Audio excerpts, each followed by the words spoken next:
this, Frank? Cold, damp, and the smell. Who was it?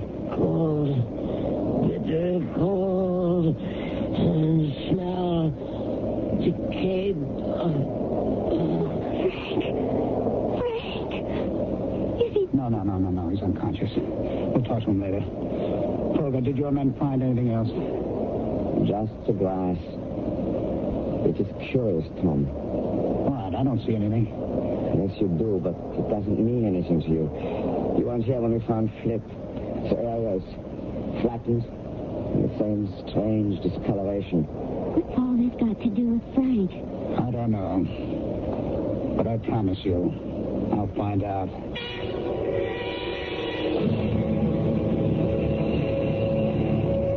Hello? Listen, I'm calling about Mr. Frank Larkin. The patient in room 305. You understand me? Oh. I'm sorry, I didn't mean to shout. I see. Thank you. Tom, what did they say? His condition is stable. That's what every hospital says unless you're dying. Do they expect him to be there long? Just a few days. You know, it's all so strange. So many things have happened. Flip, you, and now Frank. But nobody's been really hurt badly. There are a few mangled animals. Yes, well, that's what's bugging me. The animals get slaughtered, but people are more frightened than hurt. Except Frank's close shaved. Well, why? It doesn't make any sense. Anything powerful enough to mash some poor defenseless creature surely could do more damage than that. Well, maybe there's no connection between any of the things that have happened. Oh, that'd be piling coincidence on coincidence. I don't believe it, and I don't think Frank did either. After he got that phone call he was waiting for. Well, then why don't you call the police? For the same reason that Frank didn't. But you kept begging Frank to delay the production. Oh, not now. I'm going to finish it tonight, for Frank's sake. But I'm going to be sure that whoever's behind this pays the price. And how will you do that, Mr. Fairley? Oh. I guess you tried the door once and didn't care for it, huh? It is easier to use the passageway. You didn't answer my question? I know I didn't. The reason is simple. I don't know yet. But I will before tonight's over. You mentioned a phone call Mr. Larkin received. Yes. If only I knew what it was. Perhaps I can help you. How? The telephone lines into the castle were of special installation. An exact record is kept at the company of every call made from and into the building. Well, then all we have to do is call the company and find out. Not exactly. They will give it to the police, however. That's out. Why? Please, Tom, call them in. And the next time, whoever's doing this may forget the difference between man and beast. She's right, Mr. Fairley. You do not know whom you are dealing with. Do you? I'll be the same. I will see you shortly, when the fun begins. Okay, Klaus, let's get some levels. Get Flick to say a few lines. We need some levels. Okay. This is Flip Johnson in the burial crypt underneath the Frankenstein castle. That's enough, fine. Thank you. Now stand by. See if you can sharpen up the sound, Klaus. Yeah, I will try. All right, Eileen. You get to the Baron's room in the castle. Helmet's there already. We'll do your scene first. Are you all right? Oh, I'm fine. Don't worry about a thing. We've got everything under control. I'll see you later. Klaus, pick up Helmet. Tell him Eileen's on her way. Yeah. Helmut? Mr. Fairley would like to speak with you. Get on the talk back. Helmut? Are you there, Helmut? Get to the talk back. Give me that, will you? Helmet, this is Tom Fairley. I'm here, Tom, but no sign of Helmut. Where the devil is he? I don't know. Oh, damn. Ask one of the men outside the door to check. You stay put. He says he saw Helmut heading for the crypt some time ago. Klaus, see if you can find him. I'll handle things here. Yeah. Flip, do you hear me? Yeah, loud and clear, Tom. You ready for me now? Have you seen Helmet? Nope. He's supposed to be here? Just stand by. Eileen, have they found Helmet yet? No? What's going on? I don't know. I think we had better go to the crypt scene first. I've seen him through the passageway, but there are no signs of Helmut. I guess you're right. Flip, Yeah, what now? start your narration, and if you spot Helmet, let me know, huh? Okay. This is Flip Johnson in the burial crypt underneath the Frankenstein castle. It is said that every century the monster that slew Baron von Frankenstein returns to feed his bloodlust. And every century the Baron returns from his grave to meet his fate again. We are less than a minute from the hour of midnight, when all this is supposed to take place.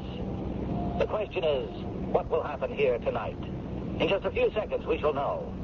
This burial crypt is one solid room cut out of deep rock. Behind the crypt is a tunnel leading to other burial vaults and to passages that have never been truly explored. It is reputed that 1,000 years of Frankenstein lie buried here. But, wait a minute, cut it, Tom. I have to stop. Listen, are you picking up any sounds? Yes, something that sounds like dragging. Do you see anything? Oh, no, but the sounds are getting louder. Tom, are you trying to pull something? Well, no, Flip, believe me. Why would I try to pull it? Something seems to be dragging. I hear breathing. At least that's where I think it is. And it's getting cold and damp in here. And I smell something horrible. Get out, Flip. Get out as fast as you can. All right, close in, men. Get into the crypt as fast as you can. I want every man in there. I can see them now. Eyes. Evil. Bright as cat's eyes. Glowing.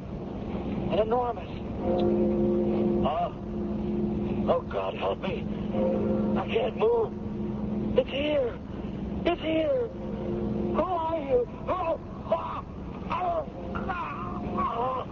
This is the crypt, Tom. Someone's heading into the passageway. Over there, I think it's Helmut. What about Flip? It's not good. His throat's been crushed. He's not breathing. Somebody stay with Flip. The rest of you go after whatever is in that passageway. There. Stop! Stop, Helmut. Don't move. He's gone. What do you mean he's gone? He's disappeared. Vanished. It was thin air.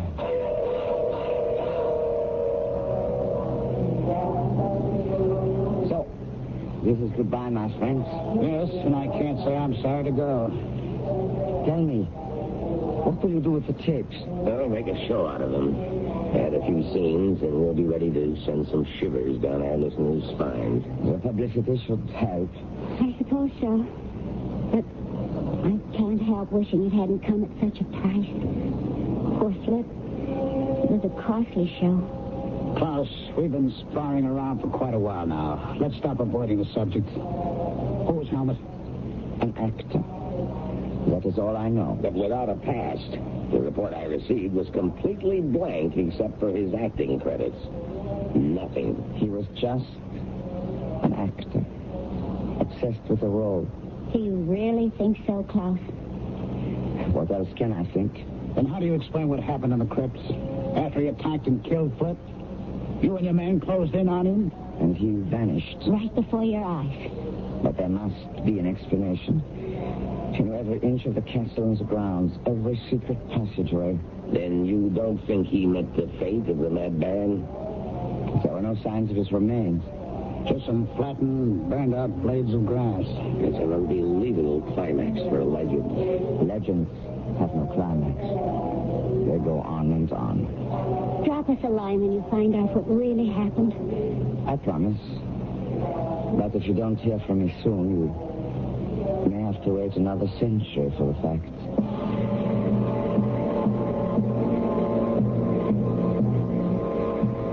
Since we don't have 100 years to spare, we'll just have to make up our own minds about Paul Helmut. Was he the infamous Baron von Frankenstein brought back to life? Or was he, and I don't mean to be redundant, merely a crazed actor? I'll be back shortly.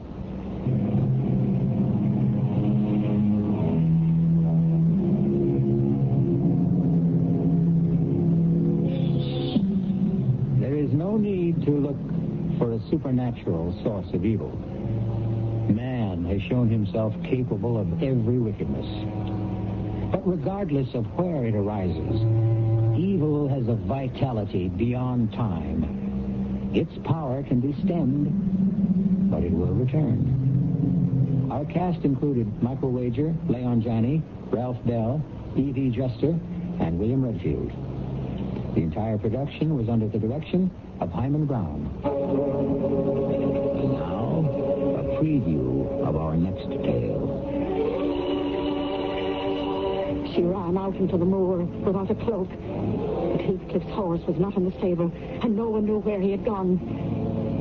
Catherine returned after midnight in the midst of a thunderstorm, soaked to the skin, and coming down with a severe chill. Oh, Miss Catherine, you must let me help you to bed. He's gone, Nellie. He's gone. And my nightmares are coming true. You'll feel better when you've had some sleep. I'll never sleep again. I've been abandoned. Oh, it's just like my dreams. I saw myself tapping on the window, begging, "Let me in, let me in." Oh, hush, child. And no one answered. And my hand broke through the glass, so the blood was running down my arm. Oh, get the blood stains off, Nellie. Get the blood stains off. This is E.G. Marshall inviting you to return to our Mystery Theater for another adventure in the macabre. Until next time, pleasant dreams.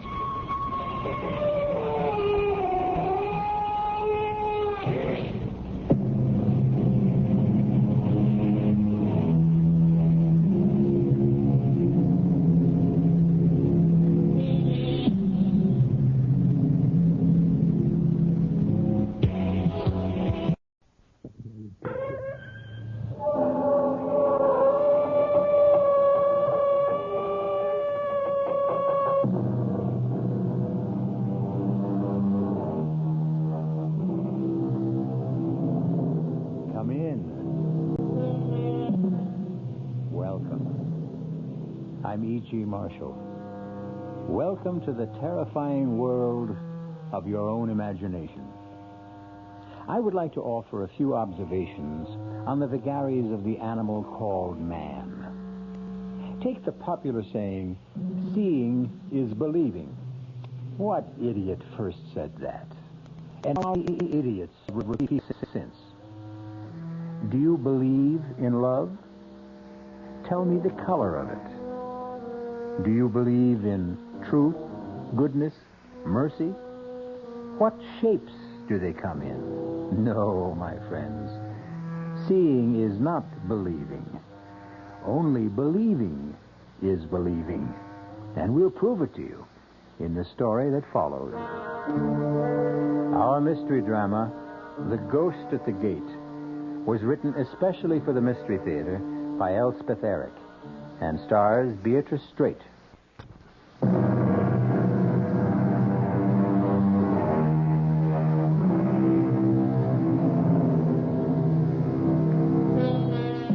With how much ease believe we what we wish? An English playwright named Dryden wrote that in the year 1679. Brilliant man, Mr. Dryden. But wait. Listen to this. Men freely believe that which they desire. Someone else seems to have had the same idea. And he wasn't a 17th century English playwright. He was a Roman emperor named Julius Caesar, proving once again that no man in any age has a monopoly on wisdom. Now, let's get on with our story.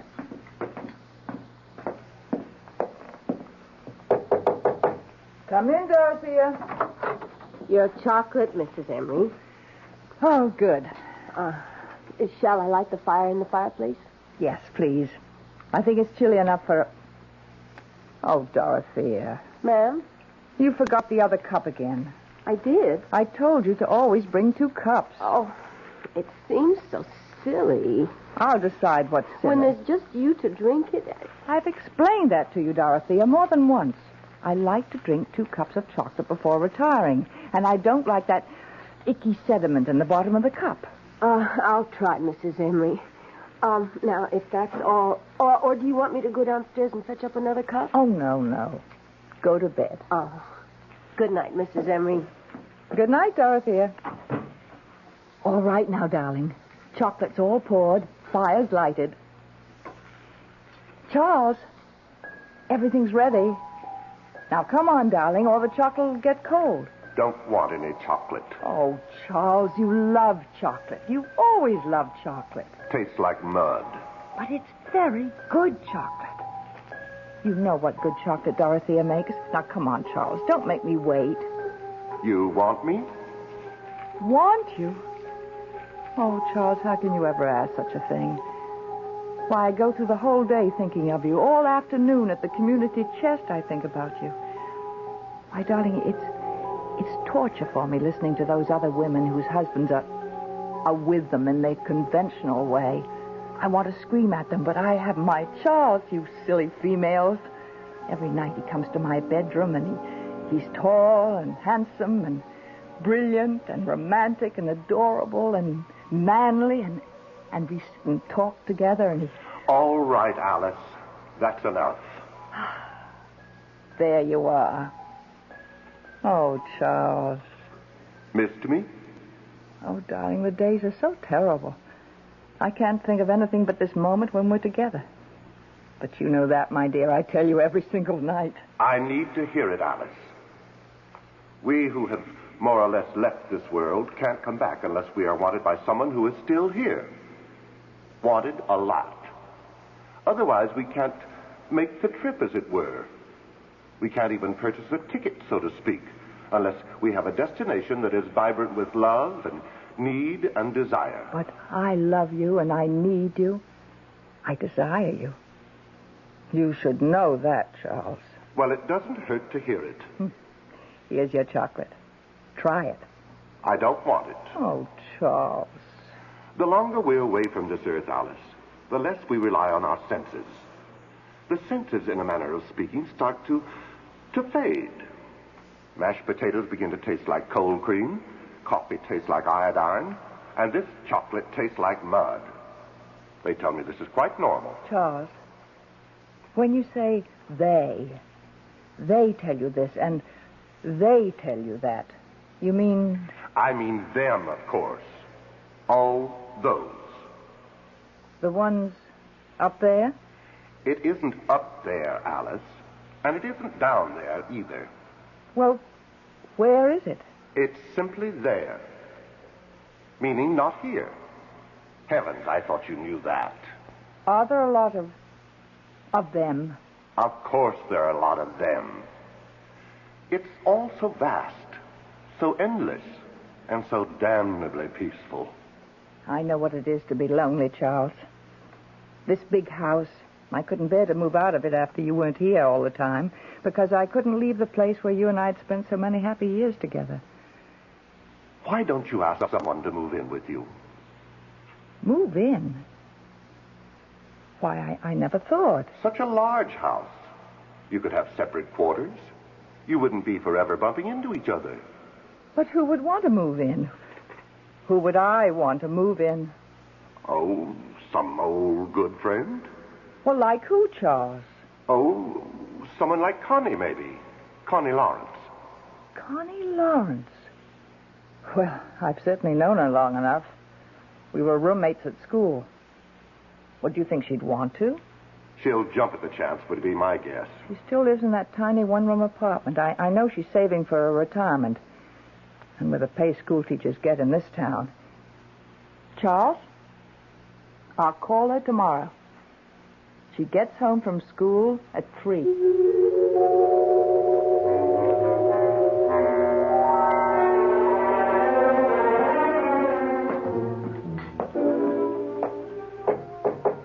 Come in, Dorothea. Your breakfast, Mrs. Emery. Thank you. You don't want 2 cups in the morning, do you? Oh, no. No. Coffee doesn't leave that icky stuff the way chocolate does. Actually, I think I won't have chocolate at night anymore, Dorothea. I feel like trying something else. But 2 cups, just the same. Don't forget. Yes, ma'am. Don't go just yet, Dorothea. I want to talk to you about something. Sit down, won't you? Oh, yes, ma'am. Dorothea, do you find the work too hard in this big house? No, ma'am.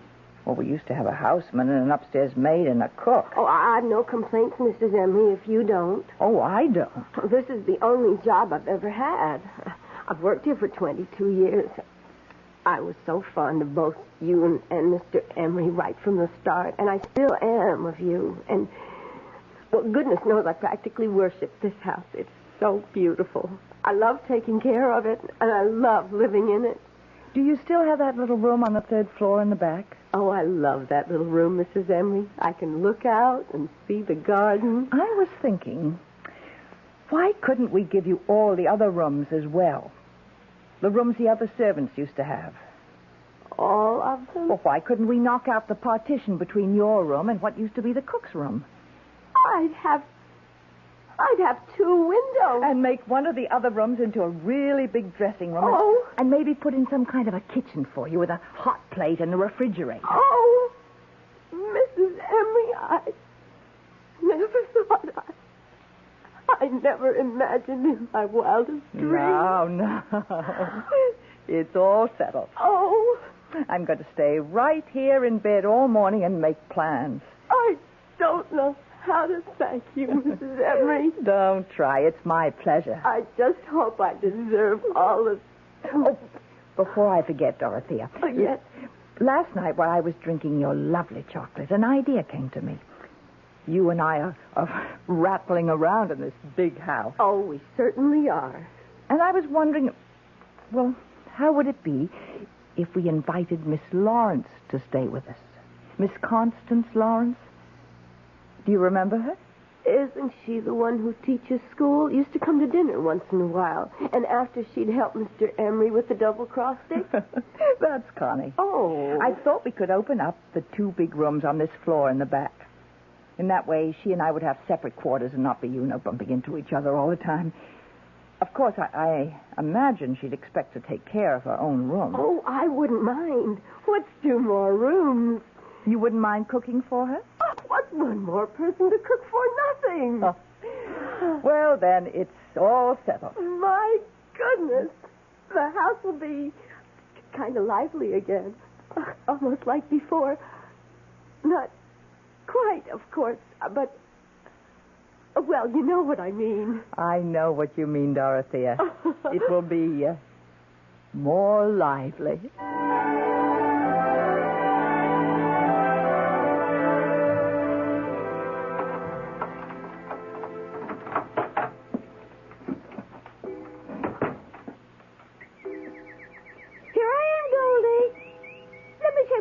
Off, will you? Then I'll scratch your head for you. Oh, dear. You're just going to have to wait. I'm sorry, Goldie. Hello? Connie, this is Alice Emery. Alice, how are you? Long time no see. Well, I don't get out a great deal. Maybe we could have dinner some evening. Would you like to come here? Well, I thought you might like to come here. Well, if you'd rather. Heaven knows your dinners are better than mine. Connie, I want you to come here for good. I mean to live. To live? To live with you? Why not? We've known each other practically all our lives, and I've got this huge house. I've got Dorothea to look after us. You could have your own quarters overlooking the garden. We live quite independently since I'm in the front, and you're at school till 3, and by the time you get home, I'll be at the community chest. We'll just meet for dinner. Maybe have a little nip together first. Oh, Connie, say you will. Oh, Alice, I don't know. I've lived here for so long. That tiny little place? High time you got out of it. But I'm used to it. And then there's Goldie. You know, my canary. Bring Goldie with you. We'll find a nice sunny window. Alice, it's all very tempting, but I don't know. Think about having 2 big rooms and vegetables out of the garden and being waited on. And Connie, think of the money you'll save. Well, yes, but all the same... You've just got to say yes, Connie. Take the afternoon to think about it and call me back. I will, Alice. I'll call you soon. Fine. Bye. Bye, Alice. Oh, dear. It all sounds so luxurious. 2 rooms and fresh vegetables. And someone to cook for me. But I can't leave this little place. I can't give up my afternoons. Why, I couldn't live without my afternoons. I know this place is small and dark and furniture is dingy and the bathroom is old-fashioned. But we've never minded, have we, dearest? Have we? It's a very small place, Connie. But if I move into Alice's house, I might lose you forever. You might never come to visit me again, and all my lovely afternoons would be really over. You're not to worry, Connie. You mean we can go on as we always have? Only we'll have more room. Well, if you say so. Trust me, Connie. Oh, I do trust you, Charlie. Haven't I always trusted you? All these years.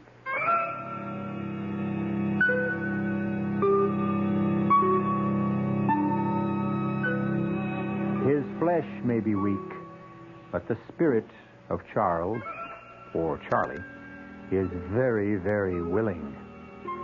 Also very inventive and very persuasive. Ah, well, there's nothing like the love of a good woman. Unless it's the love of two good women.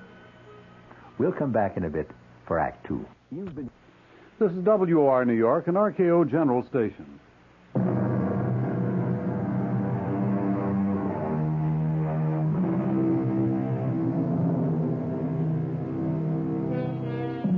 Now we come back to our story. We seem to have uncovered a triangle here. Connie, Alice, and Charles, or Charlie, as Connie calls him.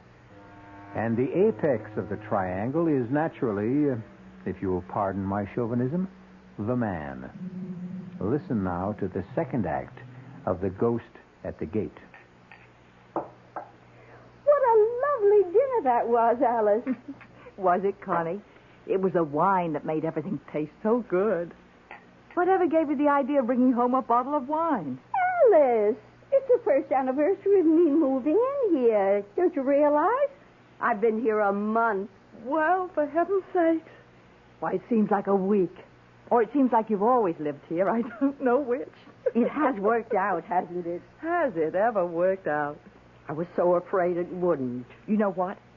It's meeting just for dinner that's done it. Leading separate lives except for dinner. Connie, let's have wine every night. This wine. What kind is it? I can't quite make out what the label says. Oh, it's in French. Oh, so never mind. It's got a picture of a house on it. If it's French, it's a chateau. I didn't know that. You're very clever, Alice. Save the label, and I'll order a case of it. Must be really nice to have money. I've always found it to be nice. I guess money is about the nicest thing in the world. Money isn't. Love is. Oh, yes. First comes love. Friends come second, then money. How about friends who have money? Oh, Connie, you're very witty tonight. So are you, Alice. Witty and profound. Seriously, though, Connie, you have been happy here, haven't you? Oh, Alice, my beautiful room, the marvelous food. Having Dorothea to make my bed and clean up, it's heavenly. You're stuck with me. Oh, I am so glad, Connie. You can't imagine how glad. Is there any more of that wine? More than half a bottle. Oh, good. Let's... Mrs. Emery? What? Oh, Dorothea. What is it? It's after 9 o'clock, Mrs. Emery. You don't say. I was wondering, should I bring your clear consommé upstairs to you? What clear consommé? Well, Mrs. Emery, we talked about it last night. Remember when you decided to give up the chocolate, and then we tried apple juice and prune juice and lemonade, and last night you said clear consommé because it has a nice aroma? Well, I did say that, didn't I? Uh-huh. What time did you say it was? 9:15. My goodness. What's the matter, Alice? Past time. Past my bedtime. You want the consommé? Oh, to heck with the consommé. I'll take the wine. You don't mind, do you, Connie? Why, no, Alice. Oh, let me have your glass, too, all right? Sure, Alice. I've got my glass, Connie. Forgive me for eating and running. Alice, it's your house. I simply didn't realize the time. 9:15. Heavens. She'd better not drink any more of that wine. She's not used to it. Neither am I. Only tonight we were celebrating my being here a month. Mm-hmm. Why did you want 2 glasses, Dorothea? Oh, she always wants too. 2 cups, 2 bowls, 2 glasses, one of her little ways. But tonight she took my glass. Do you suppose she wants me to join her? I wouldn't know, Miss Lawrence. Maybe. Maybe she's always expected me to join her after dinner, only she didn't want to suggest it. When I moved in here, we agreed that we'd lead absolutely independent lives, not get in each other's way. We've been very careful about that, going to our separate rooms after dinner. Maybe all this time she was hoping I'd stop by her room on my way to my room, and I never noticed Dorothea. That must be it. I wouldn't really know. I never guessed. Oh, how self-centered, how insensitive. I'll never forgive myself. I'm going up there right now and apologize. Can I clear the table now? Do whatever you like. She's got to forgive me. That's all there is to it. Dear, sweet, generous Alice. She'll understand. She'll know I didn't mean to hurt her feelings. Alice, may I come in? Come on, darling, have some wine. Alice? Connie and I had it for dinner, and we just loved it. Try it, Charles. Charles? Not at all bad. Nice bouquet. Charlie! Charlie! Where did you come from, Connie? You never told me. How could you, Charlie? Charlie? Just give me a moment and I'll explain everything. But I need a moment to think. Then I'll explain.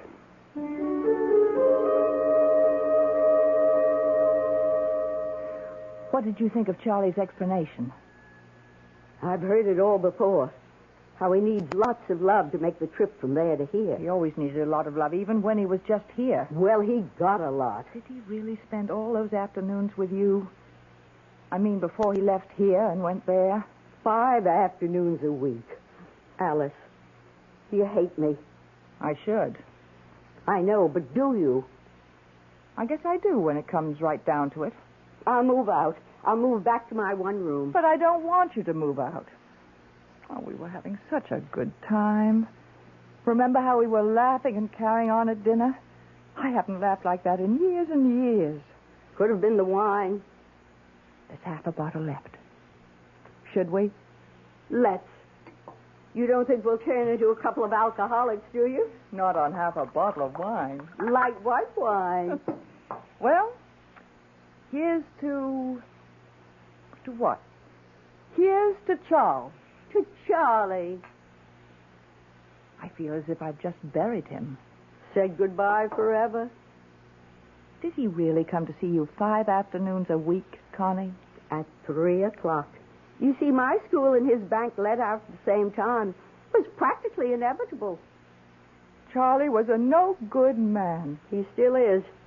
Only now he's a no-good ghost. Oh, Alice. There's enough wine left for a glass apiece. Fill her up. Hold out your glass.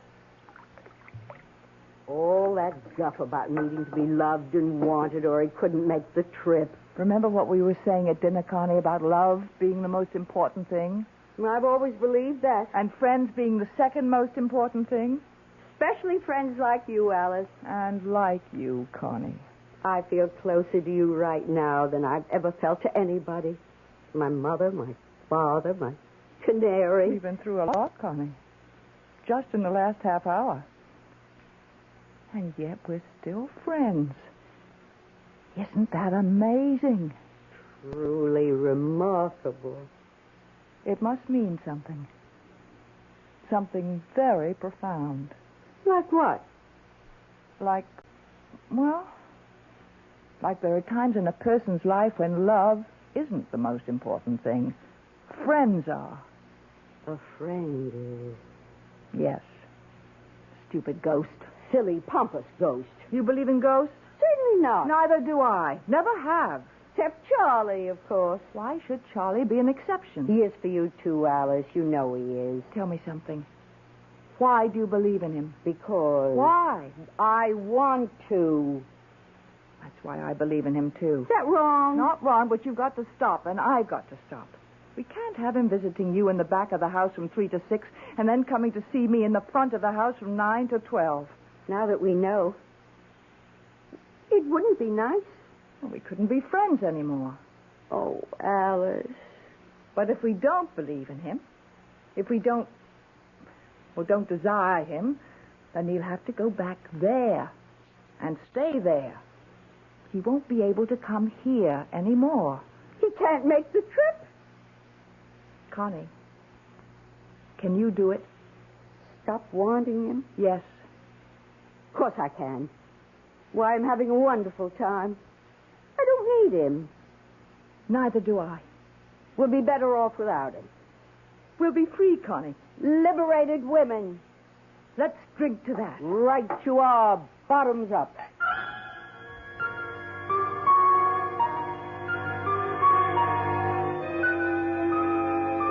Ah, what courage lies in the bottom of a glass.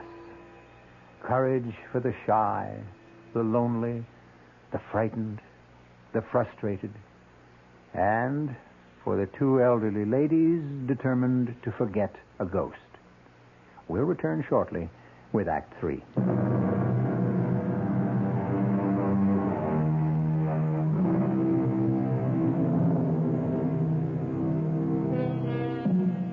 Alice and Connie are bravely resolved to forget the man both had loved so long.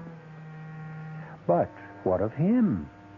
Poor, lonely, unloved ghost, doomed to live on forever in the there, banished forever from the here. What of him?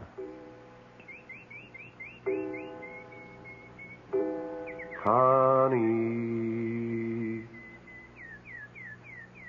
Connie. Speak to me, Connie. That's my sweet Goldie. That's my lovely bird. Happy to see me, sweetheart? Connie, I know you're here. I'm here, Charlie, but you're not. I am so. I don't believe in you anymore. You do, too. And I don't love you or want you. So there. Connie, you are being very cruel. I expect I am. If you don't believe me, why are you talking to me? Don't try to confuse things, Charlie. Answer my question. Why are you talking to me if you don't believe in me? Goldie, tell that ghost to go away.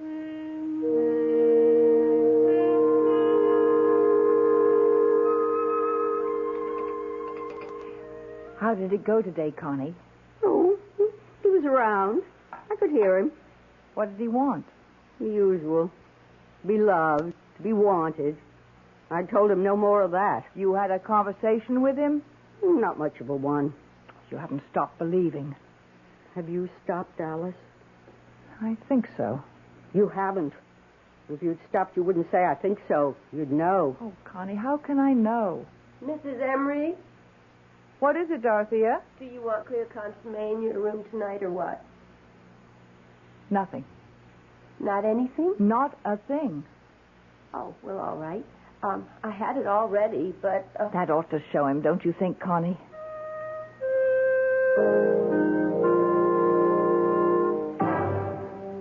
Alice, it's Charles. It's Charles, Alice.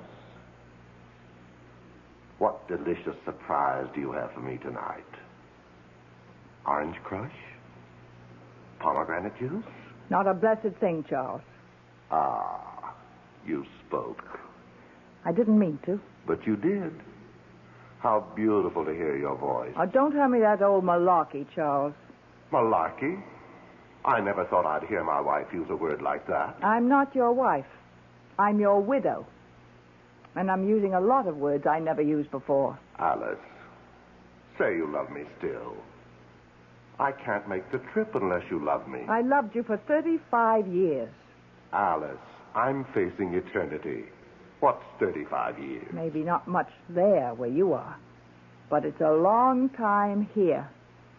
Now I'm going to turn off the light and go to sleep.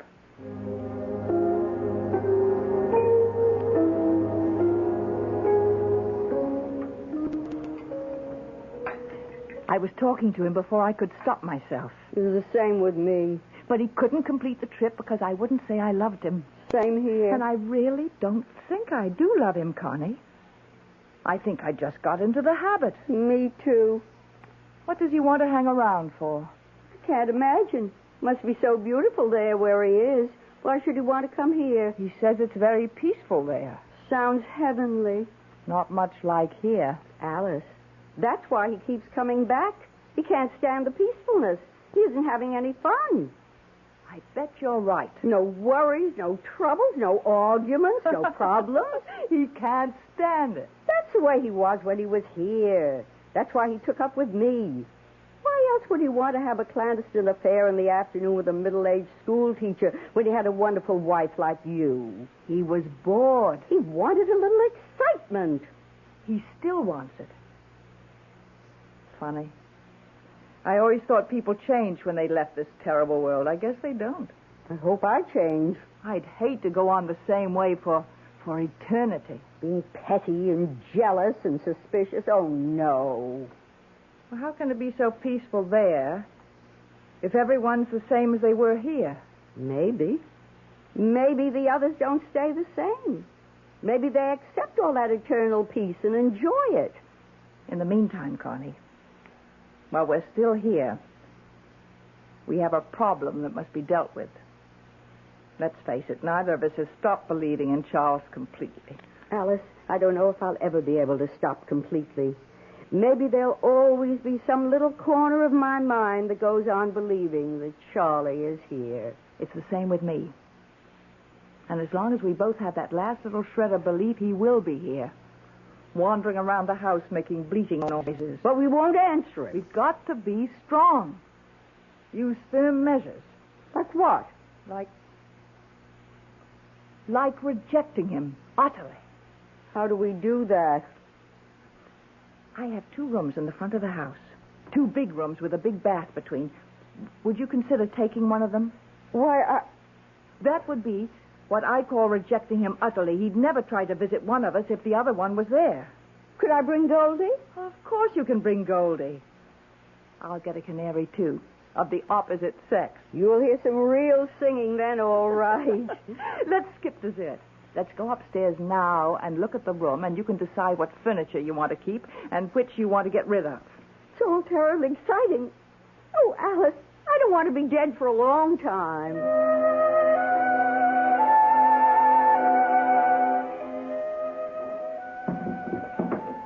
There. The desk between the windows and the chair here. We'll take out the love seat. And that'll leave room for the bed.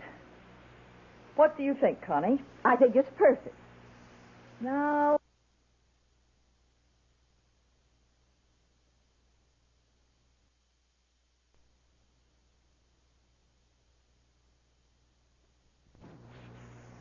Alice.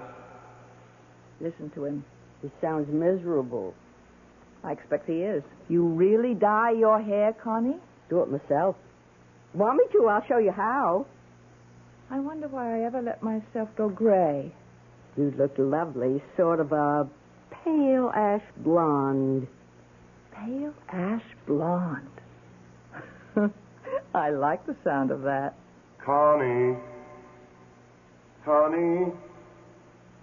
Where are you, my darling? Poor old thing. Don't you give in. Oh, I won't. I won't. Be strong. Oh, I will, I swear. Connie. Now, you said blue for the walls. Now, what shade of blue? Aquamarine, turquoise, robin's egg? Turquoise. Good. And we'll put white crisscross curtains at the windows. With turquoise tie-backs. Right. And we'll get a turquoise and white spread for the bed. Beautiful. Could I possibly have a white rug? A white shag rug. Why not? Alice. Connie. Somebody.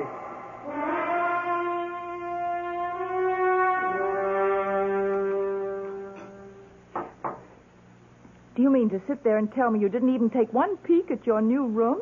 I wanted to wait till you got home from community chess. Well, right after dinner, we'll look at it together. What if the color is wrong? The painter showed me a sample. Pure turquoise. We'll eat fast. I can't wait to see it. Dorothy had the bed moved in. Oh, Connie. I hope we'll get along as well as we've been getting along after you move in. We will. We will. And Charlie will go back there and settle down. He'll be much better off. He'll thank us. If I know Charles, he won't. Well, if you don't know him, I don't know who does. Unless it's you. You know, you're right there. Connie, I had a thought. What if I went to the community chest in the morning instead of the afternoon? That way, when you get through school, we could do things like go to the movies. Oh, Alice, for fun! And you know what else? Weekends, we could take a train into the city and see a play. Or a concert. Or go to a museum. Oh, Alice! All those things I've been wanting to do, only I didn't want to do them alone. And you know what else? You mean there's more? Well, you have that 2 months off in the summer. We could go to Europe. Europe? I'll pay, of course. Now, don't argue. I'm your rich friend, so I'll pay. Alice, say it again. We're doing the right thing by Charlie, aren't we? Charles must stop being a ghost and settle down. And be happy. He will be happy, won't he? Charles will be happy there in whatever way they are happy there. Just as we will be happy here. I dare say the ways are different, but to each his own. Isn't that the expression? Oh, Alice, you do have a way of making everything sound simple. It is simple. If you stare the facts in the face and don't waver. I hope we're not being selfish. We're being realistic, that's all. Sometimes realistic and selfish look like the same thing, but they're not. Finished your coffee? Uh-huh. Then guess what we're going to do? Go look at my new room. Yes, only wait a minute. Dorothea! I simply can't wait to see it. Yes, Mrs. Emery.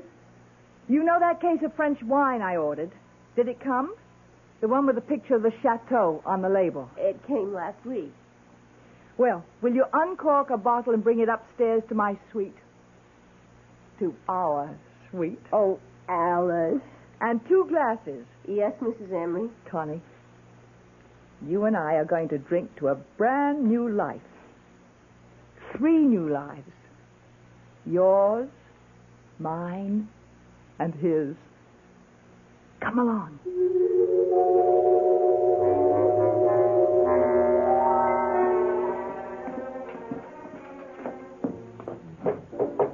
Come in, Dorothea. Oh, good. The wine's arrived. Just set it down here, Dorothea. Yes, ma'am. Dorothea, Miss Lawrence and I have decided to go to Europe for 2 months this summer. Oh. So you'll have a good long vacation instead of your usual 2 weeks. Full salary, of course. You're free to go where you like, or you can stay here. Oh, thank you, Mrs. Emery. I don't know where I'd go exactly. Well, suit yourself. Pour the wine, Connie. Will that be all for this evening? That'll be all. Then I'll say good night to you both. Good night. Sleep well, Dorothea. Thank you. 2 whole months. They'll be gone 2 whole months. What'll I do with myself? Dorothea? Where would I go? Dorothea? What would I do if I stayed here in an empty house? Dorothea, can't you hear me? I'd be all by myself. No, you wouldn't. No, you wouldn't. If there were just somebody... There is. There is. If you'd only listen. Somebody like him. There is me, Dorothea. Oh, Dorothea, hear me. But he's gone. Believe in me. Never to return. Love me. Want me. And I loved him so. Dorothea, listen. And I still do. Oh, I love him still. Dorothea, look at me. Why, Mr. Emery. I thought you'd never notice. Have you been here long? Not too long. I'm so surprised.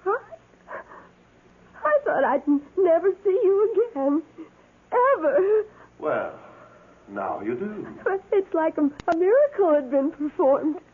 A lot of good hard work is more like it. I've never forgotten you. Really? Well, I know it was just that one weekend when Mrs. Emery went to her 25th college reunion, but I've never forgotten. That was quite some time ago. I was younger then, of course. You haven't changed, Dorothea. Not an iota. Oh? Still fresh, plump, and adorable. Oh? You mean that? I've never meant anything so much in my life. Or since. Dorothea, could you love me? But I do love you, Mr. Emery. You do? I've never loved anyone else. Not since that weekend. You came up to my room on the 3rd floor, don't you remember? That tiny little room. Yes, I do remember. Oh, you're going to be around for a while? For a long while, Dorothea. Practically indefinitely. Will you be here this summer? This summer, and this fall, and all next winter and next year. For as long as you want me, Dorothea. Oh. Come on. Let's go up to the 3rd floor. Mr. Emery, could I ask you something first? Anything, Dorothea. Anything. Do you mind if I call you Chuck? Of course I don't mind. Then come on, Chuck. Follow me. I'm right behind you, Dottie. Right behind you.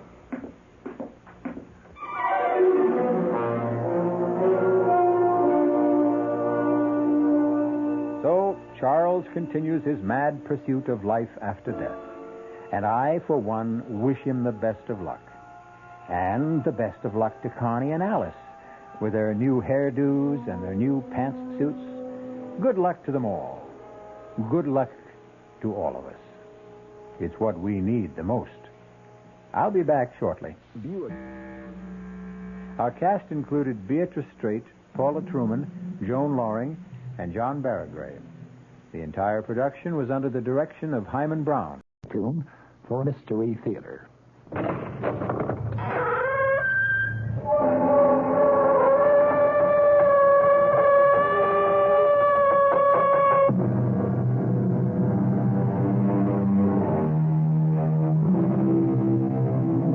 Come in. Welcome. I'm E.G. Marshall. Welcome to the world of your own terrifying imagination. Mark Twain once said, "Everyone talks about the weather, but no one does anything about it." The same thing might be said of the state of morality in the world today. Everyone talks about immorality and corruption, but no one seems to do anything about it. Can we do anything about it?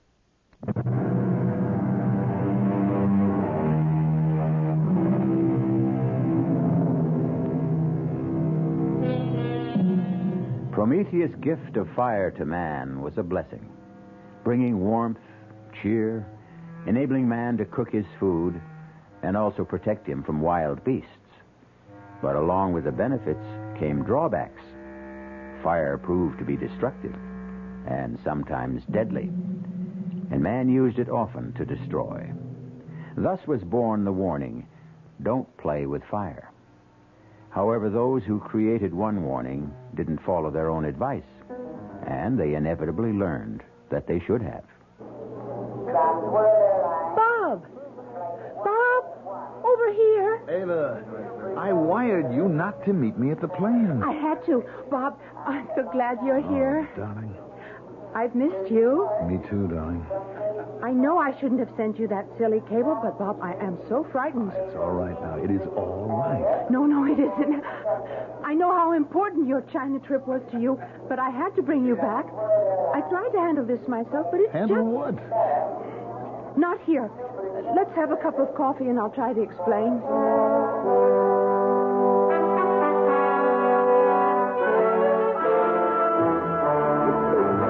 Ava, I just don't understand. What's your father afraid of? I don't know, and he won't tell me. That's why I sent for you, Bob. Maybe he'll talk to you. You know, darling, if you were anyone else except the level-headed, beautiful girl that I'm going to marry, I'd say this whole thing was nonsense. You won't say it after you see Dad. You won't recognize him. Why, you mean he's changed physically? Not so much in appearance, but in his attitude. You know the way Dad was completely self-assured, positive. Yes, and sometimes wrong. Of course, who isn't? But you don't get to be the head of one of the largest corporations in the country by running scared. And, Bob, believe me, Dad's terrified. Can you picture Vern Marcus scared?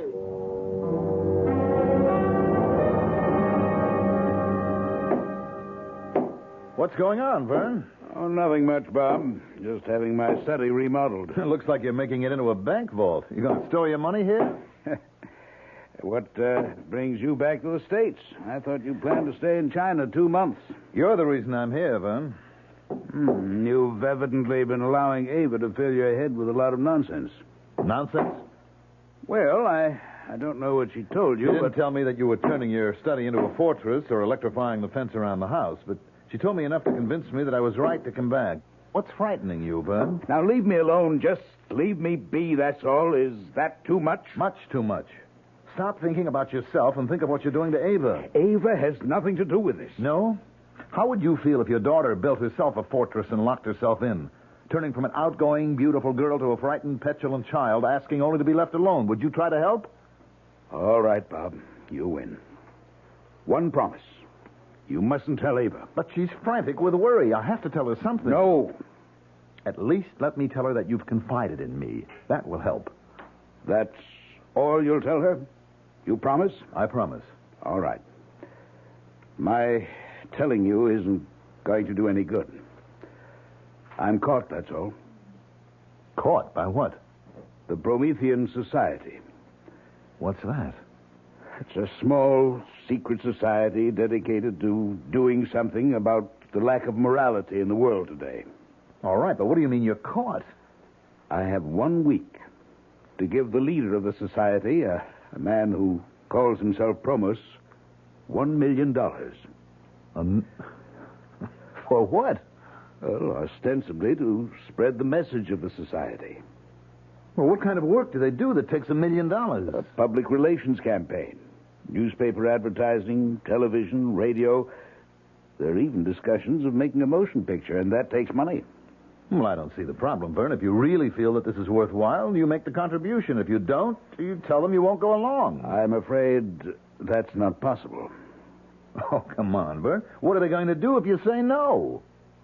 Rather than tell you, I'll show you. Timmy, Bob Steele remembers you. I'm sure you remember him. Sure. I remember, Bob. How are you? Well, I'm fine, but what are you doing in the wheelchair? Learning how to operate the darn thing. I can move it pretty good. It's the brakes that bother me. Oh, watch it. That's all right. I've got you. Oh, thanks. Now, Vern, what brings you here? Actually, it was Bob.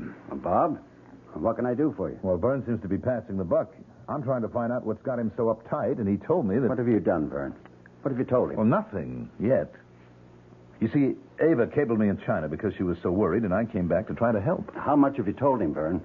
Well, about our joining the Promethean Society, and that they've asked me for $1 million in contributions, and they asked you for half that, and you didn't pay.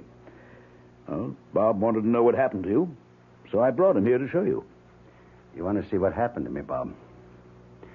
Unwrap the blankets around my legs. What? Do as he says. And look at his feet. Good Lord. What happened? 3rd-degree burns. The doctor tells me scar tissue will take about 6 months to form. Oh. And then I can start to learn to walk again. How did it happen? Well, I was here, in my house. One day, my feet just burned up. Tell him, Timmy. That day was just 2 days after you refused to contribute the $500,000 that Promos had requested. Ava, darling, get off my back. Oh, Bob, what's happening to us? Why are we so ugly to each other? Because something pretty ugly is going on. And you don't think I'm old enough to be let in on it? Look, I've already explained to you that I gave your dad my word. Well, at least tell me how you're going to help him. Will you be satisfied with that? I guess I'll have to be. All right. You remember me telling you about a buddy of mine in Vietnam? I think so. His name was Brian. Yes, Brian Casey. He went from Marine Sniper Scout to the Chemical Warfare Branch, and now he runs a private detective agency. Now, he should be here in 5 minutes. Wish us luck. I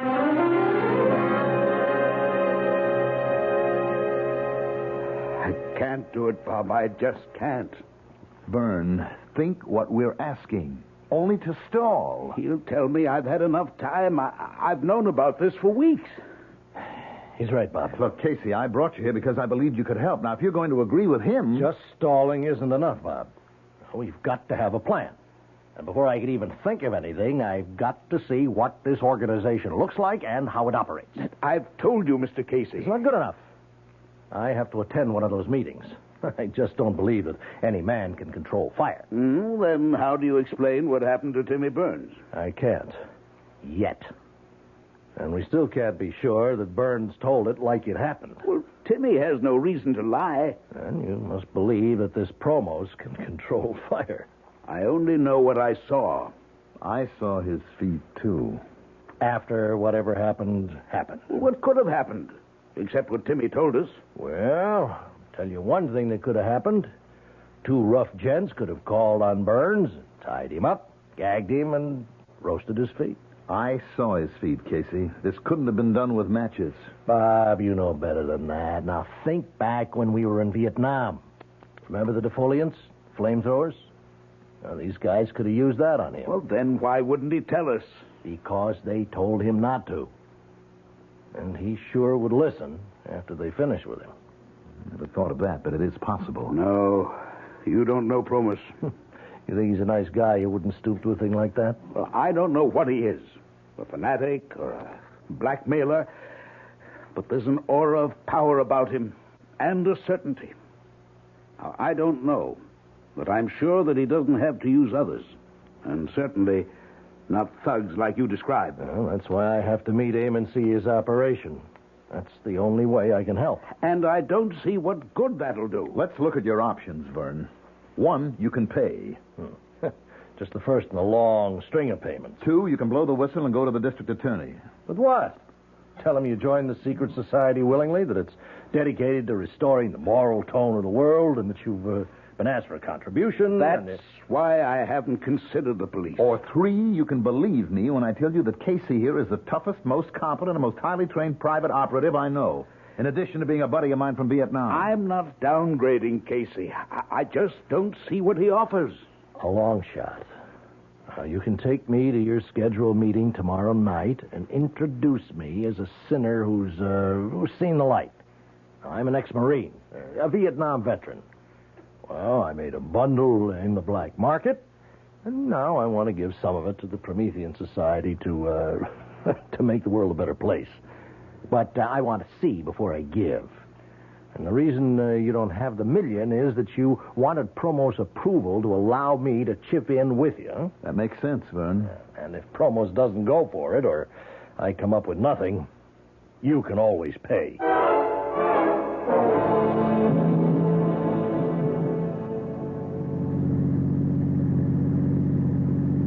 How you feeling, Vern? Nervous. Very nervous. I wish Bob could have come. Relax. Just do it the way we rehearsed it. You were letter perfect. But what if Promos asks me about... No. I'll handle the questions if they're about me. Now, clue me in again on the way this affair is run. It'll take your mind off what's worrying you. Well, the members all gather in the clubroom. Very austere, but comfortable. We generally chat with each other, and then when a gong sounds, we go into the assembly hall. That's a large room. I think it used to be a ballroom. It's been fixed. It has a stage at one end with a platform. And that's where Promo stands when he talks. That all? Well, there's the fire, but you know about that. At a certain point in his address, he raises his arms and extends them in the white and gold robe. And suddenly, he's consumed by fire. But it never burns him. Never. And you have no idea where the fire comes from? None. We've all talked about it. At first, we thought it was some magician's trick, but we can't be sure. You never had the stage checked out? Well, we talked about it, but we never did. Here we are. You know, you'll have to meet Promos before you can get into the meeting. All you have to do is introduce me. The rest will be up to me.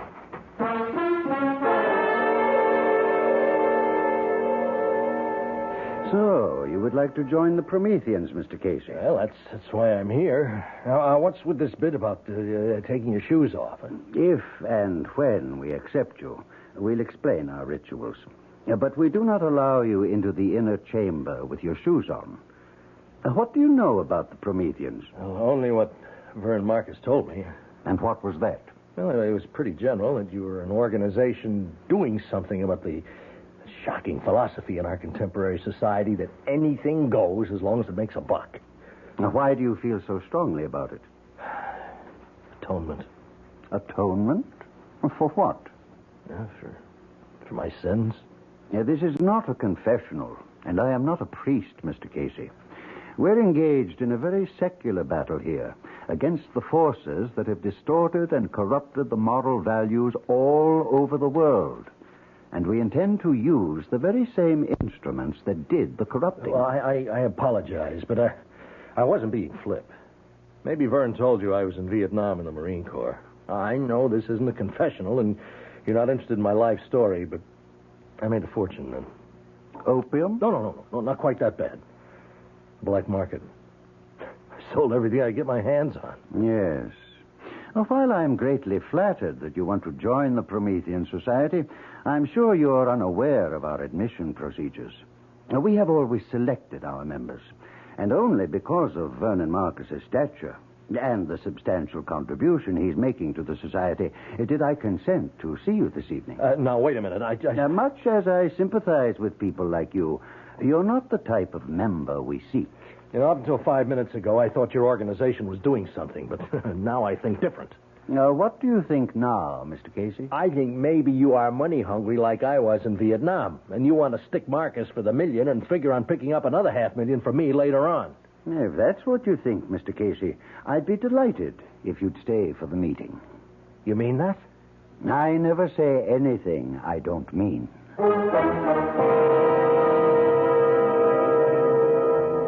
The world is made up of believers and non-believers. The two disparate groups argue about anything and everything from the existence of ghosts to the importance of dream research. But few of the arguers ever get down to gritty reality. In just a moment, Brian Casey will see for himself the existence and power of Promethean fire as controlled by Promos when we return with Act Two.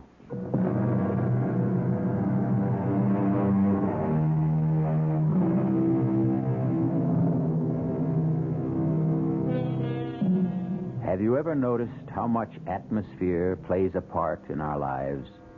For example, it would never occur to anyone to hold a séance in a subway. And although the Promethean Society did not feature ghostly voices and trumpets and tambourines, its inner room or shrine was austere and impressive with straight-backed chairs and organ music setting the proper atmosphere. The only light came from two flaming braziers on either wall. Promos, resplendent in a white and gold robe, stood at a lectern on a slightly raised stage. Welcome, Prometheans. Just as Prometheus brought man the gift of fire centuries ago, so are we dedicated to remind man that his salvation lies not in unbridled freedom and corruption, but in shoring up the wavering standards of morality and truth. Tonight, we extend a welcome to Brian Casey, a man who has indicated his desire to join with us, and who, after he has passed our scrutiny and been accepted, will undergo the rites of purification with which you are all familiar.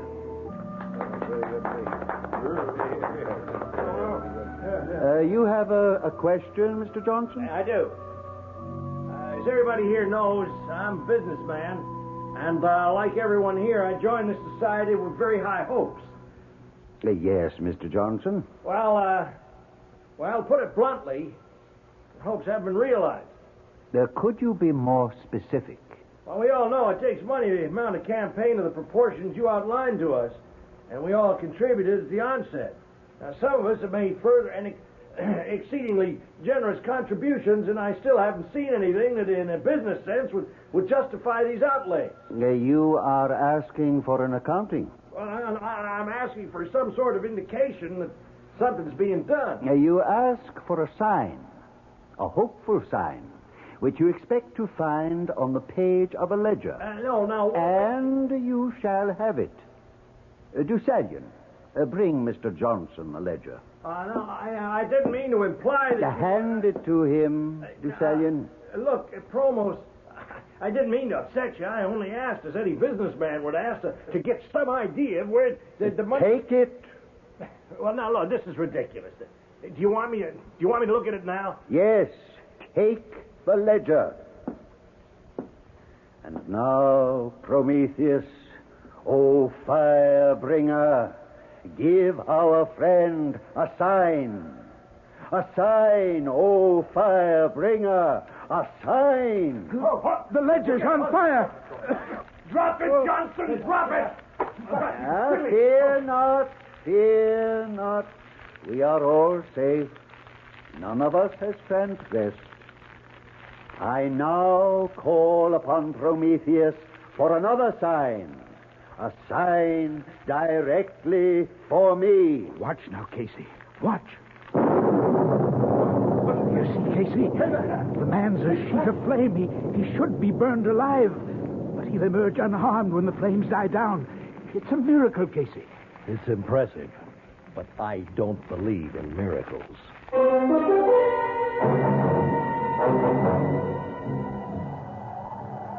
Well, Casey, what did you think of the meeting? That can shake you up pretty good. I'll tell you more when we get into the car and start home. Mr. Marcus. Mr. Marcus. Yes, Promos? Haven't you forgotten something? Oh, you mean... Your contribution. The society has been counting on it. Of course. You understand that I've had some difficulty in... You've had plenty of time. I know. But I can't... Have you changed your mind about making the contribution? Oh, no, not at all. I was just waiting for Mr. Casey here to... Mr. Casey informed me of his wish to contribute. But I must ask you, Mr. Marcus, in front of Mr. Casey here, are you completely familiar with his background? Why, yes, I think so. Now, what are you getting at, Promos? You're not yet a member. We cannot accept outside contributions. Well, what's that got to do with my background? Your background will determine whether or not we accept you. That's fair enough. If you accept me, you can take my $500,000. If not, it's up to Marcus to make the total $1 million contribution. Yes, I will. When can I expect to hear about my application? I should say within the next 48 hours. Yes, definitely within that time.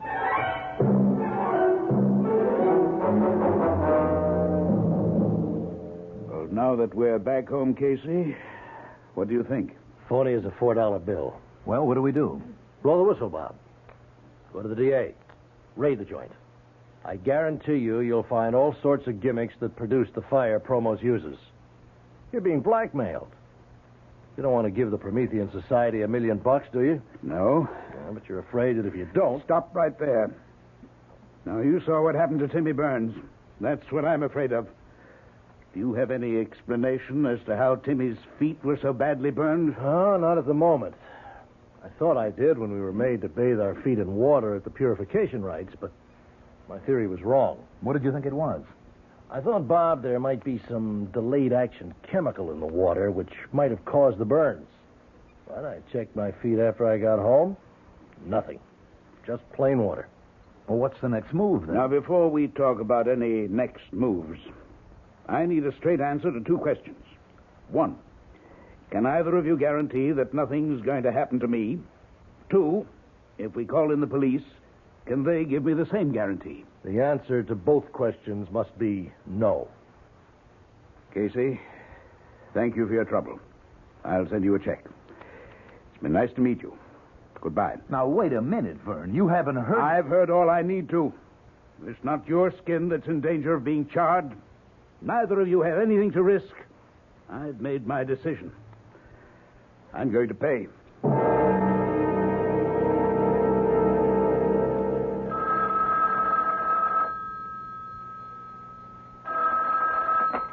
Casey Associates. Ah, Mr. Casey. How fortunate I reached you so promptly. Who is this? You don't recognize the voice? Promos? Exactly. I don't suppose I have to spell out our decision on your application. I don't understand. Oh, come now, Mr. Casey. The little game is over. Since I've called you at your office, you must realize I know you're a private investigator. So? Well, surely you don't expect the Promethean Society to... I'm a private investigator. Now, does that make me a second-class citizen? If you've done any checking at all, you found out that I was in Vietnam and that the rest of what I told you is true. Please don't excite yourself, Mr. Casey. Private investigators are, by nature and profession, skeptics. Philosophically, you can't possibly be attuned to our lifestyle. Therefore, it's my irrevocable decision to refuse you membership. I called because I wanted to tell you this personally. Okay. It's your candy store. Not entirely, Mr. Casey. Although my instincts tell me you don't accept it, there is a god involved. You remember Prometheus? Look, Promos. I would like to hire you, Mr. Casey. What? You do undertake assignments that are of a protective nature? Yes, but It would be to our mutual advantage if you would. I have reason to believe that my life may be in danger.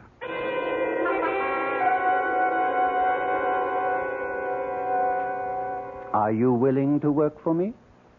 You'll be wasting your money. It's my money. Well, I'll think about it. Now, while you're thinking, consider the fact that if you were really serious about wishing to join us, you might be doing me an even larger service by keeping me alive so that the work of the society can go on. It's a good point. As I said, I'll think about it. Good, Mr. Casey. But don't think too long.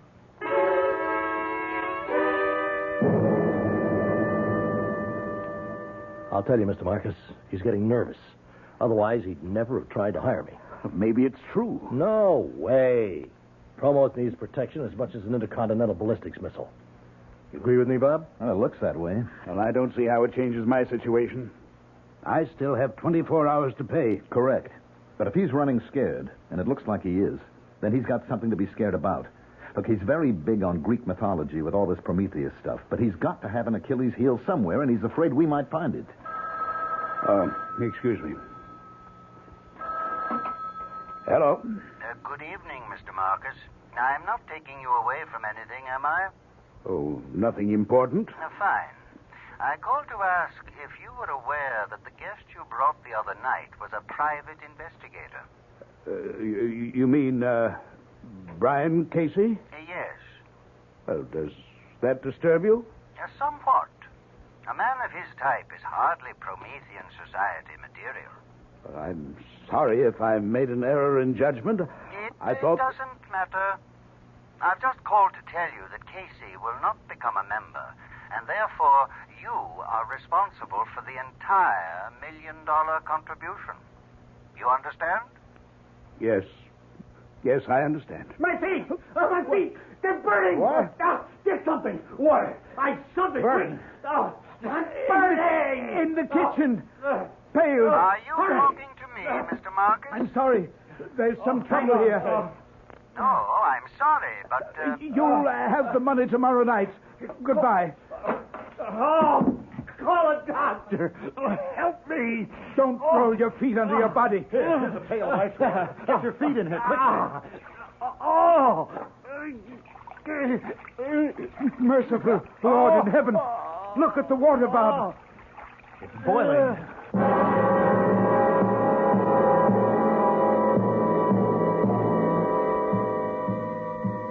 What can turn a pail of ice water into a bubbling cauldron?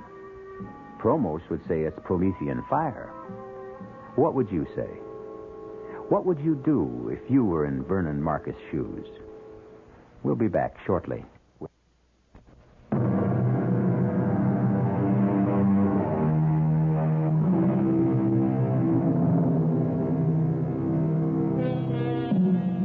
If any human could control fire, he could easily rule the world, unless this power was granted to him by Prometheus and could only be used when Prometheus gave his permission and blessing.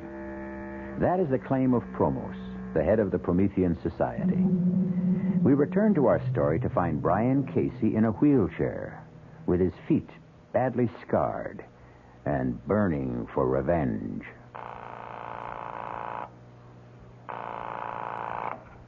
Hello? Bob? Casey, where are you? I'm at my office. But your feet. I'm in a wheelchair. Now, they tell me I'll be back walking in less than 3 months. You've got to do me a favor. Of course. When's the next meeting of the Promethean Society? Now, look, Casey, I don't want to interfere, but don't you think you ought to lay off now? Tell me. Then I'll ask you the favor. The next meeting is this Friday night. Did Marcus pay the $1 million? He's handing it over tonight. Where? Well, I don't know, but... Listen closely. I want you to persuade Marcus to invite Promos to a big shindig at his house tonight. I don't know whether... It shouldn't be too hard, but it's vital. Now, why wouldn't a guy come to a party to pick up $1 million? Casey, you ought to know better than anyone that Promos isn't just a guy. We both know he likes money. Now, Marcus can say that he wants to make a big publicity deal out of the party. There'll be a lot of tycoons there. Now, it'll be an opportunity for Promos to meet them. Some of them should be interested in the Promethean Society. And think of the impression it'll make when Marcus hands over the $1 million. Well, it's a point. It'll work. And think of the impression Promos will make when he shows up in his robes. Why would he wear the ceremonial robes? Because they're impressive, because he's a ham at heart, and because he has to for my plan to work. Your plan? What plan? It's better that you don't know, in case something goes wrong. Look, Casey, you're asking to use Vern's house, and... I give you my word Vern can't get into trouble. Now, you've got to make the shindig come off. Why? What's so important about Promos coming to a party? Because after he gets there, you're going to spill a glass of whiskey over those ceremonial robes. You've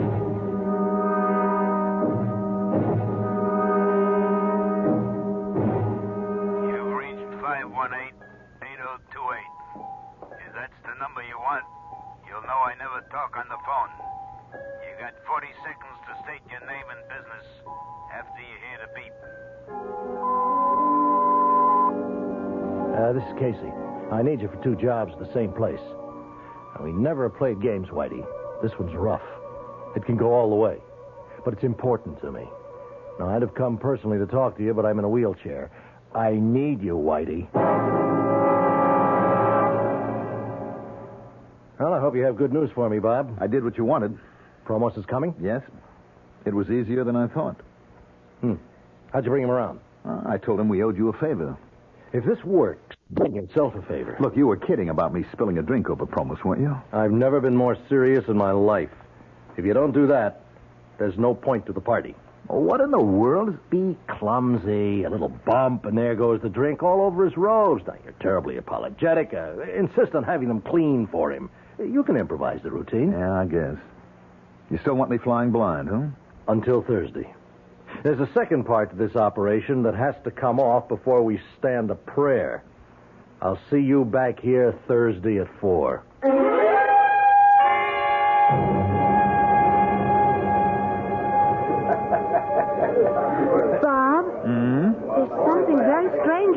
party? Nonsense, darling. I'm having a ball. Well, who's this Promos? Oh, he's quite a guy. Does he have anything to do There with... you are, darling. Enjoying the party? Oh, excuse me, Vern. Ava, do you want a drink? No, thank you. And you don't need another either. Honey, we're not married yet. Dad? Yes? I want to talk to you about this party. Later, dear, after it's over. Where did you meet this man, Promos? Now, please, this isn't the time to... Well, he's the one who's been giving you the trouble, isn't he? I've told you, Avie, this is the wrong time for me to explain. You'll tell me later? If I can. Ava, darling, you don't know what you're missing. This bartender really knows how to mix a drink. Why would Dad give this man $1 million? Probably because he believes in the Promethean Society. Ridiculous. Don't say that until you've met Promos. He's impressive. He's a creep. Come on, let's go over. I'll introduce you. You may change your mind. Promos. Ah, Mr. Steele. And this, I take it, is your bride-to-be. That's right. Ava Marcus. Delighted. And congratulations to you, Mr. Steele. Oh, thank you. Oh, you're not drinking? Only wine. Excuse me now. Oh, please don't go yet, Promos. We haven't really had a chance to talk. What's up, Bob? Your glass. Oh, I'm so sorry. You clumsy fool. Bob, you spilled your I'm drink. terribly sorry. I don't know how that happened. Somebody must have pushed my arm. You did. Pushing it up to your mouth. Well, I'll have your robe cleaned, of course. No. No, thank you. Oh, I insist. It was an accident. There's no need to make a case out of it. It was my clumsiness. I'll have it cleaned and sent over to Society headquarters. I wouldn't think of it. Now, no offense, Mr. Steele, but this is a ceremonial robe, and I'll see to the cleaning myself. Oh, right on time, Bob. Come on, sit down. How are you feeling? Coming along. You managed to spill the drink over the robe? Yes. How did he react? Well, he blew up, naturally. I offered to have the robe cleaned. And he wouldn't allow it, huh? How did you know? Because he's not about to let that robe out of his hands. You think he's gimmicked the robe? I think I figured the answer to a lot of his tricks. You remember the ledger that burned up in Johnson's hands? Sure. Probos has definitely had experience with chemicals and combustibles. He's come up with some special ways to use them. Now, that ledger was treated with an unusual substance that would ignite when touched with the heat of a human hand. Yes, but the guy who brought it to him, Deucalion or something. He was wearing gloves. Are you sure? Well, I'm sure about the gloves. The rest is an educated guess. I learned a lot about chemicals in Vietnam. Well, how does the robe come into it? I just finished looking over Promo's ceremonial robe. How'd you get it? Remember Whitey Phillips? Where did you find Whitey? He's got a locksmith business. I can't believe it. Forgive me for laughing, but that slick crook, a locksmith, is just too much. Well, it's a perfect business for Whitey. Now, he was here 10 minutes ago. He brought me Promo's ceremonial robe. You got to be kidding. Whitey stole it? No, not the robe you stained. I told him to lift the clean one. Wait a minute. How did you know there was another one? Well, there'd have to be two robes in case one went out of commission. Uh-huh. And what did you discover when you examined the robe? What I suspected. It was treated with some kind of flame retardant. Well, would that protect his face? I mean, Vern told me he doesn't wear a mask or anything like that. I know. I've wondered about that, too. Now, those flames leap all over. Now, if he had something that blew strong enough to keep the flames from his face... Well, that's pretty risky, isn't it? He's playing for big stakes. Casey, you're obviously convinced that the man is a phony. Don't tell me he's got you believing that Prometheus stuff, too. I can't figure him. Look, he wanted to hire you to protect him. All part of the game. He had to get me out to his place so he could fix my shoes. What? The fire that burned me started in my shoes, not in my feet. Now, he made me take my shoes off before I went into his office. Then he must have had the shoe treated with phosphor or some other of these chemicals that ignite under heat. Well, you know, like he did with the ledger. The heat of my body touched off the shoes. That's the same thing he did to Timmy Burns.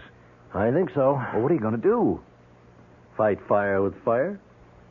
I managed to remove the fire retardant substance from the robe Whitey brought me. I treated it with some chemicals that really like fire.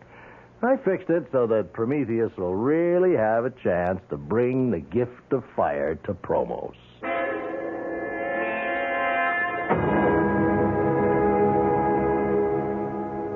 Whitey made it. Are you sure? Why shouldn't I be? Byrne just heard that tonight's meeting has been called off. Any reason given? No. Another date set? Indefinitely postponed. Now, do you think maybe Promos suspects something? No, we've got to trust Whitey. Why would Promos call off the meeting? Well, maybe he's packing in the entire operation. With Marcus Million, he may figure he's had it. Now, that leaves us up the creek. Only one option. We have got to get that meeting rescheduled.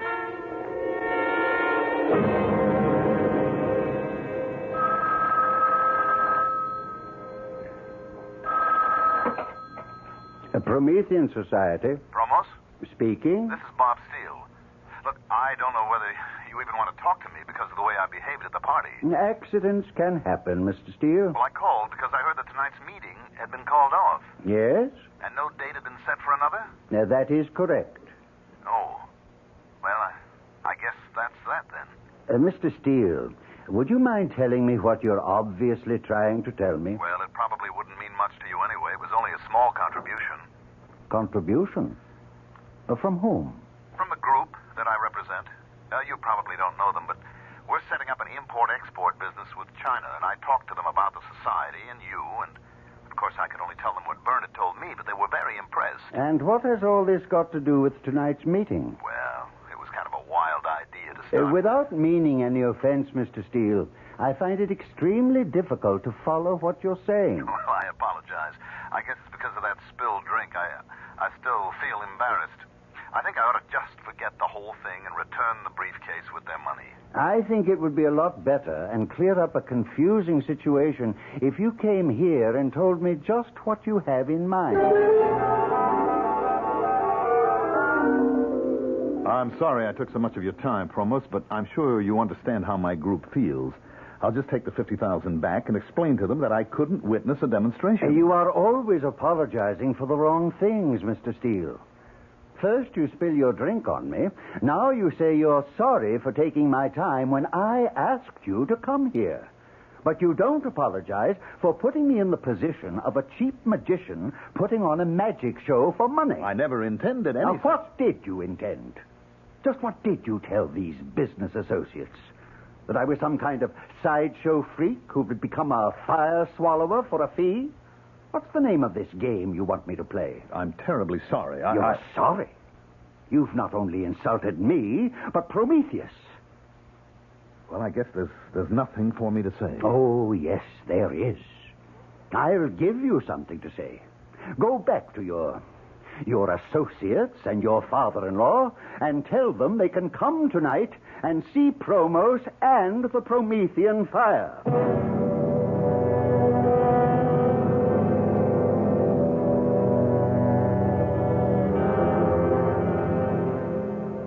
I don't like it. What's going to happen? At this point, I don't know. Well, what did Casey say when you told him how Promos reacted? Good evening. I will extend no welcome to those of you who have come tonight, not because you believe in a cause, but out of curiosity. I don't like this, Bob. Tonight, will you have the courage to face Prometheus, as I do?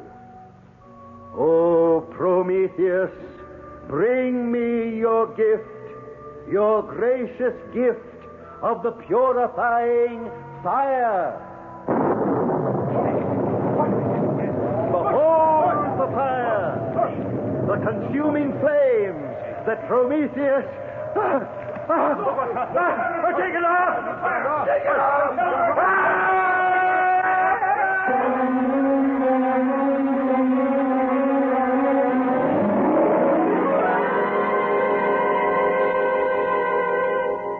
Those who live by the sword die by the sword. The man who called himself Promos, who lived by fire, died by fire. A flaming, horrible death. A warning to whom? To criminals, and perhaps a warning from Prometheus not to misuse the gift he brought mankind. I'll be back shortly. Our cast included Julie Newmar, Mandel Kramer, Earl Hammond, Guy Sorrell, and Sidney Walker. The entire production was under the direction of Hyman Brown. Radio Mystery Theater was sponsored in part by Sign-Off, the Sinus Medicines, Anheuser-Busch Incorporated, Brewers of Budweiser, and the Kellogg Company, makers of Kellogg's Special K cereal. This is E.G. Marshall inviting you to return to our Mystery Theater for another adventure in the macabre. Until next time, pleasant dreams.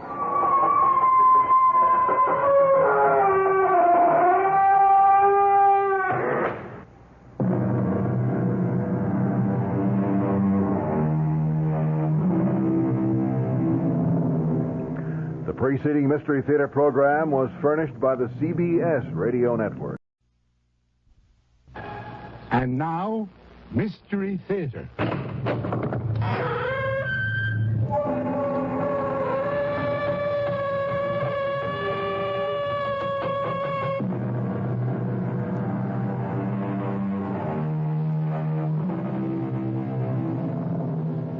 Come in.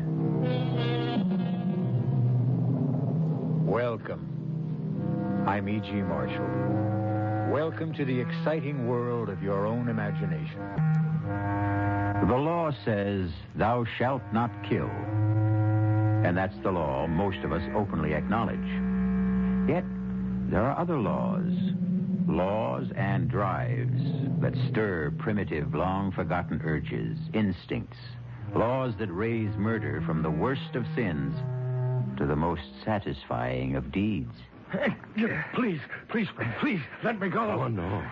I've got you now, Jim. You have no reason to kill me. We're friends. It's nothing personal, Jim. Why? Why do you want to kill me? A hawk kills a rabbit. Why?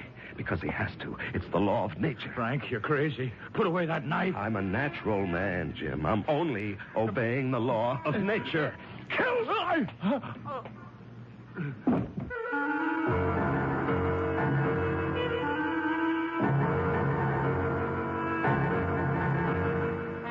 Our mystery drama, The Diary of a Madman, is based on the story by Guy de Maupassant and was adapted especially for the Mystery Theater by Sam Dan and stars Larry Haynes.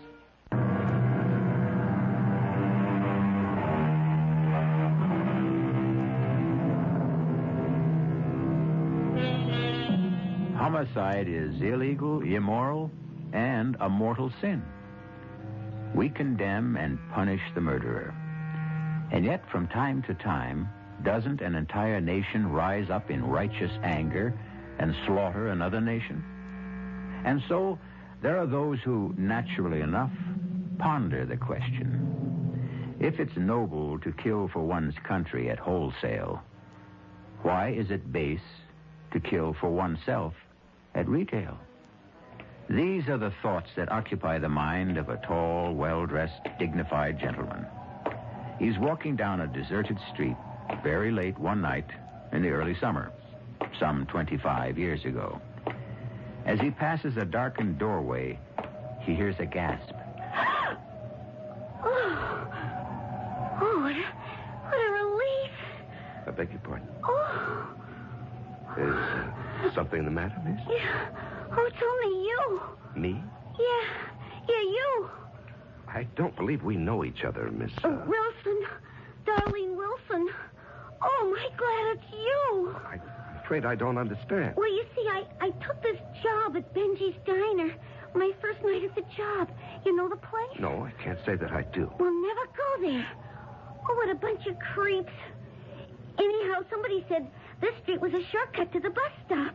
And I was walking down the street and I heard these footsteps coming up right behind me. Well, wouldn't you be scared if you was me? Well, I suppose. Oh, I got so scared. I tried to hide in this doorway.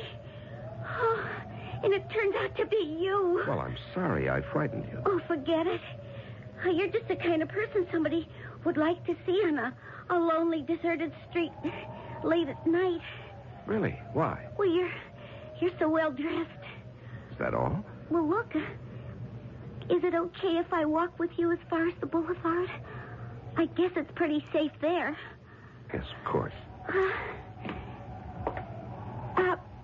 Do you mind if I ask you something? Please do. I really shouldn't ask strangers such questions, but what's a person like you doing in a neighborhood like this, anyhow? I was looking for somebody. Down here? Yes. What kind of person will you be looking for in this part of town? I mean, it's none of my business. In a sense, it is your business. It is? How? Because,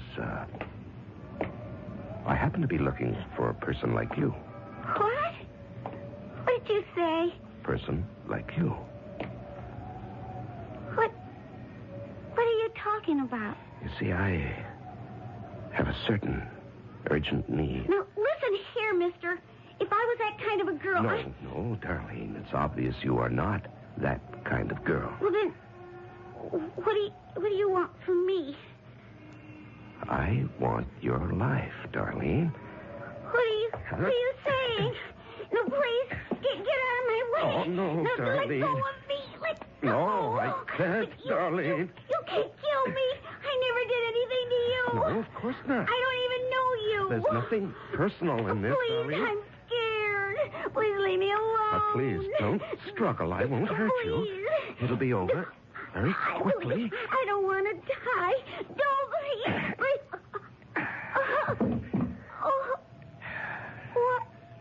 Why did you do that? Help me, please. Somebody, help me. Some maniac step.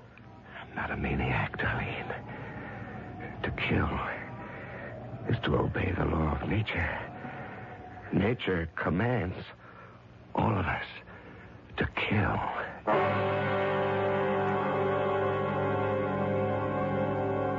June 29th. I've done it again. And again. It was so easy and exciting. She struggled desperately. I could feel the wild beating of a heart, the hysterical pounding of pulses. And then the climax of the drama. A single thrust of the blade. And once again, no one will ever know. Who could possibly suspect me? The knife. I carefully cleaned and hid it in my desk. There was blood on my lapel. I scrubbed every trace of it away.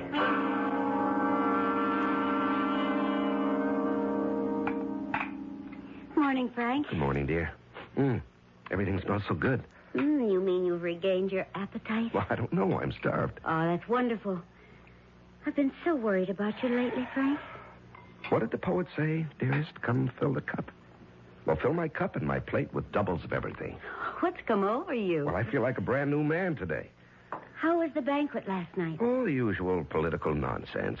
Anyone want you to run for the Senate? Well, as they say, the feelers were out. Do we want to live in Washington? Oh, darling, that was a bore. I made an excuse and left early. Oh? Where'd you go? Oh, out for a stroll. One of your long walks? Clears the mind. Doris took your coat to the cleaners. The lapels were all wet. Yes, I tripped and fell to the pavement. Oh, you didn't hurt yourself? No. I landed on some grease or paint or something. I tried to wash it off when I got home. Well, you didn't have to bother.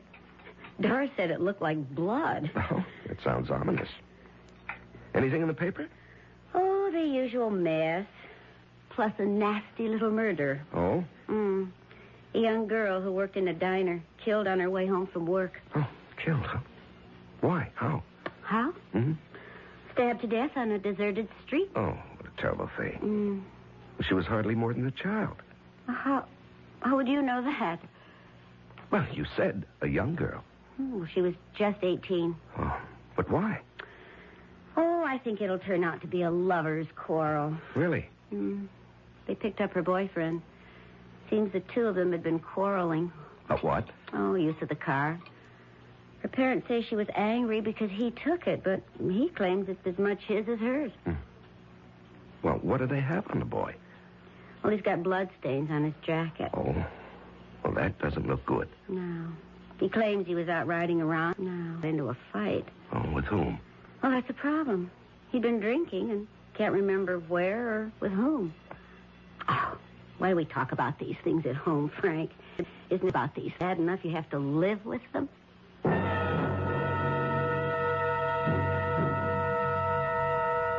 June 30th. Although I'm completely above suspicion, I can't afford to be careless. Not that anyone in his wildest dreams would ever suspect. Still, I should be more careful about my clothes. Last time, there were also bloodstains. And yesterday, I'd forgotten to lock my desk drawer. Of course, Estelle never bothers. But still, no one should ever read this diary. I didn't do it. They're lying. They're all lying. Order. Order. Order, I'll clear this court. The defendant will rise and face the bench. Your Honor, Don't you call me Your Honor, young man. By your conduct, you show no respect for the law or for this court. Judge Wallace, I didn't kill her. Why would I kill her? Why? I loved her. Young man, you're being given a fair trial. You have every opportunity to prove your innocence. Judge, please. None of them believe me. What are you saying? Everybody thinks I'm guilty. I can tell. But I was cruising around and I got into a fight. I got the bloodstains that way. I got no alibi, but I didn't do it. You'll have to be seated. And we'll proceed in an orderly fashion. Will the attorney for the people continue his cross-examination?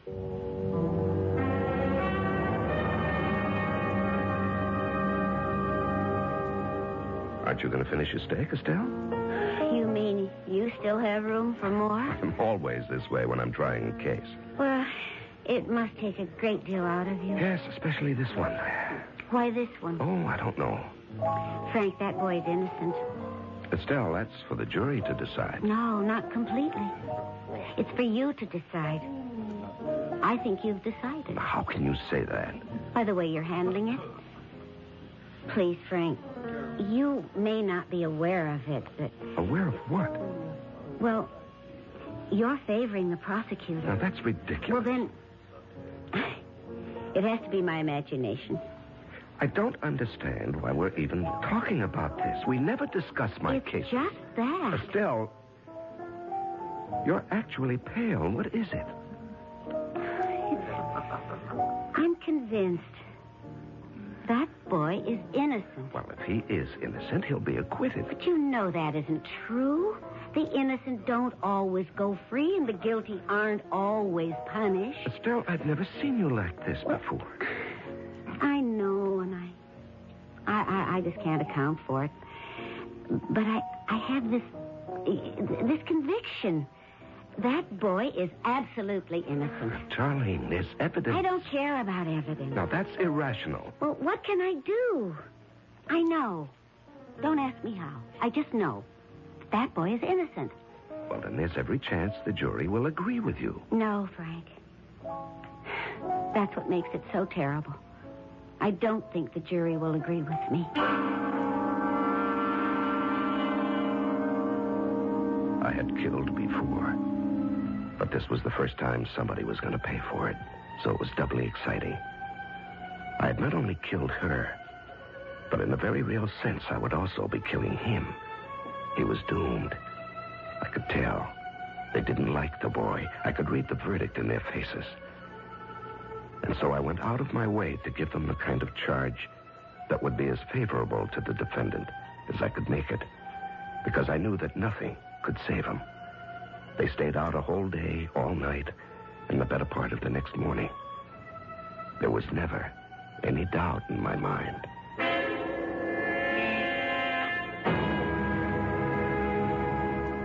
Peter Simmons, you have been found guilty. Have you anything to say? I was brought up to believe in God and to believe in justice. And I can tell you there's going to be justice one day. Not today, but one day. And the person who killed Darlene will never be forgiven.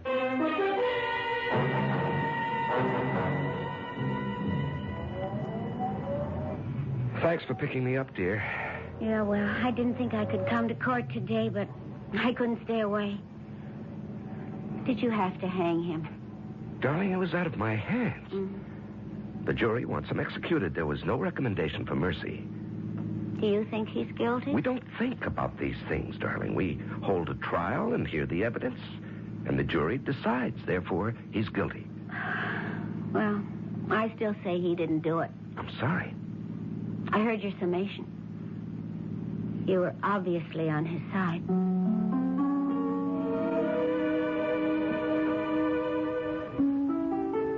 November 27th. All of his appeals ran out. He was executed last night. I understand he died very well. But it isn't as if I killed him with my own hands. And it's been a long time.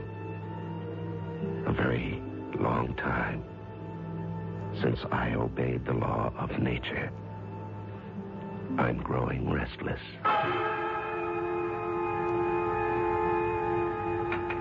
Oh, honey, I took so much trouble with that chicken. You haven't even touched her. I'm sorry, dear. Oh, you're out of sorts tonight. Actually, honey, you haven't been yourself all week. You've been working too hard. I have a headache. Oh, well, why don't you lie down? No. I think I'll take a walk. Well, it looks drizzly out. Well, that's just the kind of weather I like. Well, when you decide on one of your walks, there's nothing I can say to stop you. Put on your rubbers and wear a raincoat. Yes, of course, dear. I don't want to have to worry about you.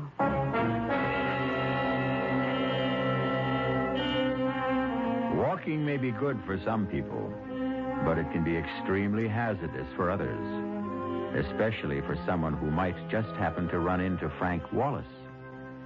As Frank walks calmly through the rain-soaked streets, he sees a short, slight figure just up the block. And once again, there is the quickened pulse, the rapid heartbeat, the flushed face, and Frank's fingers tighten around the knife in his pocket. We'll be back shortly with Act Two.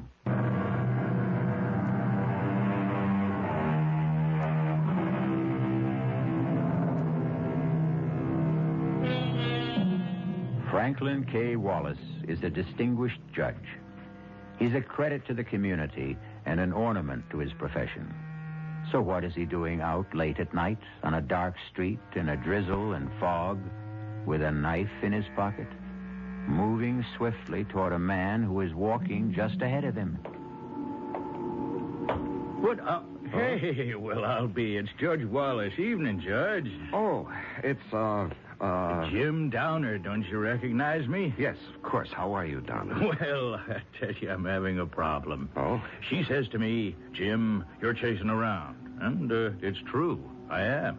And she says, Jim, you've squandered not just your money, but mine. And it's true, I have.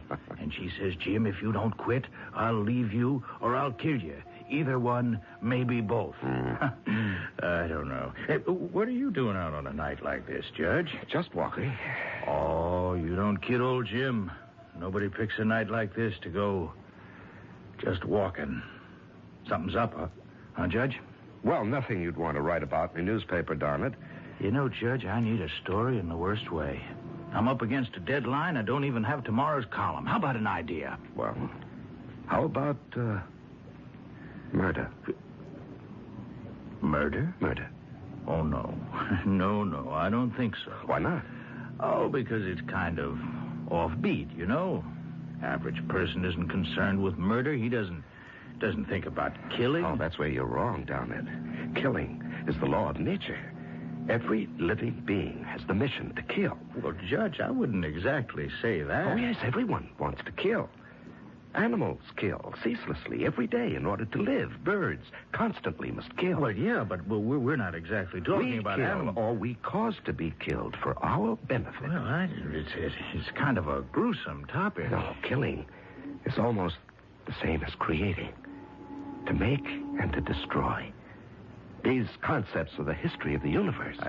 Well, Judge, it's been great running into you, but I have some people down the line. To kill is the law. All right, if you say so, Because Judge. nature loves eternal youth. The more she destroys, the more she renews herself. Well, I wouldn't doubt that for a minute. Okay, I'll see you. Now, just a second. What is it? I want to show you something. Here. Look. Judge, what are you doing with a knife? Judge, let go of me. Are you crazy? No, I'm not crazy. We kill animals, but that's not enough to satisfy. Now, wait a minute. Long ago, the basic need was met by human sacrifice. But now, each man must... Help! Quiet. I always treated you fairly, Judge. I always wrote good things about There's you. nothing personal in this. Judge. Please understand that. It has to be done. Don't struggle, Jim. It'll be over very quickly.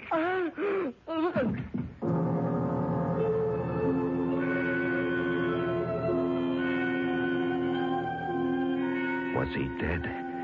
I thought I heard someone coming. His scream may have been heard by someone, the police maybe. If he wasn't dead, I was doomed. But I didn't have time to make sure. I had to get out of there because I knew I had blood on my coat. I had to get out of there, and I had to get rid of that coat.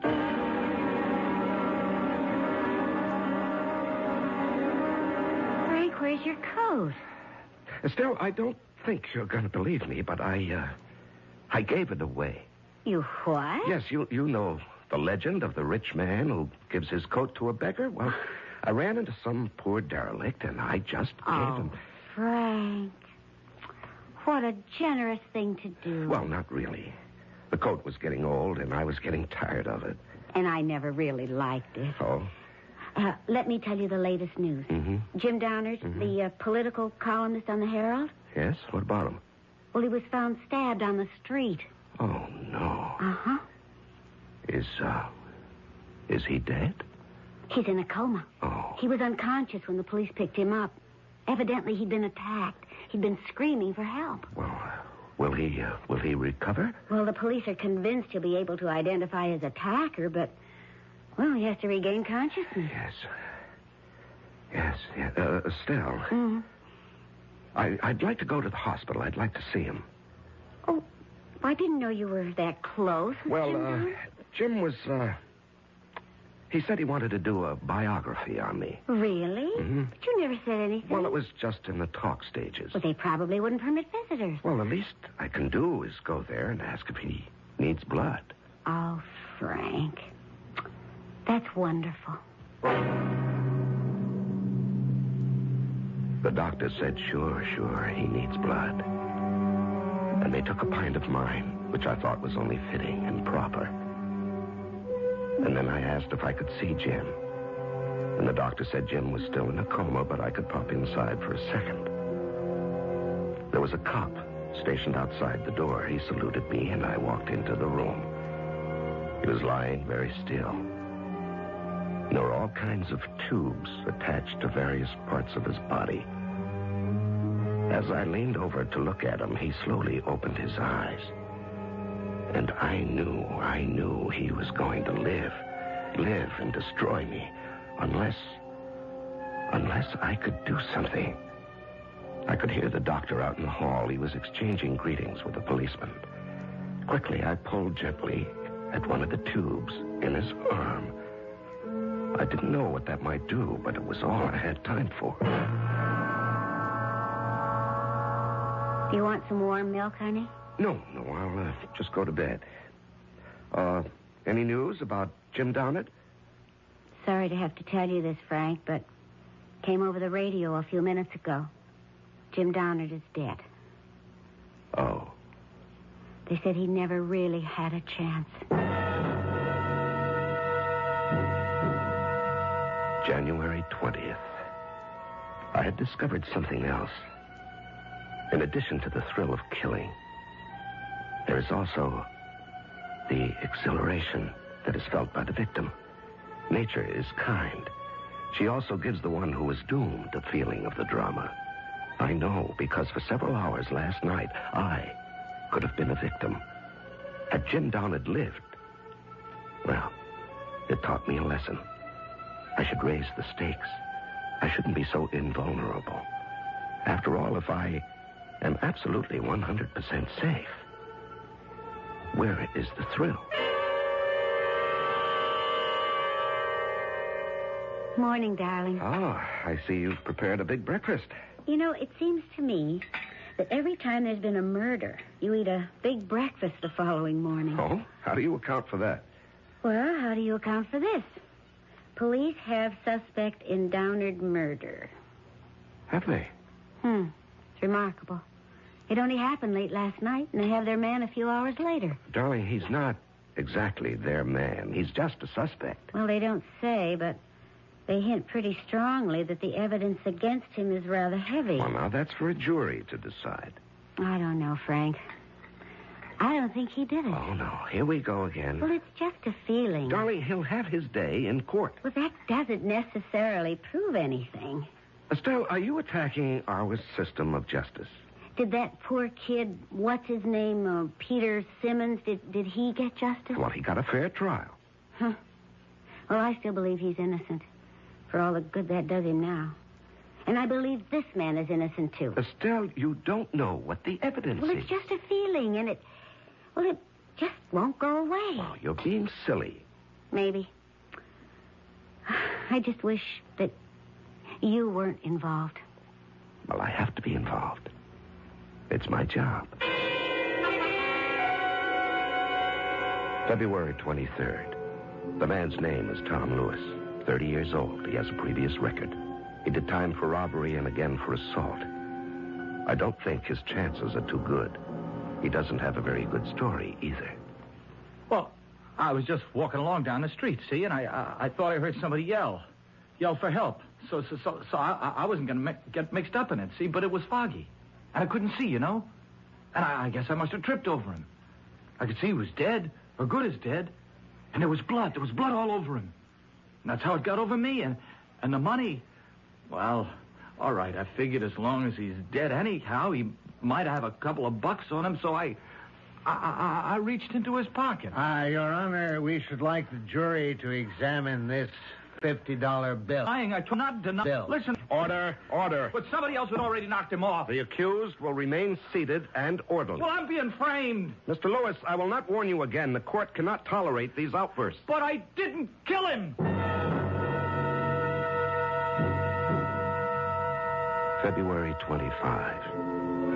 I see now each of my murders has been a masterpiece. I feel like an artist. With this difference, I cannot accept credit for my work. Well, perhaps the day will come when a man will be honored for a superlative job, such as I can do. Meanwhile, I'm not exactly being cheated. No one else wants to take credit for my work either. That's a consolation.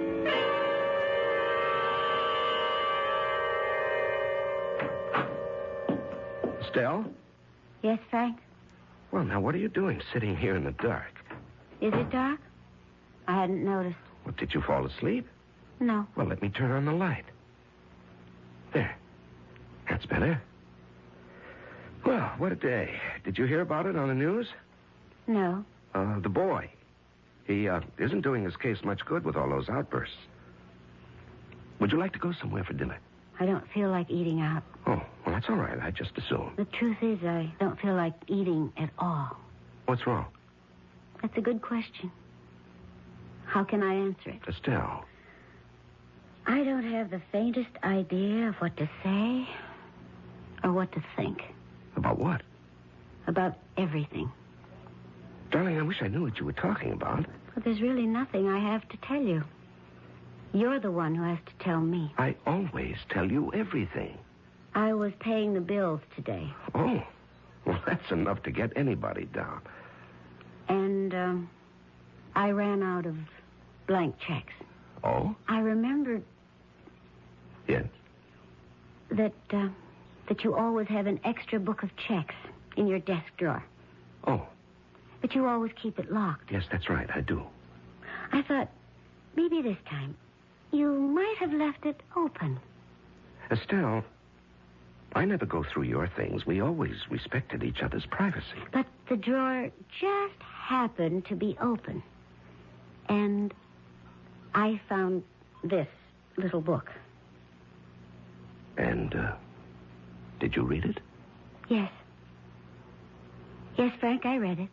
Every single word of it. Did you tell anyone about it? No, Frank. I've told no one. Well, that's good. That's very good to know. Frank.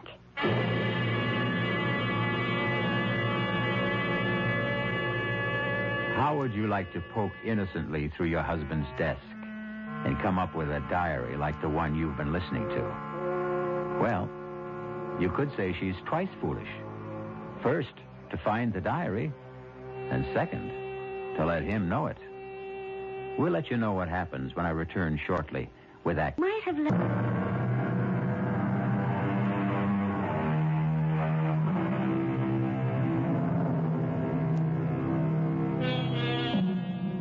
Over the years, there's been a series of particularly brutal murders.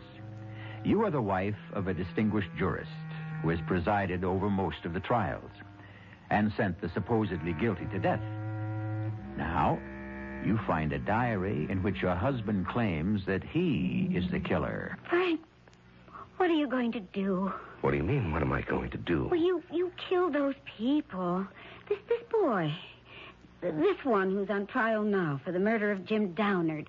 He's innocent. No, dear, he's guilty. But I just read your confession. And Peter Simmons, who was hanged for killing his sweetheart. Well, you admit you killed her. Darling, please, sit down. You're becoming hysterical. That's right, I am. I have every right to become... Estelle, please, will you listen? But to what? To the truth. I've just read the truth. Darling, listen. For many years, I wanted to write a book. What? Now, will you please just listen? You don't have to say anything until I'm finished. I have been fascinated by the criminal mind. And so after a particularly brutal, apparently senseless murder is committed, I try to place myself in the mind of the killer. What does he think? That's the way you put it. Murder is obedience to a natural law. That's poetic license, dear. What do you mean? We kill, not for gain. Or we think we do. We think we kill for money or for passion, but the truth is, these are just pretexts. Now, we kill because of an ancient urge. And when the urge becomes strong enough, we take advantage of any pretext that comes up. But I'm not aware of this urge. And neither am I, dear. It's been refined and civilized out of us, but there are lower types. You see, the Tom Lewises, but the Pete why? Simmons. Why what? I don't know. Estelle, do you believe that I killed these people? Well, there it was in your own handwriting. Oh, Estelle, could you actually believe me capable of murder? I don't know. It was such a shock, and I was so frightened. Darling, we've been married 20 years. Don't you know there is to know about murder? Thought I did. And then I happened to remember certain things. Like what? Well, one of those. Each time there's been one. What murders? You just happened to be out walking. Well, there is such a thing as coincidence. And when that girl was killed, well, you did have stains on your coat. Oh, darling. Would you hang me on circumstantial evidence? Well, you hung Peter Simmons on circumstantial evidence. And circumstantial evidence is tightening the noose around Tom Lewis's neck every day. Do you seriously believe? No. I believe you. Well, that's better. I believe you. Because I have no alternative. February 27. How could I have been so stupid? Why did I leave that drawer unlocked?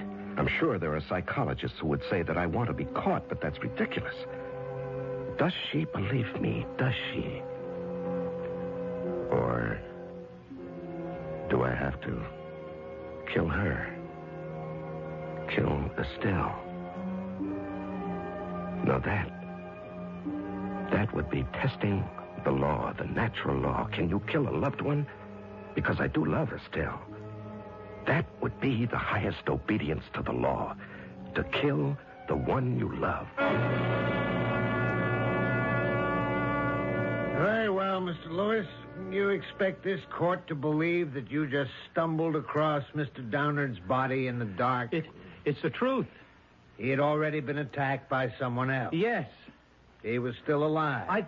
I think so. You insist you heard him cry for help. That's right. Someone had just attacked him, see? And he's the one who killed him. Yeah, but we don't know that he cried for help. All we have is your word for it. But it happened, I tell you, and... Yes? What? What did you want to say? Mr. Lewis, you must answer the prosecutor's question. What happened? Yes, well, it was foggy. But you see, just as I got there, I saw somebody. You saw somebody? Right. I could see somebody running away. And could you describe that somebody? He was tall. Very tall. There's no mention of this somebody in any of your previous statements? Well, that's because I was nervous. See, I couldn't think, but now... Yes? Well, now, as I go over it again and again in my mind, I remember. There was somebody, see, a tall guy. And he was running away. I mean, I can even remember his footsteps. And so now you expect us to believe that the murder was committed by a certain mysterious somebody. I expect you to believe the truth. I think we already know the truth.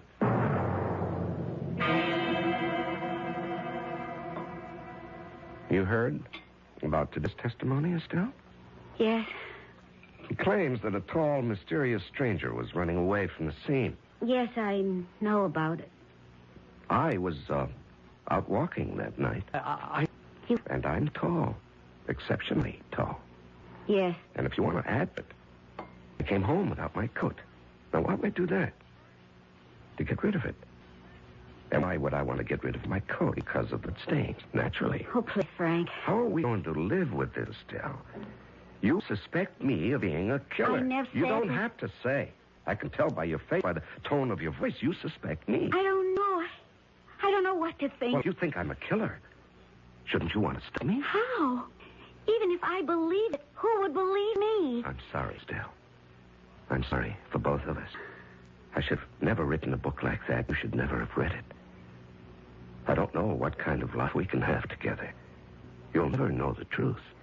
But I will, Frank, I will. I found a way to determine the truth. How? How could you? The truth is in your diary. I read your diary very closely. I found a way.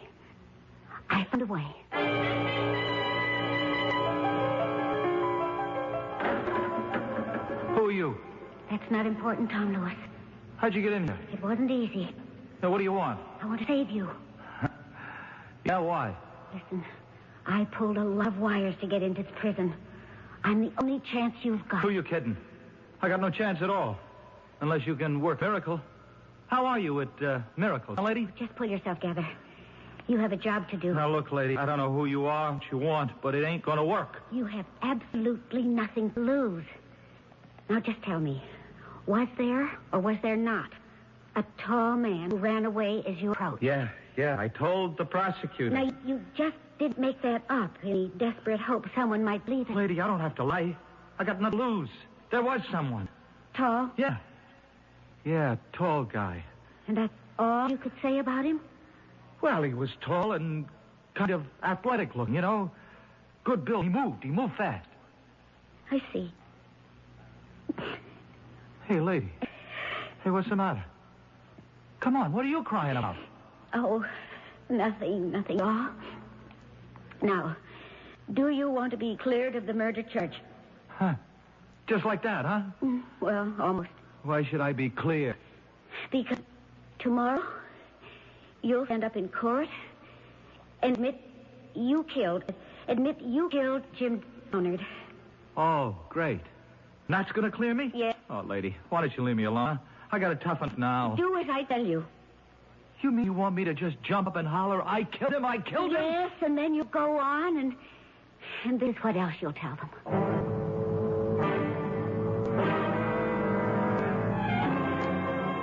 So, ladies and gentlemen of the jury, you've heard all the testimony, seen all the evidence, and now it's up to you to decide whether the accused, Tom Lewis, is guilty as charged of the crime of murder. They don't have to decide. There will be order in this court. Order. I mean, what's to decide? I'm guilty. Hey, here we say. Order. Order. The prisoner will be seated. I'm guilty. You see? I don't care what those clowns on the jury think. I killed him. I killed Jim Dunnard. I killed him. I'm proud of it. That's right, I'm proud of it. Sure, I killed him. What's wrong with that? Everybody kills sooner or later. We're all killers, you see. I killed him because I couldn't help myself. I said be seated. Didn't you ever want to kill somebody, Judge, huh? Didn't you? I'll have you removed from this court. What do I care? I killed him. I also killed that woman last year, you know? That Darlene, right? Darlene, what's her name? I killed her. Her boyfriend swung for it. You did not. I did. I can still feel the wild beating of her heart, you see? The hysterical pounding of her pulse. And then you stab. You stab the knife. You didn't kill her. I killed her. And I killed Tom Downard. You can't take that away from me. Don't anybody try to take it away from me. Silent. I won't be silent. I killed because I had to. I had to obey the law. The natural law. Nature commanded me to kill. That's a lie. You're a cheap little punk. What would you know about nature's laws? What would an ignorant hoodlum like you know about nature's law? What an illiterate clod like you know about the dark hidden places in the human soul? What would you know about bloody imperatives of the race? I know. I killed both of them. You're a liar. You didn't kill anybody. I did. I killed Darlene Wilson and I killed Jim Downard, and I can prove it. Right. Now you know, Hazel. Now you know I did it. They weren't cheap little crimes of passion. They were obedience to the elemental law. You know that's the truth, Estelle. Show them the book. Show everybody the book.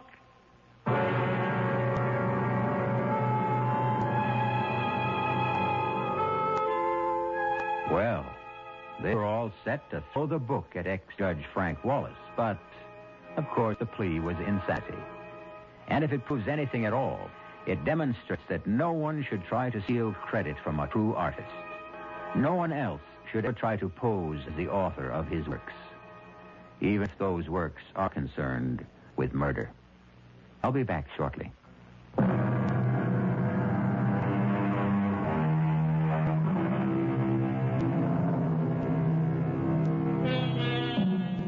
You've heard him say, murder will out. It's supposed to mean that murder cannot be hidden. The fact will eventually emerge. However, the tale you just heard adds a chilling dimension to that statement. It can now mean that murder may slumber deep inside each of us, that one day it may find its way out. No, that won't do. Better enjoy murder vicariously with us. That way, you'll never be tempted or driven. Our cast included Larry Haynes, E.V. Juster, Robert Dryden, and William Redfield. The entire production was under the direction of Haim Brown. This is E.G. Marshall inviting you to return to our Mystery Theater for another adventure in macabre. Until next time, pleasant dreams.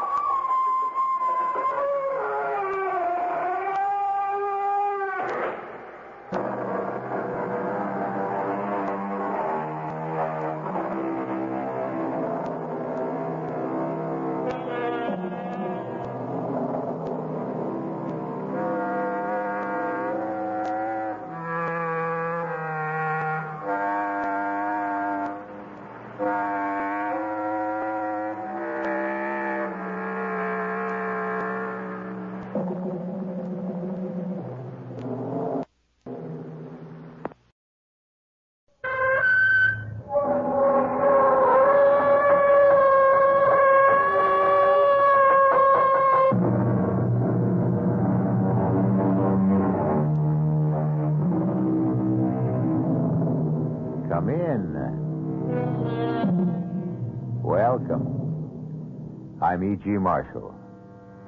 Welcome to the terrifying world of your imagination.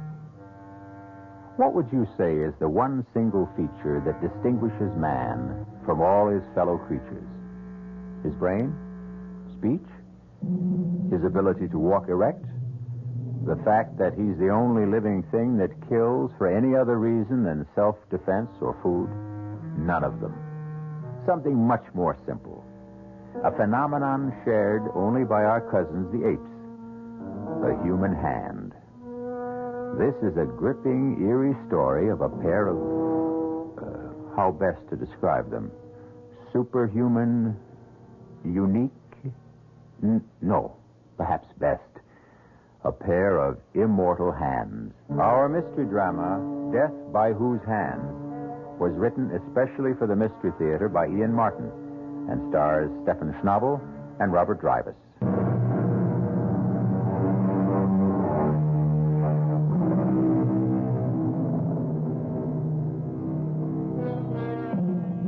In the beginning of the 19th century, no city in Europe shone more brightly or boasted a more resplendent culture than Vienna. City of dreams, of glittering balls, of royalty and nobility and beautiful women, but most of all, of music. Music to the Viennese was, and is, a religion, a faith, a passion. And passion is an insidious, destructive emotion which can lead to sinister and deadly results. You are listening at the moment to the hands of Rudy Baum on the piano in Vienna's great concert hall.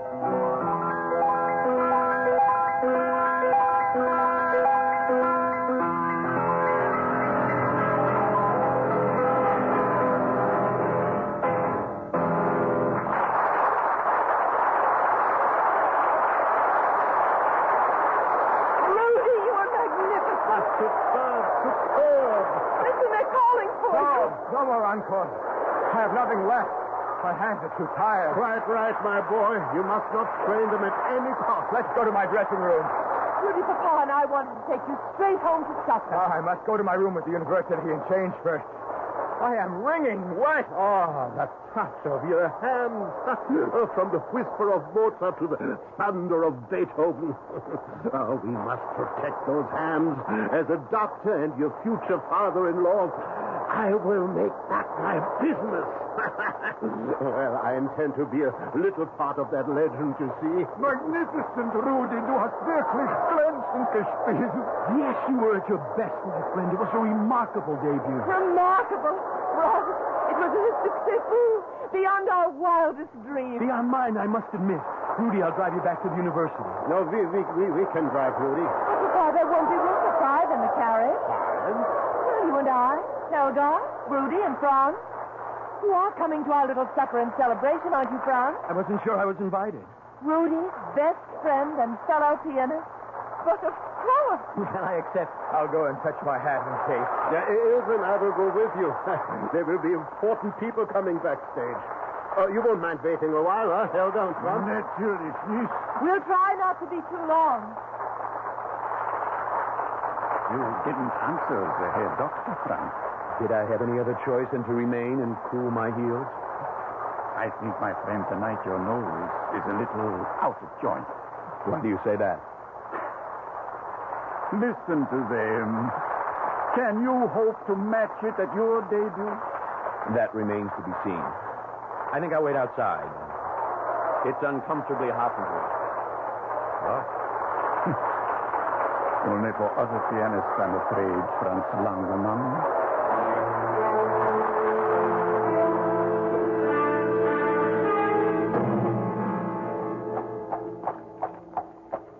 Big night for you, Rudy. No, it's only the beginning. I'm sure of that. Oh, but you're right. It is a big night. It's the start of everything I've worked and slaved for all my life. You wouldn't understand. Why not? Haven't I done the same? You? How could you know what I've suffered? You started with everything. I with nothing. I'm poor. I'm short. If I'm not downright ugly, at least I'm no tall, handsome, elegant dandy like you. But I've got it all in these hands of mine now. I've got the girl, I've got her father as patron, and soon I'll have all the rest. The money, the fame, the clothes. I've beaten you, Franz. I've beaten you. And I did it all with my talent, with thee. All right, Rudy. All right. You've had a great success, but don't let it go to your head. You're not the only pianist in Vienna. Oh, yes, I am now. Well, some of your classmates still have to make their debuts. Who? Gelbach? No, certainly. Struck is here, made of tin. Brungel, he's all thumbs. And me? You are nothing. You've no tone, you're wooden, you're stiff, You play like a music box. I ought to stop this carriage right now and throw you out. Go ahead. We're almost there. No, I'll do you this one last favor. We'll get there as fast as I can so I can get rid of you for good. Yeah. Hey, look out, Franz. The streets are icy. It's your big night. I'm only giving you something else to thrill about. There's a curve ahead. That wagon has stopped blocking the road. Franz, look out! Look out! Listen! The carriage is tipping!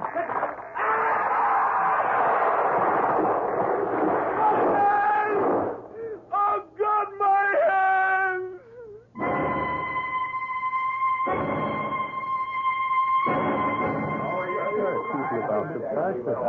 What on earth do you suppose is keeping Rudy so late?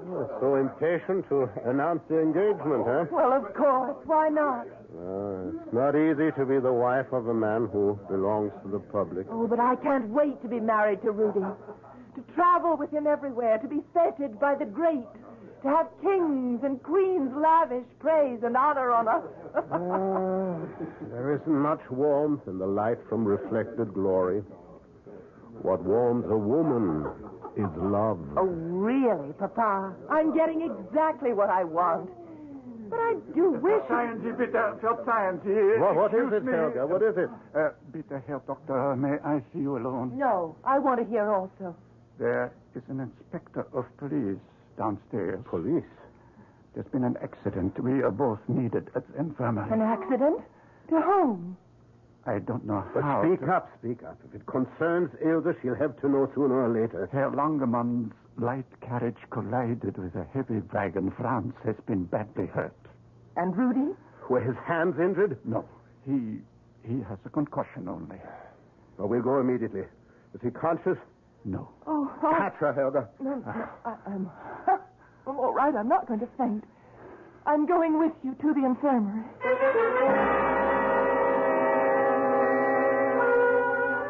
The hemorrhage is so massive. Brain destruction is irreversible. I'm surprised Rudy's still breathing. Oh, the music these hands made less than 3 hours ago. The music they could have continued to make. All vanished. Oh, what a loss. What an irreparable loss to the world. And to your daughter. Oh, yes, Ilse. I cannot face her now, Helga. Will you, old friend? Trust me. I'll take her home and sedate her. No. Give her something here before she leaves. The inspector can see her home. I need you here. As you wish. But she'll want to see Rudy. What do I tell her? Tell her she must wait. Don't hold out any hope. And Franz? Well, I'm going to see him now. Tell Ilse he had some hand injuries. Say he's under sedation. And be sure that policeman takes Ilse home. He's asked all he needs to know.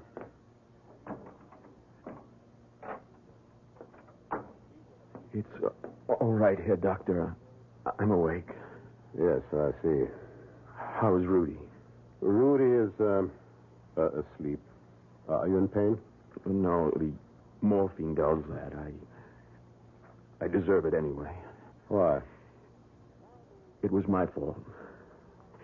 He was so swelled with his success, he blurted out the truth.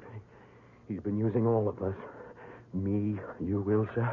He informed me he had no use for me anymore. Of course, he still needs you and Ilse.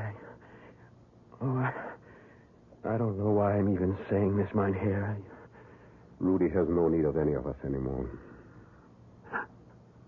You said he was He's dead. He might as well be. And what does that mean? His skull was fractured. He has had massive intracranial bleeding. His brain is damaged beyond repair. In a sense, he's still alive. Medically, he's dead. It's only a matter of time till the rest of him dies, too. And I am the one to live. Yes.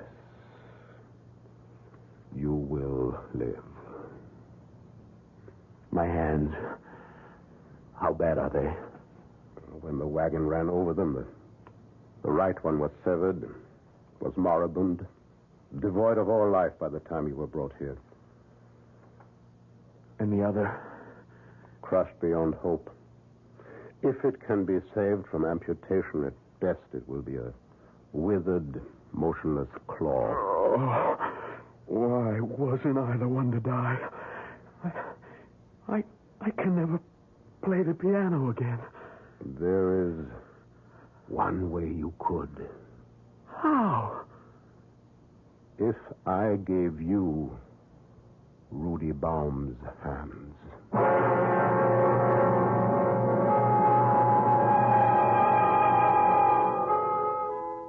In stunned, incredulous shock, Franz stares up at the usually kind and humorous face of the Herr Dr. Herschel. Now it is stern and drained, the eyes boring down at the young man, gleaming with a strange fanaticism. What he is proposing is beyond belief, beyond possibility, beyond the laws of man and God.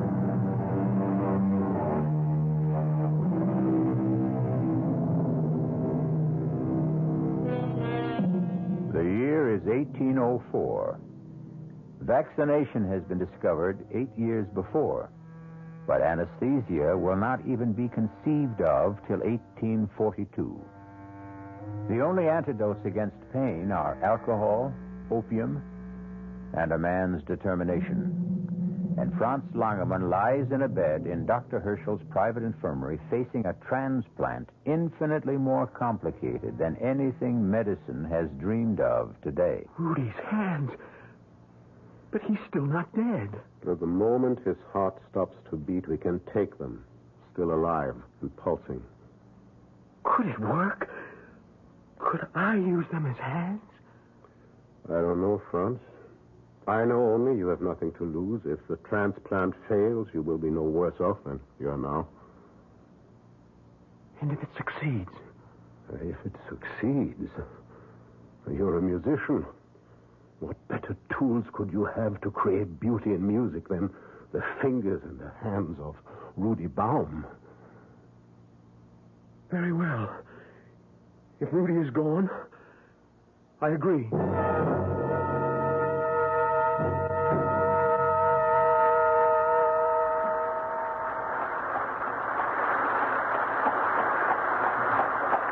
Johann, put the horses away. I'll sleep till mid-afternoon. I won't need you before then.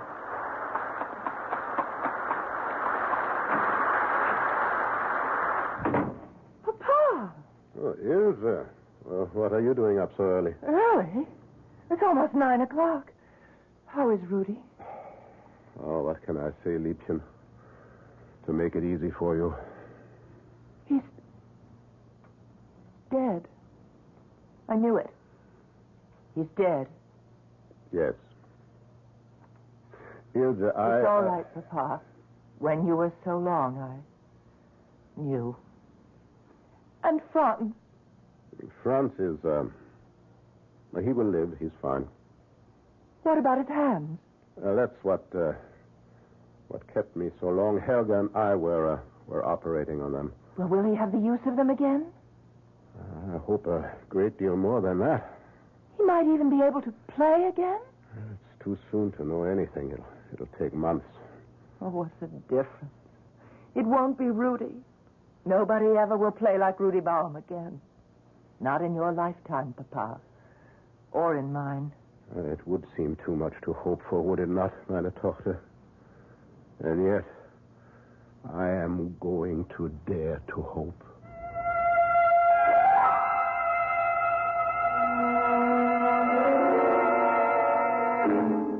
Awake now and no sign of gangrene? Yes.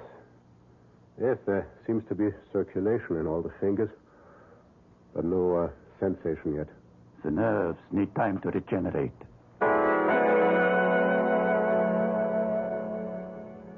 So, now, Franz, we are taking off some of the bandages to free the fingers. Yes, Doctor. Now, Franz, which hand am I touching? I don't know. I don't know. I have no hands. It isn't working. Patience. Well, we try something else. Move your right thumb.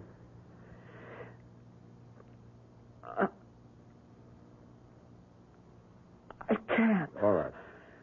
Now try the left.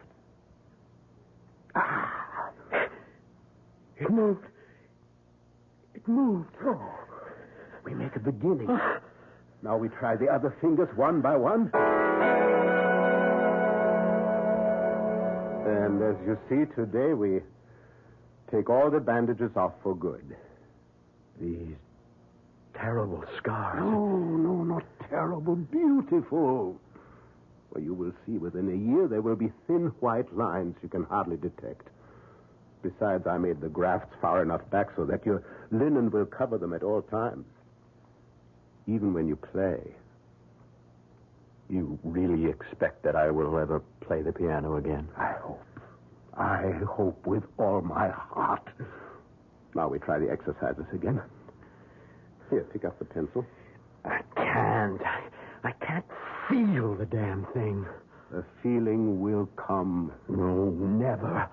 They work, they move, but they have no feeling. I tell you, it's all been for nothing. I'm wearing a dead man's hands.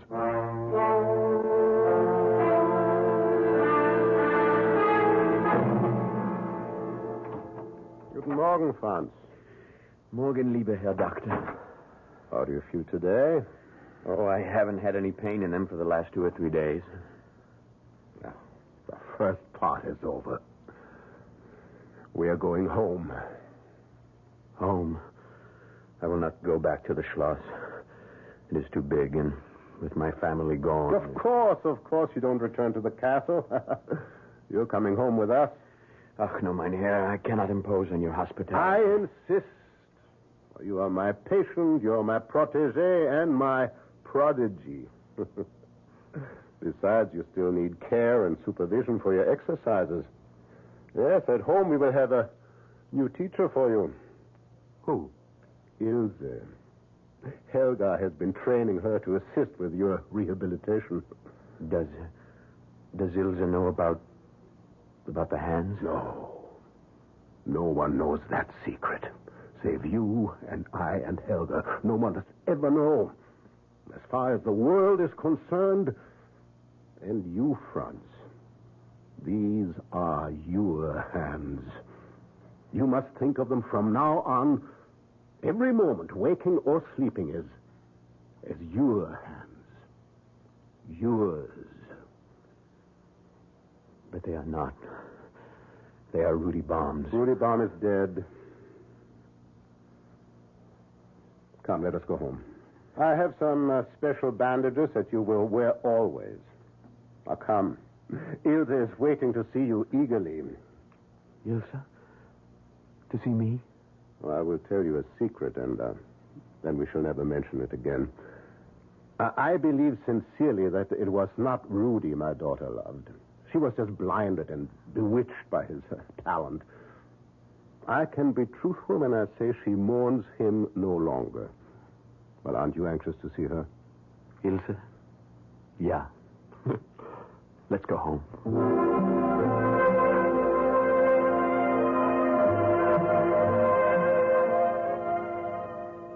Guten Tag, Franz. Ilse, I didn't hear you come in. Guten Tag. Where's Papa? He went back to the infirmary after lunch. Oh, I thought you and he were together. And now that I'm here, I must take up my duties. Will you come to the table? Are we to eat again? No. We're going to start your exercises. Oh. Your poor hands.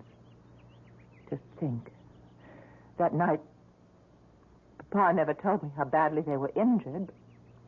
There's not a sign of a scar. Your father is a magician. No. I know he's prouder of his success with you than anything he's ever done. Do they still hurt? No. Even when I hold them? My hands are not what you heard, Ilse. It was my heart that was in your hands. Oh, that was a long time ago, Franz. It's over. Shall we start again, then? Us? Again? No, I meant the exercises.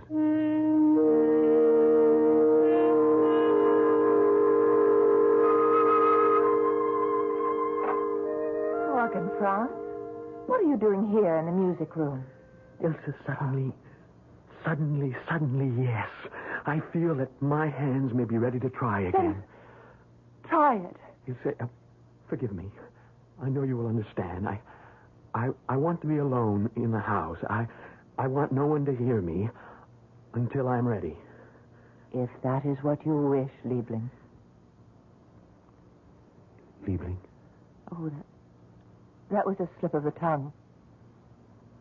I'll take it as that for now. But if... will you help me in a plan I have? Ask me. Well, your father's birthday is 2 months away. I want to repay him for all he's done for me in a way beyond money. Let me have 4 hours a day. Alone. Here. No one but the servants in the house, and swear them to silence. Let the hair doctor think I'm taking my regular exercises to strengthen my hands. Instead, let me exercise them where they belong. On the keyboard. Oh, that's marvelous. If only... Only what? Oh, if only I could share it with you. No one can share this private agony. Liebchen, yes, I will call you that, and I hope that I have the right to. But I won't know for at least 2 months. Help me. In everything. Always. Ilse. Oh, darling. Darling. And that was not a slip of the tongue. I'll be out of the house in 10 minutes, and you can start to build your triumph alone.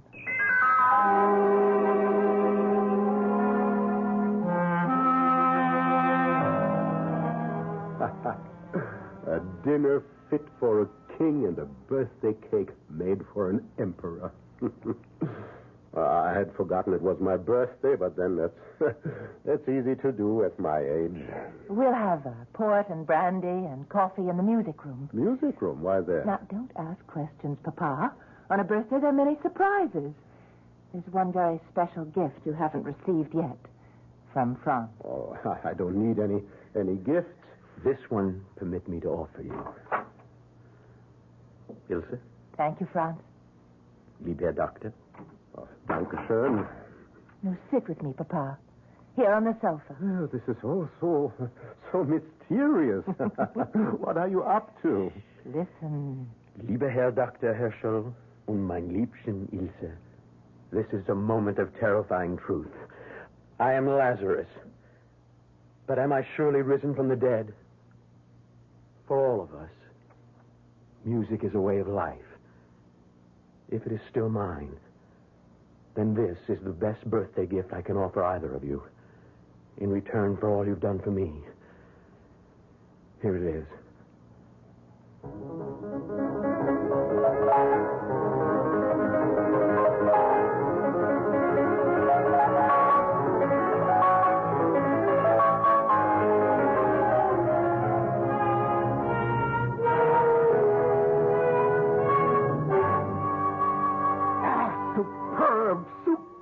Franz, it was magnificent. I've never heard it played better. To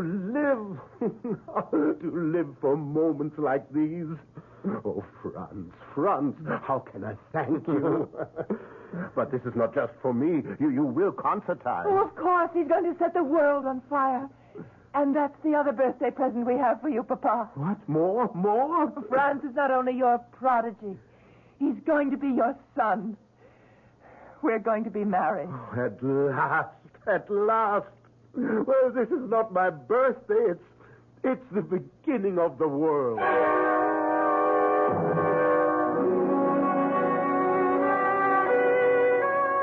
Good night, Ilse. Must you go? Time enough for us. This is his celebration. Let us wait for ours. If I must. Don't tempt me. You were so wonderful tonight. The tone, your hands. All of me is yours. Then come. Come to bed.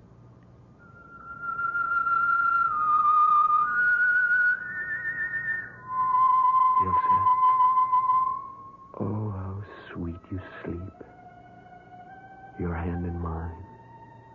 Where are my hands? What? Who stole my hands? Rudy. You, Franz. You stole them. No. No, Rudy. No. Try to use them, Franz. Try to borrow my talent. Try to win the world and grasp it in your hands. Only you won't. Never. Never. Never. You are nothing except for my hands. And they will never belong to you.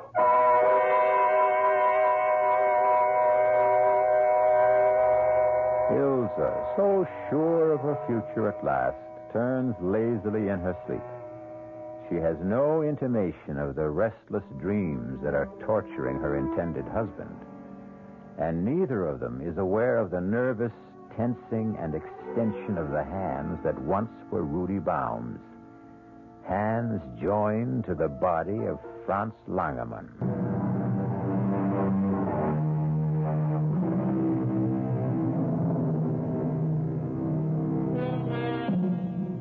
The debut that fall of Franz Langermann was sensational.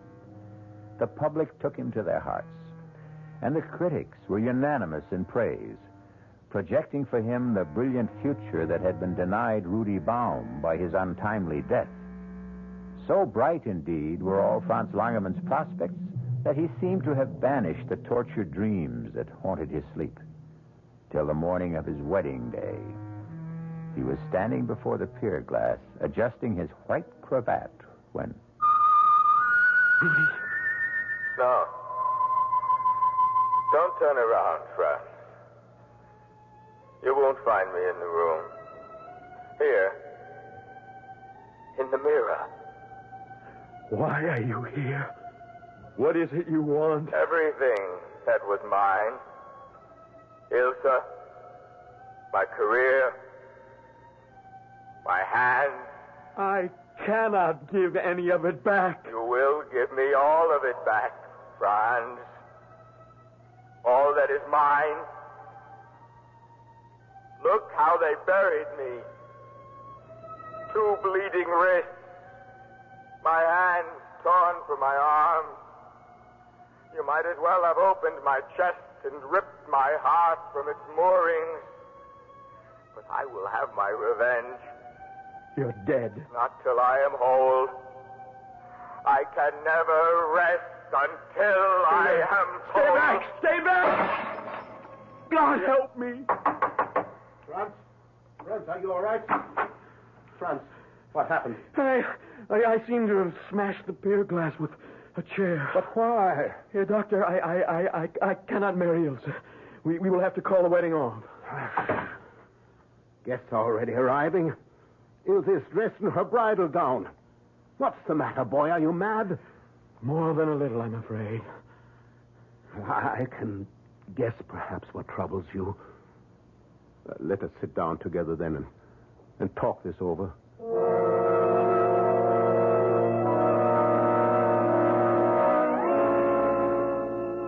So Rudy has been haunting your dreams, and now today his specter appeared in the mirror? Yes. And you feel that his uneasy spirit is doomed to haunt you, that his ghost will forever dog your footsteps? Yes. Certainly if I marry Ilsa. And I love her too much to put her through that, too. Franz, you are an exceptionally kind and sensitive man. You've been through an agonizing and traumatic experience.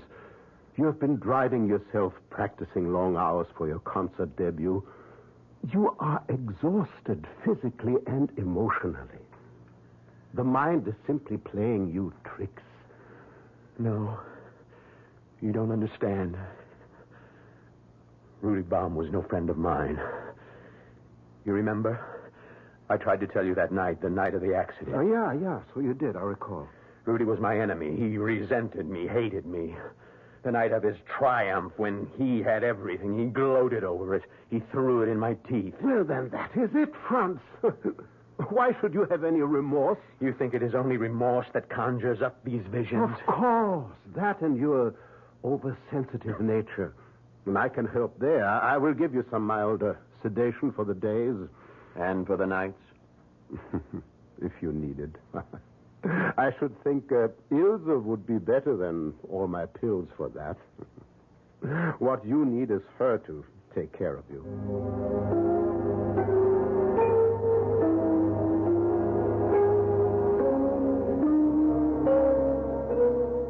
Ilse, Franz, welcome home. Oh, Papa, it's good to be back. It's good to see you here, Doctor.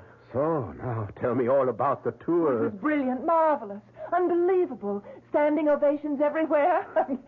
France was the lion of the hour. He looks like a rather tired lion. Oh, just need a couple of days' rest. I must look a fright after that long carriage ride. You'll excuse me while I change. Oh, I forgot. We ought to give a special concert recital for the Emperor at Schönbrunn. Imagine, our own Emperor. Well, she is wildly happy. Yes, Ilse thrives on all the social life. Well, you don't seem to share her enthusiasm. Oh, my God, how can I? Oh, come on, Franz. Not so bad to be wined and dined. The important thing is to remember it's a tribute to your genius. My genius. Do you really think it is I they applaud? Who else? These, that's what they come to worship. And who makes them work? Not I. I tell you, they have a life of their own. Do you think I could attack the Beethoven Emperor as though notes exploded from one of Napoleon's cannons? I tell you, they are beyond my control, and it is driving me mad. I want to play my own music, be my own man. These may be the hands of a genius, but Lord help me, they are not mine. I never want to play the piano again.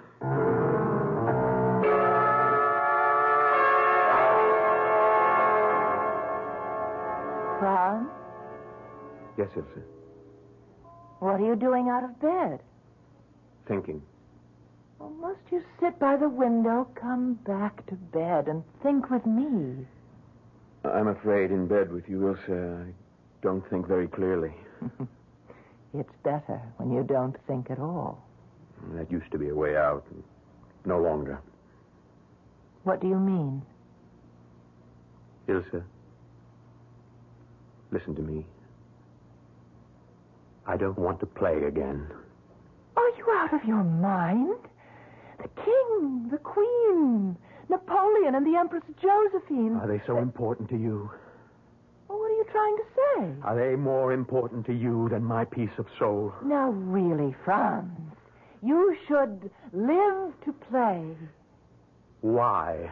Because it's expected of you. By whom? Well, by the nobility, royalty, everyone who hears your music. And you? Yes, and my father. Oh, no. Your father understands. And for the rest, there's always a new artist, a new interest. The truth is, isn't it, that I must keep on playing for you? Well, that isn't true. Then, if you love me, agree that my career is over. Would you love me still, just as Franz Langemann? You're being foolish, Liebling. This is just another temperamental display. Why should you stop playing? I won't allow you to. Won't you, Ilse? I think it's time we put things to a test. What are you doing? I want to show you something.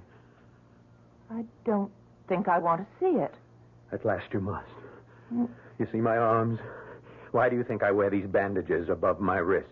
Well, you always said the scars were ugly, and it... Ugly? Let me show you the truth. Look at both arms. Why? There's nothing there but a thin white line. On each arm, all the way around. See? Yes, but I thought... In the accident, Rudy's brain was injured fatally. But the rest of him was untouched. All of me was untouched except my hands. They were completely destroyed. But if they were... Oh, no. Yes, Ilse. Oh, no. Yes, these are Rudy's hands, grafted to me miraculously by your surgeon father. No. These are what you love, aren't they? Not me. Even when they were still Rudy's, it was these hands and the fame and the notoriety and the acclaim that could win and really claim your love.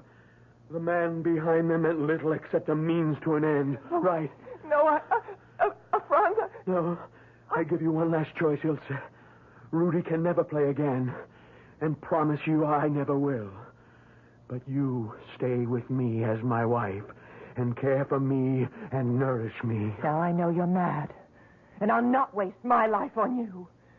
I forced myself to endure Rudy because I knew he could carry me with him to the top. I found you more endurable if you could give me the same. But if you turn your back on success and glory, don't ask me to do the same. You cannot love me for myself, only for these. With those hands, no matter whose, you can rule the world. Even though they destroy me. Oh, I don't know why I wasted my time on such a fool. Those hands are not for destruction. Even about your throat. Say you love me. Oh, stop being a child, son. Say you love me. At this moment, I despise you. Now, watch. What? With the new pier glass I brought today, you better knock it over. She fooled us both, Franz. Kill her. They're my hands. What are you looking at? Can't you see him? Rudy. In the mirror. You're mad. Franz, no. You said to use them. Rudy. They're not mine. Not mine. Yours.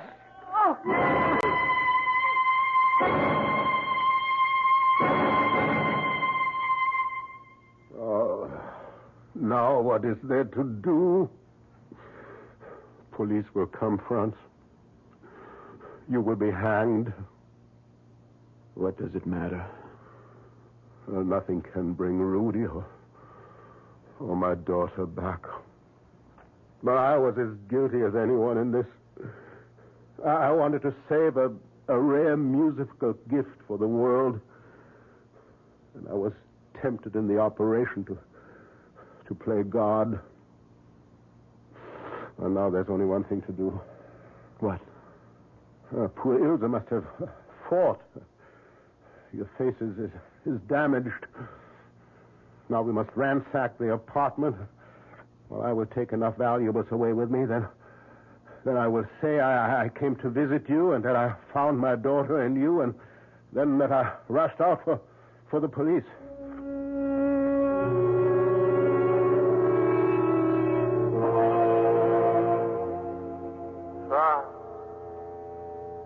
Franz! What is it? Look in the glass. Rudy. Did you really think I'd let you escape? Do you really think I care anymore? Take my hand and put them around your throat. That's it. Now, let me do the rest.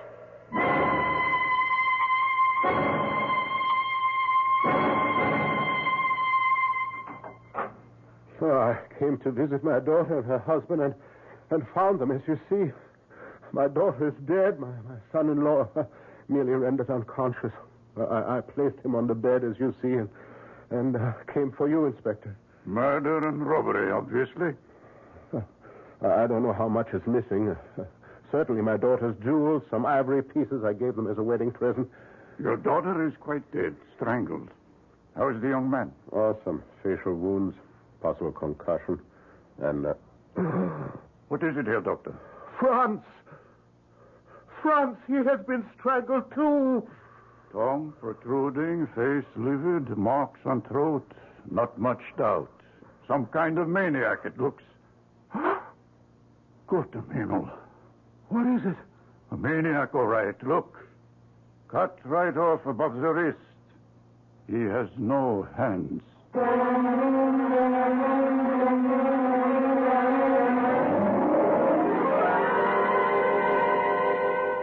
Now I wonder if anyone stopped to exhume Rudy Baum from his solitary grave.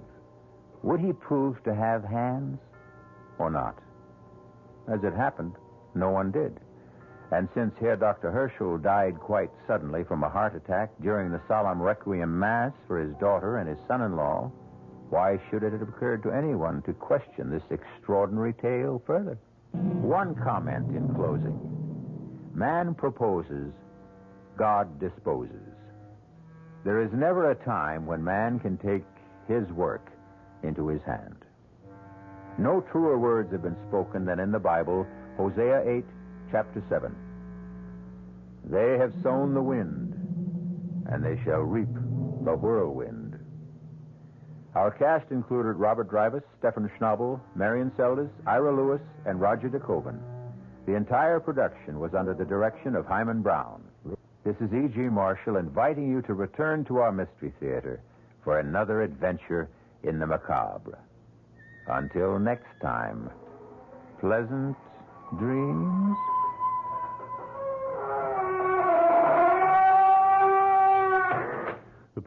The preceding Mystery Theater program was furnished by the CBS Radio Network. This is WOR New York and RKO General Station.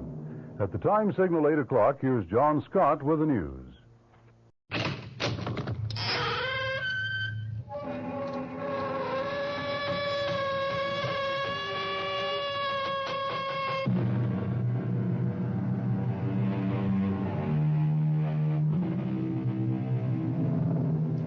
Come in.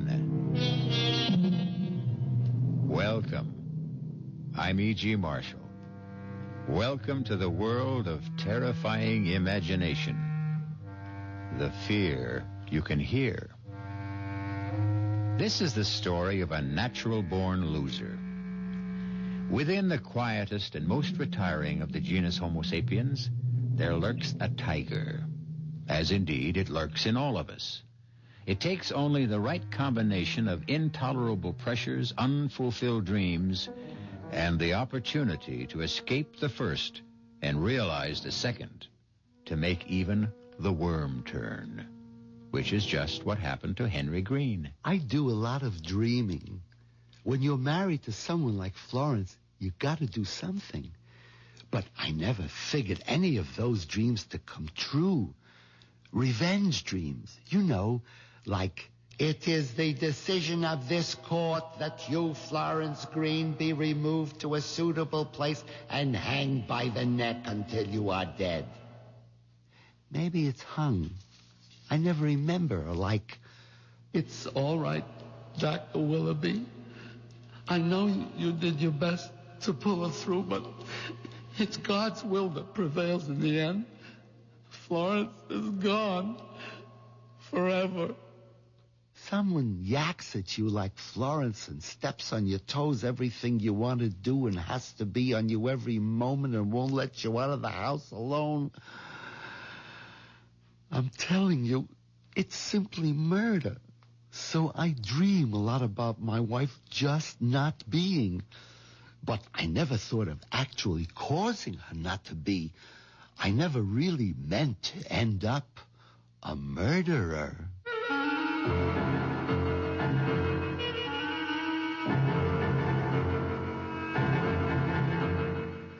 Our mystery drama, It's Simply Murder, was written especially for the Mystery Theater by Ian Martin and stars Jack Gilford.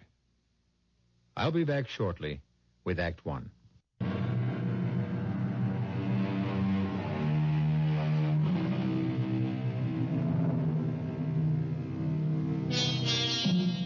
One of the simplest and most fiendish devices to drive men mad is the Chinese water torture. The slow drip of water, second by second, minute by minute, hour by hour on the forehead. Unending, inescapable, inexorable. Henry Green's life was like that, both in his work and at home. Did you wash up all your breakfast dishes? Yes, Florence. You left the spoons up so they drain? Yes. Put out the garbage? Yes.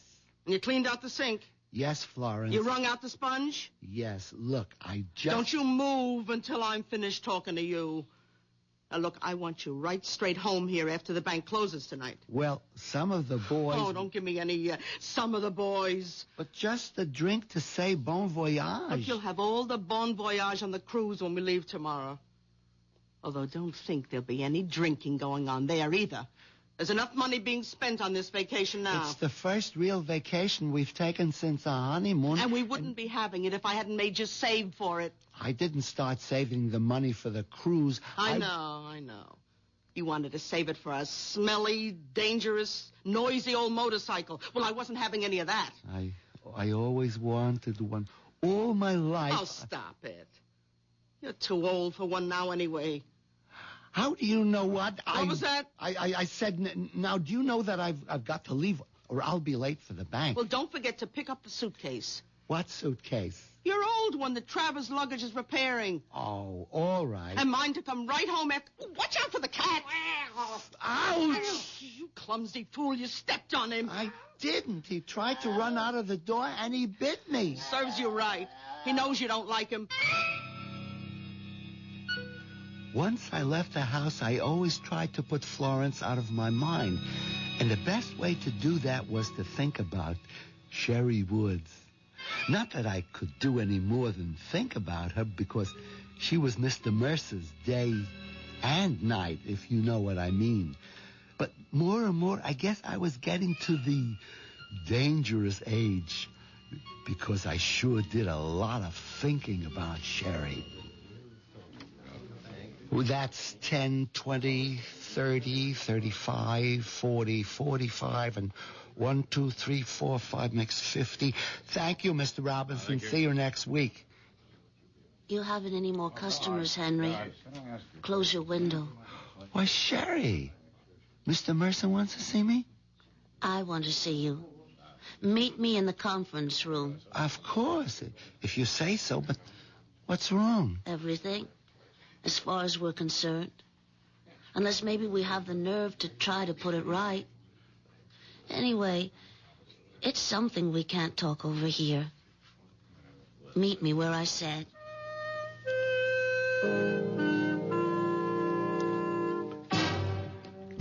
What kept you so long?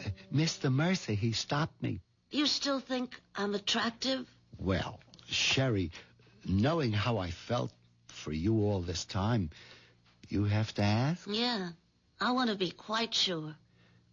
Come here, Henry. Where? Here. Right close against me. Put your arms around me. Suppose someone should come in. I slipped the automatic lock on the door before you came in. We're quite safe. I don't feel that way. I meant from being interrupted. Now kiss me. Sherry, I'm a married man. Oh, don't tell me you don't want to. Sherry, you could make me do anything, but... Oh, make me do anything. All right, that's enough. Oh, I never kissed anyone like this. It's a good thing you'd be arrested. It'd be worth it. Let's do it again. Well, we could do it forever, if you wanted to. But I'm married. We could make a few changes.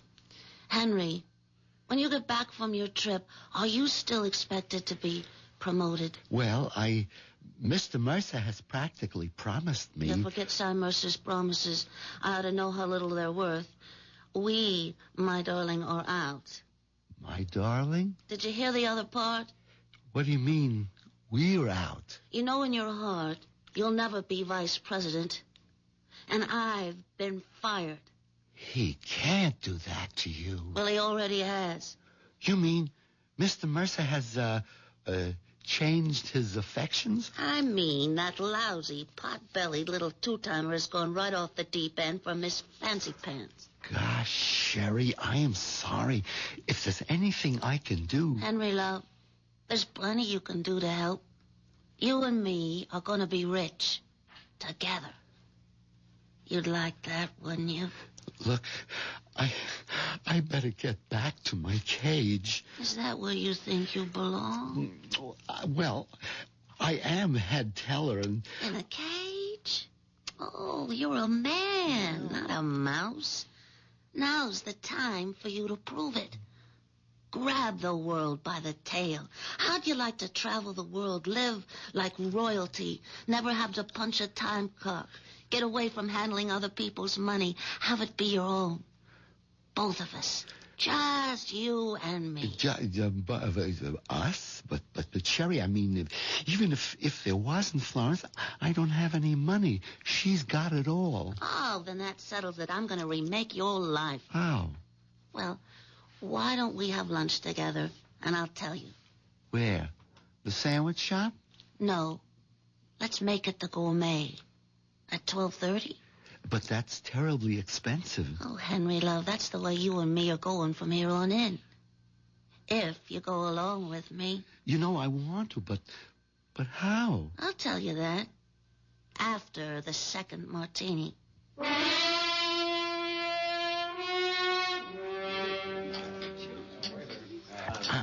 I don't think I've ever had 2 martinis in a row.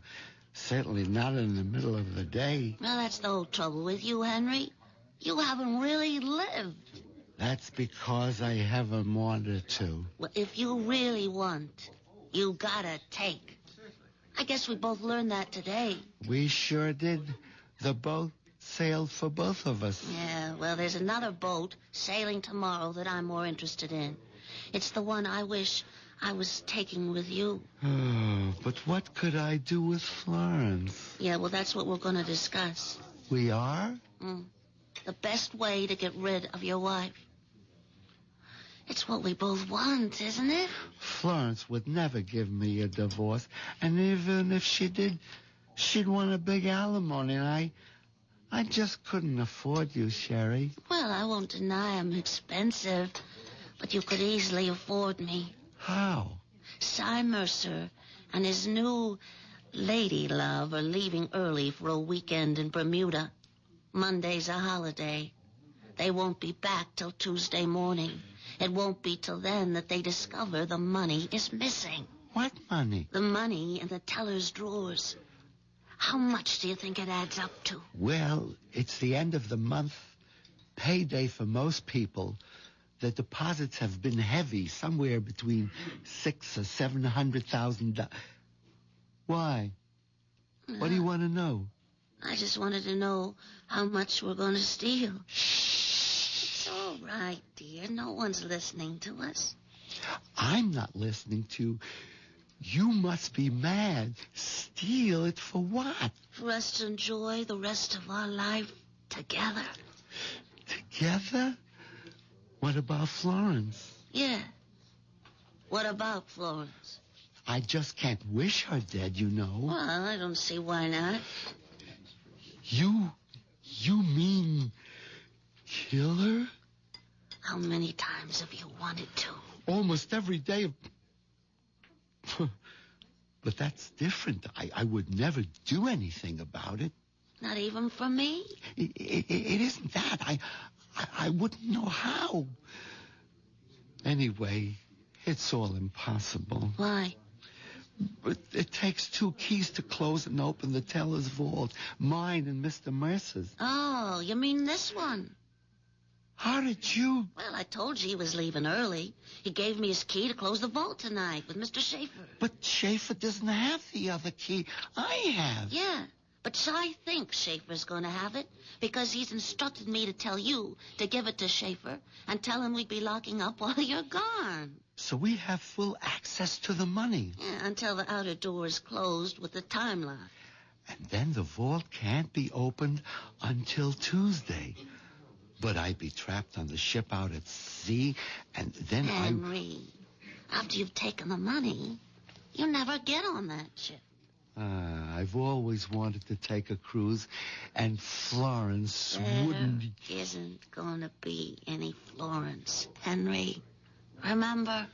But where could we hide? With enough money, you can hide anywhere. You'd shave off your mustache, get contacts instead of those wire-rimmed glasses, a mod wig. I'd cut my hair short, dye it blonde, and get a nose bob, and put on a little weight in the right places. We'd be new people. I always wanted to have a beard. So, all right, grow a beard. Florence would never let me. Listen, Florence won't be around to object. Would I really have to kill her? What other way around is there? None. The trouble is, I wouldn't know how. Well, I've thought of that, Henry. Here. What is it? It's a bottle of sleeping pills. Just dissolve them in a nice hot cup of tea for Florence. What more do you want? I think I'll have another martini. I couldn't believe it was me sitting at an expensive restaurant, drinking in the middle of the day, and planning to murder my wife. Then I started in to think about the 20 years I'd already had with Florence, and the 20 or more I still might have to spend with her, and killing Florence began to make sense. Maybe. I stole a look at Sherry, who was powdering her nose. It looked pretty good to me like it was, and I didn't see where she didn't have enough in all the right places to start with. That's when I made up my mind. Florence had to go.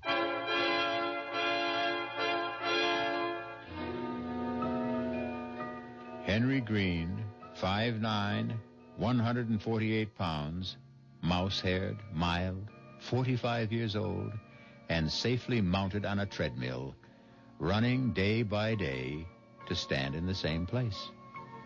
A man in a cage, both at work and at home, but now in the grip of the mating urge, a tiger.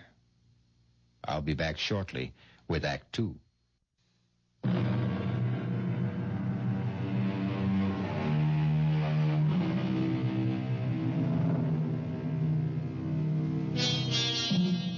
There's one thing you can say for Henry Green. Once set loose, there's nothing small about his new way of life. Within one day, he is all set to break 3 of the major commandments, the 6th, 7th, and 8th, although not necessarily in that order. Murder and adultery will have to wait their turn. At the moment, he is occupied with the 8th, and grand larceny at that. All right, Sherry. That was the last teller. Is she gone? Yeah. All right. Let's open up. There. That's mine. Now yours. That does it. Now get the suitcase from behind the desk while I open the vault. Here it is, Henry. Put it flat on the floor and open it. You hand me the money, and I'll pack it in. Hope there's enough room for all of it. Just take out big bills and leave the chicken feed. No. Better take everything. Empty drawers are easier to handle. What is it? Somebody's coming. Hide the suitcase. Get the vault door. Give me the bag. Oh, well, all closed up, Miss Woods. Time to go. Why, Miss Burpee? Forget something? Oh, and Mr. Green, honest, I'm just so embarrassed. I sure hate to ask you, but... But what? Well, there's something I want to check in my teller's drawer. Would you please open up the vault? What? Yeah, but we just closed up. We can't. Oh, you gotta. I have to know if it's missing. Is what missing? My engagement ring. You see, I usually take it off and put it in the drawer till I go home, and...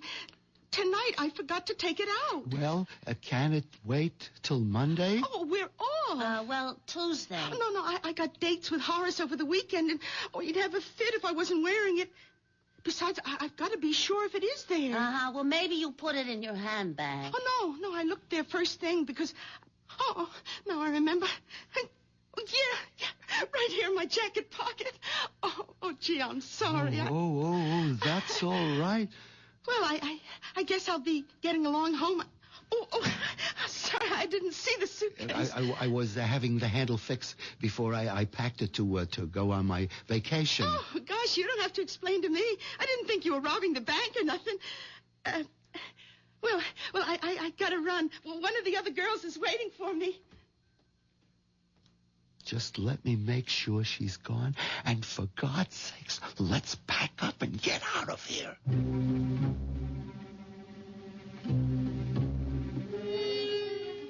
We were both shaking like we had a fever after that run-in with bird brain burping, but somehow we managed to pack the money in the bag and close the outside door with a time lock.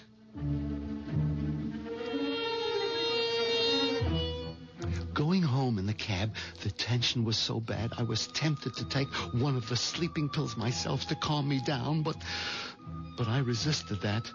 One crime leads to another. I was committed. If I lost my wits now, I stood to lose everything.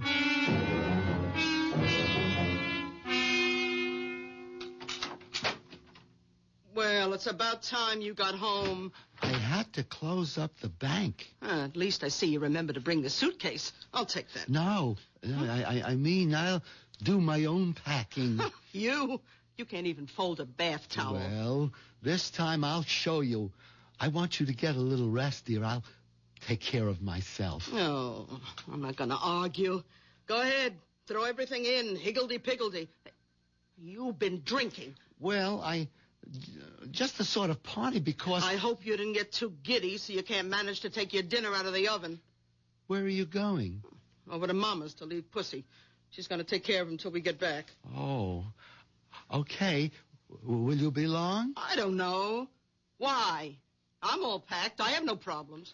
I just thought you might be tired, Florence, dear, and I want to get to bed early. I'm not even thinking about bed, and you'd better not either.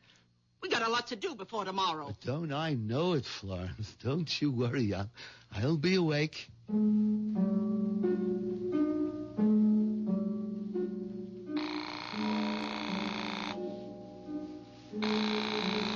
Hello? Sherry? Yeah? What's happened? Oh, nothing yet. I just had dinner. You mean to tell me you haven't got rid of Florence? Oh, yes. How? Well, she just took the cat over to leave at her mother's. Oh, you know that isn't what I meant. I know. It's just I'm Sherry. I don't know. Henry Green, you listen to me. It's now or never. But I don't know how to... Look, you take those capsules. Empty the powder from them into a cup or mug or whatever, and coax Florence into having a nice, relaxing drink before bed. What does she like? A chocolate, but... No buts, Henry. You can do it. Just put your mind to it and I'm finish just sorry I ever started it. Oh, Henry, when you know you're going to end up with me. Oh, okay, Sherry. You can trust me.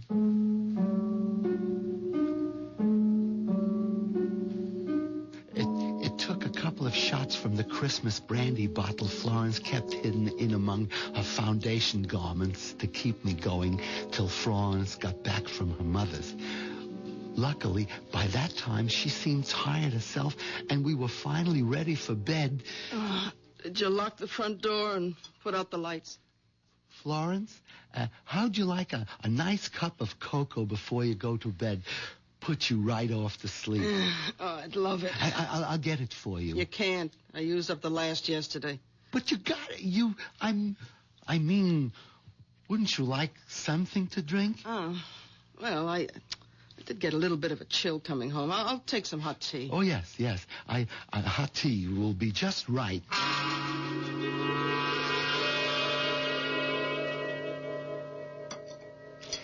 Here's your tea, Florence. Now drink it up. In a minute, when I have my hair up.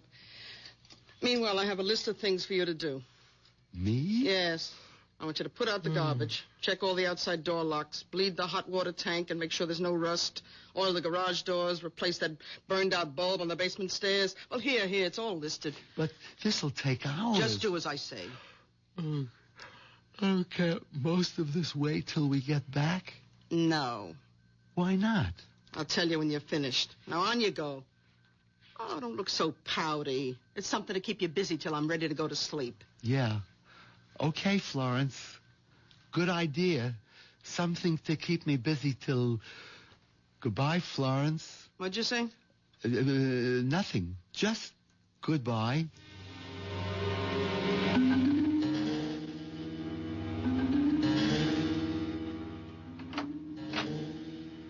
Florence? What is it? Oh, my God.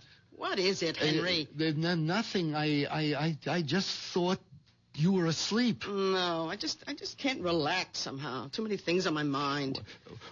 What was it you were going to tell me? Oh, that can wait. Oh, I wish I could sleep. Wasn't the tea any help? Oh, that. I poured it out. You forgot the sugar. Poured it out? I yelled and yelled for you, but you didn't answer. I must have been outside. Anyway, it tasted terrible and it was cold, so I just poured it down the sink. Well, how'd you like to bring me another, but with sugar? It's too late. Why? It's only just after 10 o'clock. Yes, I guess I'm so tired. Okay, Florence, I'll get you another cup.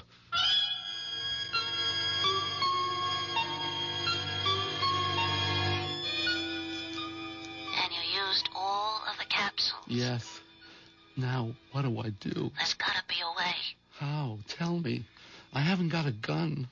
I wouldn't know how to use a knife. We haven't got a rope in the house. There isn't even any string. And I haven't got the courage to even consider a blunt weapon.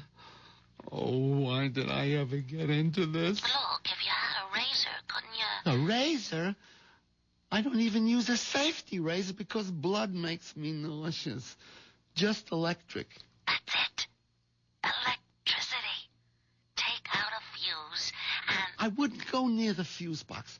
I'd probably electrocute myself. Gas. Have you got a gas stove? Oh, great. All I have to do is say, Florence, I just robbed the bank because I'm in love with Sherry Woods and we need you out of the way, so would you please just stick your head in the unlighted oven so I can smother you? What's that? The tea kettle. Blowing the whistle on me. I guess it's only the first. Wait a minute. Smother. A pillow. Oh, Henry, that's it. A pillow. A what? You know, like Laurence Olivier in that picture where he had the black face and he held the pillow over his wife's face and then, it was by Shakespeare. Yeah, Othello. Yeah. I might just be able to manage that.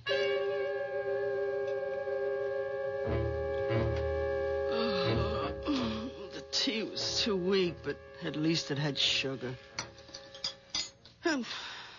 Henry, what are you doing standing there with that pillow? Oh, nothing. Just waiting to come to bed. Oh, well, turn out the light, for heaven's sake. I'm almost asleep. Henry! Yeah, sure.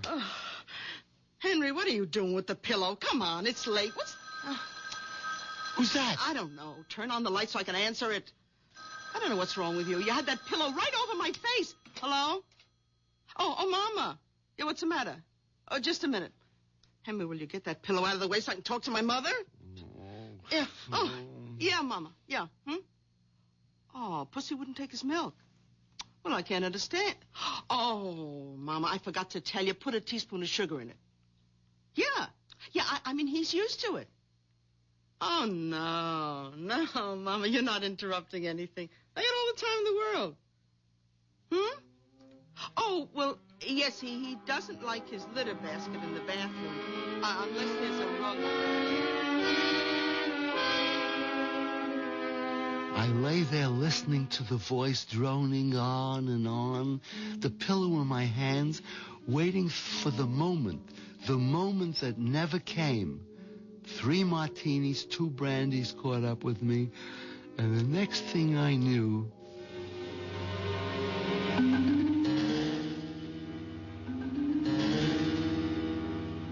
You fell asleep. Sherry, I was bushed.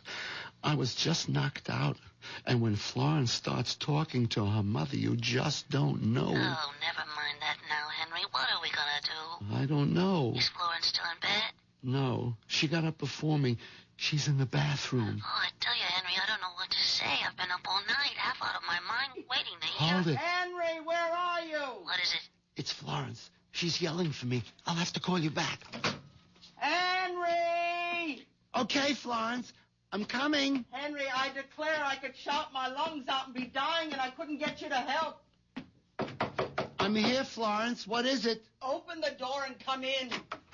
Oh, come right over here to the end of the bathtub. What's wrong? I have this terrible cramp in my foot. Oh, it's killing me. Massage it quick, please. Like that? Not the left when you pull the right. That's it. Oh, grab it and rub. Oh, be careful, idiot. Don't pull it towards you. You almost had my head underwater. You want to drown me? Suddenly, after all the trial and error, the hedging and the fudging, there it was. All I had to do was grab both feet, pull and lift up, and Florence was helpless and gone. Murder could never be made more simple.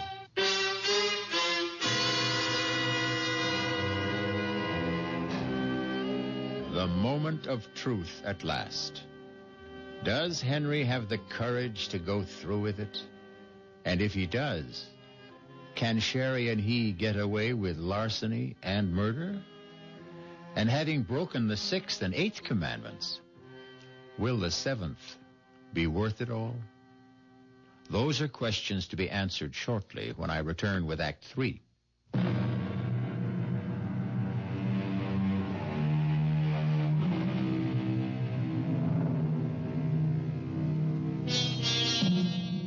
I don't suppose you'd ever want to try it. But in case you do, if your bathtub has an open end, coax any obliging friend to lie in it. Seize him or her by the ankles. Repeat Henry's actions, and they are helpless. Even if they are not obliging, and no matter how strong they are. If there's water in the tub, of course, they would drown. That would be surely up to you, as it is this moment up to Henry. How long I stood there frozen, unable to move, scarcely able to breathe. After I took the action, I'll never know. I suppose Florence must have thrashed and twisted. There must have been a sound of choking and bubbling as her head stayed beneath the water. I'll never know. I don't remember. All I do remember is what brought me out of my trance. Who's that? Doorbell. Who? Must be Sherry. Yeah, Sherry, you gotta answer.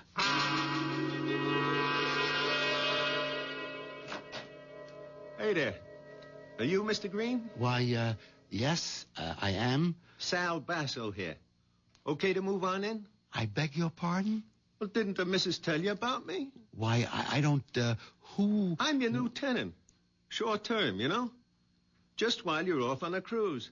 And that's my family out there in the wagon. My wife rented you our house? Yeah. For the 3 weeks till our house is being painted. Just got the painter started today. Hey, wait a minute. Nothing wrong, huh? I mean, I paid in advance. Mr. Basso. Basso. Yes, Basso. You're sure that... Well, just let me talk to your wife a minute, and we can get it all straightened out. There's no need for that. It's just Well, I wouldn't want to have to kick up no fuss, you know? I mean, I got the painter started, my whole family and clothes moved out. I mean, I wouldn't want to drag no lawyer or like that into this, but... Oh, no, there's no question of that. I'm sure if my wife, as a matter of fact, I do recall she said she had something to tell me. You see, I got the receipt right here. That the missus' handwriting? Yes, that's Florence's handwriting, all right. It's just we've been a little delayed in getting out of the house, and if you could give me a couple of hours... Oh, sure. I am a bit early. Hey, I'll tell you what. There's a horror film in the shopping center movie house. Now, I'll take the family there and give them a thrill and come back in, say, a couple hours, okay? And tell the missus to have a good time on that cruise. And she shouldn't fall overboard or get drowned or nothing like that. Hello? Henry. Oh, I thought you'd never call. Listen, baby, I'm all packed. I'll hop in a cab and come to your house. You better be ready with the bags and money, and we'll leave for the airport in the first plane. What? Why not? She what? Rented the house? Well, so what's the difference? Why can't... All right, Henry. All right. Don't get excited. Yeah, not on the phone. I'll be right over. I won't. We'll figure out something. After I hung up the phone, I went upstairs. There was something I had to do for Florence before Sherry got there. She was heavier than I thought, and it took me some time to dry her and get her dressed. It helped since she had all her traveling clothes lying on the bed. By the time I had her propped up in the slipper chair, I was soaking wet and shaking all over. By that time, I knew what I had to do. I opened the door to the basement, turned on the light, and went downstairs. Over in the back corner was what I was looking for, an old wardrobe trunk that used to belong to Florence's father. It was covered with dust and mildew, but I wiped it off with a rag and dragged it across the cellar and up the steps. I can't. She's so heavy. Just a few steps more. That's it. Now we can get her in the trunk. I still think we should have cut and run. Easy now. Get her so she's sitting on the stool inside. We wouldn't have had time to get away. The Basso's 6 or 7 kids, they'd have been all over this house. Nowhere to hide, Florence. That's it. Now, to get it closed. I'll hold. You push. There. Henry, are you sorry? I don't know. I'm numb. I'll try to make up to you for it. I did it for you. The crazy things a man can do. Well, at least you're free. No, not yet. Florence may be dead, but we still haven't gotten rid of her. Oh, I wish. Yeah, so do I. Just look at me. I'm an absolute frump. Well, Florence was a bit bigger than you. A bit? If I had a twin, she'd fit in here, too. I can't go out like this. This'll cover you up. What is it? A raincoat. We're in luck. It started to rain. You can pull the hood over your head, and you look just like Florence. Thanks a lot. Do we have to go through all this, Henry? The neighbors might be looking out, and someone has got to get on the boat with me. They've got to think that Florence came aboard so she can fall overboard tonight. And then I sneak off in my own clothes before the ship sails. I wish I could have you with me, but I can't. Oh, that's all right, Henry. I'll try to bear up. There were just too many other things to think of just then. The first, getting a cab. The second, getting it loaded and away before Mr. Basso and his family returned from the horror movie. I envied him. He was just watching one. I was living it. Okay, Mac. Now ready. Lift, eh? Easy. Try to keep her upright. Who? The trunk. Oh, what's the diff? You got a body in there? A what? I'm just giving you a rip. Feels heavy enough for one. That suit you? Yeah, sure. Yes. Fine. You got to be some kind of a nut to think you're going to get some old trunk like that on any of today's cabs. Them trucks went out with Jimmy Walker. Yeah, I'm just lucky you were nice enough to help out. For 50 green ones, Mac, remember? Oh, sure. Here. Okay, climb in. I have to make sure my wife will follow in the taxi. Well, I'm sorry, ain't got no room in the truck for 3. I'll be right back. I ain't going nowhere without you. Well, we're all set, Sherry. You trail us to the pier. Here, I'll take the suitcase. It's all right. Might as well leave it with me. Goodbye, Henry. Well, goodbye for now. Anyway. Jouncing along in that miserable little pickup truck, that last goodbye seemed somehow so final. Could Sherry possibly But I put that out of my mind as I told myself that everything was working out for the best. Just a few more hours and we'd be home free. What's the holdup? Search me. This is the line for the pier. Hey, you want I should go find out why it's jammed up? Nothing moving? No, Hey, wait a minute. Here's a cop coming along your side. Officer? Officer? All right, knock off the horns. Yeah, mister. I'm trying to make a cruise ship that's sailing in about a half hour. That's fine, citizen. Then you're right where you belong. Just stay in line. But why? What's wrong? Nothing for you to worry about, I'm sure. Just some nut phoned in a bomb scare. Now, we got to search all baggage going aboard. You want to really help out? You can. Open up that trunk you got so the bomb squad can check you out. But I can't open that trunk. My wife has the keys. Okay. So where's your wife? Was she... she's in a taxi right behind her. There wasn't room for her. What taxi? Oh, be a son of a gun. That one just pulled out making a U-turn. Stop her. Stop her. Hold it, mister. What's going Hey, on grab here? this little trum, officer. I should have known he was off his trolley right from the beginning.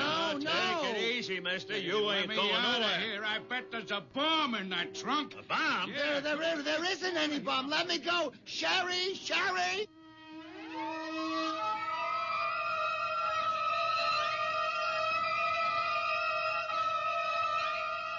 Sherry! Sherry! Henry, wake up. What? Where? Florence, where am I? Oh, I'm not surprised you don't know. Stumbling in drunk last night and waking up the first day of your vacation still calling for a drink. A drink? Well, you're not getting any.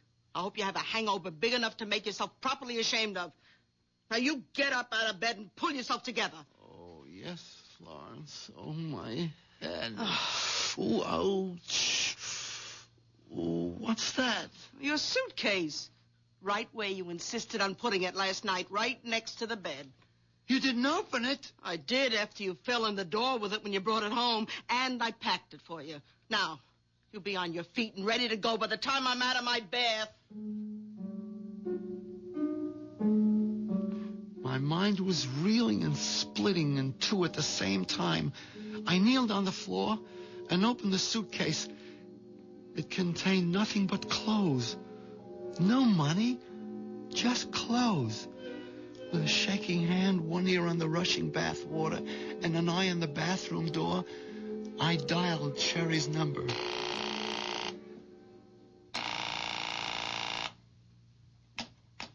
Yes? Sherry? Who's this? Henry. Henry who? Henry Green. Oh, hello, Mr. Green. I was going to call you a little later. I should think so. What happened yesterday? Oh, I wouldn't worry too much about anything. You were kind of cute, really, when you left the party, if a bit wobbly. Party? What party? Well, the party that Mr. Mercer gave when you were named vice president. I was named vice president? You don't remember much, do you? You even went off with the vault key you were supposed to give to Mr. Schaefer. I have to arrange for you to get it to him today before you leave on the cruise. Sherry, Miss Woods, did we have lunch together yesterday? Why, no. I didn't have 3 martinis with you? Well, not at lunch. At the party. Well, I don't know how many you had, but you were pretty looped. I called you home last night, and your wife said you'd gone straight to bed without any dinner. So, it was all a dream. What did you say? Nothing, Sherry. I just wish I'd been able to kiss you goodbye. I sit here hunched like a mouse, remembering the dream and facing the reality.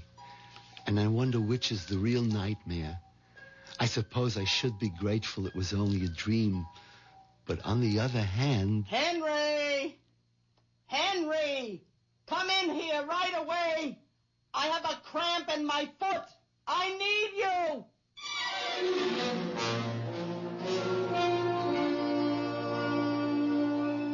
Henry Green, paper tiger, as it turns out. Grand larcener, first-degree murderer, rapacious adulterer thirsting after a young woman's flesh. but all and only in the mind.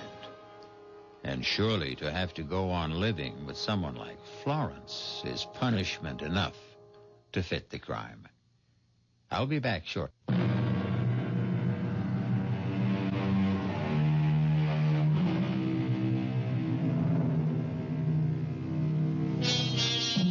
The wish is father to the thought. The thought is father to the deed. Henry Green only got 2/3 of the way along that path.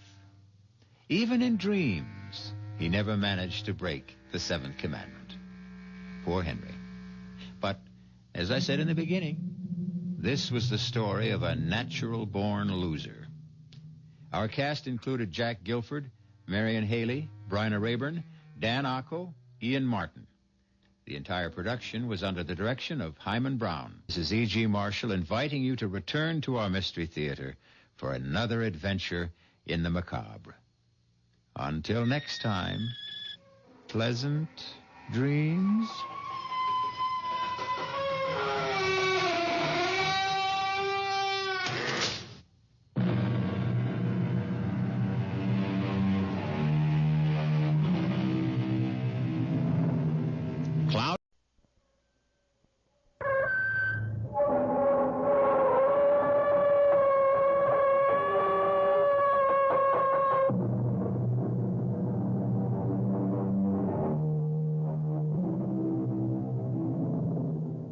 Come in. Welcome. I'm E.G. Marshall. All peoples have their separate legends, their superstitions, and their fears. Julius Caesar once said that all Gaul is divided into 3 parts. But whatever their political alignments, the Gallic people shared their legends in common, and none more persistent and accepted than the belief in the second sight. Usually called a gift, but one wonders if perhaps it is far more the reverse of that.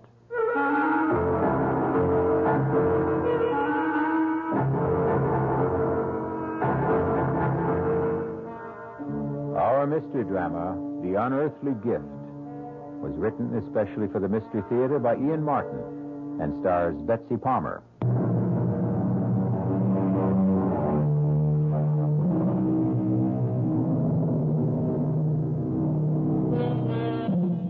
Let's begin with 2 definitions of second sight. The unearthly capacity to see things impossible for ordinary people to see, or the ability to foretell events in the future from the shadows they cast before them. A talent bequeathed to a large, raw-boned, and rather plain girl called Ruth Ann Mitchell. She and her grandmother, Bridget Carney, are the only women at a lumber camp high in the Bitterfoot Range, which sprawls across Idaho, Washington, and half of British Columbia. Ruth and Granny cook and keep house for the lumberjacks. And what can I say, Mamselle? And Granny, we feel very bad, especially Big Red. He was up there with Jason. I told him 100 times to use a double rig, but he never wanted to listen. Where is Jason? He is in the wagon, Miss Ruth. We'll have to take him down the mountain to Rockfall and the main office. I want to see him. No, I think that is not a good thing. He fell 500-600 feet into that ravine. I want to see him. Let her, if she wants. Now, you'll hurry back? Just as soon as I'm sure Jason gets a burial be fitting him. You've got room to take me, Frenchie. Mais oui. If you are sure you must. It's what I owe him. Not enough, but all I can do. Oh, Granny, if I knew, why couldn't I have stopped it? How can you hold back the hand of God, child?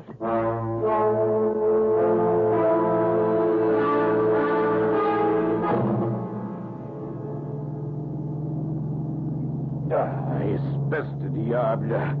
This is one bad road. You want me to drive, Frenchie? You, a woman. Well, I know it like the back of my hand. My daddy was a straw boss at Greenwood's camps, and from the time I was 11, I grew up there. Your father, when did he die? Oh, in the big fire. When the South Slope burned up. And your mother? She died having me. So you stay on with Granny. She is your only family? Yes. All I have to love. And Jason, too, you lost. Jason. Jason was kind to me. Why do you stay at the lonely camp like Greenwood with a bunch of roughnecks like us? Where else would I go? To the city, no, where perhaps you find a nice young man who... Me? A plain, awkward country gal who stands head high or higher than most men and knows nothing but to just cook and to do the chores. Jason did not think you were so plain. What did you mean about Jason when you said you might have stopped it? Well, I had sort of a dream. I mean, hours before you came back to camp. Just when it might have happened. I thought, Frenchy, that I saw the whole thing just the way it happened. My family was from Bretagne in France. We are also like the Irish, what you say, Gaelic. Yeah. There also is the Vue de l'Ombre, what you say, the second sight. That is a gift you have. I don't know, Frenchy. I just don't rightly know. I don't suppose I really ever want to know.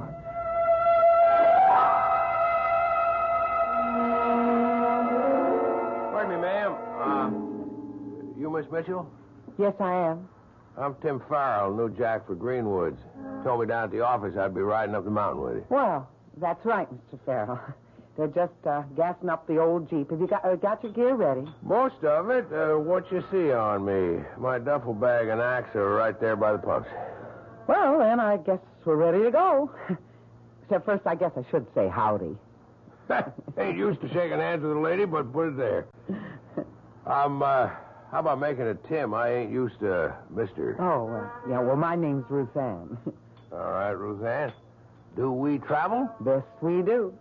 It's a rough trail, and I really prefer going it while it's still light.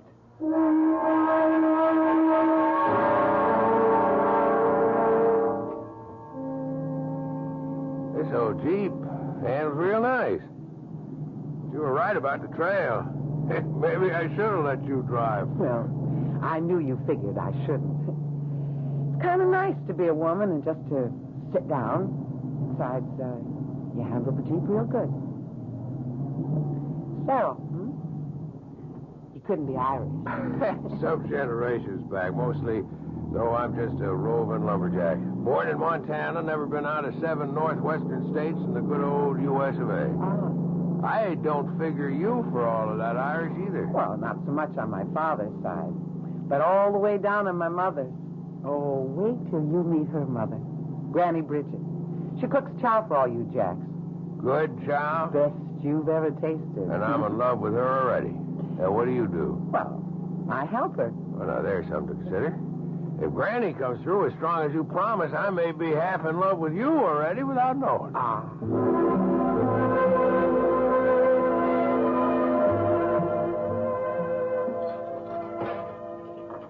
Now, that Tim Farrell you brought back here 3 weeks ago. He's a charmer, he is. I think so, too. But what, dear? Well, I don't know how to talk about it, Granny. You see something in his future? I don't want to talk about it yet. Yet? It just doesn't come clear. It's a full moon tonight. I reckon I'm just going to walk myself some more before I go to bed. Is it Tim you're going to meet? It's no one at all but my own thoughts. Or maybe just to be alone and remember Jason. Don't wait up for me, Granny. I'll not close an eye till I know you're back home safe and sound.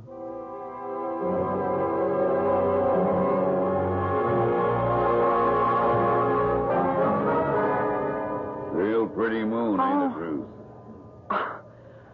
I suppose, Big Red. I kind of hope you figure like I do that it ain't hung up there for nothing. But don't look to me. I'm not your woman. Not now, or ever could be. You'd still shuck me off even with Jason gone? Or with Jason here. You and me have nothing for each other. And don't you make no move to me, even with Jason not here to stand between us. Big as you are, you think you could hold me off if I really had a mind to? Look, I hope I don't have to try. I don't guess you'll have to, Ruth Ann, as long as there are three of us. Who asked you here, Tenderfoot? Put out. If I'm not wanted. Ruth Ann? Let's just not make no fuss, all right? I'm on my way back to bed anyways. Good night. Why don't you mind your own business, Farrell? I was about to ask you the same question. I'm warning you. You're new on this crew. Don't ask for any trouble. I don't. Just the same, don't push any on me, brother. And lay off of Ruth Ann. She don't like you no more than I do.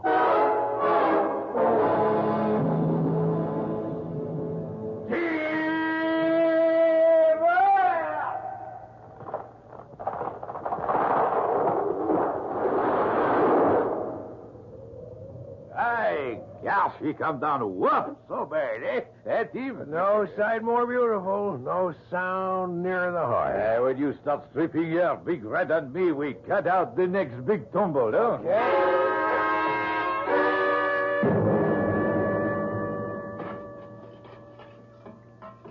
Hand me the big kettle. There's a love, Ruth. Ruth?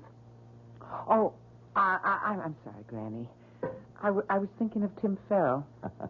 Oh, I thought maybe that walk under the moon last night might not be all by yourself. Did you meet him then? Yeah. Good I did, too. Big Red was pestering me again, just like before Jason died. You tell him he as much as lays a finger on you, and I'll put broken glass in his grits. Now, don't you let that blowhard bother you. Well, it's not him that I'm worried about, Granny. It's Tim. Why? I'm trying to fight it. But I see it. There's death. The shadow of death over Tim's shoulder. And I'm somehow in the shadow, too. Oh, Granny, why do I have to see it? And then still know that I can't stop it? Oh, now, Mavournin. Don't wreck your heart with what can't be changed. I told you before, Granny. I won't sit by if... What is it, Colleen? What are you staring at? I see him now. They've topped a tree. And Tim's stricken it. He's all alone in a... No! I've got to stop it. I've got to stop it. Dear Mary in heaven, watch over my lamb. Whatever the Lord has marked her for.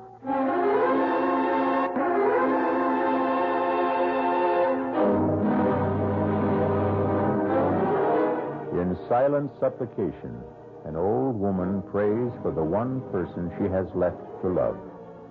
A tortured girl with a terrible and unasked gift. What has that inner eye revealed to Ruth Ann as she races up the lumber trail to try to stop whatever threatens Tim Farrell?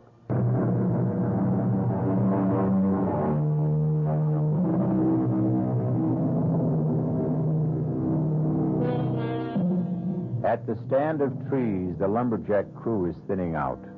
Frenchie and Chuck Turkle are on the big crosscut, finishing the high cut, while Big Red, having finished the notch, is now driving the wedges. Down the mountain, Tim is methodically stripping the branches from the topped tree, his back towards them. This is the picture Ruth Ann saw in her mind's eye, sees now in actuality as she struggles breathlessly up the slope. Tim! Ruth Ann, what is it? Run! From the tree! I'm not in its path! Look back! Look back! What? Ruth! Run to the side! Run to the side! Mine! Don't mind! Look out!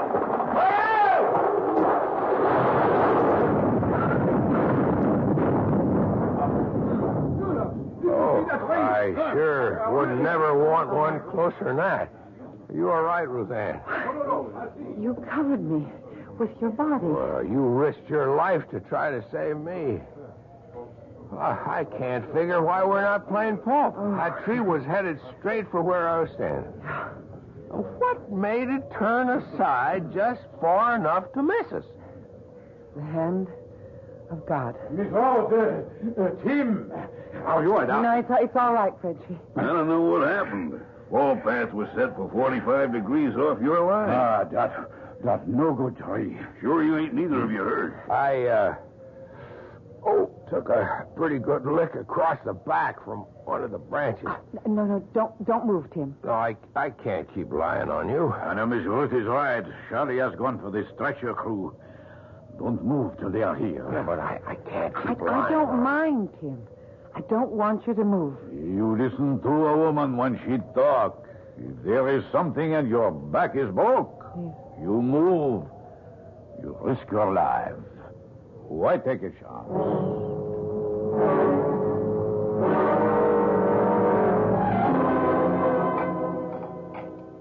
Well, that was a powerful good bowl of soup, Ruthann. I'm glad you liked it. Here, let me take the tray. How's your back today? Oh, it's horrible.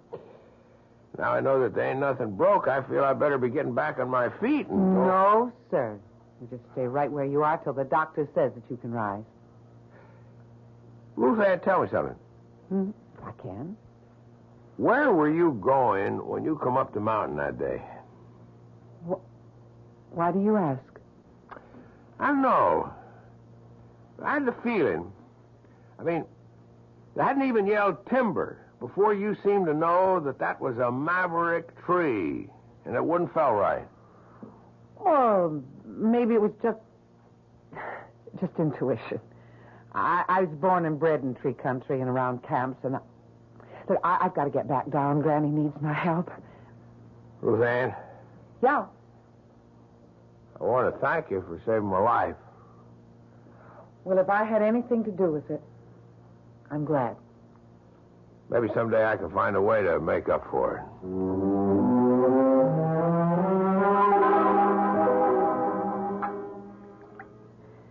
So it's taken you are with our boy upstairs, Tim. Well, he saved my life. I thought it was t'other way around. I mean, with the branch he took across the shoulders would have caught me right across my neck, Granny, and snapped it like a chicken.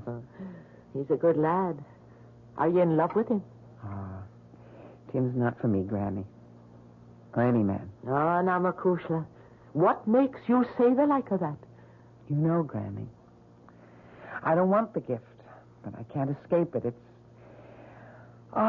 like a lead weight around my neck. Or around my heart. Did my mother have it? Kathleen? Yes, she did. And did she know about my father? Not before she married him, or she would never have married him. It never comes till we're well out of our teens. But, Granny, did she know that he was to die so young? She knew. And about herself? She knew that, too.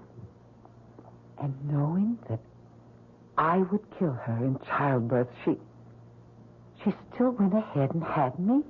Now, there's always the chance the good Lord will change his mind. Look at you and Tim. Only he hasn't. What? Granny, I wish I could see it clearer. I stopped it once, but I don't know if I ever could again. Tim wears the shadow of violent death like a collar. And somehow I'm the one who's hanging it there. Oh, Granny. Granny, I don't know what to do.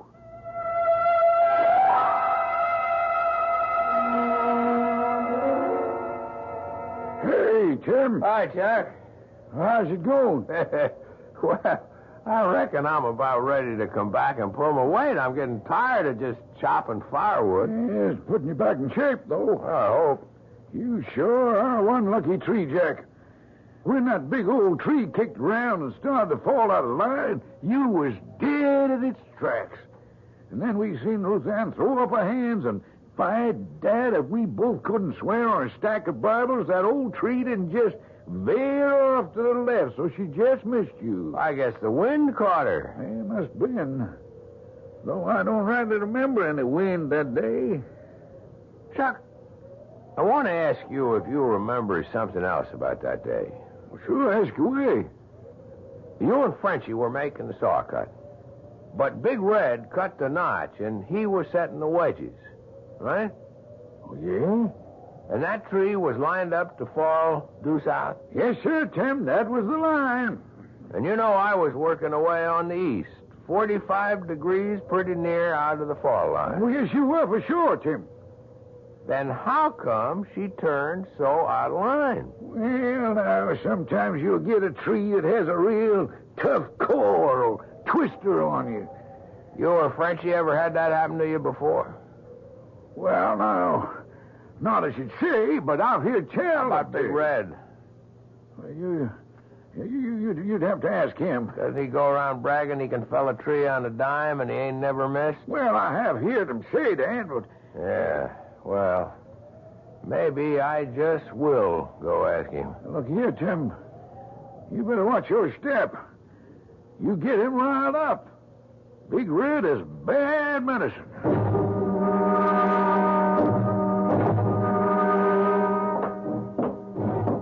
Hold it just a minute before you go inside, Chuck. Oh, hi, Big Red. What was you and Tim Farrell getting your heads so close together over up there by the woodpile? Oh, we was just chatting. I seen he was asking you a powerful lot of questions. I'd like to know them questions and your answers. Oh, Big Red, you're like to break my arm. I might just do that if you don't loosen up. Well, I don't want to make no trouble. Any trouble I'll handle. You talk. Don't leave nothing out. I want every word.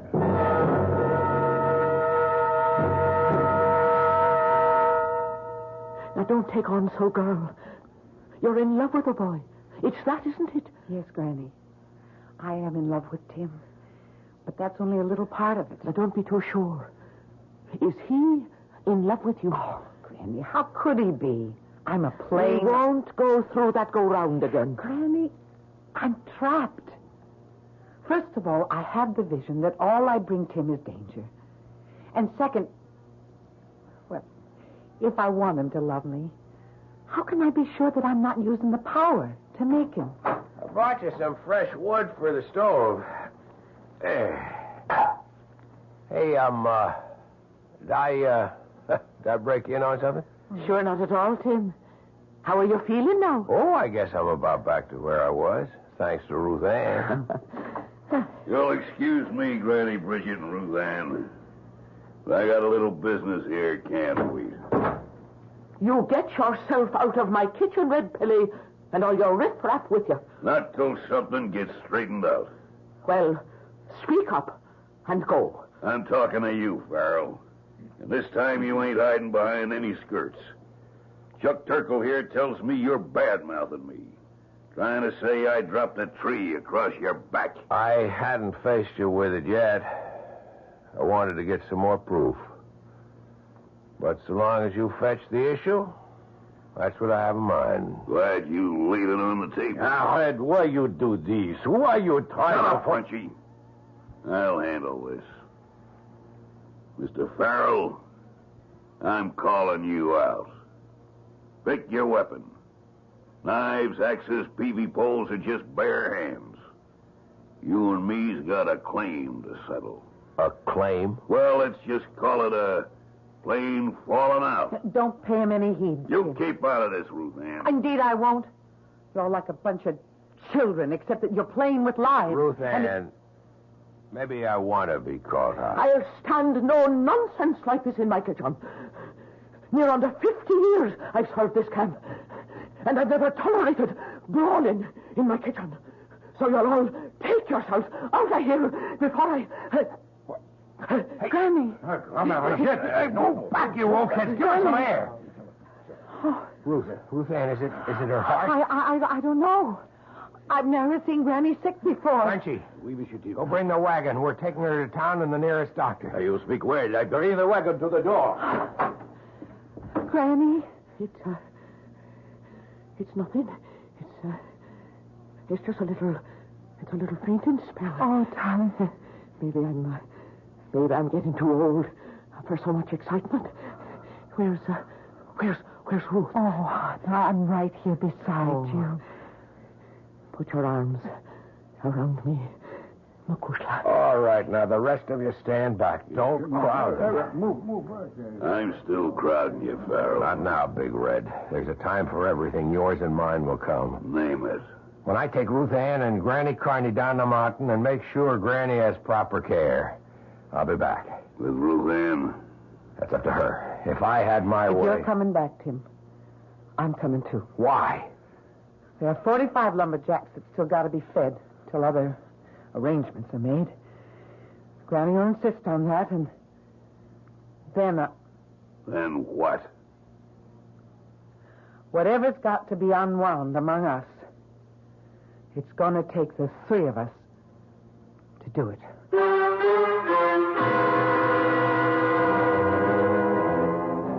How much does Ruth's second sight now see of the future? How much can she affect it? And how? Is the shadow of what's to come going to engulf her, or can it be dispersed and blown away? Is the unearthly gift something that can prevail against earthly circumstance?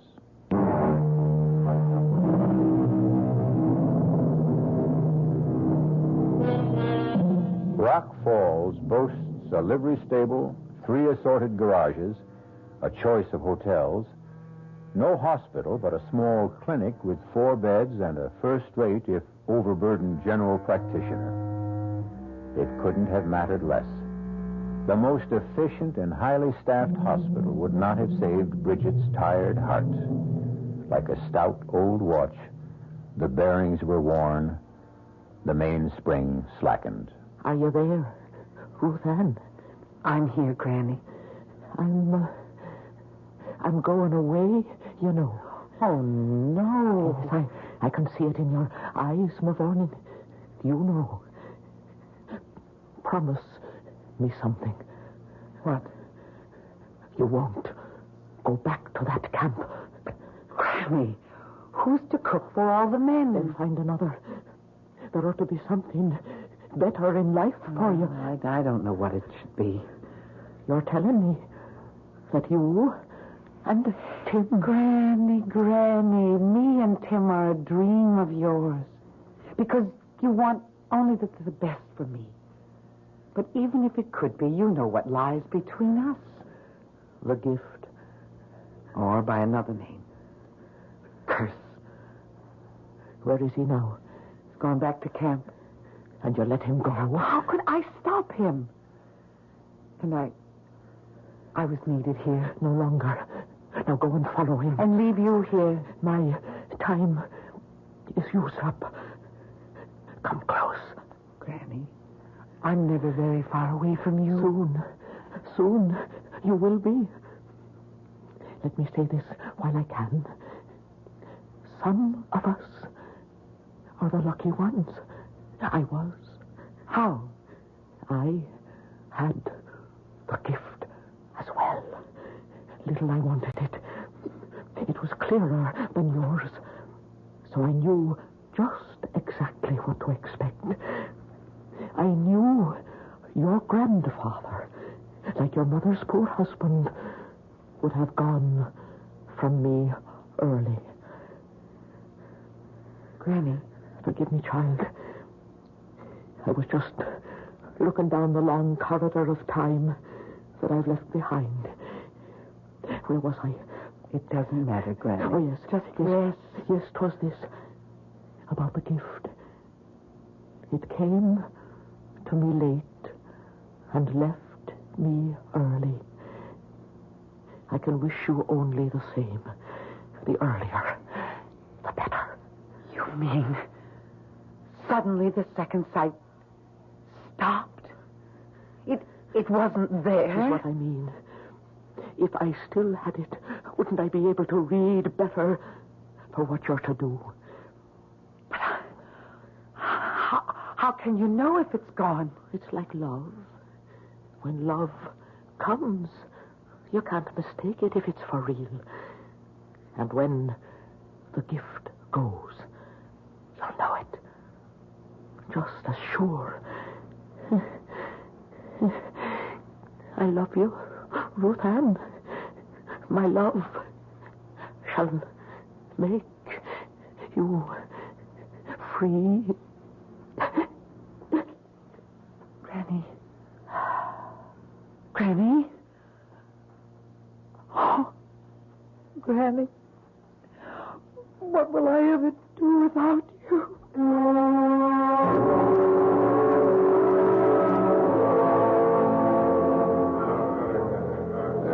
Mes amis, by the old logging roll, this contest is to the finish. By selection of both contestants, there is no weapon but the human arm. First, I ask each if they must fight. Big Red. No man's gonna make the kind of charges Tim Farrell's been making about me behind my back. And Tim. Red Pelly rules this camp and all of you by fear. It's time someone challenged him. I'm doing that. So you will come on, set the bell. Are you both ready? Let's get on with it. Tim. You heard the man. Let's get it over with.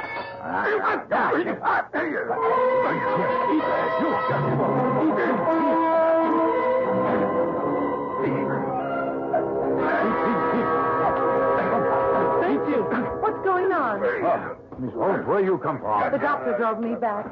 Stop it! Stop it! No, it's old log camp custom. You mean no one can stop it till one man is out cold. He's too big and strong for Tim. What I try to say, Miss Ruth, but your Tim feels he must fight. Yeah. If you won't stop it, I will. No. Because I will it. Like this. Okay, Tenderfoot. Now I'm gonna stomp the living hell out of you. I'm not asking no mercy. Come on. Just try to stop me. Just what? Here's one last go for luck. What the... Are you going to get up? I can't. You quit? I give up.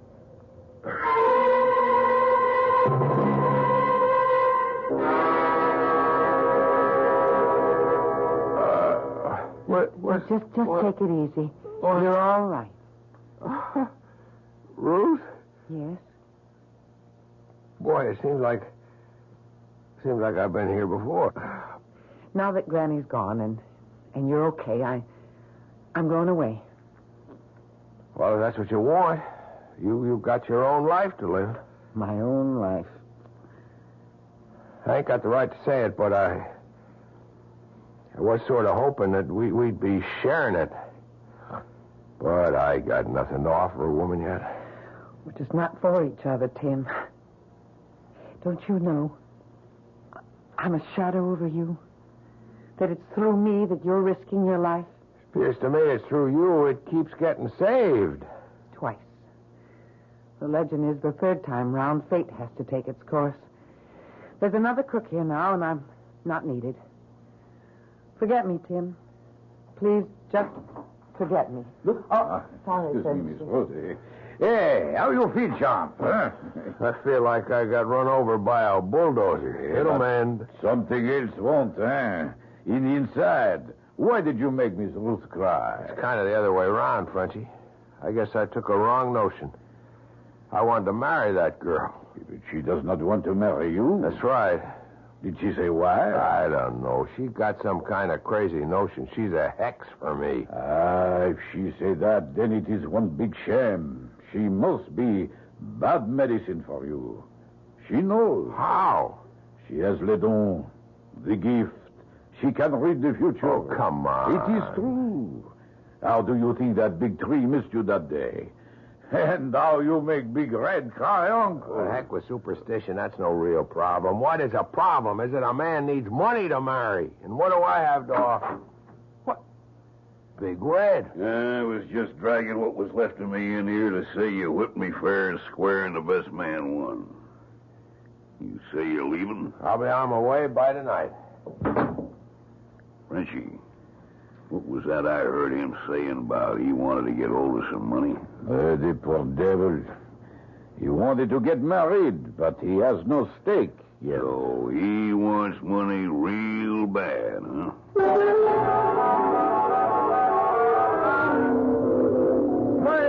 Big Red. What are you doing so far from camp? Oh, just stealing me a little breather, Chuck, and having a stroll. Hefting your axe in your hand? This here axe ain't mine. Belongs to Tim Farrell.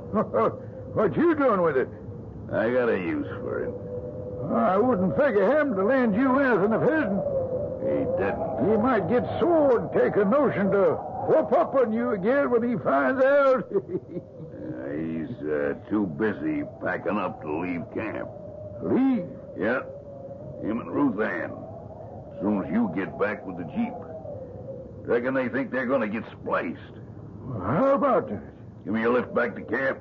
Oh, sure. Hop in. Got the pay money? Yes, right behind us in the sack. All done up in them neat little envelopes, huh? Just like usual. It'd be a lot of money to steal. And there sure wouldn't be much doubt if a fella got caught quick enough just where it came from. Huh?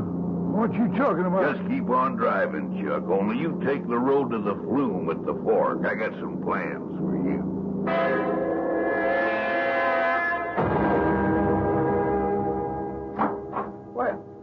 What are you doing with my gear, Red? Oh, why, I was just going to carry it out to the Jeep for you. I'll handle it myself. What's the Jeep doing outside there? Where's Chuck? I reckon he took the payroll over to the straw wash. You drawing yours? No. And we'll ride over there and pick it up before I drive you and Ruth Ann down to town. She's coming with us? As if you didn't know.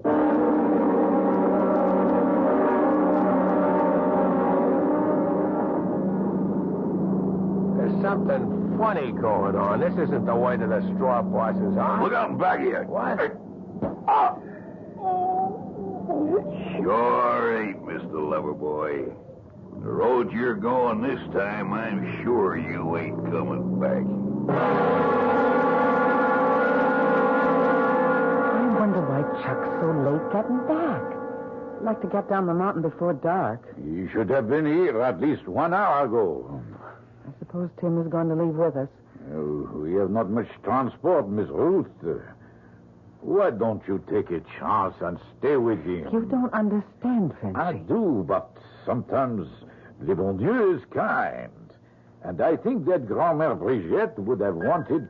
Wait a minute, Frenchy. What is it? Oh, I see it now. I see it. Red. He has the payroll in Tim's duffel. He has Tim knocked out and tied up by the fork on the way down the mountain. And Chuck is trussed up just below the big flume where it spills into the catch basin. He'll drive Tim unconscious into the ravine and send Chuck to die, ground up in the logs in the catch basin. It'll look as if Tim killed him for the payroll. Sacre bleu, he must hurry. Frenchy, go get the rest of the jacks and save Tim, Frenchy. I'll go get Chuck free.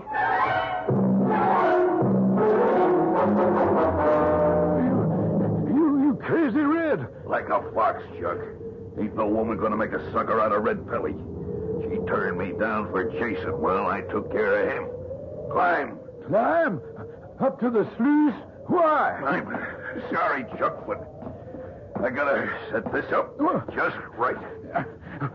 What are you going to do with Tim's axe? I'm gonna bury it right in your skull, Chuck, so nobody has any doubts as to who... Oh, no, you're not, Red. Ruth Ann, how'd you get up here? Many's the time as a kid when the logs weren't running, I've shooted down the flume. From the camp right to this station. Oh, I knew I had to move fast to stop you. But I can't. It's too late. I've burned all my bridges behind me. Now, worst of all, it's got to be you, too. Oh, but you can't touch me, Red. I have the gift. The gift? I turned the tree aside to save Tim, and I held you back from stomping him. All with the help of God. And now I'm going to stop you again. Run, Chuck. Run. But no, he can't touch me. I'm sorry it has to be this way, Ruth Ann. From the beginning, when you first come, you was all I wanted. But you turned me down. What are you doing? I'm going to open a sluice gate. There's 600,000 board feet of logs already on the way down. And we're going with the first that comes.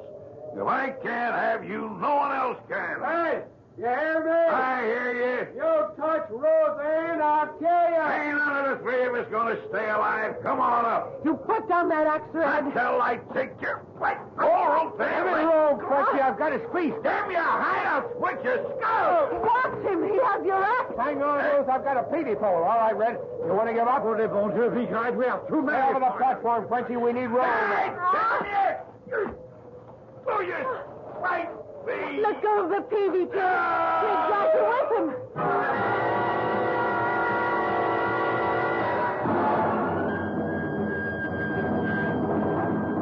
The logs carried him right down the flume and over and into the catch basin. He was ground to pieces. I'm sure glad you're safe, Annie. Are you still going? Well, Red is dead, but nothing between us has changed. One big thing has. What? When I thought I had the power to stop Red, I found I didn't, Tim. I just had to rely on myself and hang onto the axe that he was trying to swing down on you. Are you telling me? The gift's gone.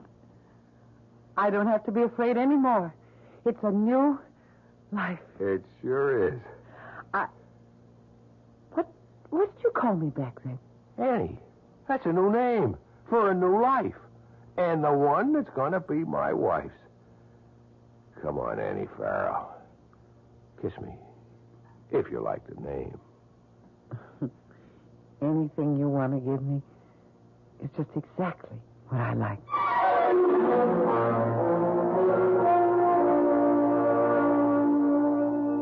Think of all the gifts you personally may have lost in your time, and how much you mourned them. Then think of the dread, oppressive gift that Ruth Ann lost, and celebrate it with her. Sometimes I do have stories to tell you that end with that fond, childish phrase, and so they lived happily ever after. This is E.G. Marshall inviting you to return to our Mystery Theater for another adventure in the macabre. Until next time, pleasant dreams.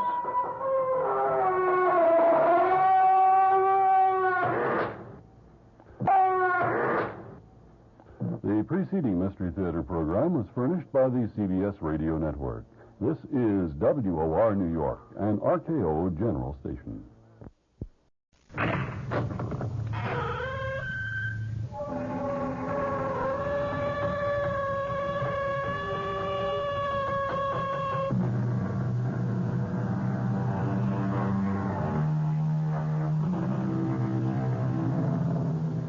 Come in. Welcome. I'm E.G. Marshall. Welcome to the world of terrifying imagination, to the fear you can hear. For the 4 centuries before Christ, a remarkable combination of priests and monarchs established one of the most astonishing cultures in the world. The rulers were the pharaohs of Egypt, and they left an enduring series of monuments behind them. The Sphinx, the pyramids, the temples of Karnak and Luxor, and, most strange of all, their mummified remains, embalmed by a process lost to modern science. This is the story of one such mummy, and the eternal curse she left to be visited on any violator of her tomb.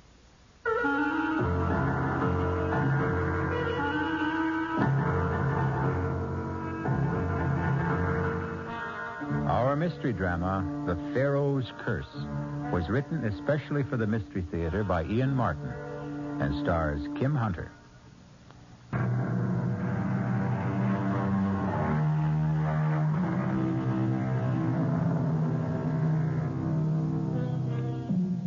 "1924, 50 years ago, belongs to another world. Certainly in the Middle East, almost midway through the period of the great archaeological excavations that make Egypt a mecca for tourists from all over the world. And in that era, no singer and entertainer reigned more supreme than Diane Elliott, the toast of 2 continents already, and now in the process of conquering a third, with an engagement at Shepherd's, world-famous hotel in Cairo.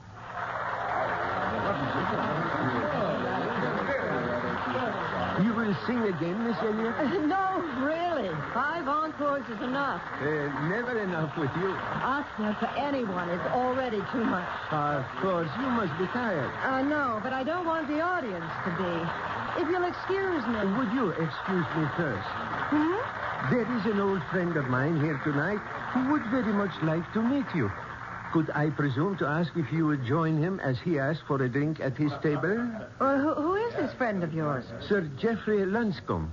The famous archaeologist? He's still alive? I mean, well, he must He's quite old, but most active. Would you ask him to give me 10 minutes and then come back to my dressing room?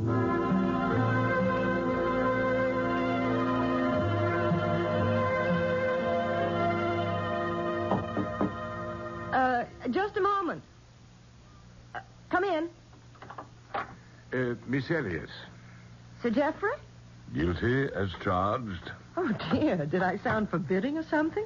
No, not at all. It's just that I feel I'm intruding. Oh, not at all. I hope you'll excuse me, though. I've started changing because tonight's the end of my engagement here, and I have to start packing. Well, then you'll be leaving Cairo. Well, no, not for a few days. I hope at least a week. I've wangled a little gap between engagements because I want to do some sightseeing. Good, excellent. That makes it so much easier for me to ask what I want to ask. It's amazing. What? You, my dear. With your robe pulled tightly around you and your hair swept back so severely from your face. Yes. Absolutely amazing. Let me tell you why I'm here. Have you ever heard of the Princess Hasiba? No. Well, it's not too surprising. She was, you understand, a little before your time. Approximately 4,000 years. Hasiba, the gazelle-footed trailer of perfumed musk. Hasiba, the doe-eyed, radiant perfection of the 3 worlds. I thought you were an archaeologist, not a poet. Oh, not I, my dear. That's Thotmes V, her husband, the pharaoh. And he was right. She was, until then at least, the most exquisite woman who ever lived. And when she died, at 19, the pharaoh was so crazed with grief that he stripped himself of all his wealth and turned it into jewels with which he filled her burial casket to the brim.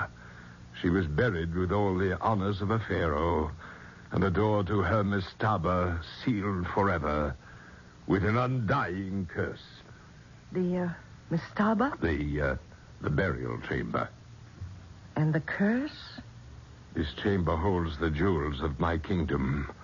Jewels beyond number and one beyond all price. Who breaks this seal forever seals his doom. He will walk no more among the living nor find his way among the dead. You almost make me believe that. And I almost believe it myself. Perhaps it's why I've taken the liberty of coming to you. I don't understand. Oh, why should you? Let me explain. 15 years ago, I discovered the small pyramid that covers the burial chamber. 3 times, on different expeditions, we have excavated with no success. This time, we have managed to isolate the mastaba itself. in spite of every kind of miserable luck. Cave-ins, men injured, crews deserting. But at last, within the next few days, I'm convinced the entrance will be found. Oh, how exciting, how wonderful for you. And Hasiba, I hope she isn't a disappointment. Was she really so beautiful, do you think? Incredibly. Her face shamed the shining sun, and the day was lit up by the light of her countenance. You know, you sound as though you'd actually seen her. I have. You have? Oh, yes, my dear. For every description fits you. Well, Sir Geoffrey, I'll have to admit that's about the prettiest compliment I've ever been paid. And the truth. Now, look. What is it? An ivory miniature of Hasiba, hand-carved. How beautiful. Exquisite. Isn't it? But perhaps now you can see, Miss Elliot, why I can easily believe in reincarnation. It's why I asked to meet you. I've devoted the best part of my life to unearthing this tomb. And I've come to be afraid of a curse and to believe profoundly in the power of good omens and luck. I need that luck, and I think I found it. I know you are my luck. Well, how can I help you? Come as my guest to the diggings for a few days. Open the chamber for me. I think your touch will ensure success. Out of so many, that's the greatest compliment of all. How can I refuse?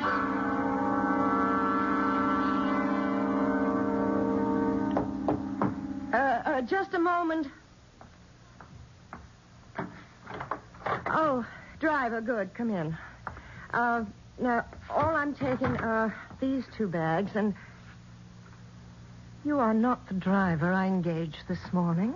No, Miss Elliot. Then why? Allow me my credentials. Inspector Hasid of the Cairo Police. Police? If you doubt me, call Ahmed. He will vouch for me. Now, may I ask a few questions? Well, of course. You had never met Sir Geoffrey Lonscombe before the night before last. Oh, that's correct. But you are planning to visit the diggings. Yes. Why? Well, because he invited me to. Just as a guest? Of course. For a few days, correct? Well, now, let's not make anything out of that, Inspector. He is about to open the tomb of some ancient Egyptian queen, and I am intrigued. I've never had the opportunity to meet a 4,000-year-old princess who's supposed to look like me. Now, what's wrong with that, and why should it interest the police? This thing is difficult. First of all, let me warn you that there may be possible danger in your visit to the diggings. What danger? I do not know exactly. But if you are to go, will you let me go with you as your driver, incognito? Why? Partially to protect you. And partially what else? That is what I want to find out. Do you have any knowledge of firearms, Miss Elliot? Well, as a matter of fact, I do. I used to do a lot of hunting with my father. And small arms? We had a pistol range. I'm a pretty good shot. Oh, could you handle this if you had to? For protection only, I mean. Webley, isn't it? 6-clip? It would fit a woman's handbag. Okay, but I'm not interested in running around playing with guns. Last night, at the diggings, there was a fatal accident. Not Sir Geoffrey. No. One of the new digging crew. Now, for everyone's safety, I need an opportunity to investigate that accident quietly, without publicity. You could offer me that chance. And put my own neck on the line? No. There's little risk for you. But, of course, I cannot tell you there is absolutely none. What is it you think's going on out there? I am not sure. 4,000 years ago, if we are to believe the papyri, the written records, Thutmose buried with his wife uncounted millions of dollars in jewels. But neither she nor the jewels have been exhumed yet. We are told. And yet, a man is dead. Where was this man found? Near one of the many statues that ring the pyramid, far from the tomb itself. Well, so what has that to do with... murdered? Not by any human agency, apparently. The man was crushed, as if broken in the arms of something beyond the natural power of things. However, the police are less interested in the man himself than what was clutched in his hand. What? I have been selected to investigate this matter quietly and anonymously. Will you let me go with you? You're kind of daring me, aren't you? Pardon? You don't want me to refuse.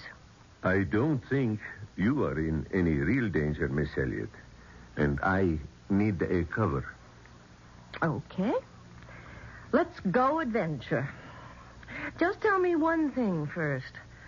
What is there for the police to investigate? What was it the man had clutched in his hand? A diamond of great beauty and great price. What kind of diamond? Now, there's just the whole point, Miss Elliot. A very special kind. For no diamond has been cut like this in the last 4,000 years.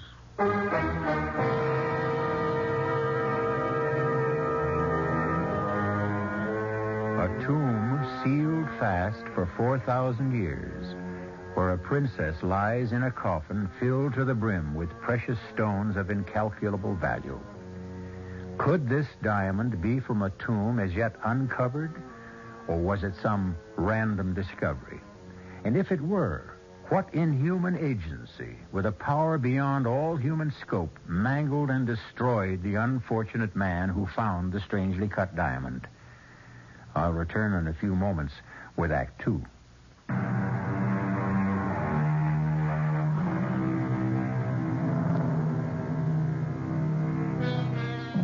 Southwest from Cairo, riding across the hot white desert sands in the Jeep driven by Inspector Hasid, a tulle scarf bound across her mouth and nose against the stinging sand, Diana Elliott wonders what whim drove her to this strange adventure.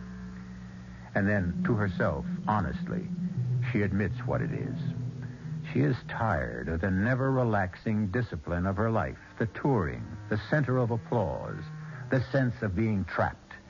Suddenly, she is a free soul, off on an uncharted adventure, ready for anything that comes her way, as long as it is new and different.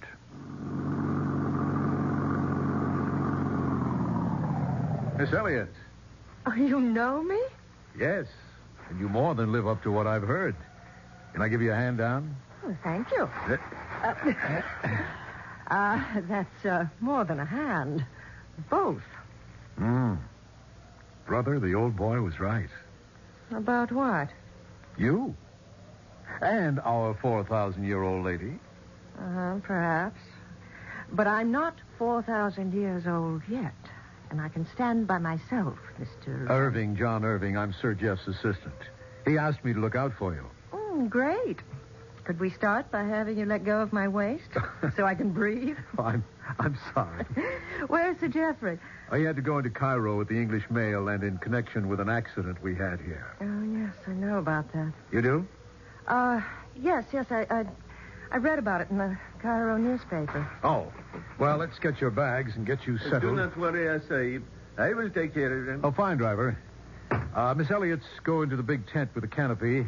You can bunk down with the crew over there. Any one of the 3 tents near the diggings. Very good, Sahib. You want to go freshen up, Miss Elliott? Oh, no. Everything is too new and strange and exciting. I want to explore. Okay. You want to walk over and have a closer look at the pyramid? I'd love it. If I'm not keeping you... No, you're not. I've been designated as the official reception committee for the afternoon. Tell me, have you found the tomb yet? Not quite, but we're close. We started to uncover what appears to be the entrance to the outer chamber this morning. The diggers are working on clearing that now. It's hard to believe. And we're almost there. 15 years ago, this entire pyramid was buried in sand. Sir Jeff uncovered it on the 2 former expeditions. What a tremendous job. What are these statues that stand along the bottom row of stones? Those are various Egyptian gods. Now, let's see, starting at that end. Thoth, the recorder. Horus, god of truth. Mot, goddess of justice. And Osiris, the king father himself. 2, 3, 4, 5. Hey, you missed one. This one in the middle. Oh, I'm sorry, so I did. I can't blame you. He's so ugly. That brutal, snarling face. What does he represent? That's Anubis, the jackal-faced god. Officially supposed, coincidentally enough, to be the greeter of the dead. I don't think I'd care to be greeted by that, dead or alive. What do you mean, coincidentally? Well, this is where an accident happened. You mean where the man was killed? You heard about that? Who told you, Sir Jeff? No, it was, my driver. Oh. Bad news travels fast in this country. In any country. Ooh, what a cruel, bestial face he has.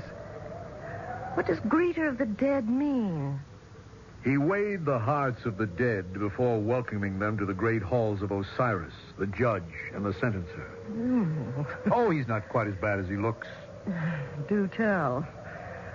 I think I'll have that hand down now. Oh, here you are. Watch it! Quick! Behind the statue. Let me shield you.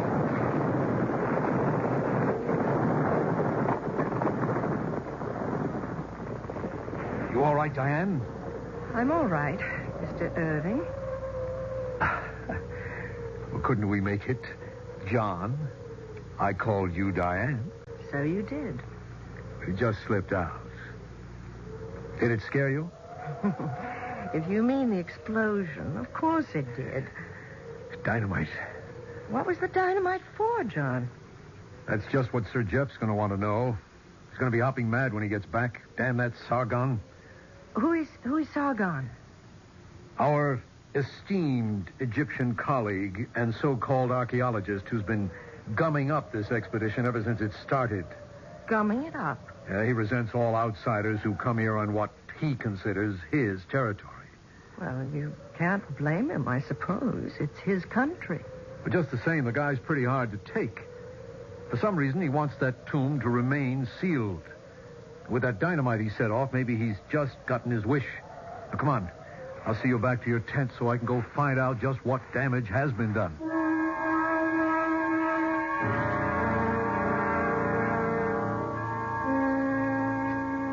My dear Miss Elliot, I'm sorry I was responsible for making dinner so late. Oh, it was worth waiting for, Sir Geoffrey. This Arabian coffee is delicious. What was all the trouble with Sargon this afternoon? Well, this morning he wanted to dynamite the entrance open. I said we should wait till you got back. I knew you wouldn't go for it. My God, if we had a cave-in, the whole tomb would have been reburied. To say nothing of the possible damage to inscriptions inside. So? Well, he got so red-necked about it, I told him he could set the charges in case. Oh, that was foolish. I know, sir. But I never thought he'd be pig-headed enough to set them off on his own hook. That is it, Oh, Sargon, my dear fellow. Come in. Join us in coffee. I do not break bread among my enemies. Or with the infidel. Now, wait a minute. No, Sargon. I know you're upset, but there's no need to be rude. I don't believe you've met our guest. Miss Diane Elliot. Ali Atman Ben Sargon, one of our most noted Egyptologists. How do you do? Your servant, Anissa. Now, about this thing this afternoon. Mr. Irving said the orders came from you. Why, you... John. If he denies that, he lies. You think I'm going to sit still for that... Sit down, sir. I will not have this bickering in front of a guest. It can be settled later. In the meantime, fortunately, there's been no damage of consequence, and the way into the tomb has been opened. No harm has been done. A great deal of harm has been done. The crew has deserted. What? That is what I came to tell you. They have taken all our transport and left. I tried to stop them, I but... bet you did. Now, look, Sir Jeff... Just a moment, John. Why, Sargon? Perhaps they are wiser than we. A small hole was blown through to the inside, and out of it, they say, comes swirling a fearsome Efreet that grew 10 times taller than a man, and belched a cold, freezing breath from his mouth that carried death in the air. They ran in terror from the ancient curse. They knew the stench of evil in the air. Well, that's preposterous. As an archaeologist, you know the fetid odor of death is always present when a tomb is opened. Bunch of simple-minded nitwits. Perhaps. Except that as a simple-minded Egyptian, I agree with them. Oh, you intend to leave, On the too? contrary, I intend to stay. I was referring to the stench of evil, and not from the graves of my ancestors, which I shall remain to protect. Why, that son of a... You're going to let him get away with that? John, I'm sure it was a misunderstanding. Bear with me, please. Tomorrow may be the end of a long, long dream.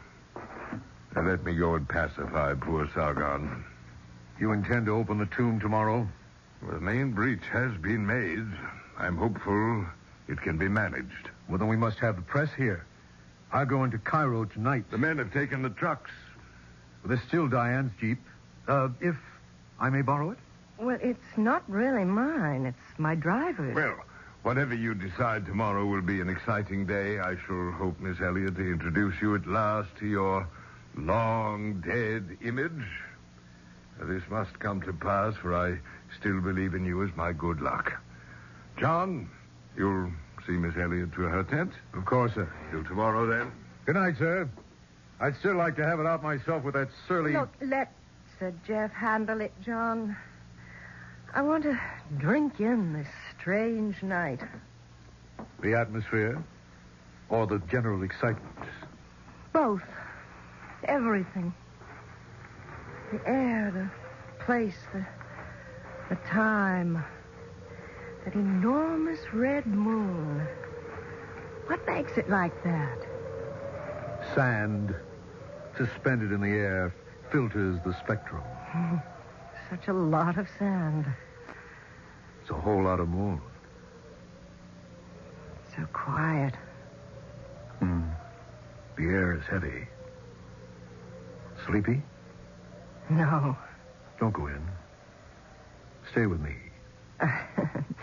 That might be really dangerous. Why don't we grab the Jeep and go into Cairo? We can't use the Jeep. Why not? It belongs to an inspector of police. Look, please don't say I said anything, but he's here investigating the accident. Sub Rosa. You won't tell anyone. Well, sure, if you ask me not to. But I still don't see why we can't... Then ask Inspector Hasid if you can borrow the Jeep. But I won't go with you. I'm too tired and too excited looking forward to tomorrow. It's funny how heavy the air seems. I can imagine why those men felt a dark weight, almost like death in the air. I'll be glad to see tomorrow. Good night, John. Good night, Diane.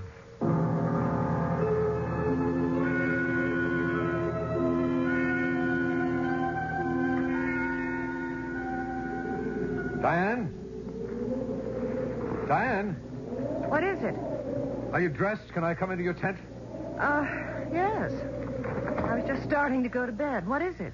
Look, I don't want to alarm you, but the men were right. There is death in the air tonight. Well, what now? Oh, it's nothing to do with the legend. Totally atmospheric. A simoom is on its way. We must race it back to Cairo. But the tomb... The tomb can wait, as it has waited for centuries. Oh, but there won't be room in the Jeep for all of us. Only you and I are going. And the others? Sir Jeff and Sargon won't leave the tomb. Inspector Hasid won't leave Sargon and remains to protect Sir Jeff. What does that mean? Sargon is not to be trusted. Sir Jeff and the inspector know that. But if we have to run for safety, what about them? Well, they'll be safe in the excavation. It's like a tornado cellar. That's just what this blow will be like anyways. So why can't we hole up with them? We could, if you think you can spare the time. What's that mean? A simoon. It could blow itself out in 6 or 7 hours or 6 or 7 days. Now, can you spare the time? Oh, of course not. I'm due in Paris in 3 days. Give me 5 minutes and I'll get my suitcases ready and we'll be on our way.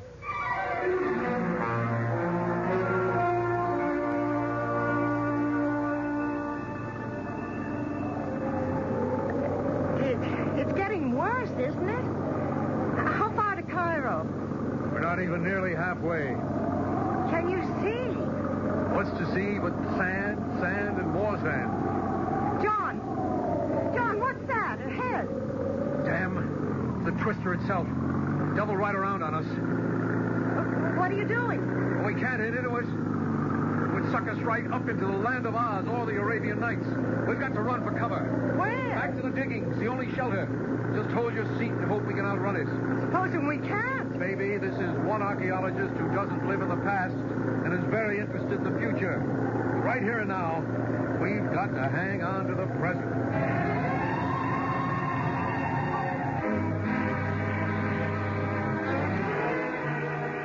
Whatever the effectiveness of the ancient curse, it seems the fates conspire to bring Diane Elliott and John Irving back within its range. And if the 4,000-year sleep of the delectable Hasiba is to be disturbed at last, on whom will the curse fall for disturbing it? On the men who planned and made it possible? Or on another woman who dared to challenge her beauty? I'll return shortly with Act 3.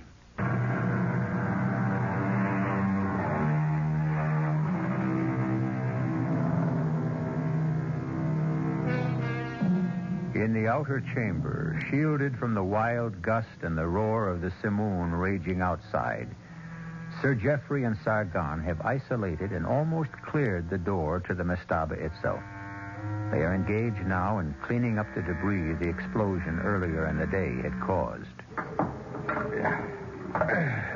That does it. The door is free. 15 years. And the moment is here at last. I am about to enter the tomb of Hasiba. My countrymen have waited 4,000. Come, Sargon. Let's, for God's sake, not at this minute. What is it? There's someone coming. The dead are arisen. But don't be silly. It's from the outside. Why, it's Miss Elliott. The bad penny and companion. Turning up again. Well, what happened? Couldn't make it, sir. We just beat that old twister back here to safety. Turned around on us. Just the two of you? Yes. What happened to your driver? We understood he stayed with you. We have not seen him. We thought he stayed with you. Oh, he probably took off with the rest of the crew. Are you all right, Miss Elliott? Oh, yes. Well, then, let's forget the elements, the momentary inconveniences and everything but the incredible, the marvelous, the unbelievable moment that lies ahead of us. We're about to enter the tomb of Hasiba. But the storm... The storm will blow itself out. We are lighting candles to illuminate centuries of the past. Come, John, Sargon, help me push open the door. I do not care to see the tomb opened. I am not surprised. Inspector Hasid. Yes, Miss Elliott. Inspector? Yes, Ali Osman Ben Sargon. Inspector Hasid, with a very sore head where someone knocked me out. To deny me the sight of the tomb and its contents. By all means, let us open the door. I am not asking but commanding with this gun. Let's go, Sargon.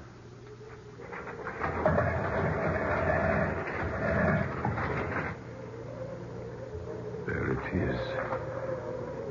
Beyond that black aperture lies Hasiba, wrapped in her blanket of jewels. Who should be first to enter? The right is mine. The right is Sir Geoffrey's. Don't make me use my gun. This is a moment I dread as much as I desire. Who knows what lies in that dark cave? The tomb may have been rifled centuries ago. Its artifacts destroyed the very catafalque itself. Vandalized. The curse was never idle. And then suddenly I am too old and afraid to enter. Diane, I brought you here as my luck. Will you risk it and enter first? If you wish me to. I wish it with all my heart. John, take the torch and light her in. Yes, sir. Careful, Diane. Easy. What is there to fear? Who knows? The dead resent intruders. Well, I only hope that... Oh! What is it? There's a stone beneath my feet. Look out, What happened, John? The door to the tomb swung shut. Well, can we open it? No. The counterweights locked it somehow.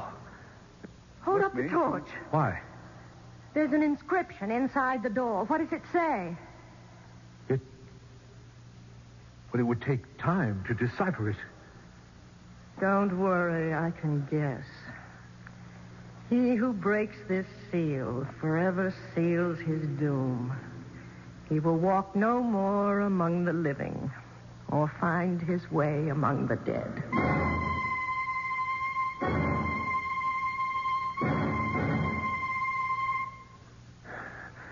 It's just what I was afraid of. Hopeless. The door can't be budged. What happened? The stone you stepped on, designed to trip the counterbalancing rocks and lock them.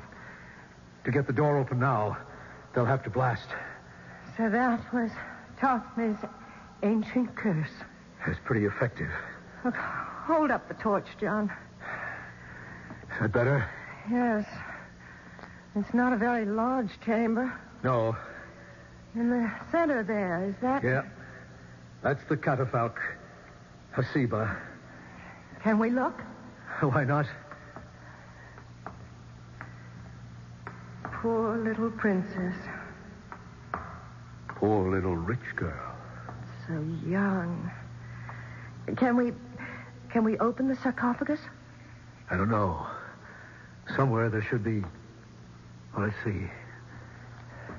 Ah, here. It's too heavy. As far as I dare slide it. Such a big coffin for such a little girl. But she is lovely. The face is only a death mask. Where are the jewels, John? The jewels that filled the casket to the brim. That's right. Evidently, old Tophmus regretted his generous impulse and sneaked in later and pinched his fabulous fortune. How? I don't know. What's the matter with the torch? I'm afraid it's going out. Well, can't we light it again? No. Lack of oxygen. We've got to get out of here. Haven't you any idea how? The catafalque itself. Let's have a look. But how? Where? It's just a simple box. Except here, at the foot of it. Carved in bas-relief. Oh, wait. Let me hold the torch close. Yeah, that's better. What is it? That face. The god you showed me outside the pyramid. With the jackal face. What's his name? Anubis. Greeter of the dead. But he has another name. The opener of the ways. Diane, maybe this is it. Press it. Try it. Yes. The opener of the ways. Oh. Smell that, Diane. Fresh air. Look at the torch light up. And there are steps beneath. We're free. I wonder, John. I wonder.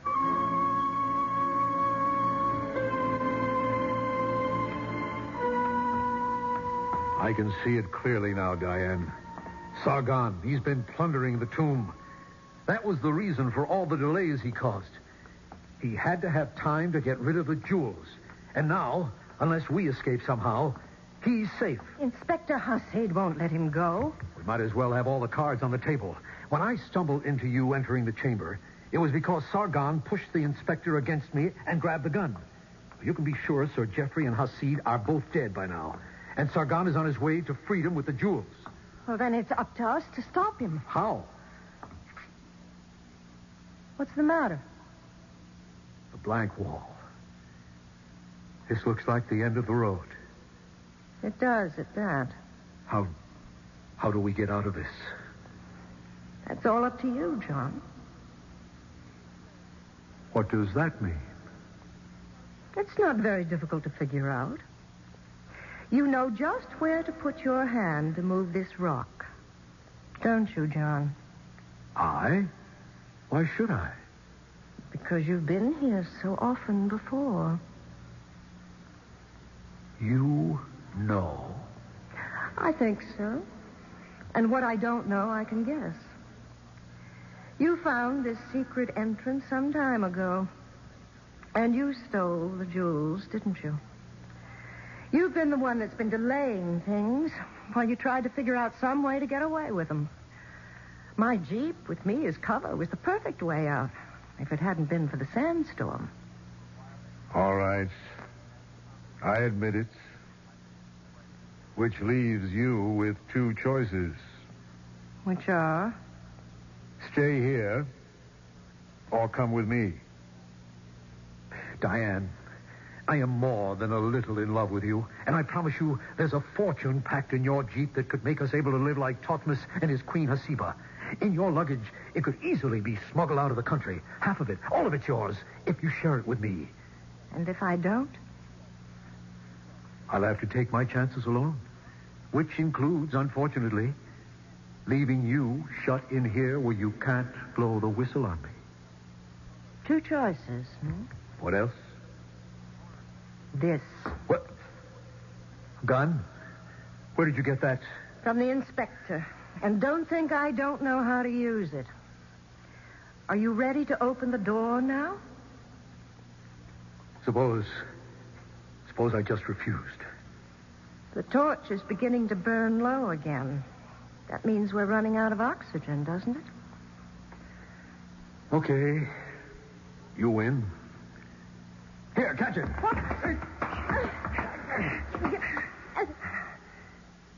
I hope I didn't hurt you.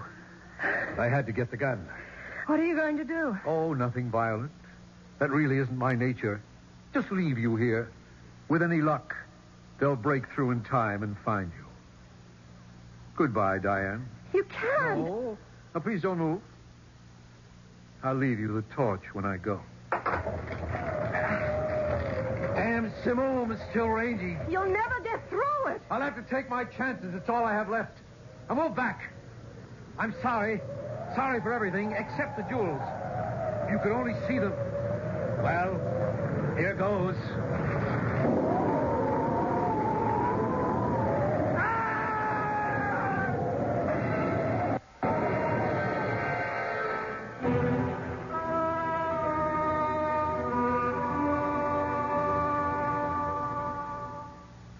No. I'm all right. You must rest, my dear. There's time later. No, I want to finish telling you. He was leaving, and he had started the door or the statue base that closed the secret entrance, and then suddenly the wind was too strong, and he fell back and got caught in all those tons of stone, just like the other man. I would spare little pity on him, Miss Elliot. The other man was my brother. Sahib Irving thought he had killed me just as successfully. But I don't understand. Why did he start to come back? His return was involuntary. What do you mean, Mr. Sargon? He underestimated the enduring power of an ancient curse. He was returned to his fate. So the curse was a real one, after all. He will walk no more among the living, nor find his way among the dead. But, thanks to you, Miss Elliot, the ancient gods are satisfied, and the lady of whom you are a reincarnation will also be reborn.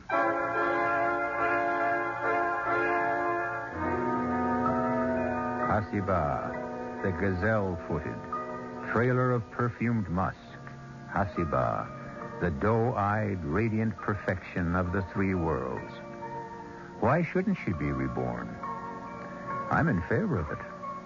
What man wouldn't be? I'll be back shortly. And we'll return.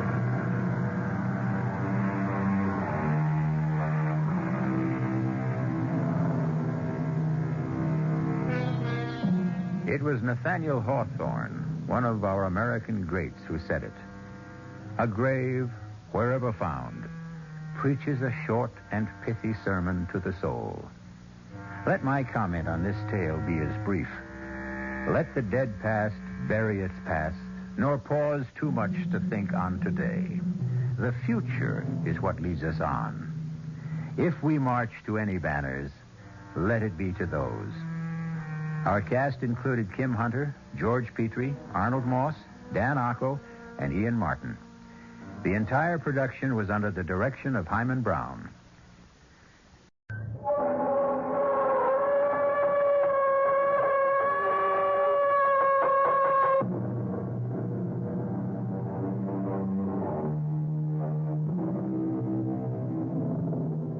Come in.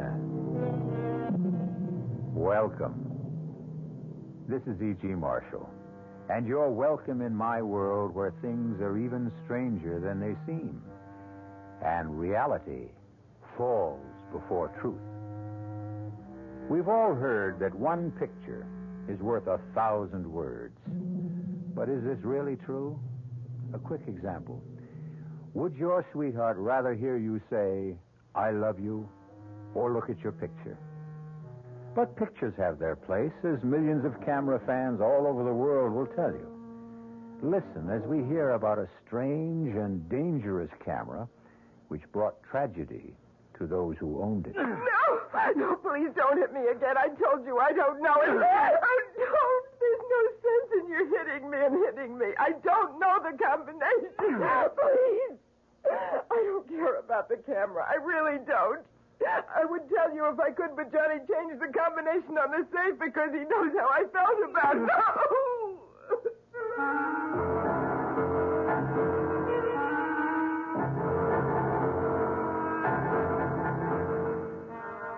Our mystery drama, Die, You're on Magic Camera, was written especially for the Mystery Theater by Murray Burnett and stars Nick Pryor and Terry Keane. How do you feel when your host or hostess pulls out the old family album for a quiet evening looking over family snapshots? Some people find this enjoyable. Johnny Carlin loved picture taking. At the time our story opens, Johnny had attained a cherished ambition. He was the proud owner of a brand new Volecta S60, a magnificent camera, and the very last word in self-developing photography. To add to his happiness, he was taking the very first picture on the Volecta of his beautiful and bubbly girl, Lisa Kane. Move to your left, Lisa. If you can sort of lean against the pillar of the bank there. Yeah, that's it. Hold it. Good. I can't wait to see it. Neither can I. What happens now? You just push this button and wait for the picture to develop. Seems like a miracle. It's a brilliant piece of scientific work. Someday I'll explain how it works. Now, we open this back, and here's your picture. But, well, how strange. Is that the picture you took? It sure isn't. Wait a minute.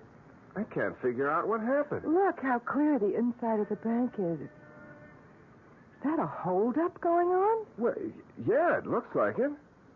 But there hasn't been a holdup. Look, everything's normal. Yeah, I can see it is, but the camera doesn't lie. there are 3 guys with guns and people lying on the floor? This is crazy.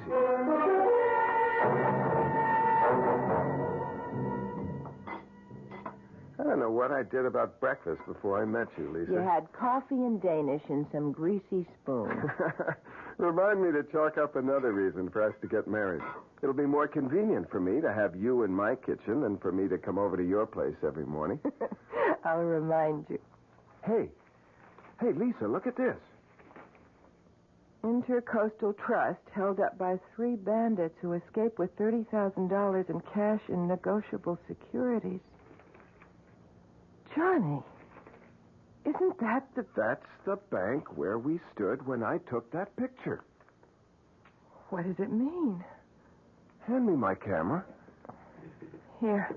It beats me that this is a perfectly ordinary Volecta. Well, could it have been just a freak thing, some kind of a crazy mix-up? You tell me how this camera could take a picture of a holdup in a bank that hadn't happened yet. Can you explain that? No. Why don't we just forget about it? Because there's a reward for information leading to the capture of the robbers. You think the picture we have shows the actual robbers? Well, it's worth a try.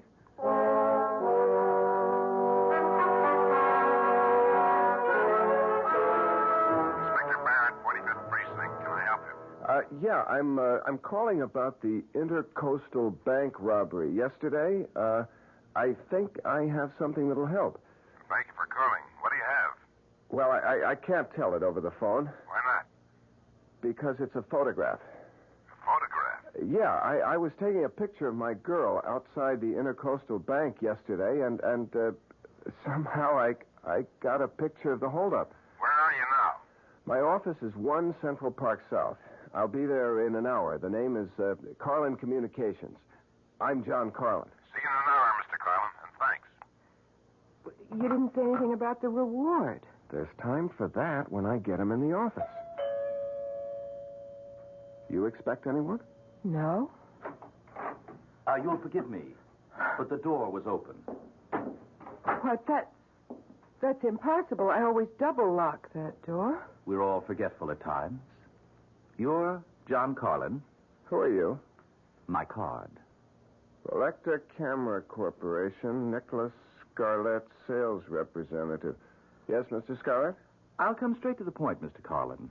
Our records show that you purchased a Volecta S60 on the 27th of this month, correct? That's right. Well, it was our mistake. No question about it. A very grave error. That model was sold to you by some stupid clerk. It is an experimental camera that should not be on the market. So, since it was our error, we are going to give you your choice of any 2 Volecta cameras you wish, including our motion picture line, when you return the experimental model. Fair? What kind of experiments were you doing with this model? Not my department, Johnny. I'm just here to get the camera back. Well, suppose I want to keep the camera. Why would you want to do that? Suppose I did. Bad move, Johnny. I wouldn't advise it.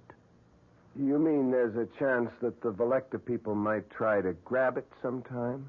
Rip me off? Oh, never. You paid for the camera. It's yours unless you return it voluntarily. That's the rule of the company, and that's the way it works.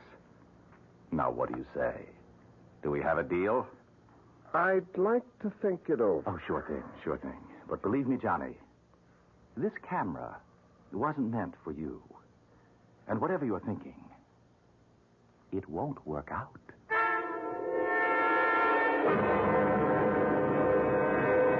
When did you take this shot, Mr. Carlin?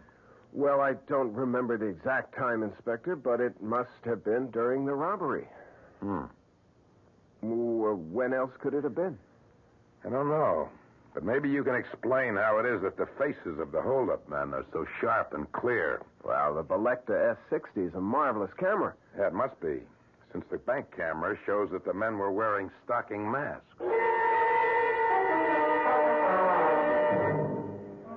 Johnny, I don't know what you're trying to prove, but I've got to get out of this hotel lobby. Can't figure it out.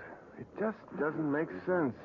Every single one of these pictures came out just the way I took them. Well, why shouldn't they? Well, how do you explain that picture in front of the bank? I told you, it was a freak, that's all. Come on, let's get out of here. Well, maybe you're right.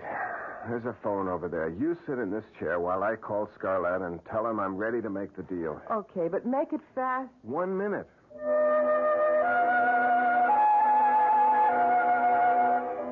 Selector, good afternoon. Mr. Scarlett, please. Who? Mr. Nicholas Scarlett, sales representative. Oh, I'm sorry, we have no Mr. Scarlett here. No, you must have. I have his card right here. It says Nicholas Scarlett. I'm sorry, sir. There's no Mr. Scarlett working for us. Is it all set? Can we go now? Volecta never heard of Nicholas Scarlett. He doesn't work for them. What? Well, that's impossible. He offered you... He's a phony. He just wants the camera. I've got to figure this thing out from every angle. Johnny, I'm tired and I'm hungry. I just want to get out of this hotel. Okay. On our way out, I just want to take one more shot. Johnny, that's an empty passenger elevator. I can see that. Okay, there. Now let's go. We'll look at what comes out in the restaurant.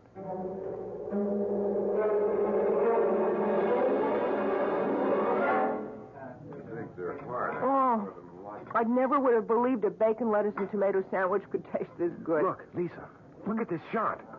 What, the empty elevator? It isn't empty on this picture. Look. Johnny. Oh, Johnny, I'm frightened. Lisa, you've got to help me find the girl in the picture. Johnny, I want you to throw that camera in the river. And just forget about what's going to happen to that girl in the picture with the knife at her throat? How do we know it hasn't happened already? Honey, I've been through that with you.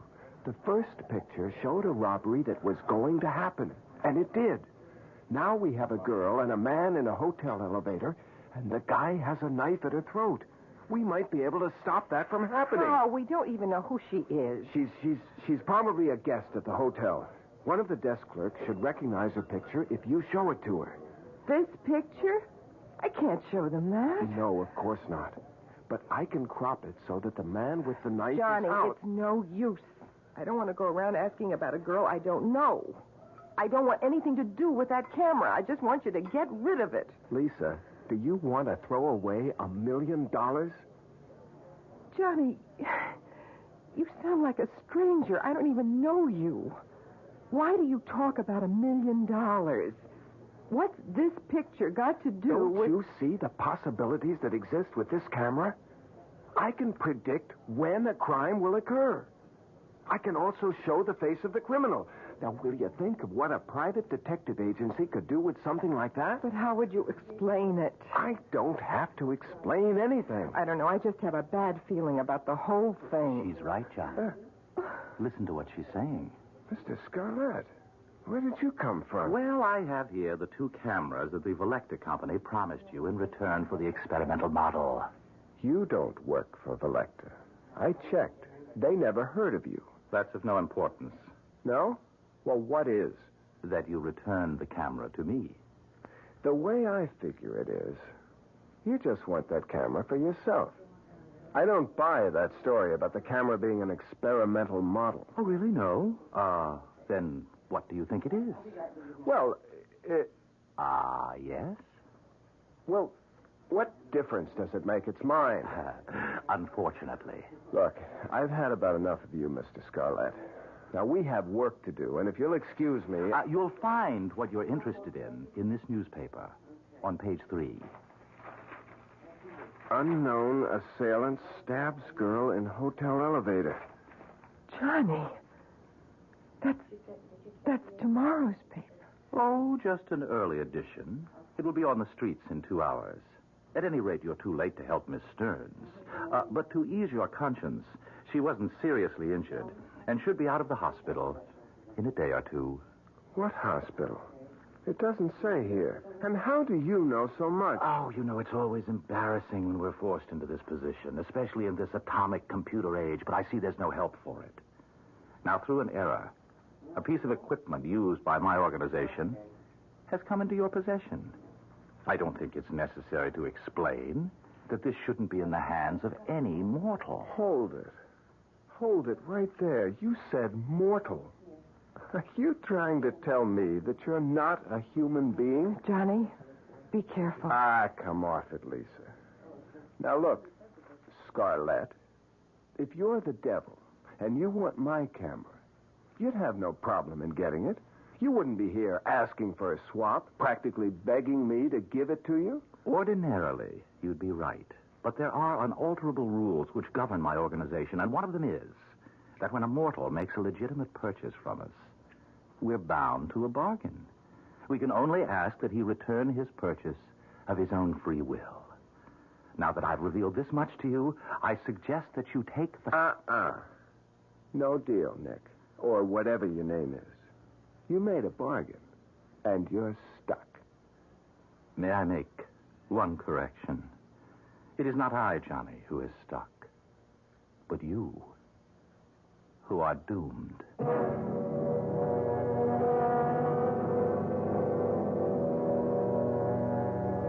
I don't suppose there's one of us who hasn't thought of what they'd say or ask if they really had a conversation with the devil.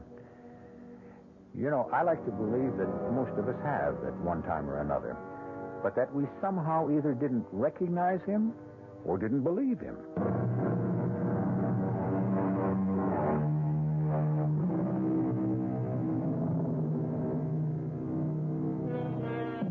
When a man looks back on his life, it's easy for him to pick out the mistakes he made, where if he had done things differently, his life would have been better.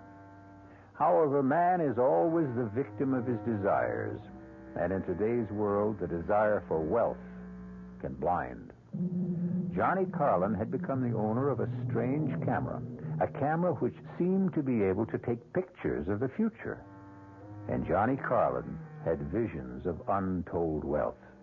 He had also been warned, but greed has its own way of muffling warnings. I hate all of this. I wish you'd give it up, Johnny.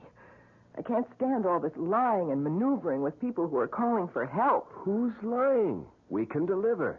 Lisa, all we have to do is tell them that we have to take a picture, that's all. But there have been dozens of calls from people who've been ripped off or mugged and want us to find the criminal. Simple. We tell them we can't help them. This is the Carlin Crime Prevention Agency. We can forestall a crime. We can't solve it. You don't have to do anything except tell them the truth. All right? Now, what have we got today? You must be kidding. Here, look. Here's just a few of the latest messages. Uh-huh. Banks? Hey, these are good. Banks will be regular customers when we get set up properly. Nothing. Hey, Andrea Scudder. What do you know? You know her? Well, the same way you do. Heiress to the Scudder millions, beauty, playgirl, athlete, and all-around hellraiser. She said she wanted to talk to you about a personal problem. Uh-huh. Andrea Scudder. That's money. Call her and make the appointment. Mr. Carlin, I'm being blackmailed. I don't know by whom. Can you find out? Well, I can try, Miss Scudder. If I don't succeed, there'll be no fee. And if you do, there'll be no publicity. I don't want my name spread all over the front pages. You have my word. Fine. The job is worth $50,000. Is that satisfactory? Yeah, that's okay. I'd like a little more information. Such as? Well, what happens when and if I deliver the name of the blackmailer to you? You get my check, my thanks, and my farewell. I'll take it from there. Not satisfactory. What? Look at it from my point of view, Miss Scudder. You ask me to get you a name and then walk away? Now, obviously, you have some plans for this blackmailer. Probably for getting rid of him? That is none of your business. Granted, but if you intend to hire someone to take care of your problem with him, then that can't be done very quietly, and I might get involved. Mr. Carlin, let's put it this way. I am not a killer, nor do I intend to become one. This blackmailer must be someone in my circle of friends. You'll have to take my word for that because the information that he holds over my head... Miss Scudder, excuse me. You keep saying he. Why? Because it's a man's voice disguised that talks to me over the telephone. But the blackmailer could conceivably be a woman. It's possible. But it would still be one of my group. Okay. Now, the only request that I make of you is that you allow me to take your picture. My picture? Just a snapshot. Well, I don't see what that is. Well, that's the way I work. I get strong impressions from a picture. Emanations. Call it whatever you want. It works. All right. How do you want me to pose? I don't have my camera with me. You see, I wasn't sure that I would take your case. Could you come to my office tomorrow at your convenience?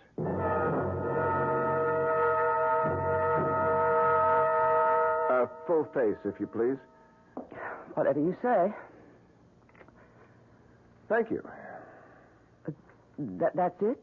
That's it. Thank you for coming to the office. Well, what happens now? Well, I'll study the picture and hopefully get some vibrations which will enable me to name the blackmailer. How long do you think it will take? Not long. I may be in touch with you this afternoon.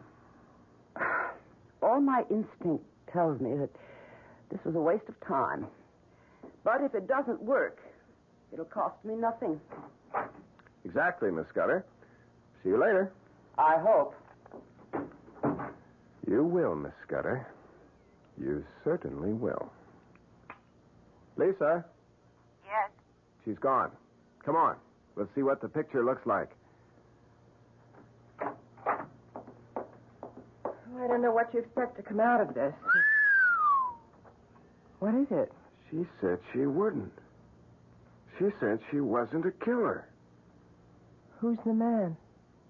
I've never seen him before. But from the looks of this picture, she's pumping a few bullets into the blackmailer.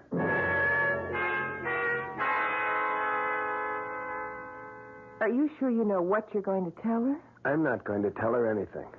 Hand me the scissors. Here. All right. There. Now, all we have is a picture of the blackmailer. I'll take this up to her and say, here's the man who's been blackmailing you. Give me a check for $50,000, please. Johnny, she looked a lot older in this picture. Well, he isn't too young either. I want you to promise me something. When and if you get the $1 million, you'll forget about the camera and throw it away. Lisa... Johnny, please. Promise. Okay. If that will make you happy, okay.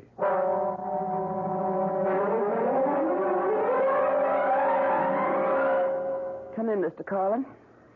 I must say you work fast. The picture did the trick. Yes? And you have the name? No. But I have his picture. His picture? Here it is. You can probably put a name to it.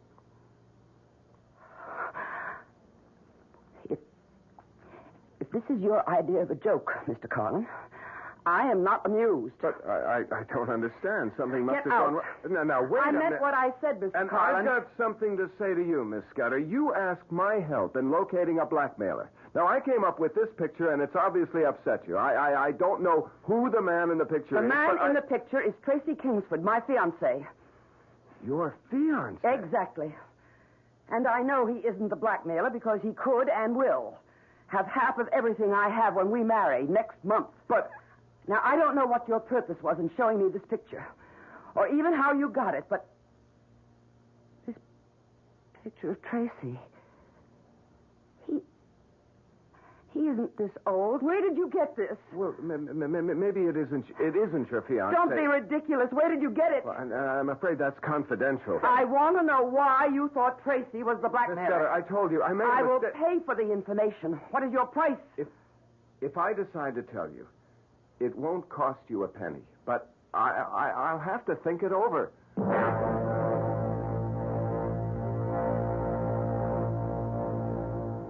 What are you going to do, Johnny? I honestly don't know. I've learned one thing, though, about this camera. Yes, so have I. It's best to use it with places or institutions like banks or jewelry stores rather than with people. It's wrong for you to have it and even worse for you to try to use Now, Lisa, it can't do me any harm. If I learn to use it properly, I won't get into anything like the Scudder situation. it. You still haven't decided what to do about that. Yeah, I have. I'm just going to forget it. Forget it. How do you forget something like that? A very good question, Miss Kane.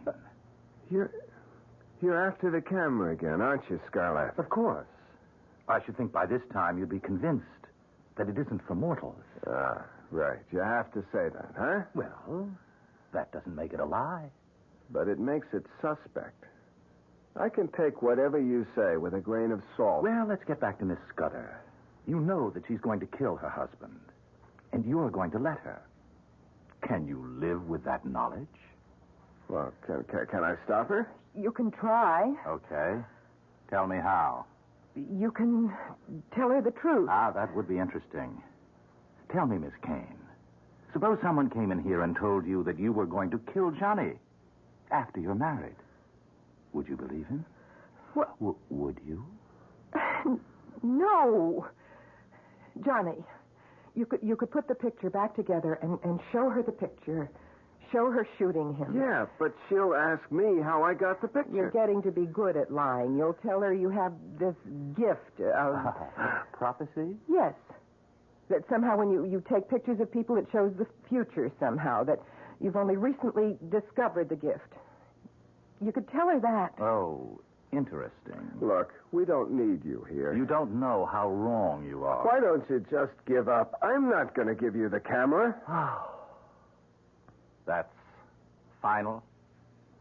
You can bank on it. All right.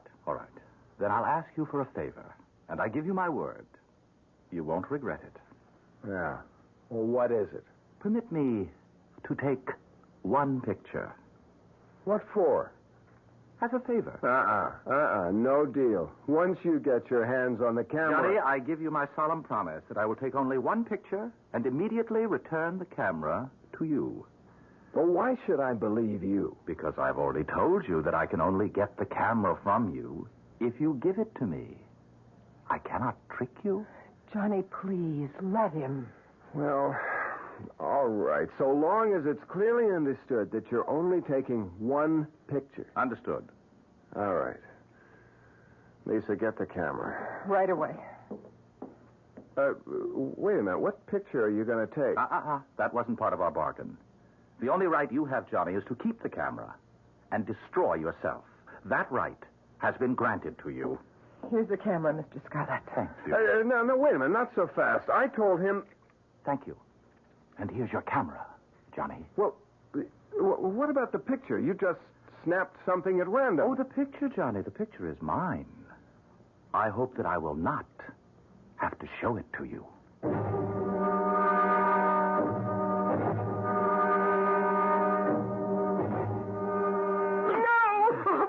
Please, I told you, I don't know. Please, there's no sense in you hitting me. I don't know the combination. I don't care about the camera. I don't. I would tell you if I could, but he changed the combination to the safe because he knows how I feel.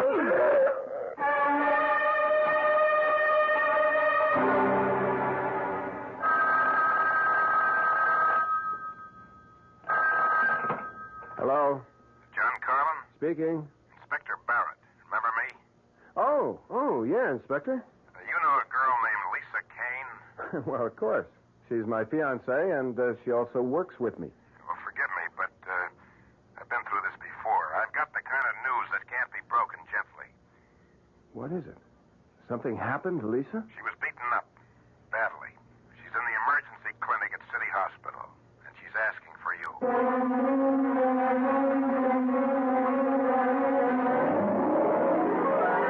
Since the days when Homer smote his blooming lyre and regaled Grecian nobles with the stories of Greek gods and men, which have become part of our Western heritage, man has sought to pierce the veil of the future. And ever since those days, from Cassandra on, man has consistently ignored the words of prophecy, no matter from where they came. Now, Johnny Carlin has been given more than a warning. whether he heeds it or not. We'll find out.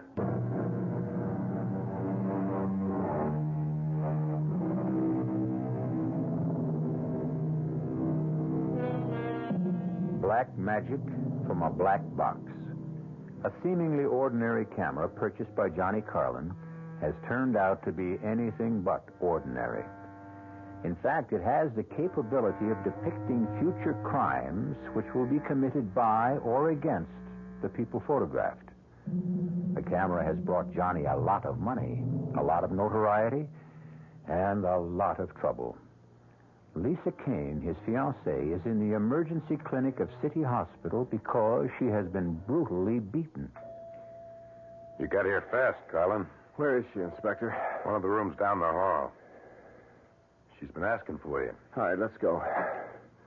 Any idea why she was picked on? No, wasn't it an ordinary mugging? Hardly. She was attacked in your office, and nothing was taken from her purse. Johnny, I want Johnny. I'm here, Lisa. I'm right here. Oh, Johnny, they wanted the camera. They knew it was in the safe. Now, don't try to talk now. Please, let me. I want to tell you. Did you see their faces, Miss Kane? Yes. You think you could recognize them if I showed you some pictures? Inspector, look, I don't think she's in any shape. Johnny, get rid of the camera. Get rid of the camera. Is this the same camera that took the pictures that nabbed the men who robbed the Intercoastal Bank? Inspector, look, you can tell she's in pain. Doctors say she's going to be all right. Now, what about the camera? Well, this isn't the time or the place. This is the time. You want to find another place? It's okay with me.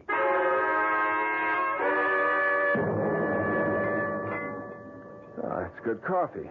Another cup, Inspector? Forget the coffee. Give me some facts. Look, I've told you everything I could. The camera. Now, what's with the camera? It's one of the new Volectas. You've seen them. Sure, they all take pictures of masked stick-up guys and show their faces, right? Look, Inspector, I can't explain how that happened. I'm going to level with you, Carlin, and then you better level with me. Look, Inspector, are you threatening me? I didn't press you about it before because you did me a favor. I got a lot of brownie points for bringing in those bank robbers. But now the heat's on me again. The new commissioner is throwing his weight around. And I'm looking for something that'll help me score with him. Well, I'm afraid you're looking in the wrong direction, Well, let me see the camera. I've told you. I know what you told me, and I know you haven't leveled with me. Two guys don't beat up a girl looking for a combination to a safe that holds nothing but a camera. Unless they want that particular camera awfully bad. Inspector, that's pure speculation. Now, they may have thought there was a lot of cash in the safe. The girl says all they wanted was the camera. Inspector, she's like you. She's got a thing about it. Well, I sure have. Take a guy named Johnny Carlin in the communications business. He buys a camera, and all of a sudden he's in the crime prevention business, and doing very well. How come, Carlin? I discovered I had a special talent. Yeah. I checked with some of your satisfied clients. They tell me you use ESP. Yeah, that's right. And a camera. Yeah, that's right again. Well, I don't buy it. Well, I'm not trying to sell it to you. Yes, you are, Carlin. You're trying to sell me a phony story. Now, I want that camera you use for your ESP bit. It seems to me that you're a lot more interested in the camera than you are in getting the guys who beat up Lisa. I haven't heard you screaming at me to find them. If I thought that would do any good, you'd hear me on the moon. Meaning? Meaning that I think we'll get those guys one way or another. You think you have a way? Maybe. Something to do with a camera. You have your methods, I have mine. If I come across anything, and I expect to, I'll let you know, Inspector.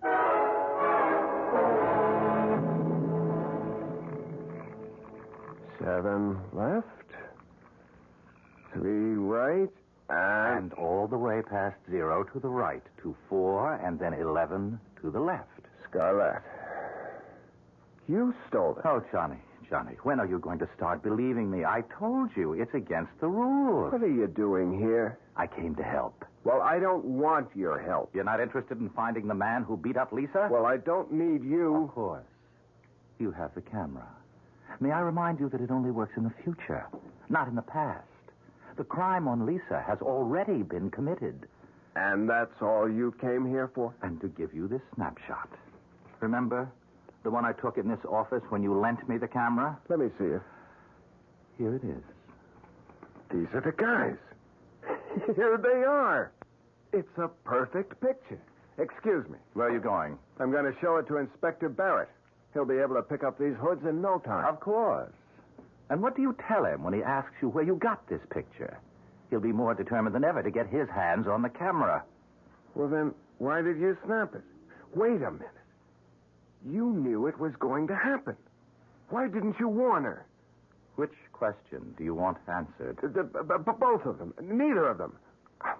Look, I don't know. I just want to do something. Johnny, give me the camera. All right. Look, I'll make a deal with you. That's what I'm here for. Which two cameras of the Volecta line do you want? Yeah, you're pretty sharp, all right. I'll give you the camera for $1 million. Sorry, Johnny. I can't make that deal. Why not? Because it's against the rules. I had to get a special concession even to be able to offer you two cameras. Believe me, Johnny, a mortal cannot profit by a mistake like the one that was made with your camera. So get out while you can. And let me have the camera. You know, you sound like a broken record. Well, haven't you had enough? Can't you understand now why this camera can bring only tragedy? Well, which question do you want answered? Oh. It's interesting that I find it much more difficult to do a good deed than an evil one.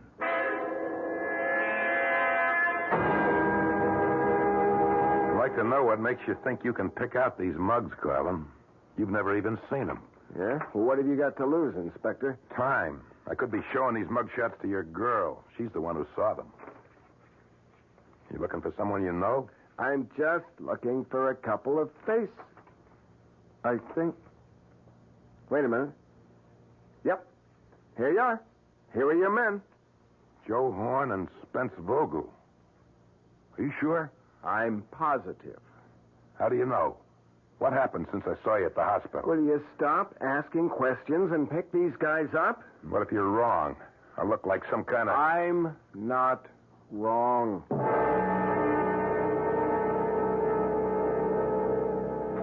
Hey, I've got good news, Lisa. The doctor says you'll be able to go home in a couple of days. That's nice. Well, honey, you don't seem very happy. Johnny, what have you done about the camera? Isn't it great? They've caught the two guys who hurt you. So you've still got the camera. Look, Lisa... Hello. It's for you, Inspector Barrett. Barrett? How did he know I was here? Thank you. Hello? Carlin, I want you to meet me in your office as soon as possible. Well, why? What's up? I'll tell you when you get there. Be there. What did he want? Well, he wants me to meet him in my office as soon as possible. Johnny, please don't go. Oh, Lisa, why not? You just got here. Look, if I go now, I can finish with Barrett and get back and spend an hour or so with you before I get thrown out. Inspector, I never really thanked you for getting those two guys. That's what I came about. What, to get thanked? In a way. I want that camera. Inspector, look, you must be losing your marbles. I told you... Now, listen to me, Carlin, and listen good. I put 16 years of my life into the police force, and they've just transferred me to Staten Island. Me, Inspector Barrett, sent to... Well, you get the idea. Now, I'm not sitting still for this transfer. I gotta have your little camera. Inspector, what good do you think the camera's gonna do you? Oh, come off it, Carlin. I'm a cop. I've done every kind of police work from pounding a beat to undercover surveillance.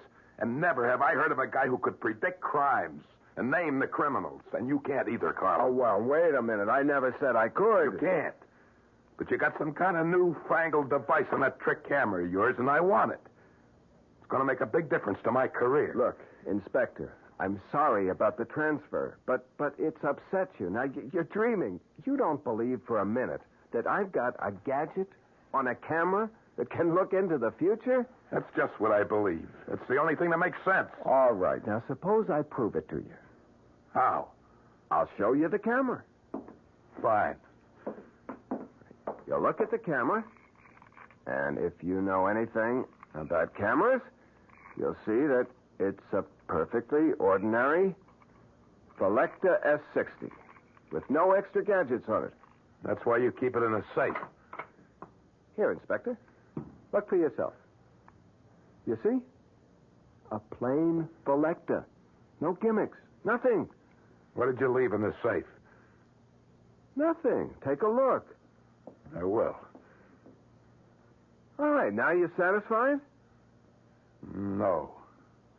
I think I'll take a picture. Now, Inspector, you're being childish. What's your beef? I'll just... Now, give me the camera. Back off, Colin. No, come on. I said give me the camera. Colin, I'm warning you. I warned you, Colin. Now get up. On your feet. Colin. Colin. Good Lord. He's dead.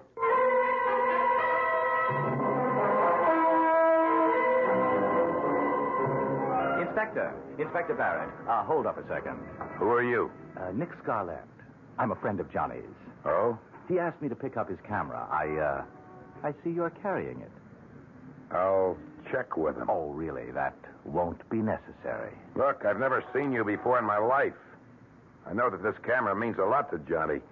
You don't expect me to hand it over to some stranger simply because you know Johnny and you ask for it. Inspector, you're in a better position than most people to know what happens to people who try to hang on to this camera. You'd be well advised to hand it over. You're the smoothest con man I ever met. Now get lost before I take you in for loitering.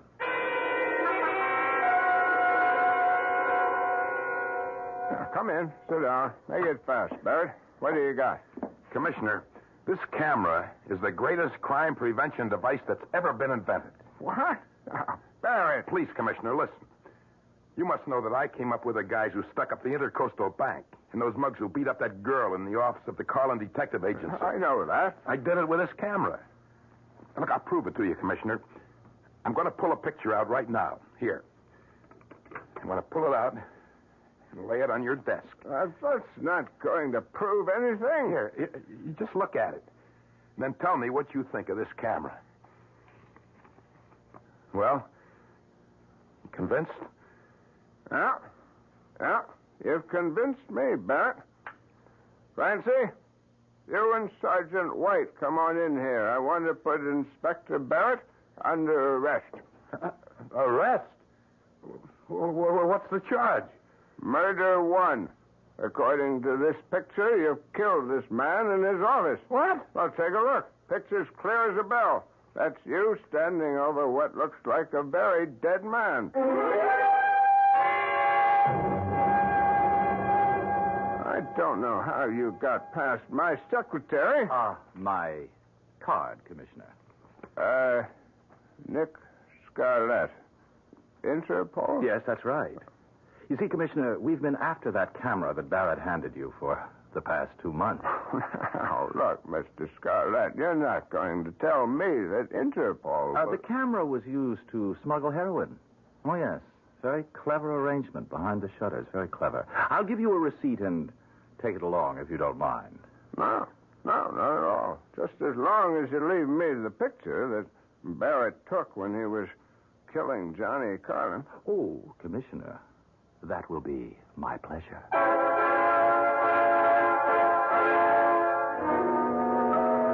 I often wonder where that camera is today. Sometimes I think that it may be used by St. Peter when an applicant stands at his gate demanding admission to heaven. Perhaps St. Peter pulls out a picture which would effectively silence a sinner who hadn't been caught by the law here on earth.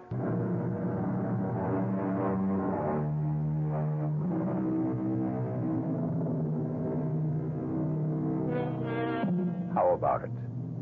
Would you love to know the future? To be able to see exactly what's going to happen to you tomorrow, next week, next year? I hear a chorus of no's.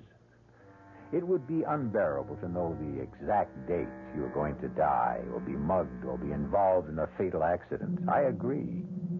But I leave you with this. Why do so many people consult fortune tellers? Our cast included Nick Pryor, Terry Keane, Joan Lovejoy, Joseph Julian, and William Redfield.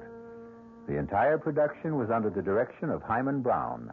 This is E.G. Marshall inviting you to return to our Mystery Theater for another adventure in the macabre. Until next time, pleasant dreams.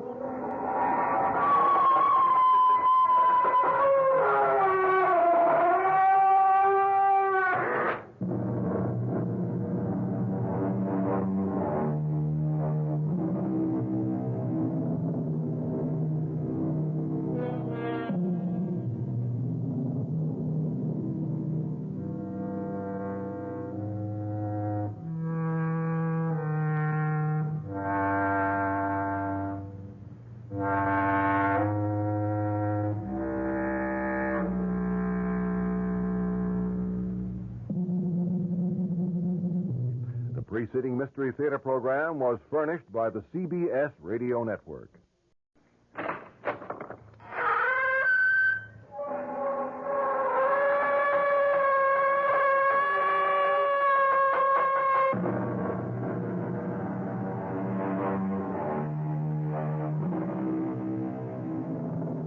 Come in.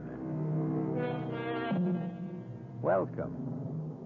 I'm E.G. Marshall. I'm afraid the chairs aren't very comfortable, but that doesn't matter because in just a moment, you'll be sitting on the edge of them. For we'll be bringing you the tale of the thing inside. A strange and potent force sealed up and held in check that cried to be released. And once it was freed, brought terror and death to a whole countryside. Sergeant, what's this all about? Has there been any trouble over at Ezra's place? I guess you could call it trouble, Mrs. Farrar. He was killed last night. He was what? Killed. Murdered. His nephew went over there early this morning and found him. Oh, but that's awful. I thought he was a dreadful man, but... Well, have you any idea who did it? Not yet. That's why I stopped by here to find out if you'd seen or heard anything. Oh, I'm sorry. I wish we could help you, but... Well, how was he killed? It was pretty bad. Whoever did it must have really hated him or else been out of his mind. Because it was done with an axe.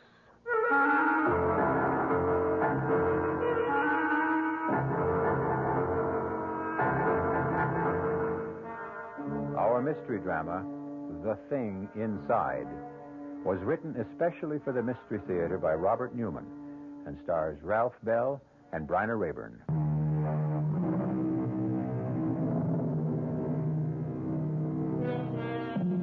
What is evil? Is it abstract or concrete? Does it seek us out or do we seek it? Either way, there is something in all of us that senses its presence. And when we do, most of us draw back from it in fear. But occasionally, for reasons we do not always understand, we are attracted to it and come under its spell, thus freeing it to work its destruction on an unsuspecting world.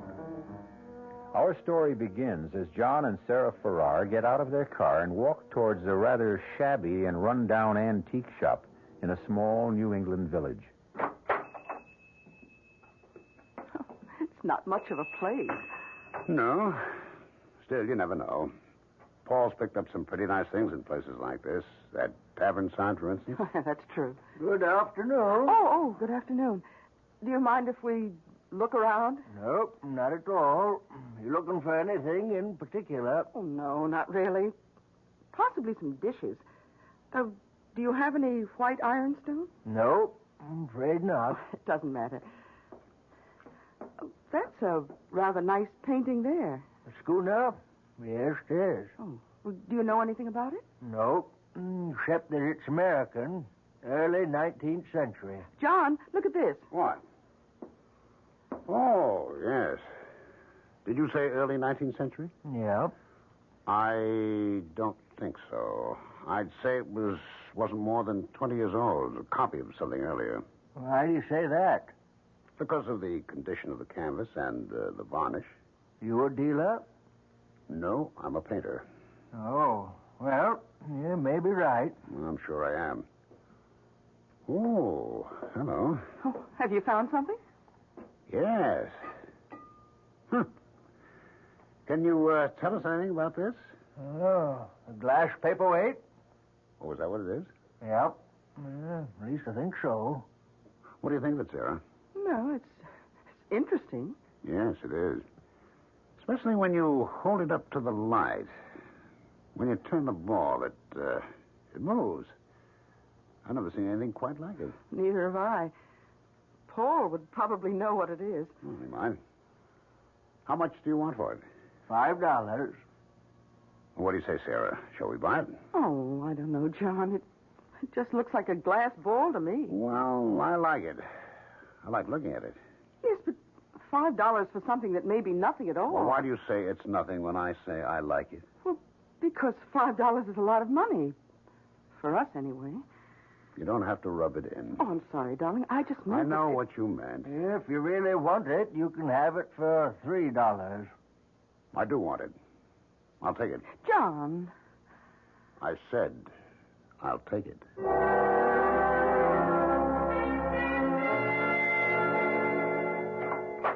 Hello? Anybody home? Is that you, Paul? Yes. I'll be right down. Hi. Hello, Sarah. Well, what's all this? Oh, my brother sent me a case of fruit from Florida, and I thought you and John might like some. Oh, that's awfully nice of you, Paul. No, not really. I'd never finish it all by myself. Well, I still think it's very nice of you. Thank you. Well, you're very welcome. Where's John? In the studio. Oh, how is he? Oh, about the same. Not very good. Still not working, huh? No. He's trying. He goes in there every day. Well, but... it's happened to almost every painter at some time or another. You hit a bad period, just can't seem to do anything. Oh, Paul. I thought I heard your voice. How are you? Fine, John. And you? Okay. Where'd all this fruit come from? Paul brought it over. My brother sent me a whole case of it, and I thought you might like some. Oh, it's very nice of you. I was hoping you'd stop by. There's something I wanted to show you, ask you about. Oh, what's that? This glass ball. Oh, where'd you get it? In a crummy little antique shop in Preston. Oh, yes, I know the place. The guy said it was a paperweight. Well, it can't be. It doesn't have a base. It isn't even flat on one side. Well, that's what I thought. What do you think it is, then? Hey, I have no idea. The only thing I've ever seen that's even vaguely like this are witch balls. Witch balls? Yeah, you sometimes find them down in Pennsylvania. They're like hex signs, supposed to keep witches away. Oh, yes. It's a very interesting thing. Beautiful piece of glass blowing. Yes, isn't it? Take it over the light and look at it more closely. There's something inside it. Kind of shadow. Oh? I don't see anything. Well, hold it up. Turn it. Oh, you mean that kind of a swirl? Mm-hmm. I think that's just an air bubble or maybe an imperfection in the glass. I don't. I think there's something inside it that the glass was blown around it. Here, give it to me. Oh, John. It slipped out of my hands. Well, it didn't break. Did it crack? No. Look at that. Dropped on the fireplace, and there's not a mark or a scratch on it. Well, that's impossible. Well, look at it. Well, you're right. I've never seen anything like it. It can't be ordinary glass. I'll tell you what, John. I've got a friend who's an expert, collects paperweights. If you like, I'll take it and show it to you. No. It's not leaving this house. John. Well, I just thought that... I say it's not leaving this house. All right, John. I'm going back inside. I'll see you, Paul. Yes, John. Well, he really has a thing about it, hasn't he? Yes. When did he get it? Oh, just yesterday. I don't like it. Why not? I don't know. I just have a funny feeling about it. I have had from the first time I saw it.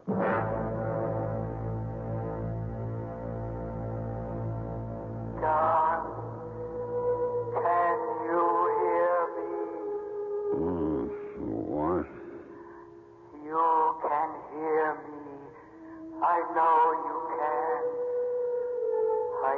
it the first time you picked me up, because you were the only one who could see me. Yeah. You've got to help me. Save me. How? Break the ball and free me. Break? Yes, if you do, you won't be sorry. I'll do things for you, wonderful things. But how can I break it? I dropped it, and it didn't even crack. Fire and water, John. Fire and water. I don't understand. You will. I know you will. I know you'll help me.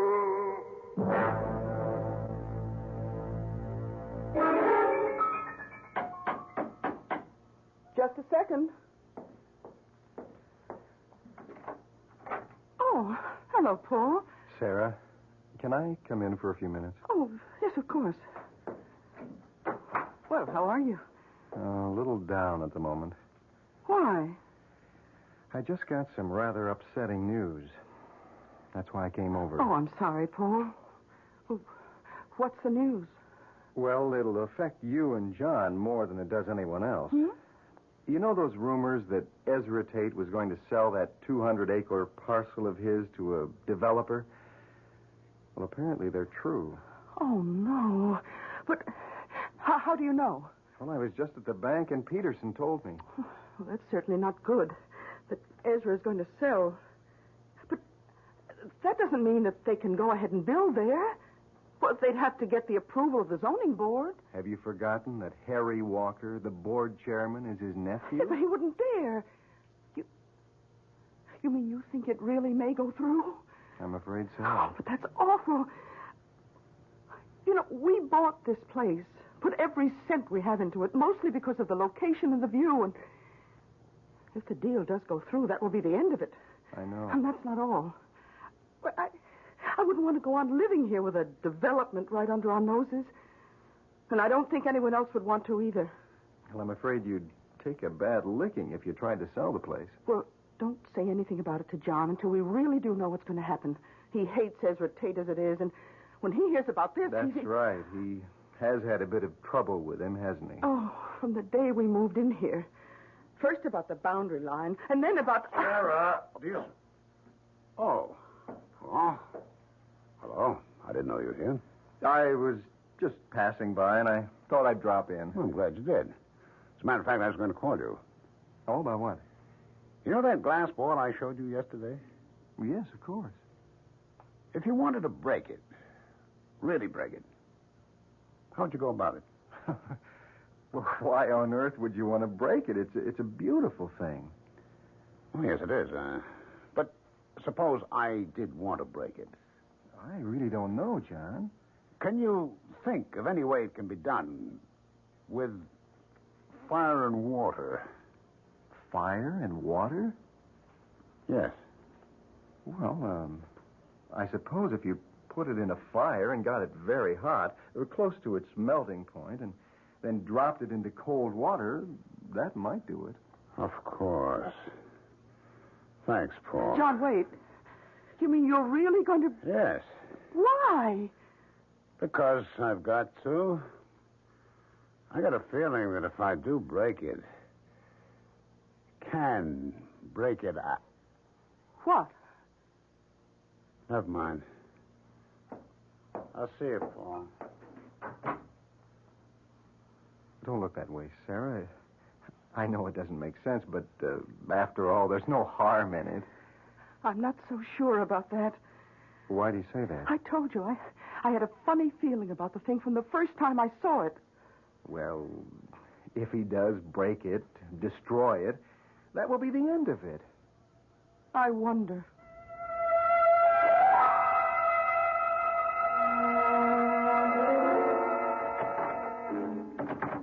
John? John, Yes. why have you got the door locked? I didn't realize I had.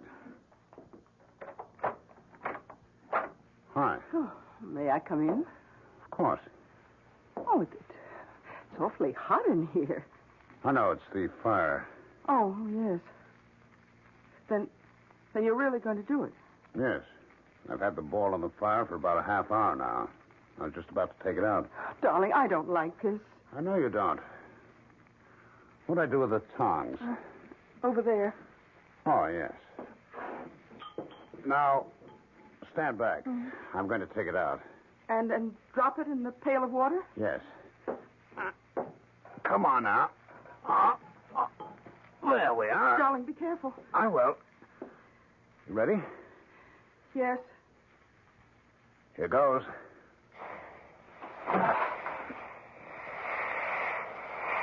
Wow. I really think I did it. What happened to the ball? Well, see for yourself. It practically exploded into 100 pieces. Oh, yes. Well, are you satisfied now? Yes. Now, wait a minute. Look at this. This is what was inside it. Its center. Another ball. A small black one. Yes, but it wasn't black before. Oh, the heat must have turned it black. Oh, what are you going to do with it? Keep it. Why? Just so. Now, stop looking so upset, Sarah. Things are going to be different now. What do you mean? Well, you'll see. Everything's going to be fine. Better than they've ever been before.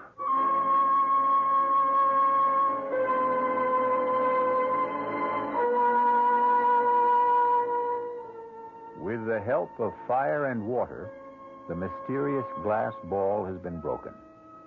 And though he should know better, John Farrar seems pleased about it. For there are some things that it is best to leave alone. Was he right in thinking there was something sealed in the ball? Will it give him the things he wants? And if so, at what cost?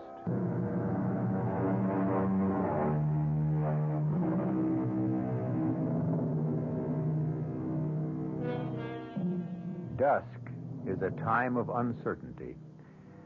And though she could not have said why, Sarah Farrar was not just uncertain, but anxious as she stood beside her husband and saw the glass ball shatter.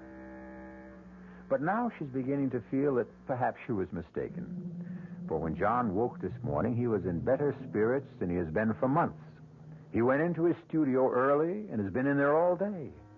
It's evening now, almost supper time, and he still has not come out. Yes.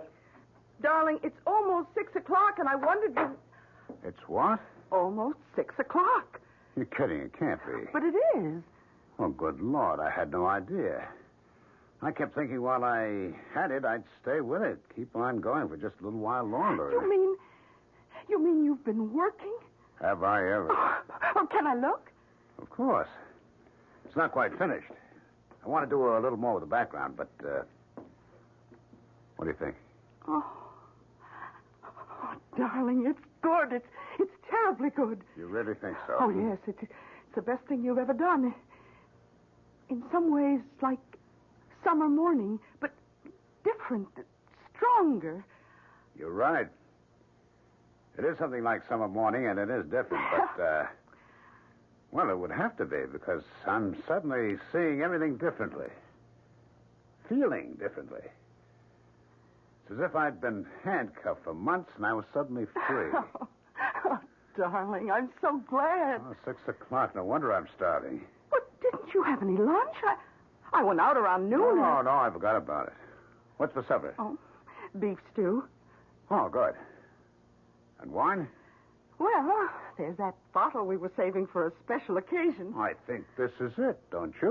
Oh, I certainly do. Oh, darling, why don't you wash up and... Oh, I'll get it. Hello? Hello, Sarah. Oh, Paul, hello. Well, you sound pretty good. Oh, I feel that way. John finally broke through, and he's working. Working beautifully. Oh, I'm glad to hear it. Oh, you don't sound so good. Is anything wrong? I'm afraid so. I just heard that the deal on Ezra Tate's land is definitely going through. The closing's tomorrow. Oh, no. And there's no way of stopping it? None that I know of. Oh, then I guess I'll have to tell John. Tell me what? Are you going to do it now? Yes, I'm sorry, Sarah. so am I, but it can't be helped. Goodbye, Paul. What was that all about? Oh, some rather bad news. Darling, you know that talk that Ezra Tate was going to sell the 200 acres across the road to a developer? Yes? Well, apparently it's true. What? It can't be. I'm afraid it is, John. The closing's tomorrow. But he can't do anything like that. It'd ruin the town. And not just the town. We couldn't go on living here with a couple of hundred ticky-tacky houses right across the road. I know. But I'm afraid nothing can be done about it. No? Well, we'll see about that. John, where are you going? To talk to him. No, John, wait! Don't! Wait!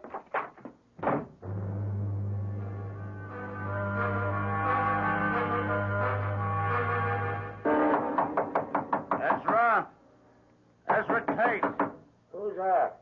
Who's there? John Farrar. What do you want? I want to talk to you. Well, you can't right now. I'm eating supper. Oh, damn it all, Ezra. It's important. Okay. Just a second.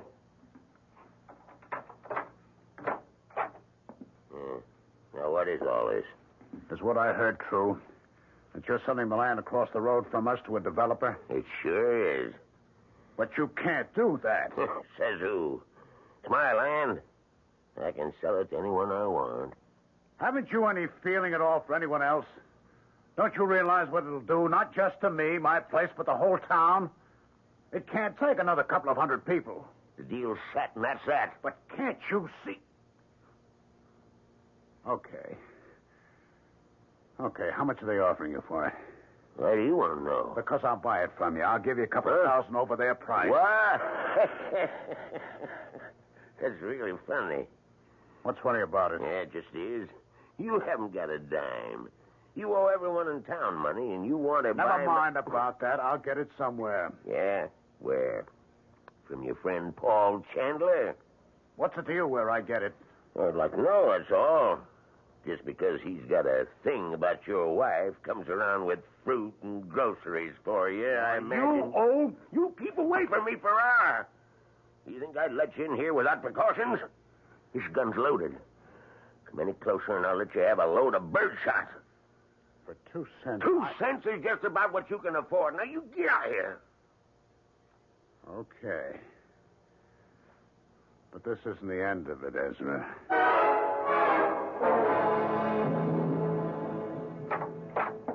Oh, John, thank heaven you're back. I was afraid. Well, what happened? He laughed at me. Oh, you should have known he would. He's a dreadful old man. He's a monster. He doesn't give a damn about anyone or anything. I'd like to see him drop dead. John! Well, I would.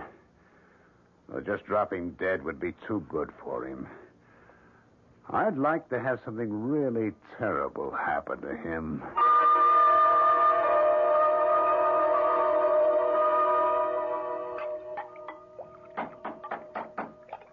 Just a second. Good morning. Mrs. Farrar? Yes? My name's Osborne. Sergeant Osborne, State Police. Oh, how do you do? Is your husband around? Yes, he's in his studio. Could I talk to him for a few minutes? Well, he's working, but I think so. Come in. Thank you.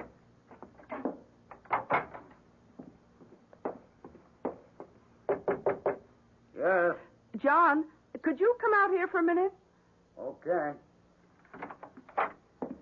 What's up? Oh, darling, this is Sergeant Osborne of the State Police. Oh. Good morning, Sergeant. Good morning, Mr. Farrar. I'm sorry to disturb you, but I wondered if you could help us. With what, Sergeant? Were you home last night? Yes, we were. We're here most nights. What time did you get to bed? Fairly early. About 10. Yes, that's right. And did you get up for any reason, or did you sleep right through the night? Well, we slept straight through. At least I did. Why? I was hoping that maybe you'd gotten up. That you could tell me if you heard or saw anything unusual.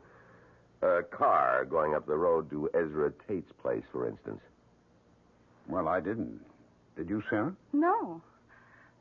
We'd had a big day, and I slept like a log. You know Tate, don't you? Yeah, we sure do. I take it you don't like him very much. Well, that's the understatement of the year. We've had nothing but trouble with him since we moved up here. Sergeant, what's this all about? Has there been any trouble at his place? I guess you could call it trouble. He was killed last night. He was what? Killed. Murdered. His nephew went over there early this morning and found him. Oh, but that's awful. I thought he was a dreadful man, but... Have you any idea who did it? Not yet. That's why I stopped by here to find out if you'd seen or heard anything. Oh, I'm sorry. I wish we could help you, but... Well, how was he killed? It was pretty bad. Whoever did it must have really hated him or else been out of his mind. Because it was done with an axe.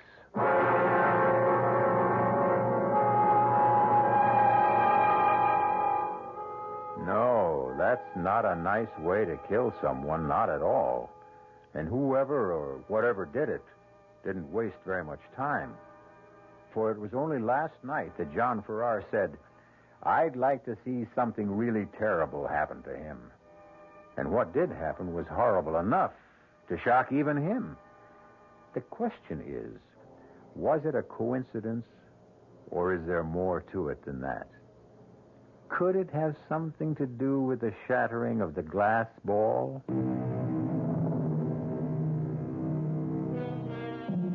There is a finality to death. Even the death of the unloved and unmourned, that we all find sobering, for it reminds us of our own mortality.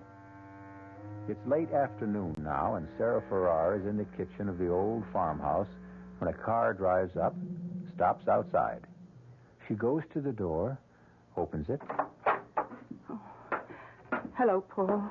Hello, Sarah. How are you? Well, I've been better. I gather you heard the news then. About Ezra? Yes. Who'd you hear it from? The state police. One of them stopped by this morning. He wanted to know whether John or I had heard or seen anything last night. And had you? No. We were both pretty tired. John had been working like a maniac all day, and we slept right through. I see. How's John? Well, of course, he's upset. It's a scary thing when something like that happens so close by, and you don't know who did it or why. But he'll get over it. I hope so. I've been worried about him. Why? Well, he certainly wasn't in very good shape the other day. That whole involvement of his with that glass ball. Oh, that. I was pretty worried about that myself, but, well, once he broke it and snapped his painting block, it started working. Well, he really feels there was some connection there. Apparently. Well, as long as he's working. I take it he still is. Oh, yes. Yes, he finished one painting, and he's already started on another. Oh, good. The reason I stopped by was because I wanted to find out if the two of you were free Friday night. Oh, yes, we are. Then would you come over for dinner? Benson of the Benson Gallery is coming up from New York. And if John is working again, I thought he ought to meet him. Oh, Paul. You really are a very good friend. Oh, come on, Sarah. Now, you know how I feel about you. Both of you. You've had a pretty rough time since you moved up here, and if I've done anything to help... Oh, Paul. Hello. Hi. I didn't hear you cry. You been here long? No, just a few minutes. Oh, Paul stopped by to invite us over for dinner Friday night.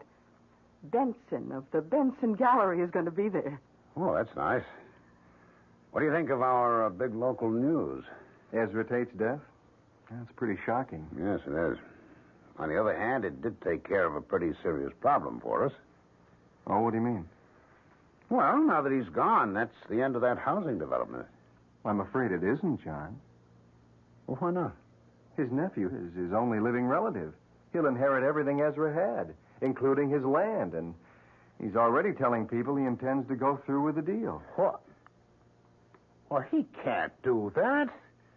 He's head of the town zoning board. Yes, he is, but he was willing to push the thing through when it meant money in his uncle's pocket. Don't you think he'll be even more anxious to do it when it means money in his own? But that's even worse. Well, a little more direct and obvious, but no worse. And nothing can be done about it? I'm afraid not. The zoning board is his baby. Does just what he says. Wow. It would serve him right if the same thing happened to him that happened to Ezra. John, that's a terrible thing to say. Is it? I don't like violence any more than you do, Sarah, but when a man is willing to destroy a whole community out of sheer greed, I say the world's better off without him.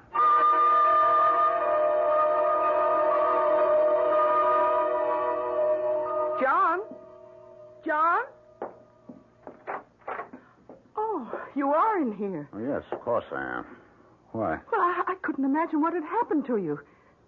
You said you were going into work for just a half hour or That's so. right. What time is it? It's almost 11. It's not. Yes, it is. I must have fallen asleep again. I worked for a while and started feeling tired and sat down here. Well, you've really been at it these last few days. I guess I have. John, why are you keeping this thing here? What thing? This black thing that was in the center of the glass bowl. Well, I told you I was going to keep it. But why? Because I like it. I like looking at it. What? Was that what you were doing before you fell asleep? Yes. Oh, I wish you wouldn't. I wish you'd get rid of it. Oh, don't be silly, Sarah. The day I found the ball, or rather the day I broke it open, was one of the most important days of my life. Hasn't everything been different since then? Well, if you mean you've been working well, yes, but I... But what? Oh, never mind. Are you coming up to bed now? I guess so. Just let me clean my brushes and put them away. Oh, who on earth is that? I have no idea. I'll get it.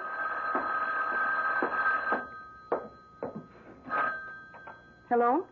Hello, Sarah. Did I wake you? No, Paul. I was upstairs reading. I just came down to see what was keeping John. Is he there with you? Oh, he's in the studio. Why? Well, I wasn't sure whether I should call or not, but I finally decided I would. Sarah, I've got some more news that's just as shocking as the last. Harry Walker was killed tonight. What? Where? And how? In his home. His wife was out, came back, and found him dead in the kitchen. Oh, no. And they don't know who did it? Not any more than they do who killed Ezra.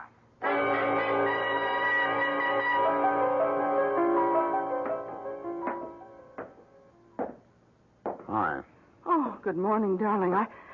I couldn't decide whether to wake you or let you sleep. Oh, I haven't been asleep for some time. I'm just lying there thinking. I know, but I thought you might doze off. You didn't sleep much last night. No. Well, how about some breakfast? I don't want any. John, you should eat something. I can't. I feel awful. Because of what you said when Paul was here about how Harry Walker deserved to die, too? Partly. Well, you shouldn't. All right, it was a horrible thing to say, but you were angry, upset. Yes, I was, but don't you realize that the same thing happened before with Ezra? I said I hoped something terrible would happen to him, and it did. Yes, it did, but we often say things we don't really mean. But I did mean it. I meant it both times. That's what makes it so frightening. Why frightening? Look, you don't think that just saying it had anything to do with their deaths, do you? Yes, I do. John! Well, I do. Do you remember what I told you about the glass ball? That there was something in it? Yes. What if there was? And what if, when I released it, it began doing things for me in return. John, that's ridiculous.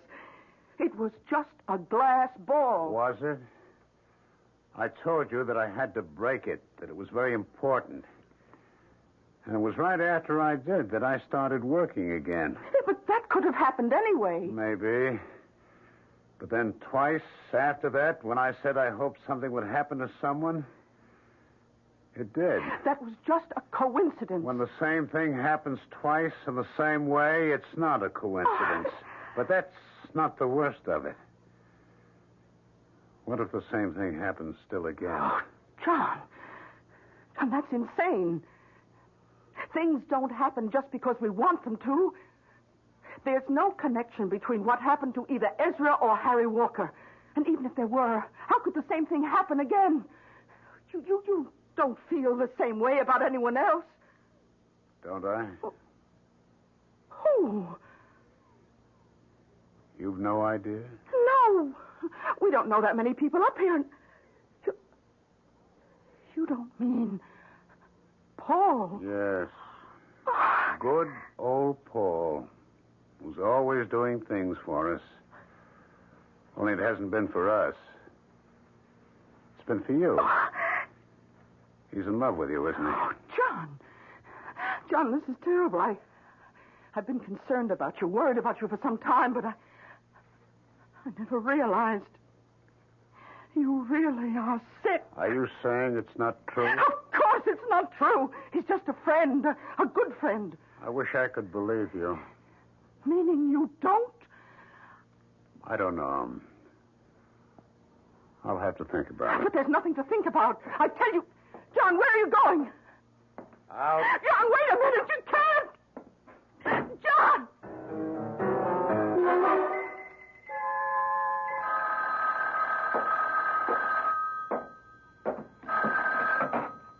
Hello? Oh, Paul, it's me again.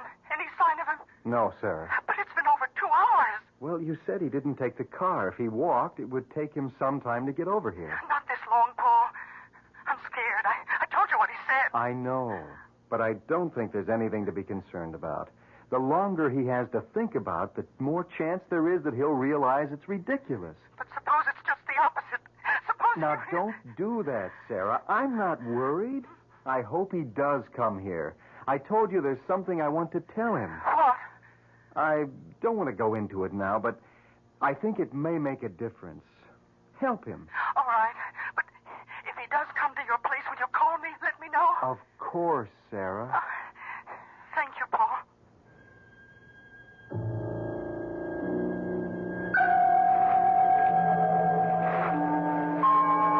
A friend, she said. Just a good friend. Can I believe her? He's been there all the time, whenever we needed him. No, not just when we needed him. Whenever he could do anything to help. Why? There's only one way to find out.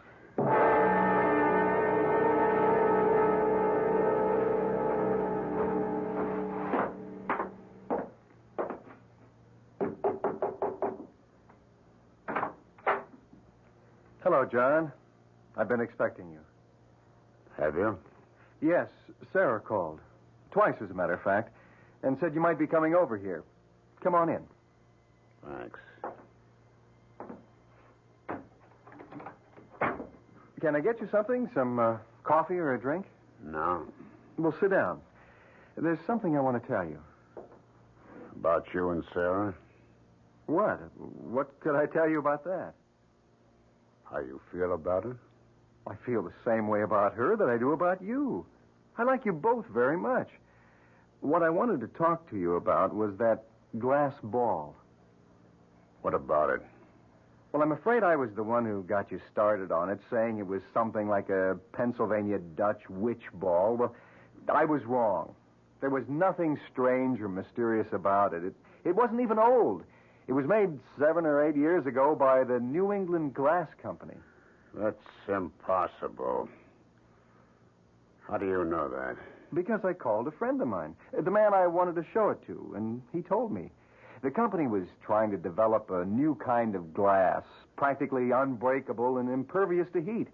They did it by bonding two kinds of glass together, and the ball was one of their samples. That's not true. It's a lie. You don't just want to take Sarah away from me. You want to take that away, too. The feeling that breaking it just gave me, the freedom, the sense of power. When you're not going to. John, put down that poker. No. John, put it down. I'm not finished yet. I'm not denying that something happened to you after you bought it, but I think I can explain that, too. Now, look, when you brought it home, you used to sit and stare into it, didn't you? Yes. Well, don't you see what could have happened? When you stare into something clear or shiny, you can hypnotize yourself. But in your case, the self-hypnosis took a special form. You started identifying with it. And when you finally broke it, you released something. Not in the ball, but in yourself. Released what? Lies? Everything you've been saying has been a lie. It hasn't, John. It's been the truth, John. Keep away from me. No, I came over here to find something out, and I have. You're no friend of mine. You never were. John! Who's that? I don't know. Well, don't open the door. John, now stop that. Whoever it is must know we're here. I've got to. Paul, I'm warning you. Mr. Chandler? Yes? I'm Osborne, State Police. Is Mr. Farrar... Oh, yes, I see he is. Good morning, Mr. Farrar. Your wife said she thought you might be here. My wife? Yes, we stopped by at your place first. Mr. Farrar, would you come with me? Where? To headquarters. We'd like to talk to you. About what? Several things, but mostly about where you were last night about 10 o'clock. 10 o'clock? But that was... That was what? About when Harry Walker was murdered. How do you know that? Because Paul called us shortly after that and told us. You're all against me. Not just my wife and Paul, but everyone. Plotting against me. No one's against you, Mr. Farrar, and we're certainly not plotting against you. We just want to talk to you and... No! Farrar, stop! Come back here, Farrar! Aren't you going after him? Oh, we'll catch up to him. I have another car and two more men out on the road there, just around the curve. Why did you want to talk to him? Well, someone saw him leaving Harry Walker's house last night, shortly before Mrs. Walker came home. Oh. We just got a general description. Weren't sure who it was at first, but... Farrar, look out! That truck! John! Oh, good Lord.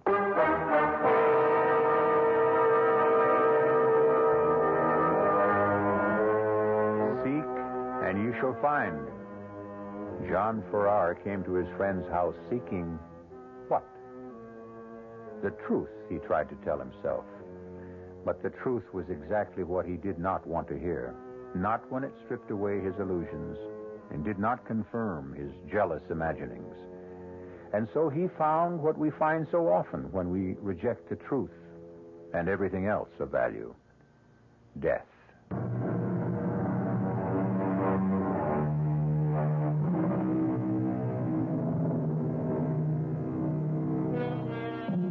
Now we see through a glass darkly, says the Bible. That was what John Farrar was doing, seeing something in the strange glass ball that wasn't there. But he wasn't completely wrong. At least it wasn't all imaginary. For as his friend Paul said, there was a thing inside. Not inside the glass ball, but inside John himself, that never should have been tampered with.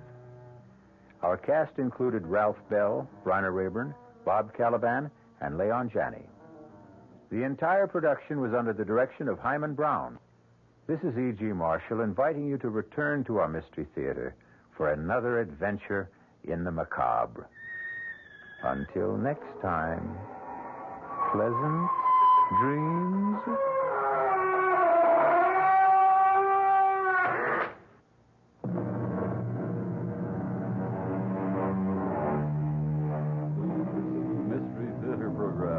furnished by the CBS Radio Network.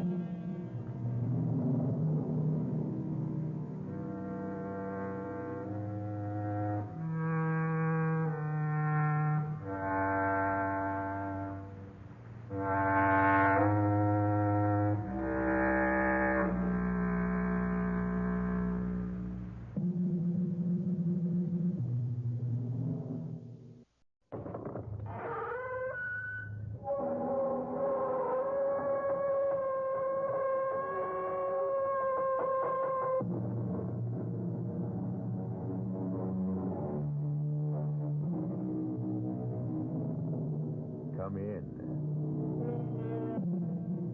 Welcome. I'm E.G. Marshall, opening the door to another tale of mystery and suspense, inviting you to open your ears and your mind to the world of terrifying imagination. You're about to be taken on an unusual museum tour. There won't be any Mona Lisas on this tour, no Greek vases or Roman statuary, because this establishment specializes in only one kind of exhibit. And that's why our story is called The Murder Museum. You may have been to a murder museum like the one in our story, a house of wax, where the most brutal crimes of the century are recreated in paraffin for the wide-eyed enjoyment of the public. But now you're going to have the unique opportunity of hearing one of the most shocking exhibits of all speak for itself. Oh, John, please believe me. He means nothing to me. I swear it. And that's why he was in your bedroom, Ida? Is that why? Please. Oh, think of our little boy. Look at Vincent. You're frightening him to death. Death. That's right, Ida. Death. That's what you deserve.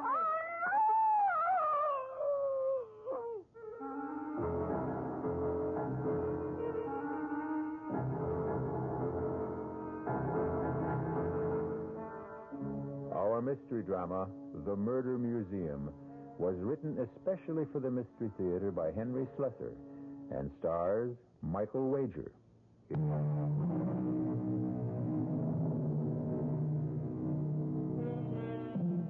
Our tale begins inside the Murder Museum itself, the home of Professor Raphael Gallinari's House of Horrors. There's a fair-sized crowd in the museum today. As usual, they listen in fascination to the words of their tour guide as he takes them from one bloody exhibit to another, recreating for them the terrible crimes which have immortalized these criminals and their victims. But there is one person in the crowd who seems reluctant to listen to his words, who hangs back and shields her pretty eyes from the sight of the wax images. Her name is Lisa Brandon. To this day, no man knows the true identity of the madman known as Jack the Ripper. But the theory persists that he may well have been a physician or at least a medical student, judging from the skill with which he wielded the instrument you see clutched in his hand as he attacked the terrified young woman. And that, ladies and gentlemen, concludes the tour of Professor Gallinari's Murder Museum. Thank you for your patronage, and please tell your friends about us. Sir, excuse me. Yes, miss? Could I ask you a question? Well, yes, of course. I was curious about the Raymond exhibit. I see that you haven't opened it to the public. No, miss. The Raymond exhibit is still closed for repairs. Well, the truth is, it's the only reason I came to the Murder Museum. I wanted to see the Raymond. Oh, well, I'm sorry. The exhibit won't be open for another week at least. Now, if you'll excuse me, I'm going out for some coffee. But even if it isn't completely ready, I wonder if you'd mind showing it to me. Oh, I'm sorry, miss. I can't do that. Well, I came a long way to see it, all the way from San Francisco. It would be a terrible disappointment. Look, I'm willing to pay you. Now, please, put that money away, miss. Why is it so important for you to see the Raymond? You, any connection with the family? Yes, in a way. I knew Vincent Raymond. I met him when he lived in San Francisco. I see. Look, you said you were going out for coffee. Could I come with you? Well, sure. I just go to this little coffee shop down the street, but you're welcome to come along.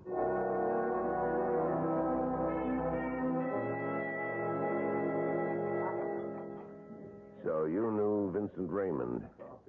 You an artist, too? No, not really. But my brother owned a small art gallery on Green Street. And sold Raymond's paintings? Well, actually, no. He didn't really care for Vincent's work. It was so dark and gloomy. Frightening, really. But he felt sorry for him, and he loaned him some money, and sometimes he let him help out in the gallery. And that's how you met him? Yes, that's right. I came home from college, and I met Vincent. I didn't know anything about him. Meaning, about his parents? It took Vincent a long time before he was willing to talk to me about them.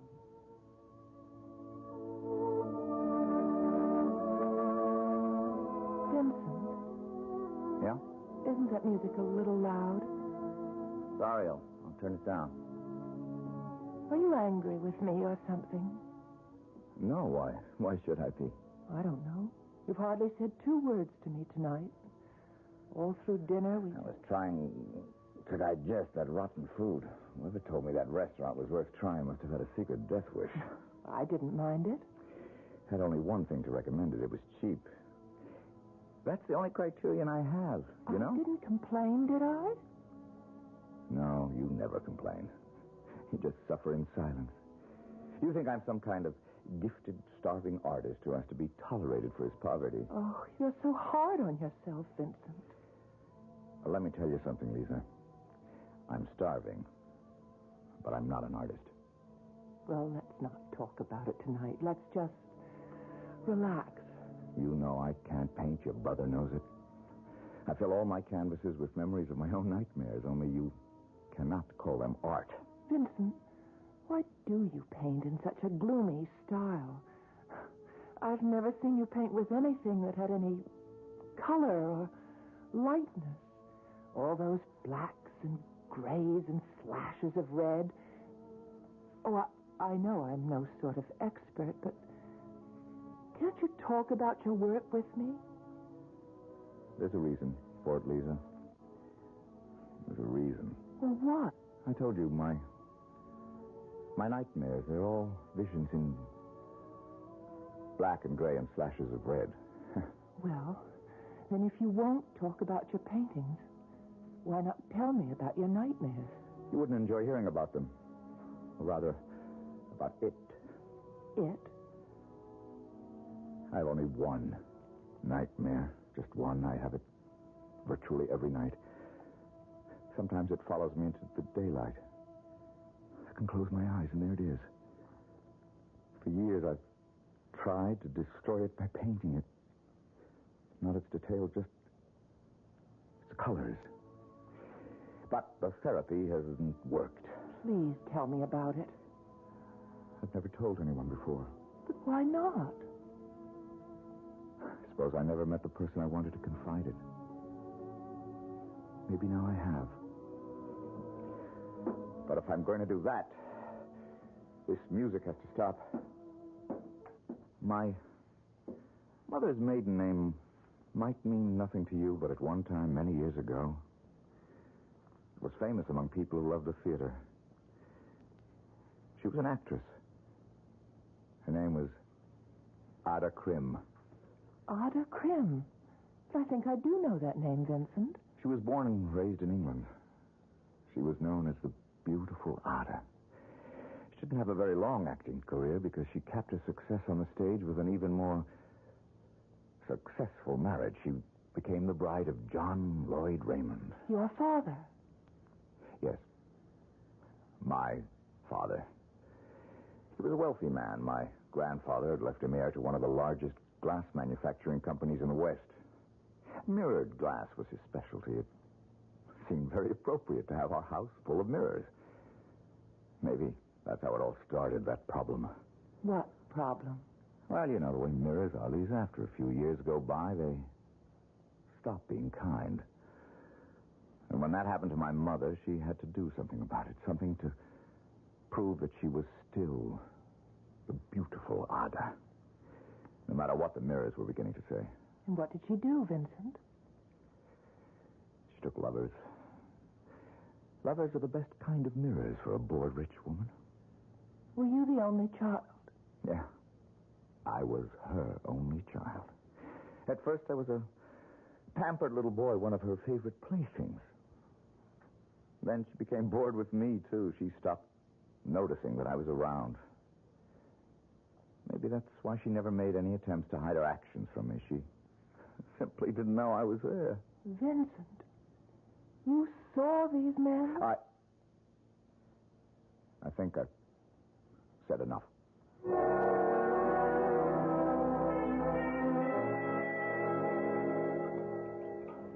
So, you never found out what Vincent's dream was all about? Not then, I didn't know. But you could have guessed, I suppose, if you knew the history of Ada Krim and John Raymond. Well, yes, I became curious enough to learn the history. I had a friend who worked in a newspaper, and she checked into the dead files and found the story for me, the whole terrible story. But I didn't tell Vincent that I knew about it. It was obvious that he didn't want anyone to know the truth. But one day it emerged. How? Well, it was a beautiful spring day, the first really warm day of the season, and Vincent and I went for a walk. Vincent, why don't we walk down to Ghirardelli Square? We could do some window shopping, maybe have some lunch. Considering the state of my finances, we'd better window shop the restaurants, too. Oh, no, I have money. Good for you. Are you going to be stubborn again? I'm going to teach you a lesson. I'll tell you what, Vincent. I'll buy myself some lunch if you want to split a hamburger Wait a with me. minute, Then Lisa. you Fool around with me. Get Look at those your two. hands off me! You need a lesson. Hey, you get away from her. It's about time somebody... Get away from her. Help me, Hey, you take your hands off her. Away from her. Please, Vincent, my wife. don't. I don't give a... Stop it, Vincent, for God's sake! Vincent! Vincent!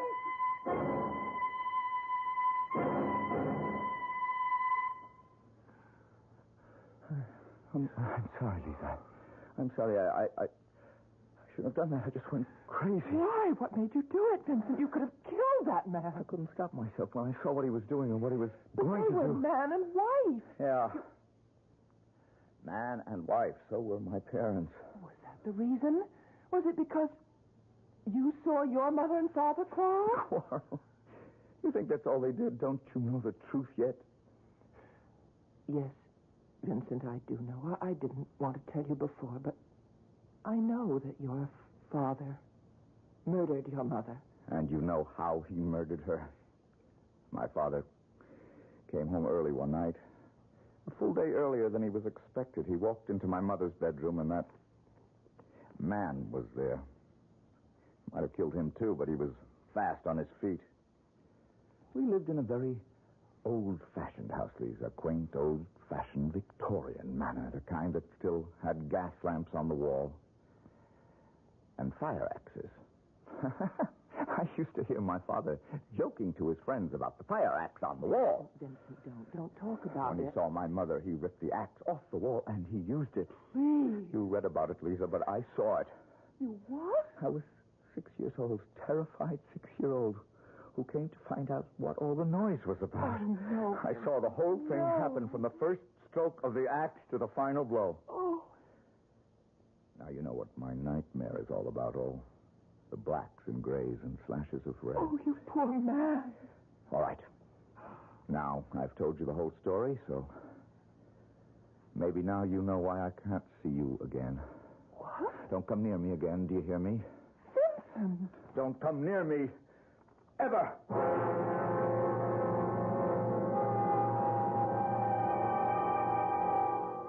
It's been said that the mind is like a haunted house, where the ghosts of the past rattle their chains and cry out their suffering.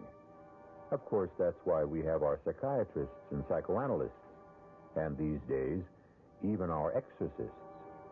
The house cleaners of the mind. But what will it take to free Vincent Raymond of his demons? Or can he ever be freed? We'll find out.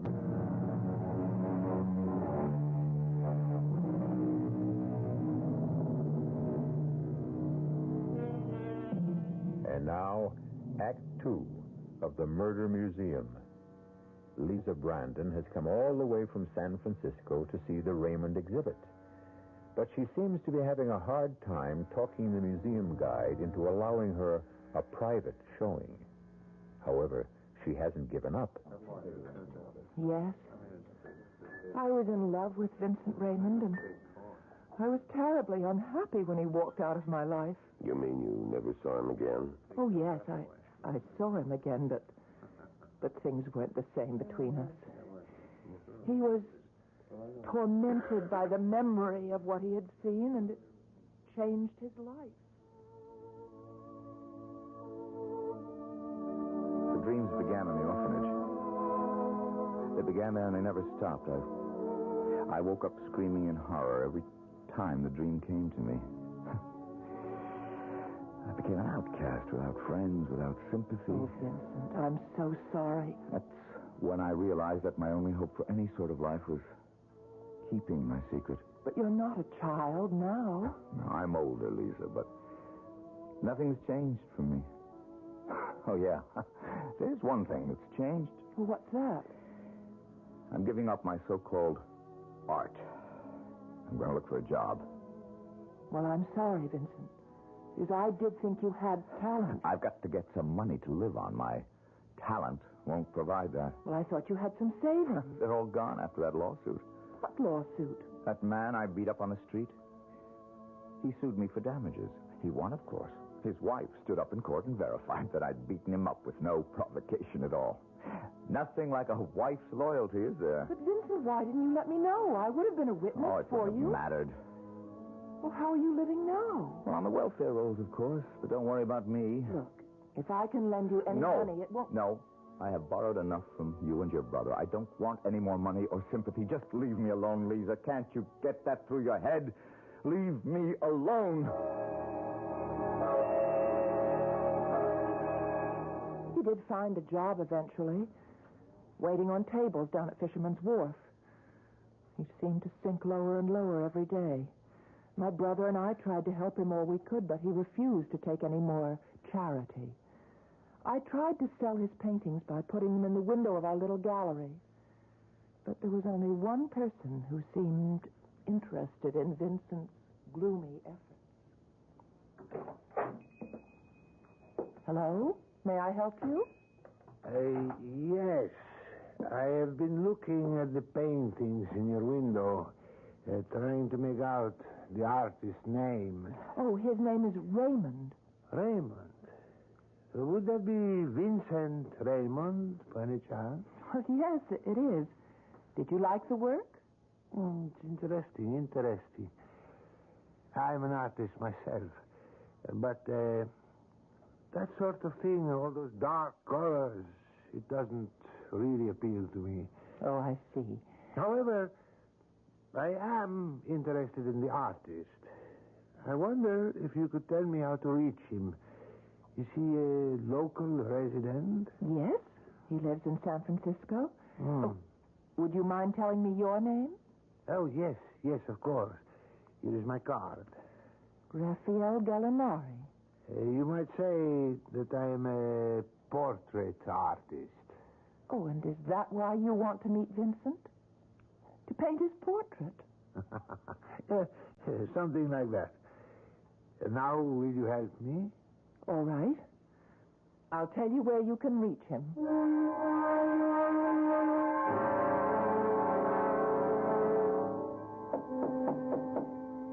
Who is it? Raphael Gallinari. Who? Please open the door, Mr. Raymond. What do you want? May I speak to you for a few moments, Mr. Raymond? I don't know you. I thought perhaps the young lady in the art gallery might have mentioned my name to you. What young lady? Oh, you mean Lisa? May I come in, please? It's about a rather important matter. Oh. All right, come in. What is it you want, Mr... What was that name again? Gallinari. Please, my card. What are you, some kind of bill collector? No, Mr. Raymond. As a matter of fact, I'm an artist, like yourself. Tough luck for you, Mr. Gallinari, if you're an artist like me. Take a look around. You see any canvases in this place? I understand that you are working at a restaurant these days. That's right. Listen, if it's my work you're interested in, they're all at the gallery. Let me be honest with you, Mr. Raymond. It isn't your work I care about. It's mine. Yours? That is correct. You see, I am a portrait artist, a sculptor, actually. So what? This is how we differ in our talents. Yours is dependent on the quality of imagination, while mine is devoted to verisimilitude. If you would permit me, perhaps I can buy us both some dinner and we can talk about our art. If you hadn't mentioned dinner, Mr. Gallinari, I would have said no.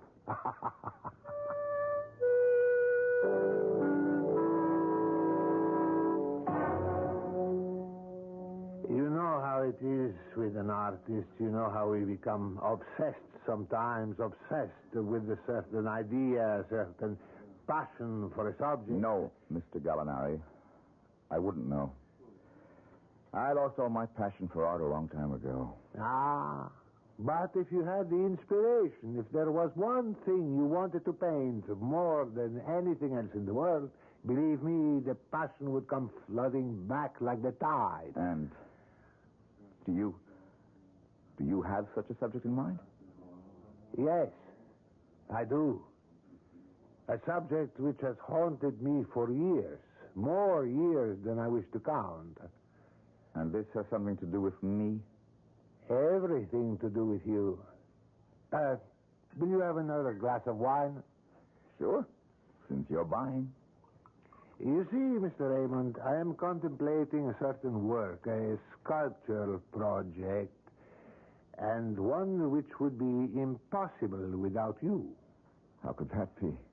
In order to answer that question, I have to bring up a subject which may be painful to you. A lot of subjects are painful to me, Mr. Gallinari. This one, I think, has left the deepest wound. Wait a minute. Yes, Mr. Raymond. I mean your parents. How do you know who I am? Did Lisa tell you? Oh, no. No, I assure you, the young woman at the gallery said nothing at all to me about you. And how did you know? Damn it. Because I've made it my business to find you. Believe me, it's taken a very long time. The last address I had for you was in the Midwest. Then I ran across one of your paintings in a traveling exhibit, the Moorland exhibit. Yeah, that was the only show I've been in, and nothing sold. I found out that you were in San Francisco from the proprietors of the exhibit. Finally, I saw your work in a little gallery on Green Street. Your style is unmistakable. Rotten, but unmistakable. Mr. Raymond, I remember the beautiful Ada. Go on. I'm quite a few years older than you. I have a very clear memory of how your mother looked on the stage before her retirement. I thought then that she was the most beautiful woman I had ever seen. Beauty is very fleeting, Mr. Gallinari. Like life itself. Yes, I know that. But then, that's why artists are born, aren't they? To capture that fleeting beauty and imprison it on canvas or in clay or in what? Or in other media. Why don't you get to the point, Mr. Gallinari? Your mother's beauty is the point. If I had been the sculptor then that I am now, I would have carved her image then. But alas, I was only a boy. I still don't know what you want from me. I want to sculpt your mother's image, Mr. Raymond. But there is only one drawback. I have no model to work from. There's nothing I can do about that. My mother's been dead for 25 years. I know there are some faded old newspaper photographs of her, but they're not really helpful, not to someone who insists on verisimilitude. I don't see why it's so important. Who cares what Ada Krim looked like? But I care. Very much. You see, I've already started the project. You have? Yes. I've been using the crude photographs of her as a guide. I have obtained a sort of likeness. Look, I cannot stop you from doing what you please, Mr. Gallinari. If you're asking for my permission... Well, in a way, yes, I suppose I am. It does seem like a slight invasion of privacy. Yeah. All right. If your conscience bothers you, I'll tell you what you can do. You can order another bottle of wine. Mr. Raymond, I would gladly order you a case if you would give me one more permission. What's that? To sculpt your father, too. My father? As I said, this is a form of obsession with me. But from the moment I began work on the statue of Ada Krim, I felt that I couldn't stop until I had also done the head of John Lloyd Raymond. He's dead, Mr. Gallinari. I have no way to prevent you from sculpting him or painting him or anything else. But I'll tell you one thing. You won't get me to talk about him. Oh, no. I would not dream of it. But you see, I have a peculiar problem. While there are some likenesses of Ada Krim available, in the case of your father, well, I cannot find a single photograph. I have searched and come to a dead end. And what I was wondering, I know this is an imposition, if there is something in your possession... You think I have a picture of him? It was only a hope. I know his memory is painful, but you were his son, and sometimes, well, there are souvenirs one hates to discard. Well, Mr. Raymond? I have pictures of him. You do? I won't give them to you. Please, don't be so hasty. I won't give them to you. But I'll sell them to you. Oh, yes, of course. I'm perfectly willing to pay. I owe Lisa Brandon and her brother exactly $127. That's the price. Done, Mr. Raymond. $127. And I'll still throw in that case of wine.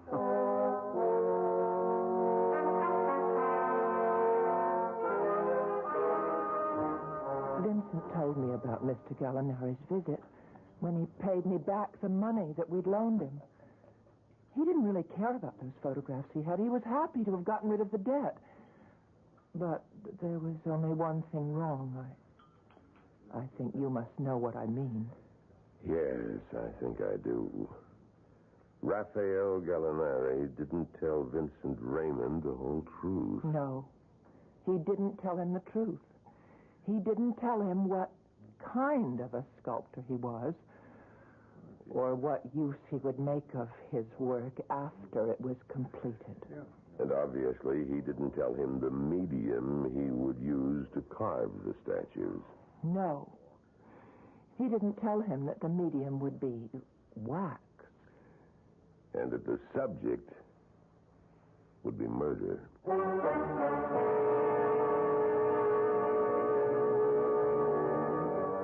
And what happened when Vincent Raymond learned of the duplicity of Raphael Gallinari? Or was it really duplicity? Gallinari said he was a sculptor. Gallinari said he believed in authenticity. And, of course, Gallinari paid for the privilege of using Vincent's photographs as a model. But has Gallinari paid enough?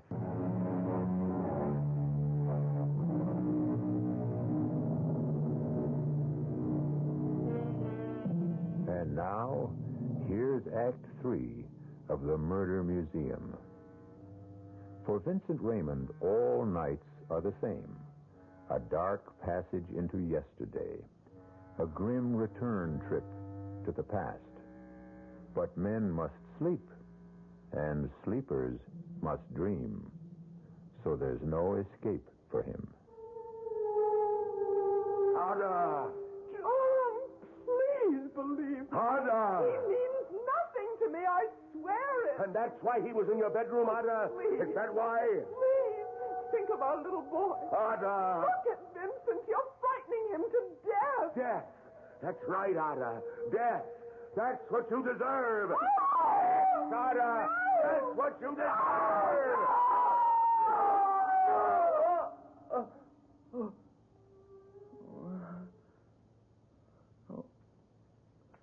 Oh, dear God.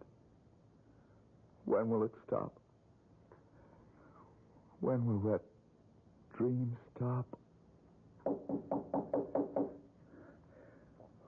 Who is it? It's me, Vincent. It's Lisa. Lisa?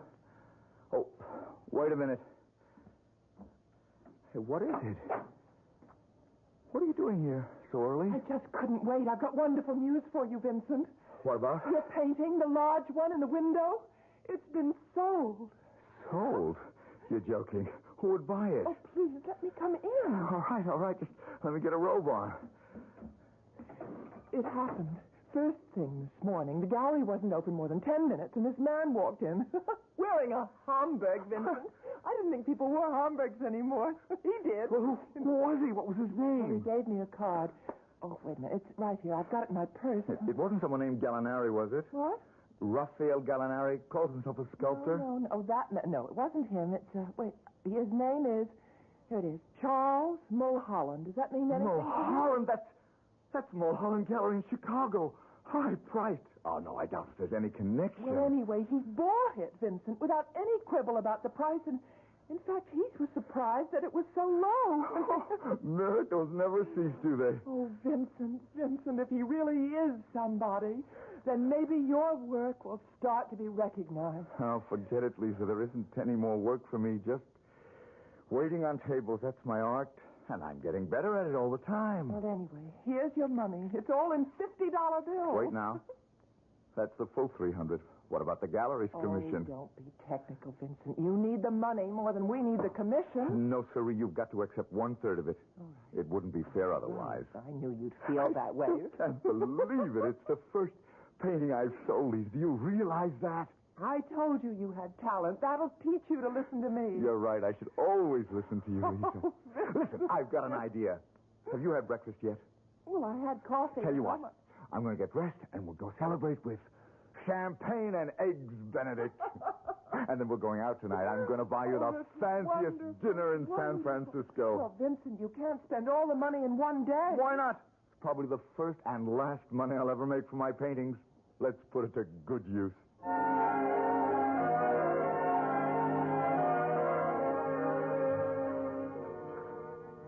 Well, it seems that Vincent had more talent than anyone realized.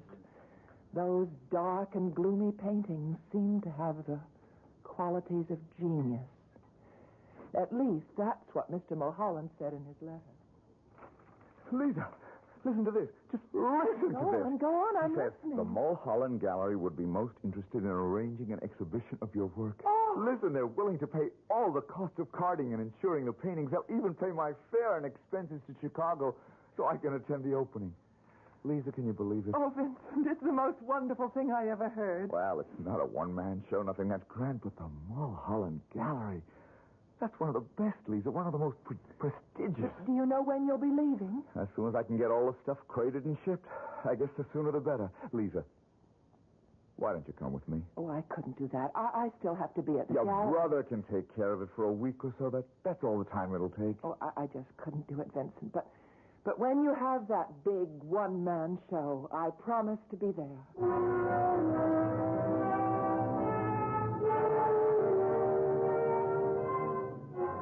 And that was when Vincent Raymond went to Chicago. Yes, that was his reason for going there. A very happy reason. Was the show a success? Oh, it was.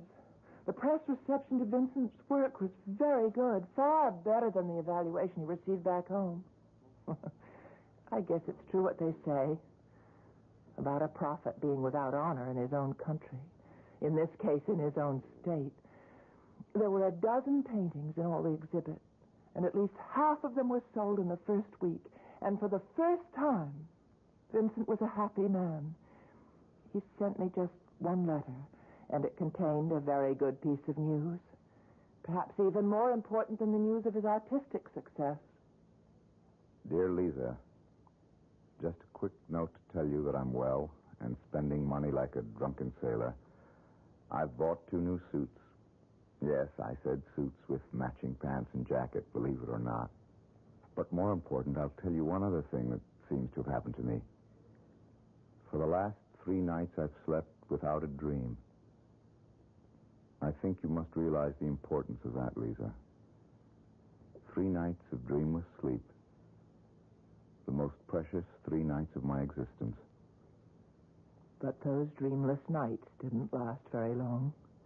Because the very next morning at breakfast, in his hotel room, Vincent opened the local paper and saw a strangely familiar name. Gallinari. Gallinari? What's that all about? Announcing the opening of Gallinari's Murder Museum. Oh, no. That can't be the same man. The Murder Museum, world's most terrifying house of wax, vivid recreation, scenes of crime, passion, and horror never before witnessed. Oh, it can't be the same man. It can't be. Where's that phone number? Oh.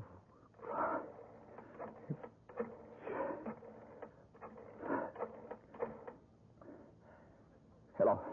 Is this the Murder Museum? Yes, I know you're not open yet. Listen, I want to ask you a question. This man, Gallinari, I want to know his first name. Raphael. And he is. Listen, what time are you open? No earlier than that? Then tell me where I can find Mr. Gallinari. Yes, it's important. No, my name does not matter. All right. First show, 2 o'clock. Oh, dear God, don't let it be true.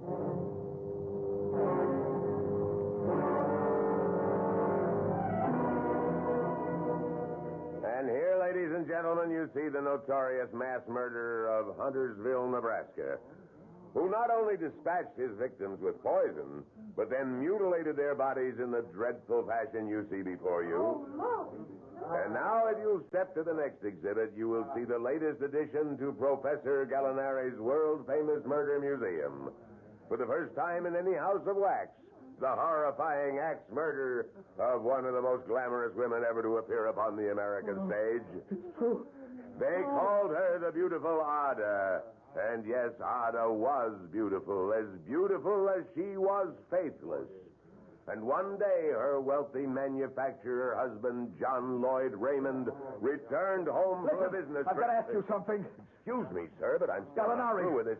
Where is he? Does he have an office at this museum? Well, now, please, look, sir, I've got to see him. Make him remove this abomination. Well, no, his office is in the rear. I don't know if he's... Out of my way! No, just here. Come back here.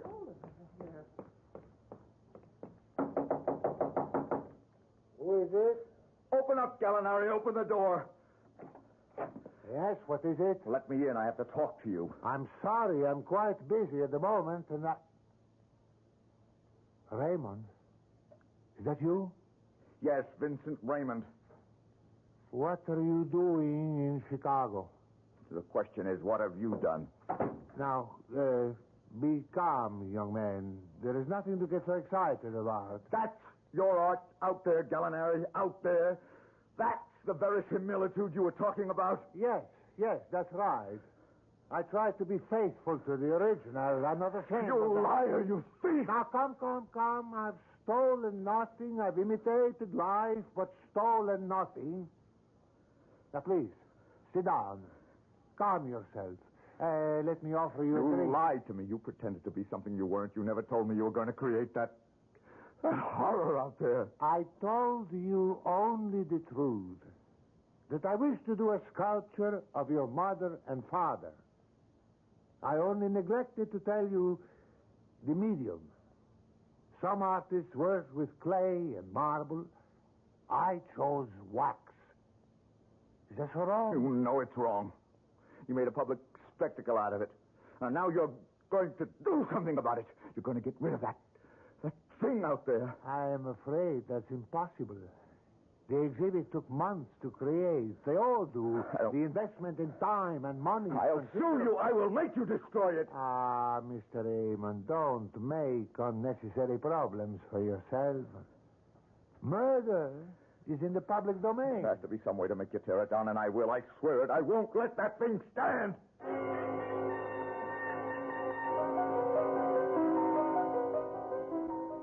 Of course, I know myself what happened next.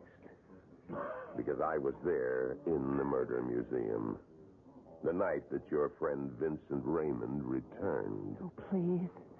Can you tell me about it? I never did know the details.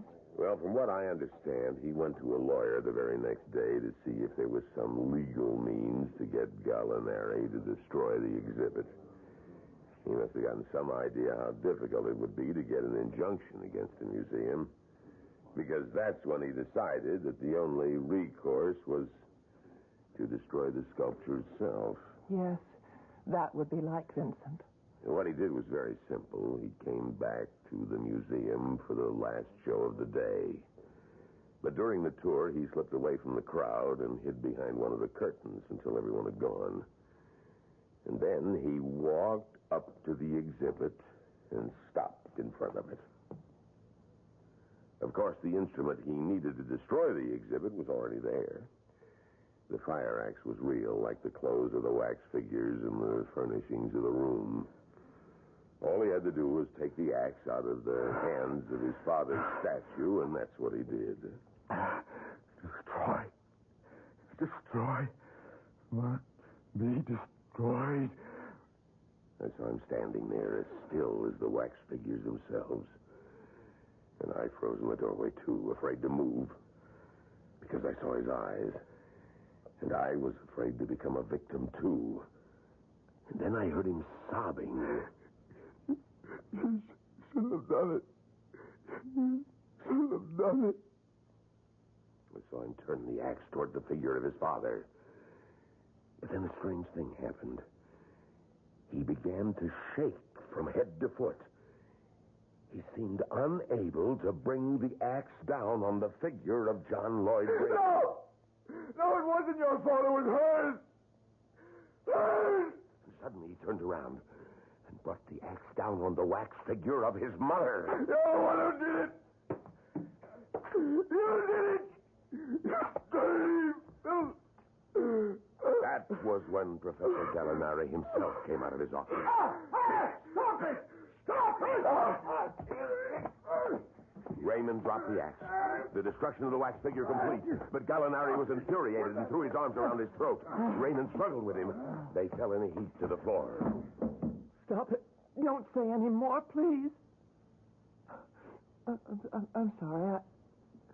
I just can't bear to hear any more. Does that mean that you don't want to see the Raymond exhibit now? No, I still want to see it. But I'm taking the next flight back to San Francisco, so I suppose there's no use. Well, I guess it's only fair that I show it to you, Miss Brandon, since you came all this way.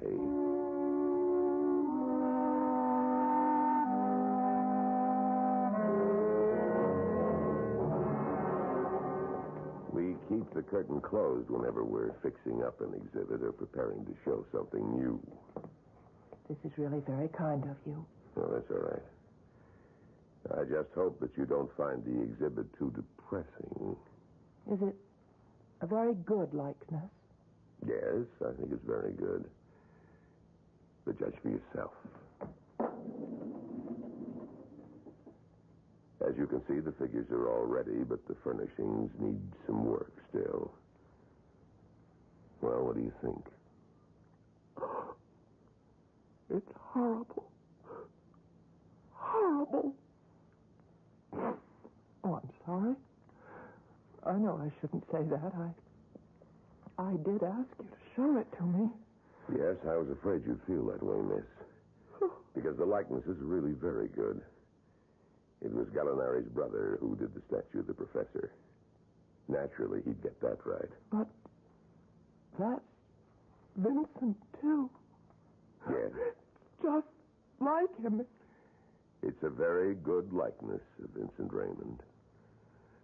That's just how he looked when he strangled the life out of Professor Gallinari. Right here in the Murder Museum.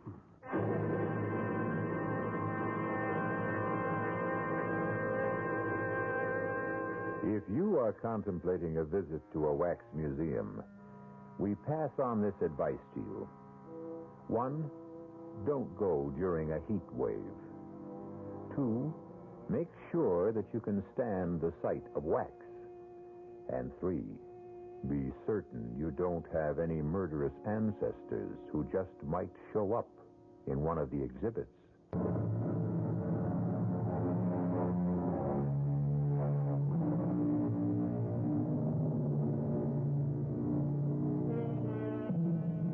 We hope you enjoyed tonight's tour through the Murder Museum.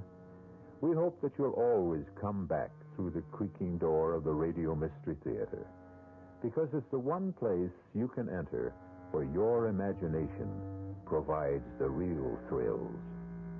Tonight, we tried to aid that imagination with the voices of Michael Wager, Marion Seldes, Robert Dryden, and Leon Janney. The entire production was under the direction of Hyman Brown. This is E.G. Marshall inviting you to return to our Mystery Theater for another adventure in the macabre. Until next time, pleasant dreams.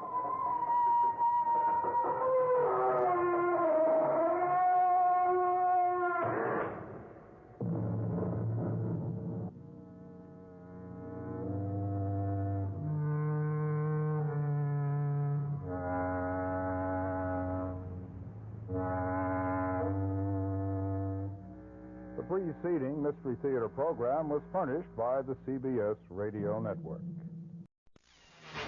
We welcome your cards and letters of comment. Our mailing address is Nightline, WDAF, Kansas City, Missouri, 64108. Thank you for listening, and good night. WDAF, Kansas City. Dan Henry, WDAF Local News at 11. The outlook for Kansas City: cool tonight, warmer tomorrow. Kansas City, Kansas firemen and police are hopeful their efforts to recover a car and its driver from the Kansas River will be successful tonight. Witnesses say they believe the car that careened through a guardrail and off the south side of the Central Avenue Bridge early this evening contained only the driver. Firemen believe they have hooked the car several times with their grappling hooks, but at last report were having difficulty in maintaining sufficient hold to raise it from the river's depths. Jackson County Executive George Lear says he is hopeful his new middle ground proposals offered to union teachers and the Kansas City School Board this evening will be accepted by both sides in time for the school opening ordered by Superintendent Robert Metcalf this Thursday. We had long discussions over the weekend and last night, and I think the teachers have been very reasonable in this regard. There were some things in there that they wanted that are not included in this proposal. There's some things in this proposal that the school district felt were too much at times, but... News of the hour on the hour from American Information Radio. This is Merrill Muller in Los Angeles, and at this hour, publishing heiress Patricia Hearst is wanted by the FBI for questioning about the robbery of a Hibernia bank branch in San Francisco. An affidavit filed by the U.S. Attorney charged 3 other women members of the Symbionese Liberation Army with the actual robbery. But an FBI statement said Patricia Hearst may have been acting under a gun aimed by another person.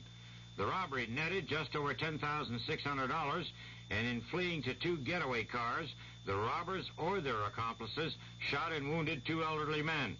Correspondent Dick Shoemaker has more details from San Francisco.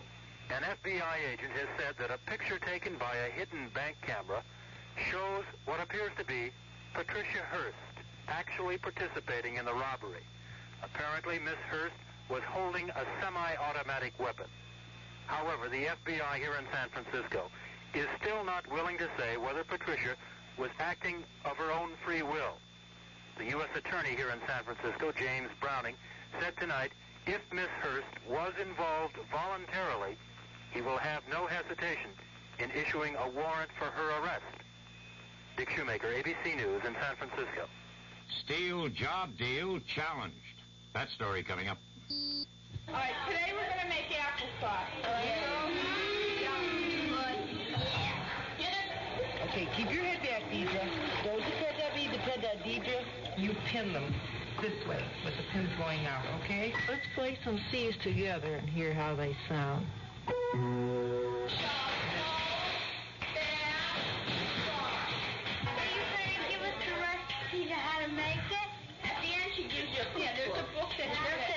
Keep the space and stuff straight. Yes, you can. Lisa, you've got 12 feet of water. Are you all right? No. People working with girls' clubs can make a difference. This is Carol Burnett asking you to help your local girls' club or write to Girls Clubs of America, Box 35, Grand Central Station, New York 10017, to help get one started. You can make a difference. You want to be a physical education? You know you have to do? Good luck. All that science, all that forget. Don't get me down.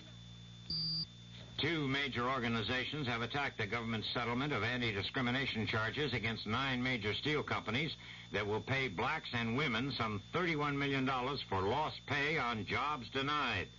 The NAACP and the National Organization of Women both condemn a provision in the plan which could cut off individual civil suits. But government officials indicate the copper and aluminum industries will be hit next for similar anti-discrimination settlements. Former Attorney General John Mitchell has weathered some tough cross-examination at his conspiracy perjury trial. Correspondent Ann Compton has details in New York. John Wing, the young prosecutor who's been putting in more than 2 years on this case, seemed to put all of his muscle into the cross-examination of John Mitchell. But the tougher the questioning, the harder Mitchell would rock back in the witness chair, never giving an inch, denying he ever flexed his own political muscle for Robert Vesco, who was in trouble with the government. Though Mitchell showed no signs of being rattled, he did slip at one point, addressing Prosecutor Wing as Mr. Dean, apparently thinking of John Dean, one of Mitchell's chief accusers in this conspiracy and perjury trial. Ann Compton, ABC News, New York. Lebanon has asked the UN Security Council to take any appropriate means to stop Israeli attacks on Lebanese territory as retaliation for terrorist raids. Egypt warned in the debate that Israel would be responsible for any escalation of the Golan Heights fighting with Syria.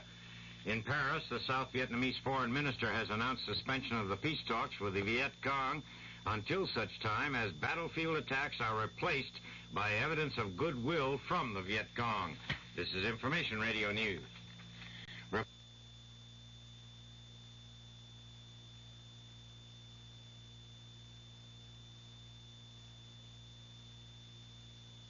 From the Kurt Murs Sports Desk, rain has washed out the opening round matches in the River Oaks tennis tournament in Houston, so all of those, plus tomorrow's, have been gathered into one bunch. All 16 of the opening round matches have been scheduled for tomorrow. The Kansas City Royals will play the Texas Rangers tomorrow and Wednesday. Steve Busby and Nelson Briles will pitch in that Texas series. St. Louis Cards lost to the Philadelphia Phillies tonight, 3-2, and East Tennessee State's Neil Cusack won the Boston Marathon today. The Kansas City outlook partly cloudy and cool tonight with a slight chance for showers and a low in the upper 30s. It'll be sunny and warmer tomorrow with a high in the 60s. Dan Henry, WDAF News.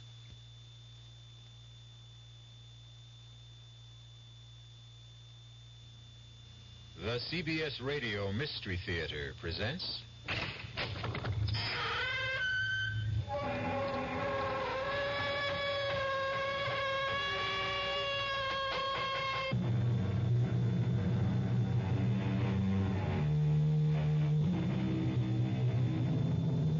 Come in.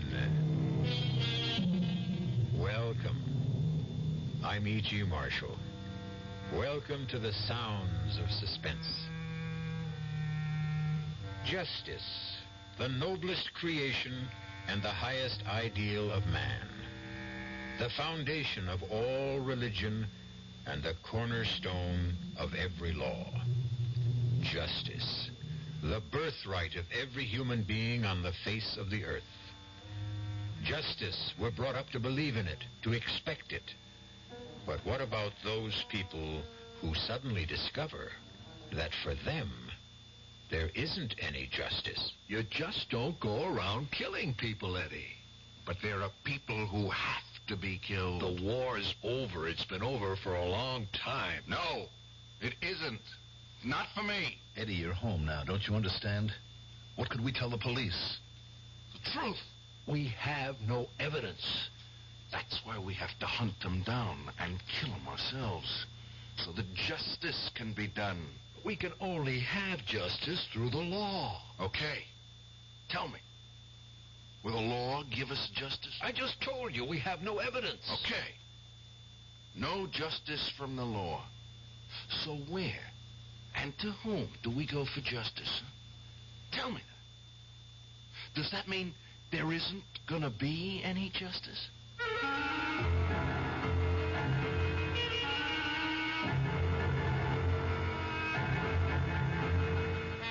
Our mystery drama, Only the Dead Remember, was written especially for the Mystery Theater by Sam Dan and stars Tony Roberts and Mandel Kramer. It is sponsored in part by Anheuser-Busch Incorporated, Brewers of Budweiser, and by the Kellogg Company, makers of Kellogg's Special K cereal. I'll be back shortly with Act One.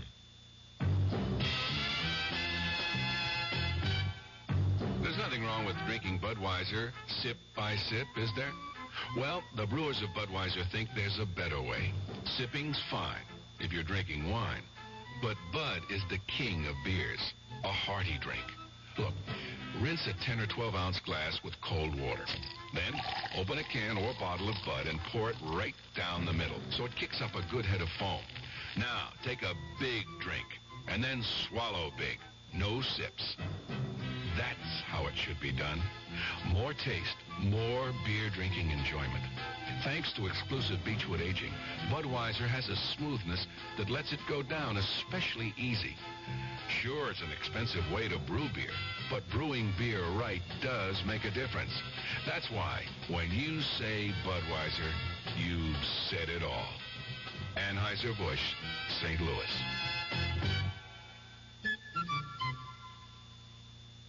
I've found the work to be really challenging, and I enjoy it a lot. If I didn't enjoy it, I wouldn't be in it. People. My orientation all my life has been, to help. I wouldn't have been in Red Cross if I didn't care, about people. People who care about other people. It's an opportunity for me to help other people and to see my efforts and my skill pay off.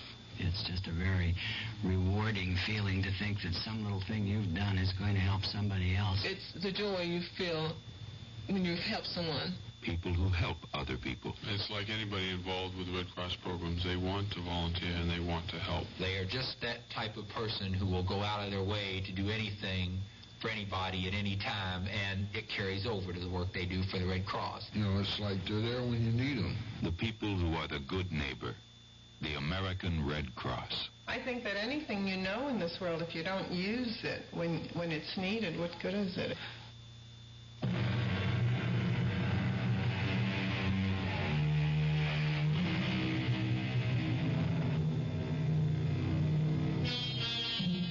For a long time, ever since he came home from one of our wars, Eddie Benson has been looking for someone.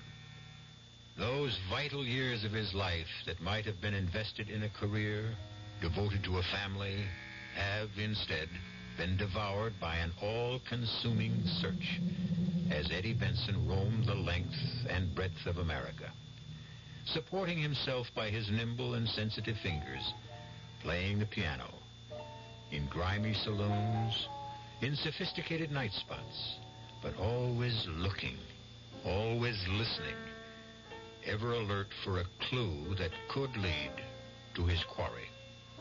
Well, now, tonight, suddenly the manhunt will come to an end in a cocktail lounge in a northwestern city just a few minutes before midnight. Odd how a search so intense could be climaxed by a discovery so casual. How so serious and deadly a crusade can be capped with a laugh.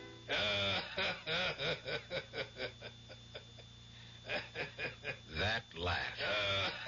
Eddie Benson hasn't heard that laugh in years. That laugh. He would recognize it anywhere. It could only belong to one person. And now Eddie's fingers slide softly and swiftly over the keyboard and find a melody. A pretty little melody that has a special meaning for certain people. Especially for that comfortable-looking man at the corner table. The man with that latch. So I said to her, my dear, if I were to get married again, it'd be the triumph of hope over experience. Yes, sir, Mr. Jackson. That's a good one, all right. Oh, what's the matter, Mr. Jackson? The matter? You okay? You got a funny look on your face all of a sudden. Hey, Millie. Hey, you didn't get sick or something? Who's that? Who's that playing the piano tonight? Oh, there's some guy filling in for Woody. You know him? No.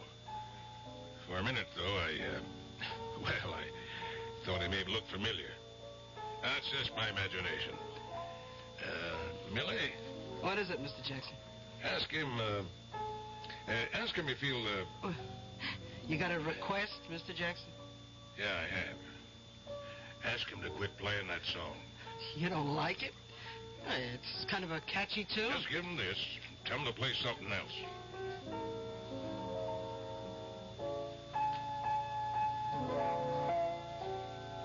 Eddie.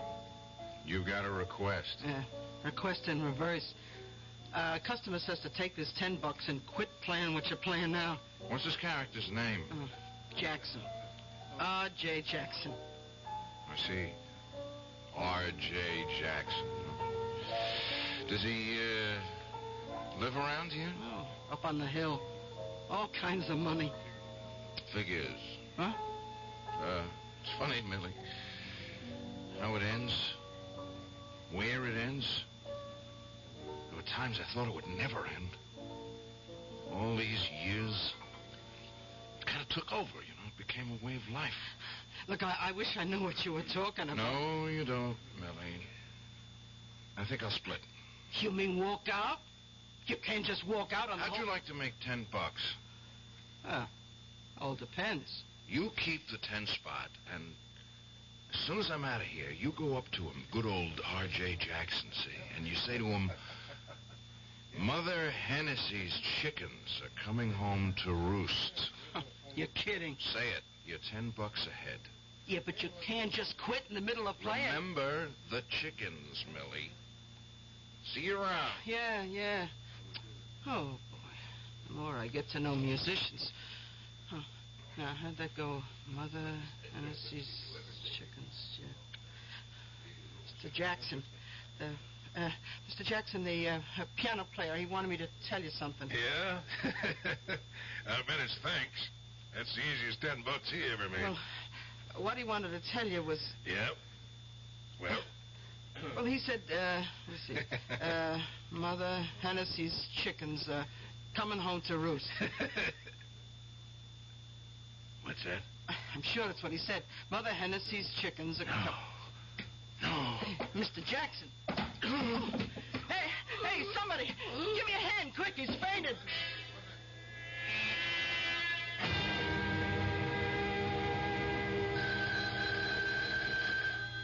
Oh. What? Oh, go away. All right, I'm up. Yeah. Hello? Tom Wilson? Yeah, that's Tom Wilson. You know what time it is? It happens to... I got a message for you, Tom. Mother Hennessy's chickens are coming home to roost. What? What did you say? Who is this? Hello? Hello?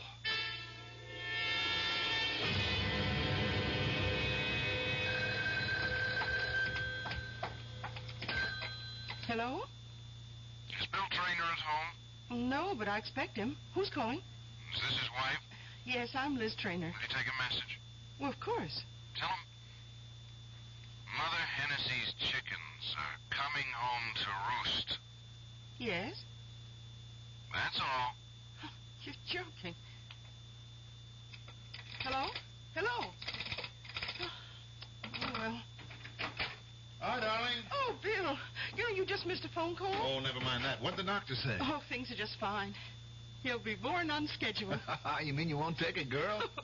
Darling, I'll take whatever we can get. I can't believe it, honey. After all this time, everything is going our way. Tom worked out the contract. Oh, Bill. Oh, I'm so happy. We're going to be rich, honey. We're going to own a business, and we're going to be parents. What were you saying about a phone call? Oh, well, a man just called. Very mysterious. Hmm? He said to tell you that, let me see, Mother Hennessy's chickens are coming home to roost. He said what? Well, that's what he said. He hung up. Can it mean anything? Oh, no, nothing at all. Just forget it. What about dinner? Bill, dinner? Did the man say anything else? Bill, you're so pale. Honey, believe me, this is really nothing that should concern you. The key is the name Hennessy. Where should we go to dinner? Darling, you're trying to distract me. Hennessy, we don't know any Hennessy. Look, honey, I've just been going at a very fast pace, and Hennessy's chickens. That combination is familiar. Darling, I'm really very hungry. I got it. Oh, I've got it. Your old army outfit is holding a reunion. What do you know about my old army outfit? Oh, nothing. Nothing at all, except you and Tom Wilson were in it together. You were in Korea. You were prisoners, and you refused to talk about it, even to me. Why do you say we're having a reunion? Hennessy. What? Last year when we moved into this house, I was putting a lot of your old stuff away. There was an army picture of you and Tom Wilson. Well, you must have been all of 18, and 2 other young soldiers. In the middle, an older man, a sergeant. And underneath it, you had written, Mother Hennessy's chickens. It just clicked in my mind. That sergeant, that older man. He was all of 26. Well, his name was Hennessy, wasn't it? Yes. And he looked after all of you like a mother hen. Yes. And now you're having a reunion. Oh, Bill, what a wonderful person that Sergeant Hennessy. I want to meet him. No, you can't. Why? He's dead. Oh. Was he killed in the war? In the prison camp. Bill, that music, that piano. Don't you hear it? It's coming from the living room. Someone's playing the piano. I didn't hear anyone ring the bell. Well, let's go see. No. But someone's in the apartment. Liz, stay here. Bill. I want you to stay in the bedroom. But why? Liz, in all the years we've been married, I never asked you to do anything just because I said so. But I'm asking you now, please. All right, Bill. Just for a while.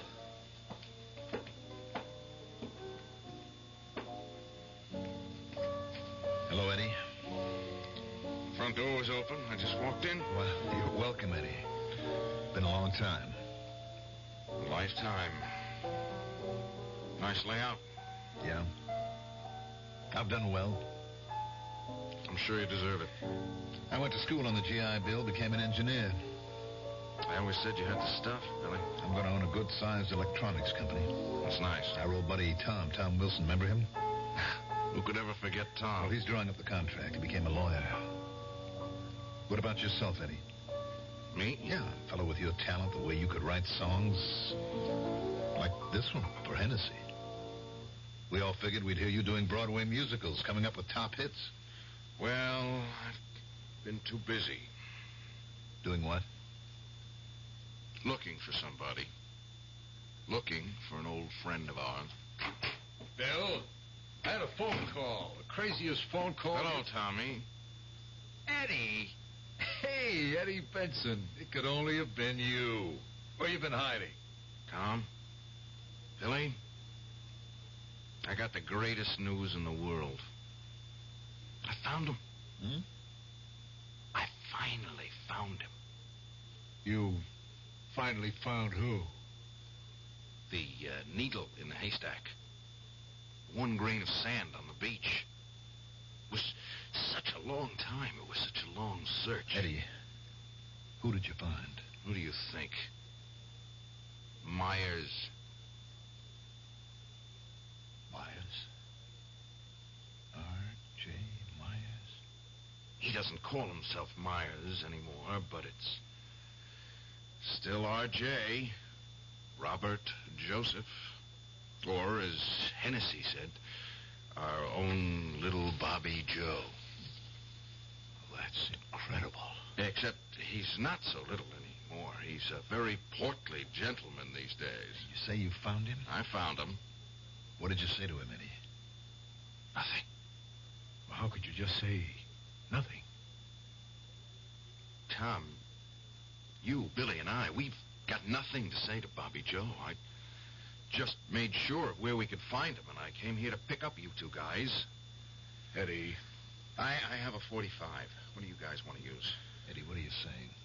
I'm saying if we leave now, we can fly to where he is in less than 3 hours and kill him before midnight.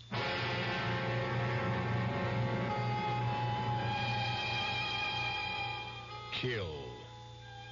Into the pleasant, well-ordered, comfortable world of Bill Traynor and Tom Wilson, there suddenly intrudes a strange, terrifying, and ugly word. It's not a word of this world. It's a word that belongs to another world, a world of pain and horror, a world that they thought was dead and gone. We'll continue in that world when I return shortly with Act Two. Great taste in the morning. Kellogg's has that wholesome taste to get you up and grinning. This is Jerry Coffer for Kellogg's Special K. We've been having some fun in our television and radio commercials by using a ball and chain to symbolize the slight overweight problem common to so many of us. We point out that being a few pounds overweight is just a little more difficult for you. Climbing stairs, just walking around, even sitting down can feel, well, like you're wearing a ball and chain. In case you missed the message, it's this. If you really want to get rid of that extra weight, you really have to work at it by exercising and with sensible meals like the Special K breakfast.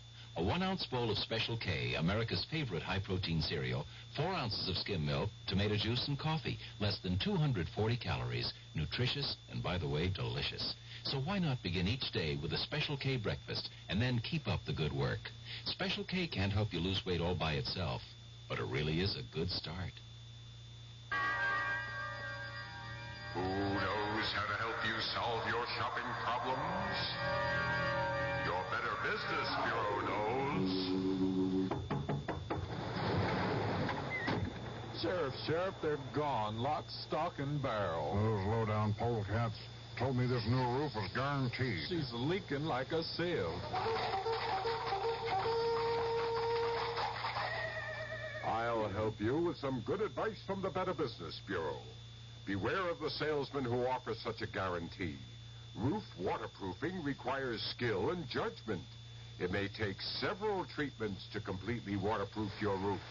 Remember, no known process is 100% guaranteed. Thanks, partner. Now we're riding out. Looking for them ornery polecats, Sheriff? No, looking for some buckets while we drown in here. Just another consumer tip from your Better Business Bureau.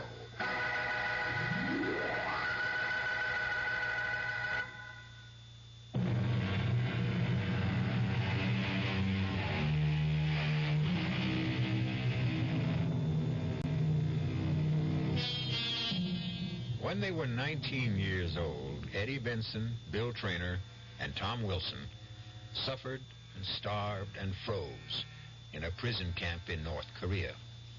Now it's a lifetime later, and to Tom and Bill, Korea is barely a dream. But Eddie Benson is still stuck deep in the nightmare, still determined to carry out a deadly promise they made to each other long ago. I thought you two guys would be glad to see me. Now we can keep our promise. What promise? Tom, you're kidding, aren't you? Bill, you remember the promise the three of us made? Well, do you? Yes. It was more than a promise. Eddie. It was an oath. Look, Eddie. No, you look, Tom. You look back at a mound of dirt in that prison camp in Korea. You look back and see we three guys, were kneeling next to that mound of dirt because it's Hennessy's grave. Look back and hear us. hear us swear never to rest, never to stop, never to know a moment's peace until we kill Robert Joseph Myers. Eddie, how can we just kill him? How? Simple. Blow his brains out. You live in another world, whether you realize it or not. Now, you just don't go around killing people. That there are people who have to be killed, Tom. You're not in combat. The war's over. Not yet. Eddie, you're home. There's the law. Now, what will you tell the police? The truth. What's the truth? You know the truth as well as I do, Tom. Myers turned rat in Korea. He gave away our escape plan, and he got Hennessy killed for it. But can you be sure it was Myers? We know it was Myers. We knew, didn't we? Bill. I guess we did. All right, tell me this. If we were so sure, why didn't we denounce him 6 months later after we were freed? Why? You know why, Tom. You were the law student. You said don't denounce him. I said? You said. We had no hard evidence. A smart defense lawyer could get him acquitted at a court-martial. That's what you said. All I said was I wished we had more evidence. You said we would have to get Myers by ourselves. That's what you said. We would find him, kill him, and announce it to the whole world, and that's what we swore we would do. Do you remember, Bill? I remember. Tom? All right, Eddie, all right. But that was a long time ago. That doesn't mean it didn't happen. No, but it means it happened in another time, in another place, under different rules. In other words, you're not willing to do it. I can't do it. I'm an attorney, a member of the bar. I simply cannot be an accessory to a felony. Okay. Bill, what's your excuse? I'm not aware that I need an excuse. I spent my life looking for Bobby Joe so that justice could be done. Eddie, we can only have justice through the law. Okay. Tell me then. Will the law give us justice? We have no evidence. Okay. No justice from the law, then. Tell me. In that case, where and to whom can we go for justice? Well, does your silence mean there isn't going to be any justice? Eddie. Eddie what? Hennessy saved the lives of each of us more times than we can count. If it weren't for him, none of us would be around today. He was betrayed. He was murdered because of Robert Joseph Myers. Now, is that going to be the end of it? Eddie, there are certain realities. I know what you think, Tom. Bill, I want to hear you say something. I wish I knew what to say. You've got nothing to lose, Eddie. Yeah, that's what it comes down to, doesn't it? I'm just Crazy Eddie, the piano player. You guys, pillars of the community. Rich, respectable, gutless. Well, I'll do it alone. Eddie, there must be another way out of this. Tell me about it. Look, I don't want him to go unpunished either. But Eddie, what's wrong? Eddie? I don't know. Hey, Eddie. Get me a drink of water. Tom, hold on, or he's going to pass out.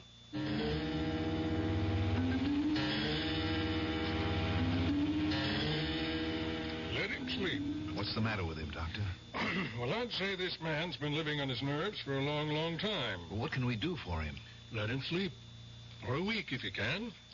And whatever you do, see that nothing excites him. I'm afraid that's going to be difficult. Why? Oh, it's a long story. He needs rest. Needs calm. Call me tomorrow. Yes, Doctor.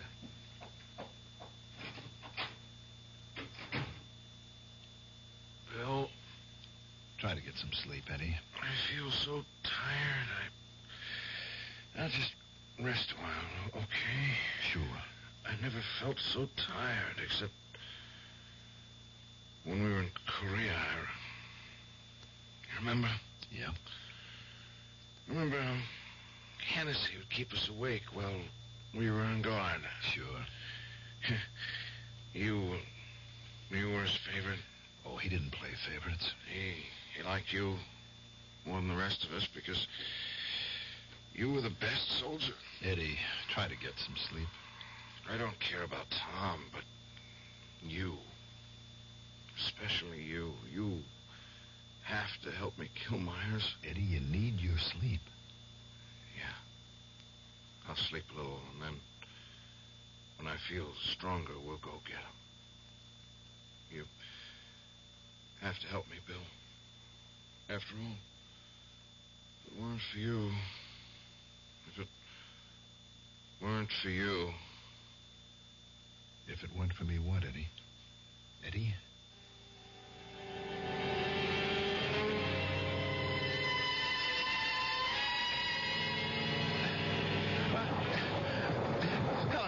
Help me, Sergeant. Sergeant Hennessy, get me out of here. Hennessy, help me. Please, don't leave me alone. Bill. Don't leave... What? Bill. Oh, I'm sorry. I was having a nightmare. Oh, darling, look, you just can't keep torturing yourself. Oh, Liz, what am I going to do? It'll be all right. No, Liz, whatever I do, it won't be all right. It won't. Oh, surely you just can't. Just can't what? Better not say any more. Why did Eddie have to show up now? Darling, what are you going to do? I don't know. But I just can't go and kill Myers. It would be throwing away my whole life. Yours as well. Liz, please help me. I can't help you. No one can help you.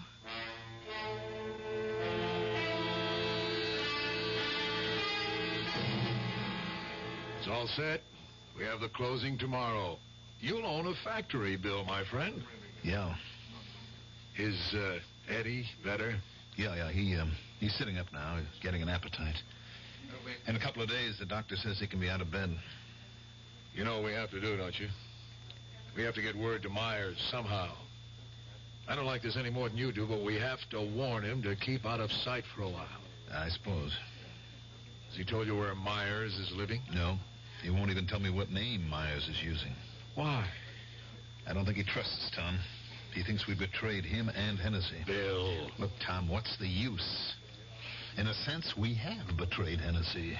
We've even betrayed ourselves. It's all part of what you have to do to live. Now, we must find out where Myers is. Eddie won't tell me. He might tell me.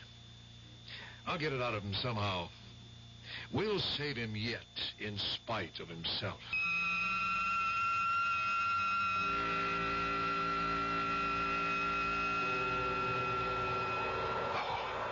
Oh, I'm freezing.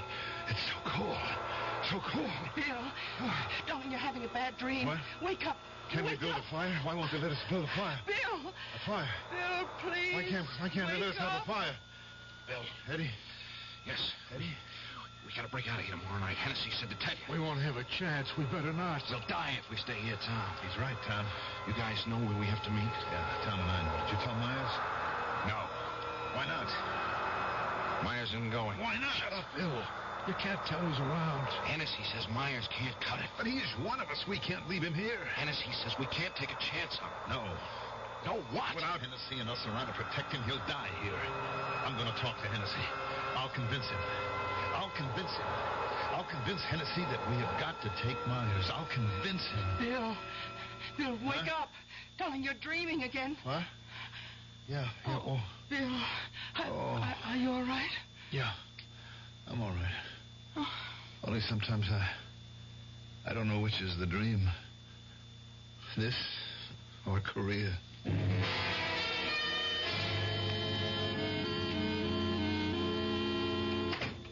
Hi, darling. Oh, hello, Bill.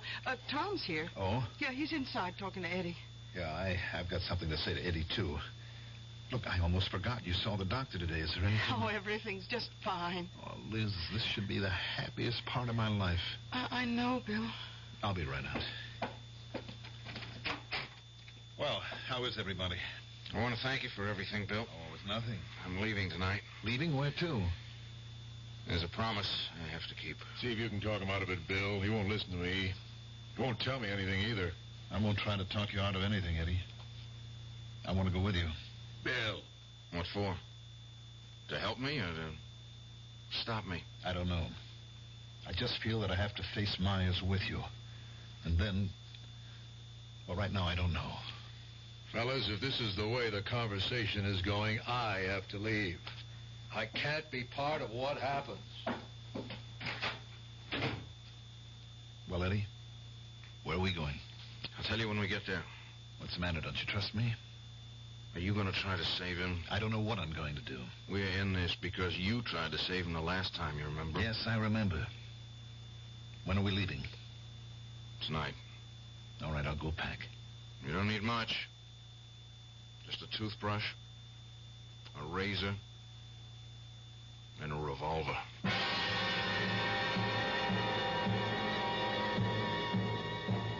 The decisions have been made. Or have they? Tom stays, Bill goes. But what is it that Bill will do when he faces Myers? Right now, his emotions are those of a 19-year-old. But how long can those emotions sustain a man who is close to 40? We'll know when I return shortly with Act 3. Hello, this is Goldilocks. It seems like only yesterday that I was a little girl tasting porridge. You know, this one's too hot. This one's too cold. And now I conduct taste tests on diet drinks. And there's one I must tell you about. Sugar-free Diet 7-Up.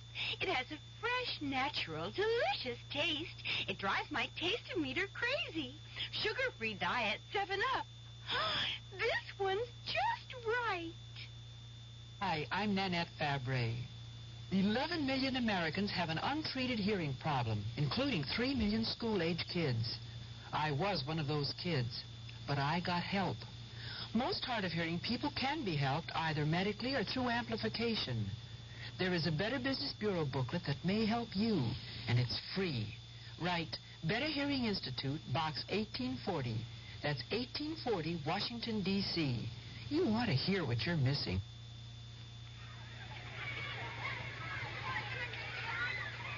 Pollution, crime, substandard housing, energy crisis, corruption, inequality, vandalism. If you don't like these conditions, you can do something about it. Law Day, May 1st, reminds us that the great thing about our system is that people can have a voice in improving it if they understand it and if they use that voice in the many ways possible. Through involvement like helping to register voters, campaigning for candidates, voting. People of all ages can work to bring about change lawfully. But with almost half the population under 25, youth can make the difference. Learning what can be done and how should begin at an early age. Law Day urges young America to lead the way. Help preserve good laws. Help change bad laws. Help make better laws. A public service message of the American Bar Association and your state and local bar associations.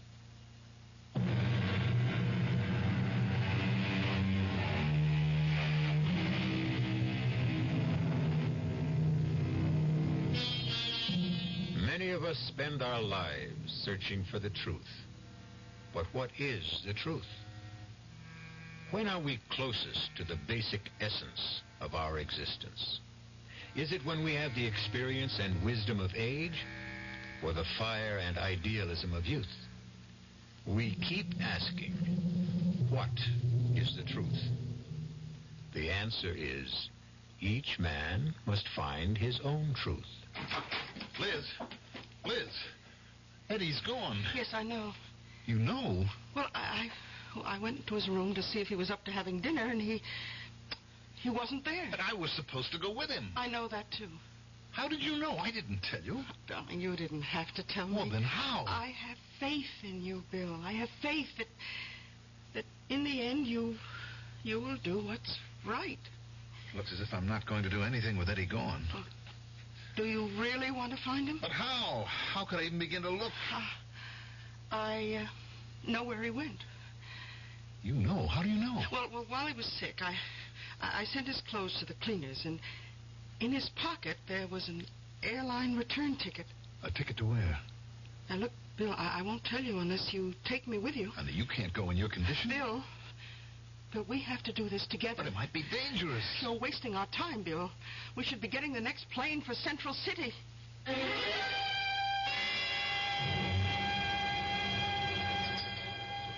Oh, boy, I didn't realize how hungry I was. Well, we missed dinner last night. Now, tell me something. How do we find Eddie in a city this size? Where's the waitress? Oh, miss. Oh, could you bring us the morning paper, please? How's the paper going to help us? Well, the paper would carry ads for the night spots where he might have worked. Hey, it's right. If he found Myers, it would probably be in a bar or a club. Yes. Oh, thank you, miss. All right, darling, you go through the ads. I'll just sit and finish this coffee. Then I'll start looking for Eddie. Well, I intend to go with you. Oh, no. No, you don't. It's miserable out. It's snowy. Now, you stay in the hotel. I can find him. Bill. Oh, Bill, we won't find Eddie. What do you mean? Look at what it says. Here in the paper. Let's see. Yeah. Eddie is dead. What?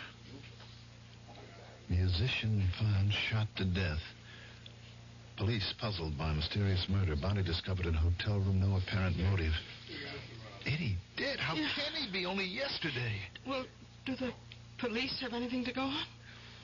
No, it says here no leads, no clues. Liz, it had to happen last night. Someone was waiting for him. It has to be Myers. Well, look, we'd better tell the police. But Eddie said that's not the name Myers is using. We don't know who he is. Liz, Bill. Tom, what are you doing here? I just got in. I checked the hotels and ran you down. Then you know. Yeah, I saw it in the paper. That's why I flew out here. But, Tom... What? How could you... Liz, what is it? Oh, nothing. Poor Eddie. You know what this means? We're both in trouble now, you and I. Why? Well, it's obvious Myers knew Eddie was after him, so he killed him. Tom, we have no choice. We have got to find Myers. But while we don't know who he is, he knows who we are. In this big city, who is Myers? He could kill us from ambush and get away with it. Oh, Bill. Of course, there's one thing we could do. Yes? Call it off. How? Take the next plane out of here. That would be our way of telling Myers it's all over. Is that what you want to do? I'm not saying it's what I want to do. I'm listing our options. I think we have to find Myers, Tom. This time we can turn him over to justice. It's funny the way it worked out. Eddie had to die so that justice could settle accounts with Myers. We have to find him first. All right, we'll try all the music places. Liz, you stay here and stick close to the phones. If either of us gets a lead, we'll be in touch.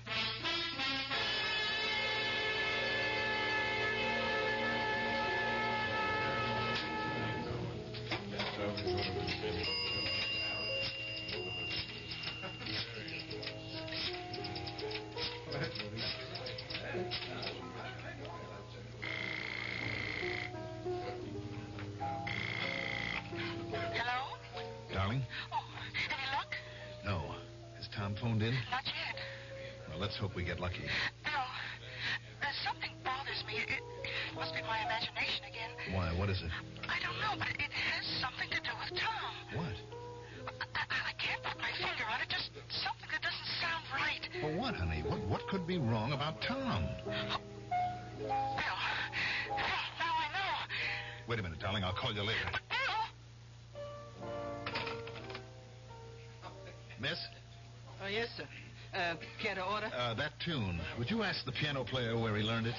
He learned it from me. I hum it all the time. You know, he says to me, "Hey, Millie, I like that." Now he plays it all the time. I knew the man who wrote it. Eddie Benson. Oh, you knew Eddie? Sure, we were good friends.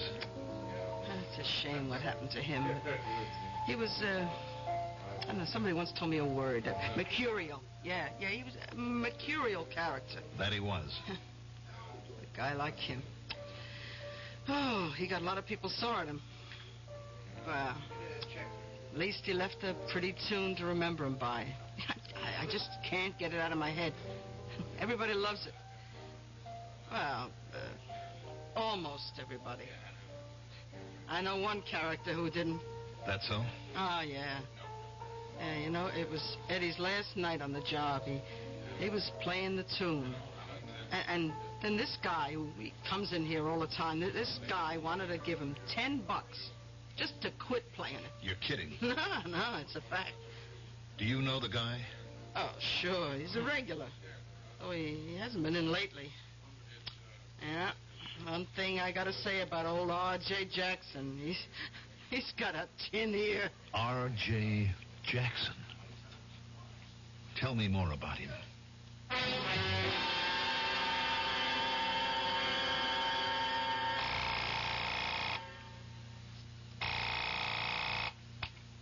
Hello? Liz, I found him. How? I'll tell you later. His name is R.J. Jackson. He has a place out in the country up in the mountains. I'm going there now. Oh, Bill. As soon as Tom checks in with you, tell him to take Route 603 to Mountain Lane. Turn right and go up the hill as far as he can. That's the place. But, Bill, there's so much snow. They keep the roads clear up there. Bill, I must tell you. I know what bothers me about Liz, Tom. I want to get started. Look, how did Tom know to come to Central City? We didn't tell him where we were going. He said he read about Eddie in the morning paper. Yes, but Tom was already in Central City early this morning. How did he get Darling, here? you're talking about Tom. Now, I'm sure he... Look, honey, I have got to be on my way.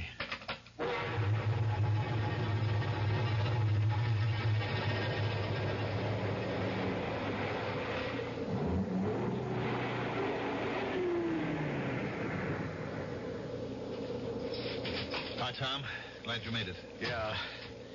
I guess this is as far as the car can take us. It's that house on the top of the hill. Yeah. I think we should have sent the police. How? Once again, we don't have the evidence? And what are we going up there for? To kill him ourselves? No. I think we can get a confession out of him. Oh, sure. Now, look, he's human. He's got a guilty conscience. He'll break down. He has to. Now, come on.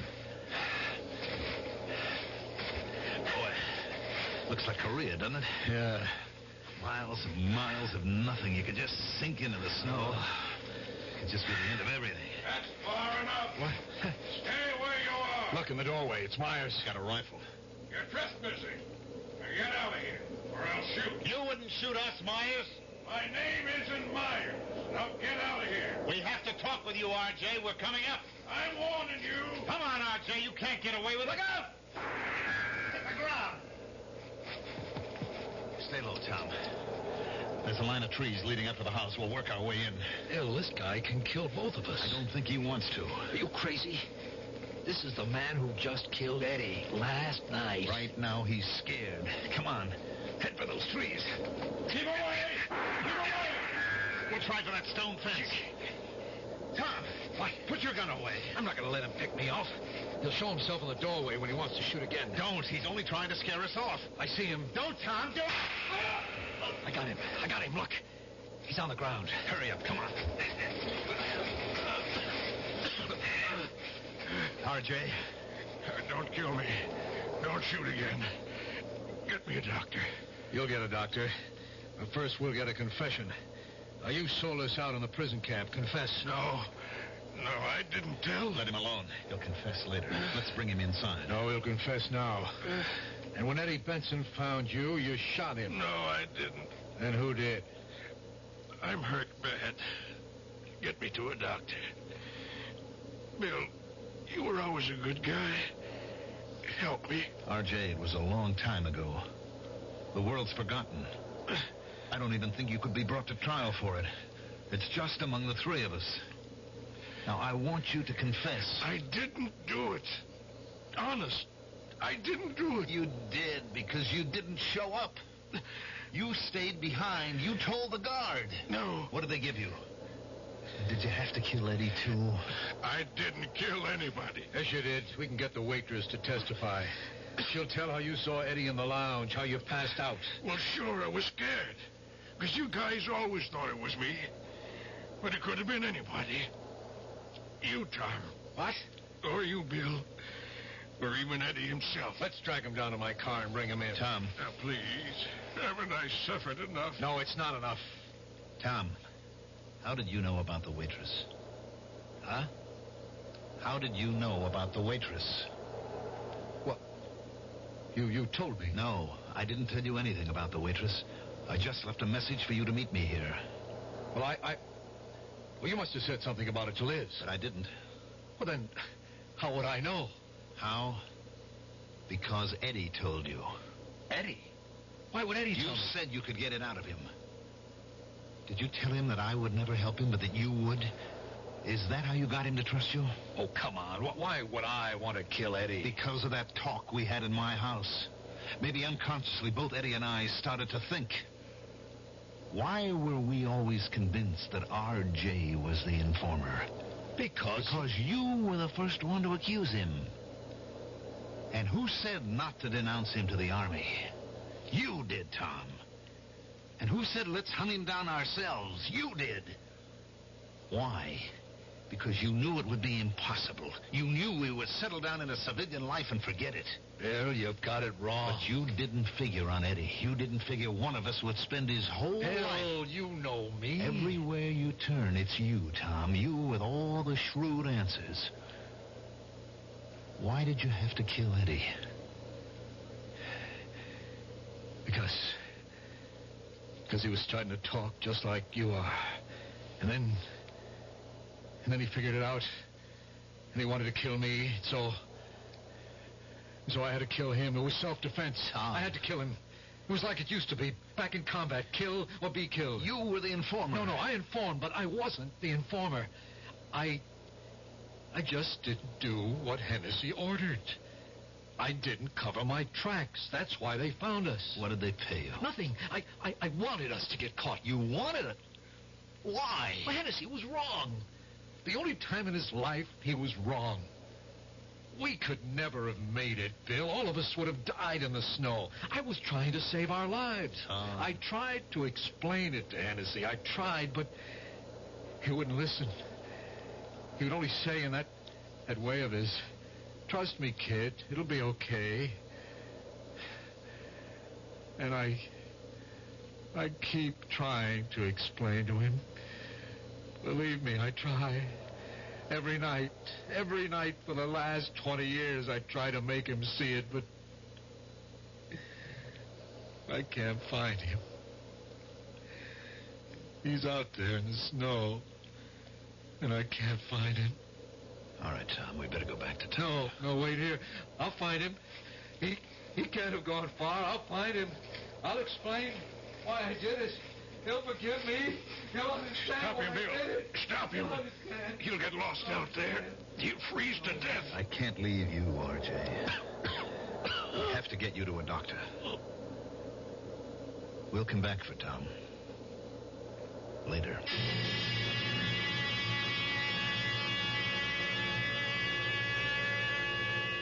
They found Tom Wilson later. Much later. About the time of the spring thaw. The snow, the ice had preserved the final expression on his face. It was one of peace and calm. As if he had actually found Hennessy, and Hennessy had forgiven him. Well, Hennessy would. He was that kind of man. I'll be back shortly. Oh, sure. You can talk about good-tasting diet drinks, but I know. I'm Goldilocks, and here at my taste-testing laboratory, I taste-test them all. And nobody's been drinking my diet drinks until I tested sugar-free Diet 7-Up. And then, kabloomy! Every bear wanted some. Diet 7-Up is fresh, natural, delicious. Sugar-free Diet 7-Up. This one's just right. You finally made your gift list. Your neighbor's child is 2, your niece is 6, and nephew is 7. But before you go to the toy store, there's something else you should do. Write Toys, Washington, D.C., 20207 for a free booklet on toy safety. That's Toys, Washington, D.C., 20207. This message is brought to you by the U.S. Consumer Product Safety Commission.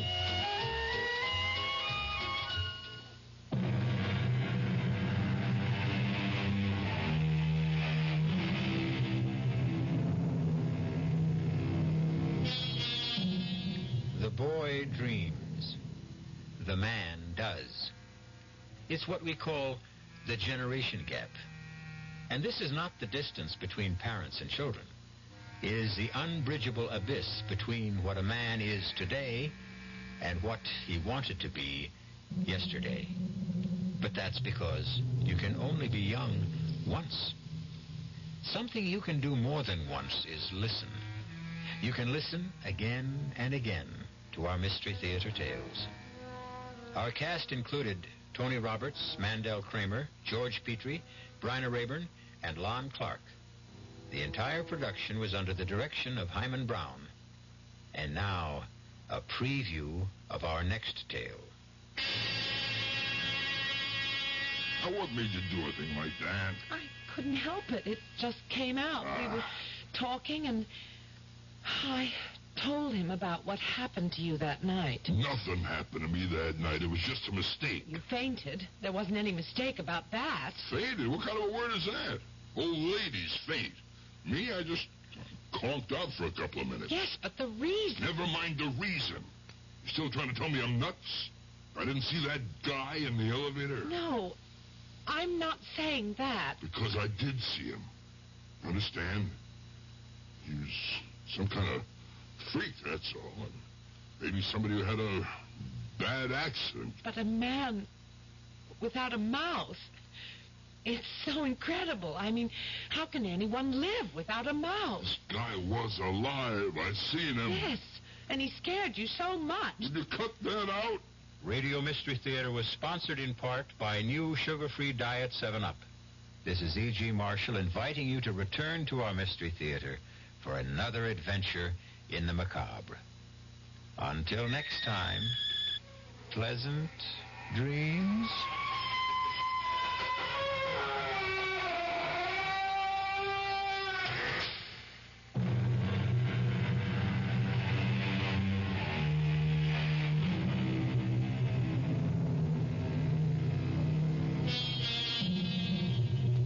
WDAF, Kansas City. And that when numerous phone calls with both sides in the issue failed to produce results, he decided to fly back to Kansas City from Jefferson City tonight to meet with the board. Jackson County Executive George Lear issued a statement tonight indicating the Kansas City teacher strike situation had worsened and that he was very concerned that there are still misunderstandings concerning the proposed settlement, and that when numerous phone calls with both sides in the issue failed to produce results, he decided to fly back to Kansas City from Jefferson City tonight to meet with the board at this hour. Sources say Teacher Union President Norman Hudson will then be contacted by phone in an effort to iron out the hang-ups in the strike that is now in its 5th week. The case involving the killing of a Raytown service station attendant has been turned over to the Metro Squad. About 2:30 this afternoon, 72-year-old Earl F. Stang of 8802 East 73rd in Raytown was shot to death during an apparent robbery attempt.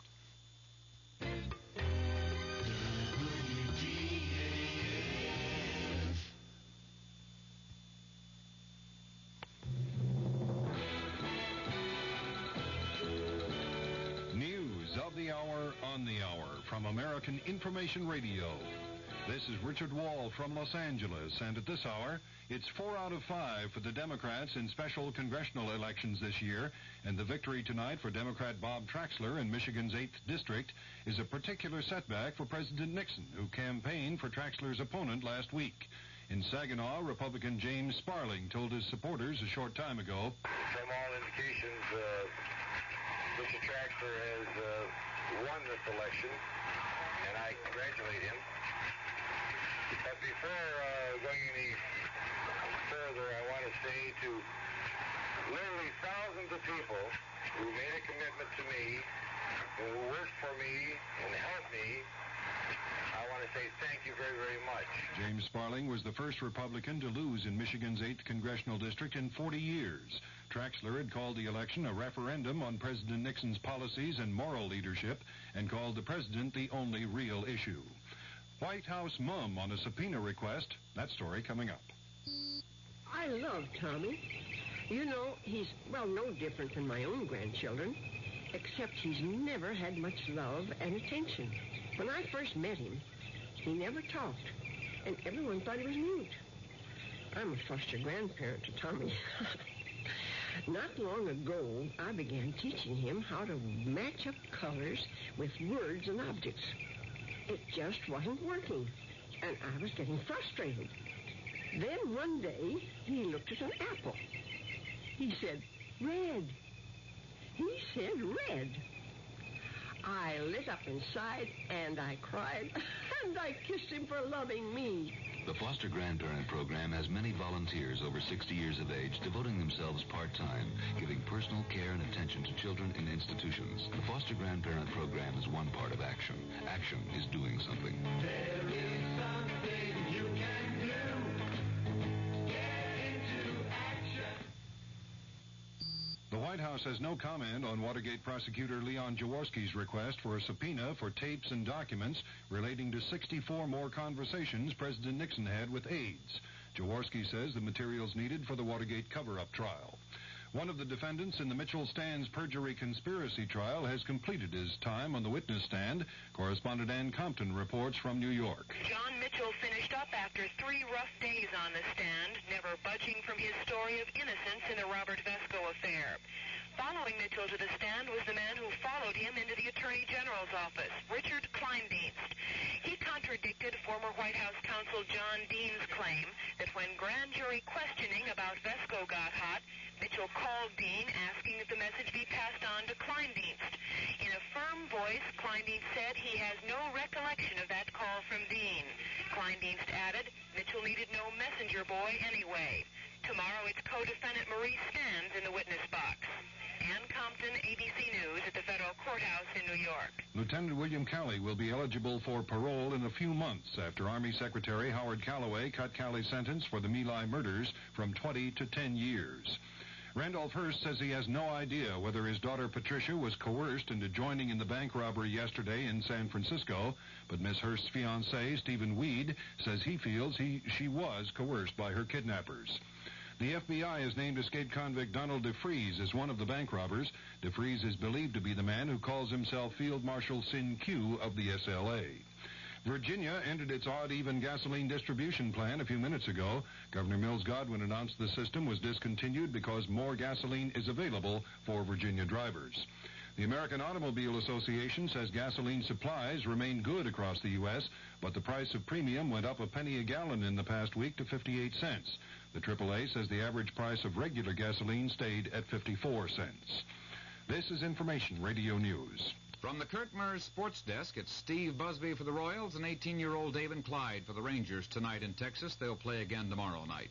Ken Stabler of the Oakland Raiders signed with a WFL team not long ago, and tonight quarterback Darryl LaMonica placed his signature on a California Suns contract. Stabler goes with the WFL in 1976, LaMonica after the coming season. Kansas City Chiefs veterans are said to be planning to boycott off-season workouts because of a lack of contracts between the Players Association and NFL team owners. And the Kansas Relays open tomorrow in Lawrence. They run through Saturday. The Kansas City outlook fair and cool tonight with the low in the upper 30s. It'll be sunny and warmer tomorrow with a high around 70. Dan Henry, WDAF News.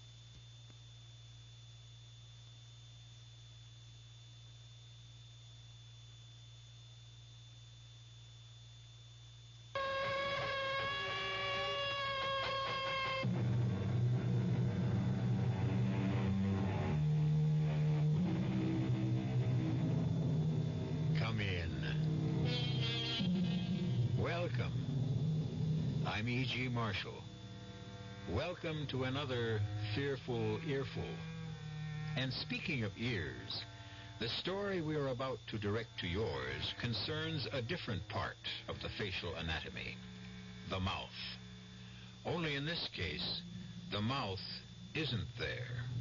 Now, if that sounds incredible, listen carefully to the tale of Joe Gannett, who has the great misfortune of meeting up with men without mouths. If you think you're baffled by the mystery of how men can exist without mouths to breathe with, eat with, and speak with, then imagine the plight of poor Mr. Gannett himself. Kitty, I saw another one today. I swear I did. A man without a mouth. Oh, Uncle Joe, you didn't. I'm telling you, I swear it on my mother's grave. He walked into this bar, see? He sat down at the end. He looked straight at me, Kitty, so help me. And he didn't have a mouth.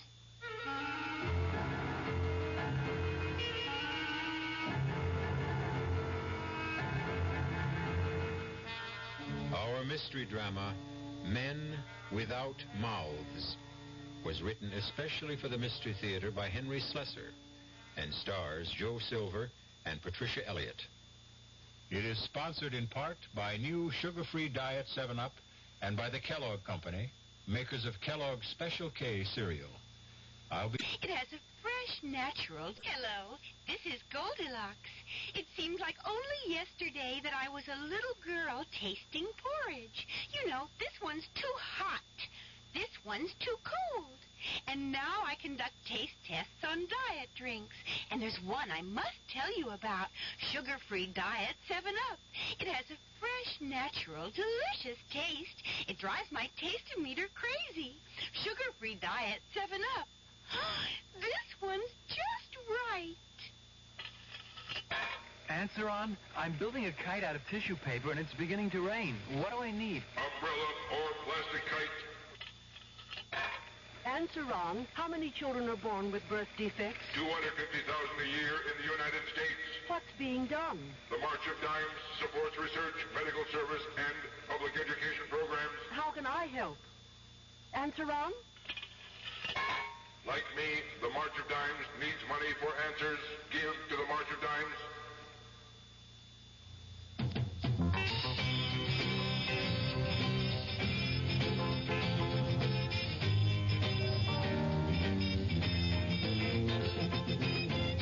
A few good men. That's what the Marines are looking for. A few good college men who want to lead. Men who have enough on the ball to be eligible for PLC. Platoon Leaders Class. Not everyone can make it. It takes brains. It takes muscle. And summer training is no picnic. It takes men who want a real challenge.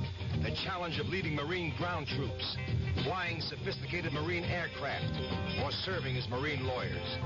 If you're one of the few who can make it, there's financial assistance available during school. Up to $2,700 over 3 years.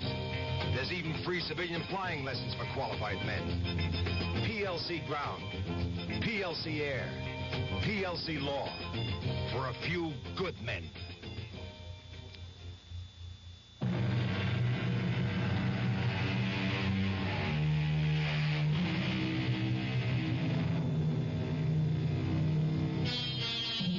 Our story begins in the heart of New York City. A heart which, as usual, beats with the rhythm of rushing traffic, the clang of construction, the clamor of commerce, and the never-ending flow of people on their way to meetings, parties, rendezvous, and other human encounters. But we're interested in only one person today. There he is, just hailing a taxi on the corner of East 63rd Street.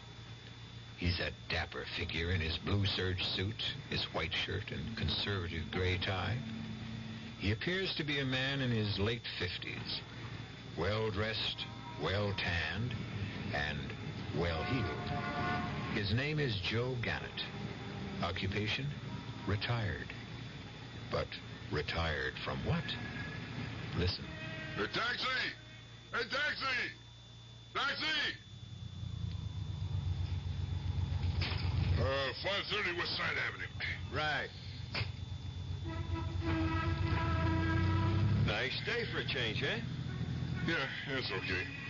One day hot, one day cold. It's enough to drive you crazy. Yeah. Hey, you know something? You look familiar. Yeah. I'm a movie star, Mac. I'm Raquel Welch. No, I mean it. You really do. You ever live in Chicago? Look, you mind we do without the conversation? I'm from Chicago originally. Moved here about 10, 11 years ago. I could swear I knew you from some... Wait a minute. You're Joey Ganatello. You got it wrong, mister. Listen, you wouldn't remember me, Mr. Ganatello, but I used to drive for Turk Wilson sometimes.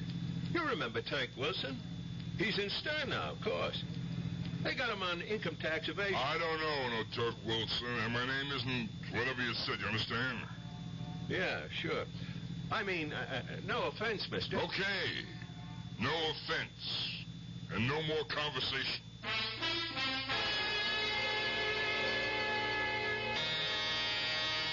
Just a minute. Uncle Joe! Come on, take it easy. You're choking me. Couldn't believe my eyes when those things started to arrive this morning. You like it, huh? First the dishes, then the silver. Uncle Joe, that silver. It must have cost a fortune. Hey, do I have to stand out here in the hall, huh? You got a new apartment. Let me in and take a look at it, huh? Of course. Come in. Hey. Only don't look too hard, please. Hey. Everything's still in such a mess. Yeah, it looks pretty good to me. Well, I still got to paint the bedroom, and the drapes aren't up yet, and I'm going to cover the whole wall over there with bookshelves. Yeah. Ira's going to build them for me. Oh? And don't you think it was a good idea to break through to the dining room? Makes the living room look twice as big. We'll put up some kind of divider between the two. Hey, who's this we? You got a roommate or something? No, of course not. Well, who's this Ira? A carpenter. No, a boyfriend. Oh, you got yourself a steady, huh? Why do you think he's steady? Hey, listen, the guy who's going to build your bookshelves and dividers and all that stuff. Never mind about that. Come on and see the kitchen. Hey, stop rushing me. Hey, how about give me a drink first? Of course. I'm just so excited. You're not sorry now, huh? About accepting all this? Yeah. Oh, how could I be sorry? My own co-op apartment? I just wish you hadn't paid all that money, Uncle Joe. Ah, come on. You know why I did it, Kitty. I did it for your old man. This is the kind of thing Matty Russo would have done if he was alive. No, Uncle Joe. That isn't true. My father could have never afforded anything like this. Well, if he hadn't been so dumb about life insurance... what's the use of worrying about that now, huh? He was my best pal, and you... Well, you're like my daughter now. And if a guy can't help his daughter, then, Oh, if you keep talking like that, Uncle Joe, you're going to have a shoulder full of wet tears. Oh, come on, huh? Knock off that sentimental garbage. Next thing you'll be sitting in my lap, and what would Ira say about that, huh? Uncle Joe? Yeah. I'd like you to meet Ira. Oh, so I was right, huh? It's serious, huh? I do like him. I like him very much. Yeah, what does this Ira do? I mean, besides build bookshelves? He's a doctor. A doctor? Hey, nice going, kid. Your mama would have liked that. His full name is Ira Hamill. Mm-hmm. And I didn't just meet him. He was doing some postgraduate work at college. Hey. I've actually known him for almost 8 months. I told him about you, Uncle Joe. Sure, why not? I mean, I'm the only folks you got. I mean, I told him about your trouble. What are you talking about, huh? Now, what made you do a thing like that? I couldn't help it. It just came out. We were talking, and I told him about what happened to you that night. Nothing happened to me that night. It was just a mistake. You fainted. There wasn't any mistake about that. Fainted? What kind of a word is that? Old ladies faint. Me, I just conked out for a couple of minutes. Yes, but the reason... Never mind the reason. You still trying to tell me I'm nuts? I didn't see that guy in the elevator? No, I'm not saying that. Because I did see him. Understand? He was some kind of freak, that's all. And maybe somebody who had a bad accident, got himself sewn up. But a man without a mouth... It's so incredible. I mean, how can anyone live without a mouth? This guy was alive. I seen him. Yes, and he scared you so much. Did you cut that out? Hey, wait a minute. This boyfriend, this doctor of yours, he's not a shrink, is he? No, he's an internist. Good. For a minute there, I thought she was trying to make a patient out of me. Ira doesn't have any trouble getting patients. He does very well all by himself. Well, I guess I'll have to meet this terrific guy, won't I? Ask him what his intentions are. That's exactly what my intention is. To have you two meet. Anytime you're free. Me? I'm always free, you know that. Look, why don't you bring him over tonight, huh? To my place. You really mean it? Of course. I'll call that catering joint. We'll order something fancy like that beef Wellington junk, huh? Yeah, we'll open a bottle of that $60 wine, impress the pants off. No, we don't have to impress us. Well, sure, why not? Let them think you're an heiress or something. A princess, maybe, huh? Oh, you make me feel like a princess, Uncle Joe. Okay, send that up. Look, make it 2 bottles. Yeah. All right. Yeah, so long.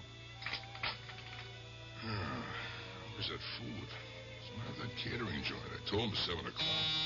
I guess that's them, huh? Oh, my God. No, get away from me. Get out of here. Get out of here. Go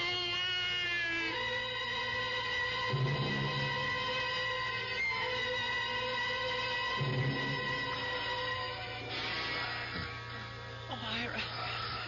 Are you sure he's all right? Are you sure it's not his heart? No, his heart's okay. Pulse is a little fast. It's just shock, Kitty. He'll be okay. He looks so terribly pale. He's coming out of it now. Hey. Hello. Hello, Mr. Gannett. I'm sorry to have to meet you like this. I'm, Ira Hamill. The doctor? That was a very dirty trick, Uncle Joe. Getting Ira to make a house call by pretending to invite us to dinner. Hey, help me up. Yeah, we better, take it easy, Mr. Gannett. I'm okay now. I'm okay. I just got a little dizzy. Whew. Yeah, how long was I out? I don't know. We got here at 7:15. We rang and rang, but nobody answered. I got word and called the super. Hey, listen, did the food get here? It's here. Oh, but never mind about that. What about the wine? I ordered some of that chateau stuff. What happened exactly? Nothing. Uncle Joe, please. The last time you had a blackout. Well, was it anything like the last time? You want the truth? It was exactly like the last time. A man without a mouth. And she told you that, too? Well, it was interesting. I even looked up a book I have, Anomalies and Curiosities of Medicine. There is a condition called atresia of the mouth. I'm afraid I don't know of any modern case. So what you're saying is there is no such thing? No, I didn't say that. For one thing, I don't really know the whole story. Just what Kitty told me about you seeing this man in the elevator. That's right. He was in the corner of the elevator reading the newspaper. He didn't even look up when I got in the car. But then I turned around and I seen him staring at me. So he had eyes, but no mouth. None that I could see. Just skin covering everything from his nose to his chin. It was only an optical illusion. I'm sure of it. Mr. Gannett, did you see that man again tonight? No. You mean it was something else this time? It was another one. A different man right at my front door. But there was something unusual about him. It was the same thing. He didn't have any mouth. Oh, Uncle Joe. Hey, look. Maybe it's freaks. There are freaks walking around. Hey, Martians, maybe.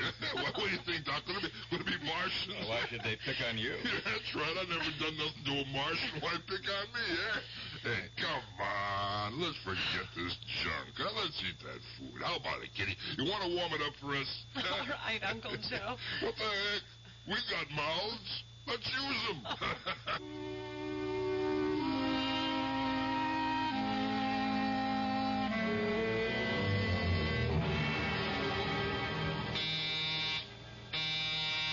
I'm coming. Oh. What are you doing here, Doc? Is it all right to come in, Mr. Gannett? Is Kitty with you? No. In fact, Kitty doesn't even know I'm here. Yeah? And why are you? I just thought you and I could have a private conversation, if that's all right. Let's make it some other time. I was taking a little nap. I'm not feeling so hot. Well, maybe I can help. I am a doctor. It's nothing serious. I think maybe I just bumped my head when I took that fall the other night. You want me to have a look at it? I said no. If I wanted a doctor, I'd call one. Well, I'm not here as a doctor. I'm here as Kitty's fiancé. Fiancé? Hey. You mean you two are engaged? That's right. Well, okay. Swell. I'm glad for you, for both of you. I know Kitty means a lot to you, Mr. Gannett. Sure, she means a lot. Her old man was my best friend. She's a kind of a legacy. She thinks a great deal of you, too. She considers you her entire family. Look, Look, you want my blessing. You got it. You just treat my girl right. That's all I ask. I didn't come for your blessing. I came to ask you a question. Yeah? About what? About you and the syndicate. What was that? I know something about you that even Kitty doesn't know, Mr. Gannett. I know what you used to do for a living.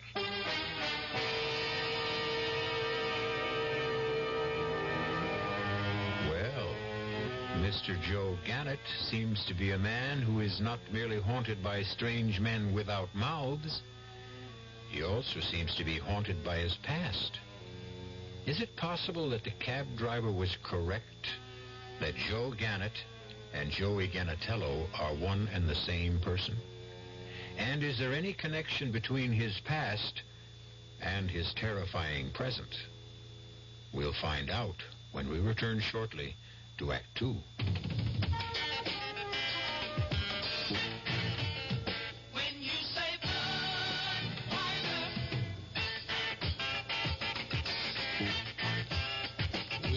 Say, Bud, you've said a lot of things nobody else can say. When you say, Bud, you've gone as far as you can go to get the very best. Yeah. When you say, Bud, you tell the world you know what makes it all the way. When you say, Bud, you say you care enough to only want a king of beer. There is no other one. Only something less. King of beer is leaning on the rest. When you say Budweiser, you said it all. You said it all. Anheuser-Busch, St. Louis. Your contributions to care have given help and hope to millions of needy people around the world. When they were hungry, you nourished them. When they were thirsty, you brought them safe water to drink. When they were sick, you made them well. When they were homeless, you provided them shelter. When they could not read, you helped build their school. When they were without hope, you showed them how to help themselves. CARE, the International Aid and Development Organization. By helping one human being anywhere, you help mankind everywhere. People who need care need your help. Please send your dollars to CARE, Department 2, New York 10016.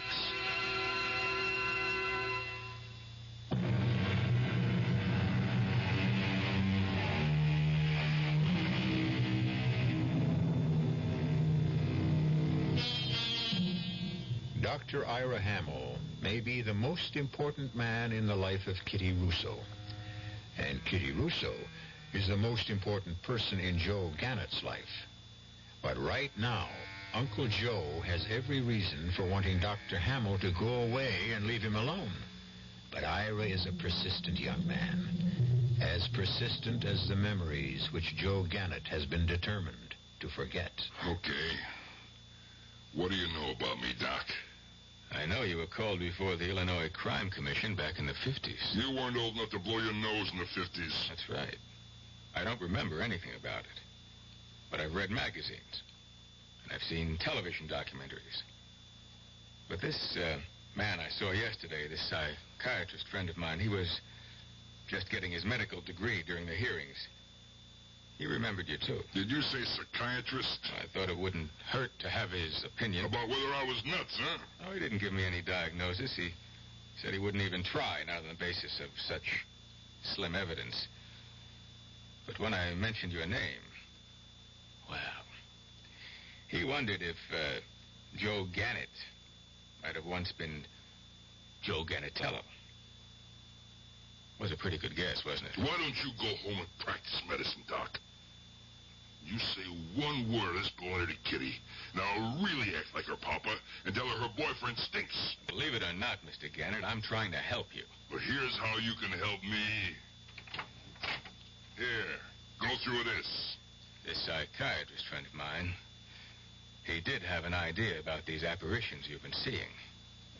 The men without mouths sounded valid to me. He did, huh? If you want me to tell you what he said, shut the door. Okay. Tell me. He said there was no doubt that they were hallucinations. But the pattern was fairly clear, given your background. What's that got to do with it? What does it bring to your mind? The idea of a man without a mouth. Well, you tell me. All right. Someone who can't talk. Isn't that obvious? Man without a mouth is silenced. Mouthless men tell no tales, just like dead men. What are you trying to say, Buster? You calling me a murderer? I'm just reporting my conversation, Mr. Gannett. The psychiatrist said, well, your past associations may have left you with strong guilt feelings related to, well, informers or would-be informers. That's not an accusation, just an analysis. You all through? Well, the only reason I'm telling you this is because it might help. The only reason I want to help you is because of Kitty. I'd jump off the George Washington Bridge if Kitty said jump, Ira. Okay, you jump off bridges if you wanna. You do anything you please, Doc, except for one thing. You don't say one word about this to Kitty. She really doesn't know, does she? One word, and I'll wrap your diploma around your neck, you hear me? I wasn't going to tell her, Mr. Gannett.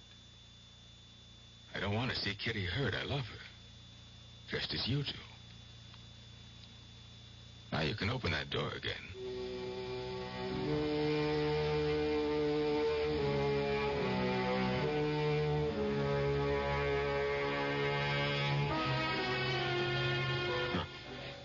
Stinking little punk.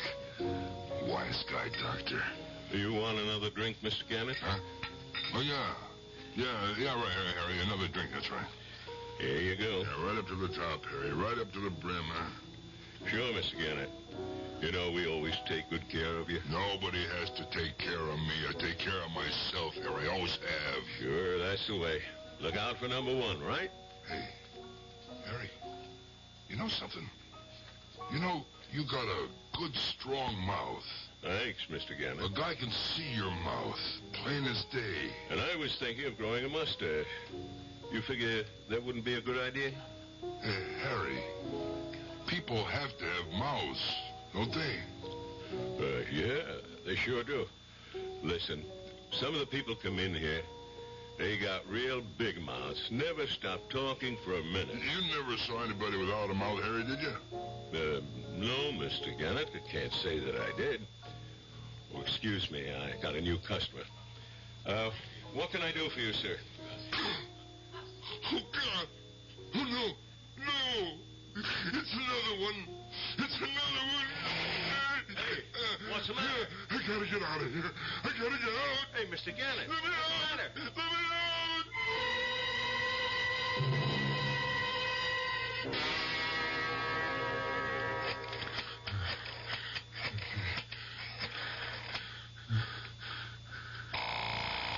Come on, Kitty. Hello? Kitty, it's me. Uncle Joe? Yeah, Kitty. I seen another one today. I swear I did. A man without a mouth. Oh, Uncle Joe, you didn't. I'm telling you, I swear it on my mother's grave. He walked into this bar. He sat down to the end. He looked straight at me, Kitty, so help me. And he didn't have a mouth. Oh, Uncle Joe, you need help. You've got to have help. I thought maybe that friend of yours, a doctor, I thought maybe I should see him. I wish you would, Uncle Joe. He could recommend someone. Yeah, I'll see him, Kitty. Kitty, I gotta do something.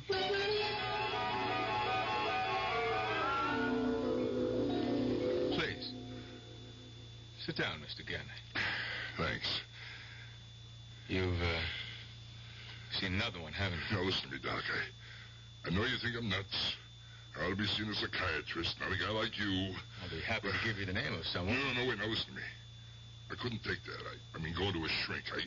I'm just not the type. But But you got a good head on your shoulders, I can tell. I'm not a psychiatrist. But you can help me. I know you can.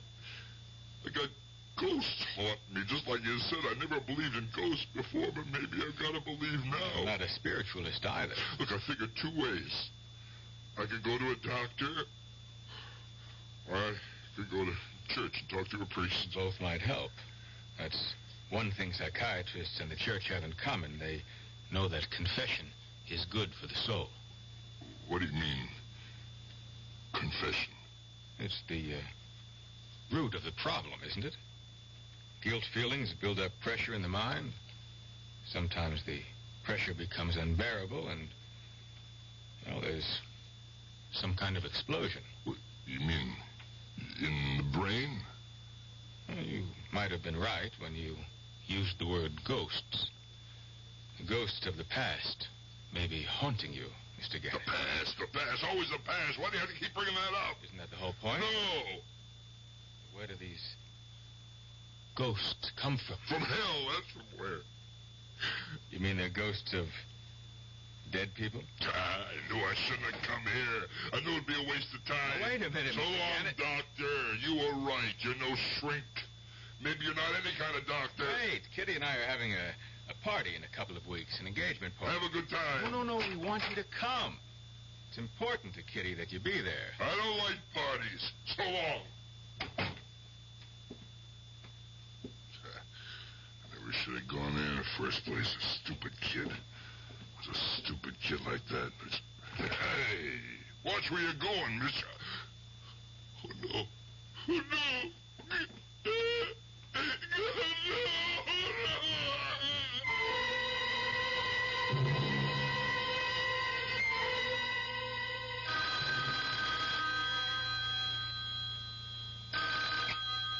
Hello? Uncle Joe? Yeah, hi, Kitty. Are you okay? Yeah, fine. Great. Why shouldn't I be? I just want to know. I suppose your boyfriend told you about me seeing him today. Uncle Joe, is it true that you don't want to come to our engagement party? You know me, Kitty. I'm just not the party type. You have to be here. All of Ira's relatives are going to be here, and there won't be anyone at all from my side. Honey, I just can't make it. Kitty, I got a million things I gotta get this place of mine in some kind of shape. I mean, it's got all kinds of junk laying around. Okay, honey, I'll try to be there. It's next Friday, 8:30, right here. I'll try, honey, I will. So long. As long as I don't go nuts before then. Maybe I should clean up the junk around here. Look in that closet. Oh, look at all that junk. This Christmas stuff I ain't even opened. This old typewriter, I should give that away, get rid of it. What am I going to do, write a book? Yeah, that's the thing, all right. Confession's good for the soul. I had to put down the whole story like the doc said. Maybe he's right about it. I couldn't even write a postcard. Hey, wait a minute. How about this? Hey, the tape recorder, one Kitty gave me last year. Jeez, I never even touched the thing. See, how does this thing work anyway? Yeah, on, off, record, stop, rewind, play. Well, there's nothing very hard about that. Let's see, now, where's the microphone here? Oh, yeah, it is. It plugs in here, I guess. Yeah, that looks right. Now what? Press the record button, right? Yeah. Testing 1, 2, 3. Testing 1, 2, 3. Okay. See how that sounds. Okay, press the rewind button now. Then press play. Testing 1, 2, 3. Testing 1, 2, 3. That's easy enough. Only, how easy is it going to be to confess? Well, Only one way to find out. Try. My name is Joe Gannett. No, that's not starting off with the truth, is it? My name is Joey Gannatello. In 1945, 46, I shot and killed a man named Ricky Natans. What the heck am I doing? Am I crazy? I can't put that on tape. That's crazy. I can't. Wait. Maybe that's the way. If they're really ghosts, then maybe that's what they want. A confession. Sure, why not? Nobody will hear it. I'll tell everything, but I'll take the tape and stick it in an envelope. I'll leave it in my desk and write to be opened only after my death. Maybe that'll make them leave me alone. My name is Joe Gannett. I used to be called Joey Gannatello. I was born and raised in Chicago. I worked for a man named Turk Wilson. In 1946, I shot and killed a man named Ricky Natans. Turk Wilson paid me $200 to kill him on account of Natans talking to the feds about a black market operation. 6 months after that, I shot and killed a man named Wally Sanchez. I don't know why Turk Wilson wanted him dead.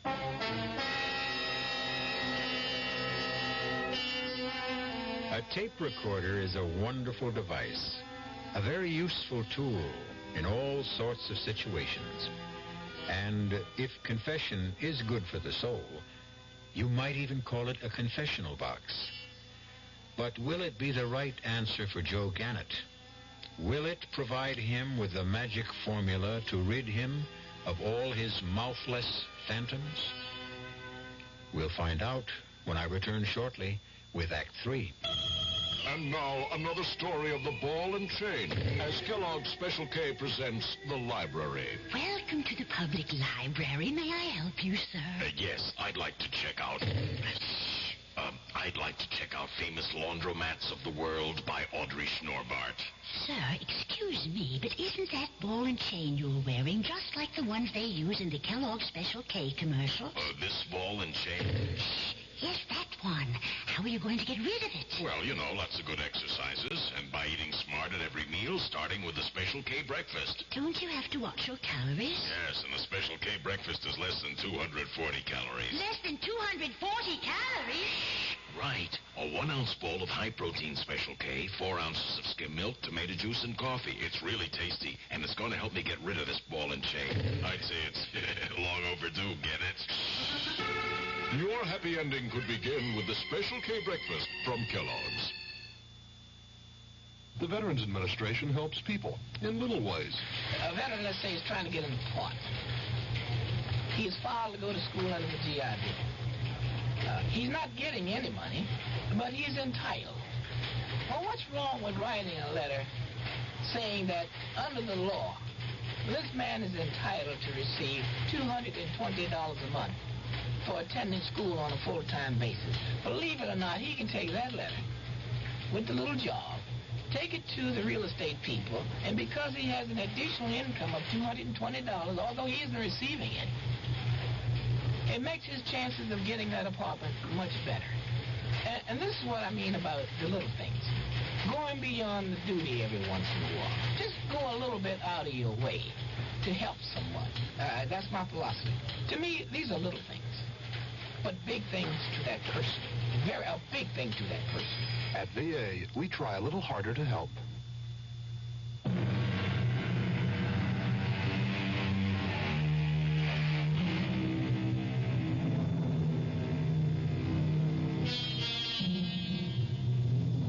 It is now 2 weeks later.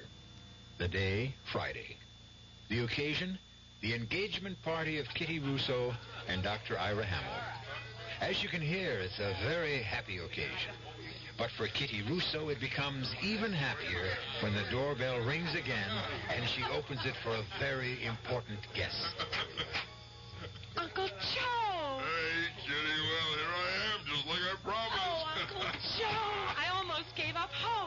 What for? Didn't I say I'd be here? You never said it very convincingly.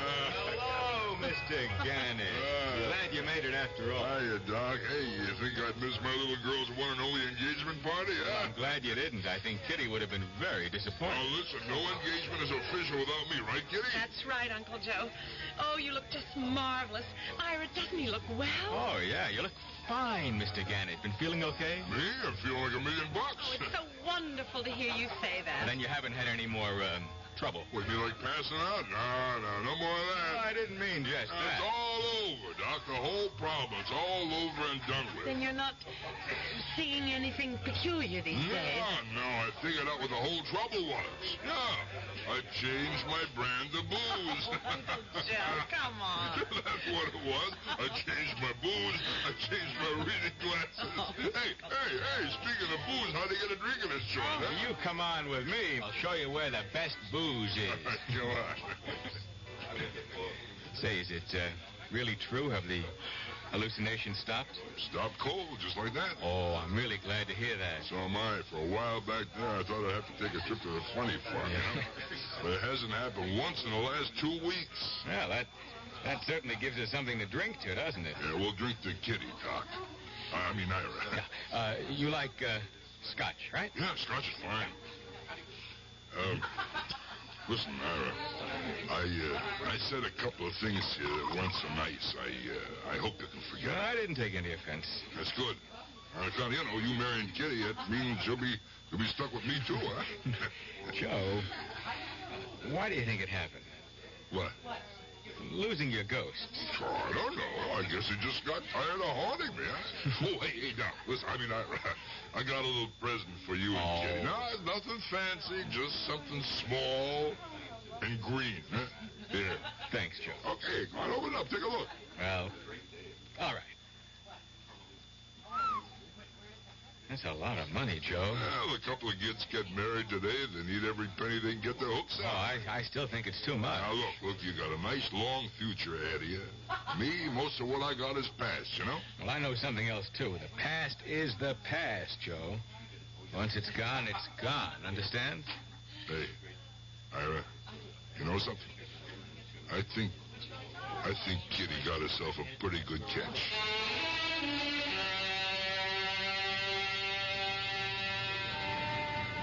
Oh, come on now, honey. You don't have to do this. I can get my own taxi. It's all right, Uncle Joe.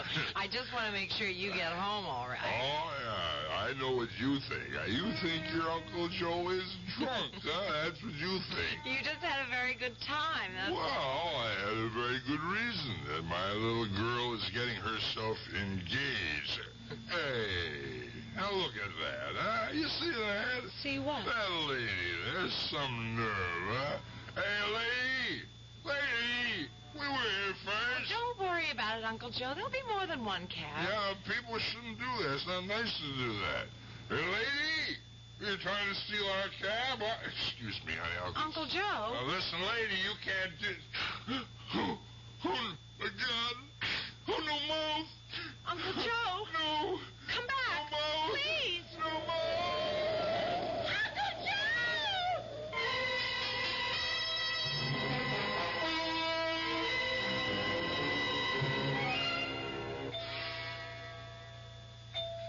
You're a lucky man, Joe. You must have good, strong bones because you didn't break one of them. I'm okay. That car just knocked the wind out of me. Look, Ira, pull some strings where to get me out of this place. Well, they just want you for observation, Joe, just for a couple of days. I'll run home and get your toothbrush and anything else you might need. And your hospitalization card. Don't forget that. Yeah, that's right. There's no use adding insult to injury. Now you're being sensible. Okay. Where's my clothes? Everything's right here in the closet, but don't get any ideas. I'm thinking about my house keys. They're in one of the pockets. Don't worry about the keys. I've got my old set with me. Okay. Well, why don't you go now, then, huh? All right. I'll be back in an hour or so. Ira, listen, I want to talk to you alone. All right, about what? You was wrong. What do you mean? Your whole theory was all wet. The skies without mouths. I mean, you thought I was being haunted by a lot of a lot of ghosts from the past, but you were wrong. Why do you say that? Because I saw another one tonight, and it wasn't a man. It was a woman. What? You heard me. I saw a woman without a mouth. And there ain't a woman in my whole life I ever felt guilty about, you understand? That sent your whole idea up the flue. Look, Joe, I told you I wasn't a psychiatrist. Now, maybe my diagnosis was wrong, or maybe it was incomplete. It was wrong. There ain't no reason for me to see a woman without a mouth. I never heard a woman in my life, never. All right. So I was mistaken. I'm sorry. And I did it all for nothing. I put the whole thing on tape. Well, what were you going to say? The tape in my library. What are you talking about, Joe? My hospitalization card, all that stuff. I keep it in the library. In the top drawer of my desk. Well, don't worry. I'm sure Kitty will know where to look. Yeah, she'll know all right. She'll know exactly. Hey, listen, Ira. Do me a favor, will you? I'm kind of sleepy. Maybe if I took a little nap. Well, sure, Joe. I'll let you sleep. Thanks. I'll see you later. Yeah, fine. I gotta get out of here. I gotta get home.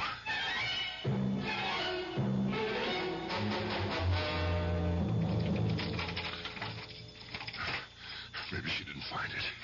Maybe she didn't even look in that envelope. Kitty?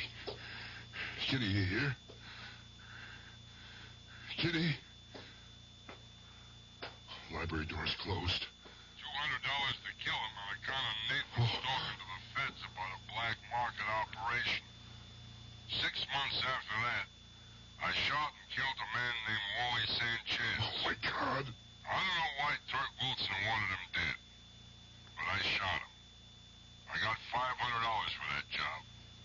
I was moving up in the world. The next man I hit was Vic Santioni. Then I had to take care of his brother Tommy when he went gunning for Wilson. I never got picked up or even booked for these killings. I was a very lucky man. Kitty. Kitty. What do you think you're doing? Can't you see what I'm doing, Uncle Joe? I'm playing your tape. The one you had in the envelope. Who told you to do that? Didn't you see what it said? Yes. I saw what it said. It said, not to be opened until your death. Did you think I could resist something like that? You know me, Uncle Joe. Kitty, give me that tape. You know that's why Pop called me Kitty in the first place. Not because my name was Catherine. My name's Mary. But he always said I was as nosy as a kitten, as curious as a cat. Honey, please. Please, you shouldn't have listened to that stuff. It's got nothing to do with you. Nothing to do with me anymore either now. That was the second time, Uncle Joe. What did you say? It's the second time I've played the tape. I heard it all the way through the first time, but I didn't believe what I was hearing. I couldn't. Why? Why did you have to do that? Papa. My poor Papa. Kitty, listen to me. You don't know about these things. You don't know how a man gets pushed and shoved in this world until he's got to be like an animal. He was worried about him finding out what he was doing. He never stopped worrying about that. Only then they needed a fall guy for a payroll job, and they picked Marty, and he refused. He said he wouldn't take a rap. He wouldn't go to jail and shape. Marty had this daughter in college. He called her Kitty. He was worried about her finding out what he was doing. He never stopped worrying about that. Only then they needed a fall guy for a payroll job, and they picked Marty, and he refused. He said he wouldn't take a rap. He wouldn't go to jail and shame his daughter. He said he'd spill first. Are you listening, Uncle Joe? Lord. It made him a problem, you know. They wanted him hit. I said I didn't want the job. Marty was my friend. Him and his daughter was like my family. But they didn't care about that. It was like a test of my loyalty. So I had to do it. I had to kill Marty Russo. why you took such good care of me, Uncle Joe? Is that why? I had to do what they said I had to do it. Kitty, it would have been the same with your papa if he was told to hit me. There's a gun in your desk, Uncle Joe. Is this the gun you killed him with? No, put that down, Kitty. That thing is loaded. Tell me how you killed my father. No. Your best friend. Why don't you tell me how? No, please, put it down. Did he know it was you, Uncle Joe? Kitty. Did you look him in the eyes when you shot him the way I'm looking at you? Kitty! God!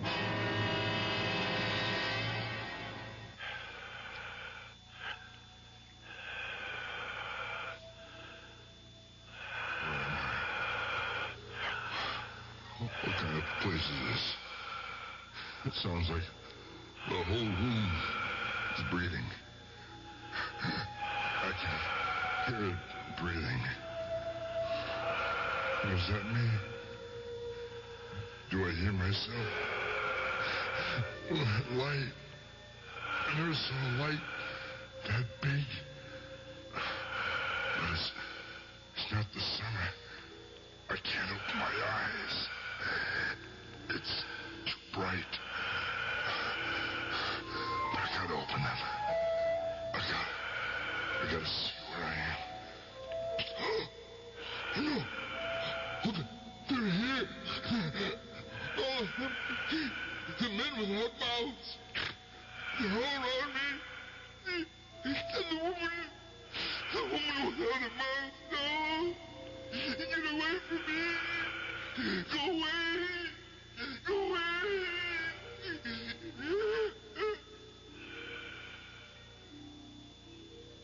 His eyelids are moving. Anesthesia must be wearing off. His pulse is still dropping fast, Doctor. Keep that respirator going. It's no use. We're losing him. Past tense, nurse. We've lost him.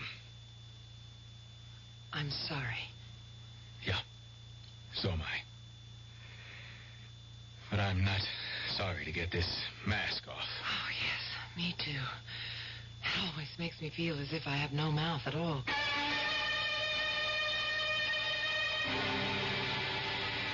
Well, it seems that Joe Gannett was seeing ghosts, all right. But in this case, they weren't the ghosts of the past. They were the ghosts of the future. Men without mouths, clustered around an operating table, not trying to destroy his life, but attempting to save it. I'll be back shortly. Hi, Ms. Goldilocks here. Professionally taste-testing diet drinks can be very difficult, but I've just had to bear with it. Then I found sugar-free Diet 7-Up. It doesn't taste like other diet drinks. It's fresh, light, natural, delicious. Sugar-free Diet 7-Up tastes so good that I've taste-tested it hundreds of times, and each time I've given it my seal of approval. Yes, this one's just right. Expecting a baby?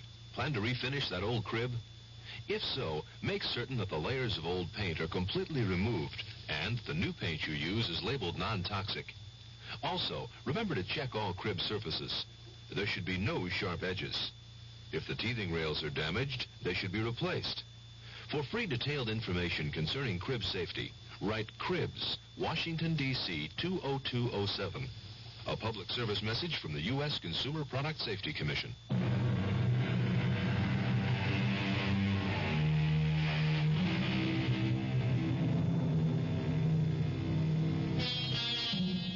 Of course, we're really not worried about men and women without mouths at the Radio Mystery Theater, as long as they have ears. And since you seem to have a pair of ears in good working order, we hope you'll turn them to our wavelength again. It's our purpose in life to show you that sometimes it's fun to be afraid.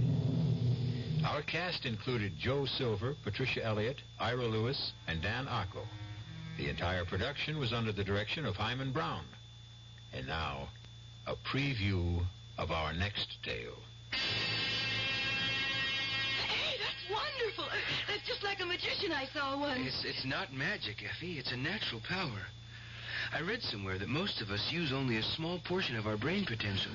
Less than 5%. You mean that anyone can do what you just did? Sure, most people can. I'm sure of it. Oh, hey, Joe, will you teach me? Will you show me how you did that? If you want to, I can show you that and much more. Like what? Well, like hear what I have in my mind without my saying a word. Hey, that'd be neat. We could talk and nobody would hear us. I could show you how to move objects from across the room. We could clean up from here. I could even teach you how to fly. Yeah, like Peter Pan. Hey, look, I'm flying. Hey, you mustn't joke about it, Effie. Oh, hey, I'm sorry, Joseph. Listen, I wasn't making fun of you. I was just happy. Never make fun of me, Effie. You're frightening me. It's all over now. Let's finish the dishes. Radio Mystery Theater was sponsored in part by Anheuser-Busch Incorporated, brewers of Budweiser. This is E.G. Marshall inviting you to return to our Mystery Theater for another adventure in the macabre. Until next time, pleasant dreams.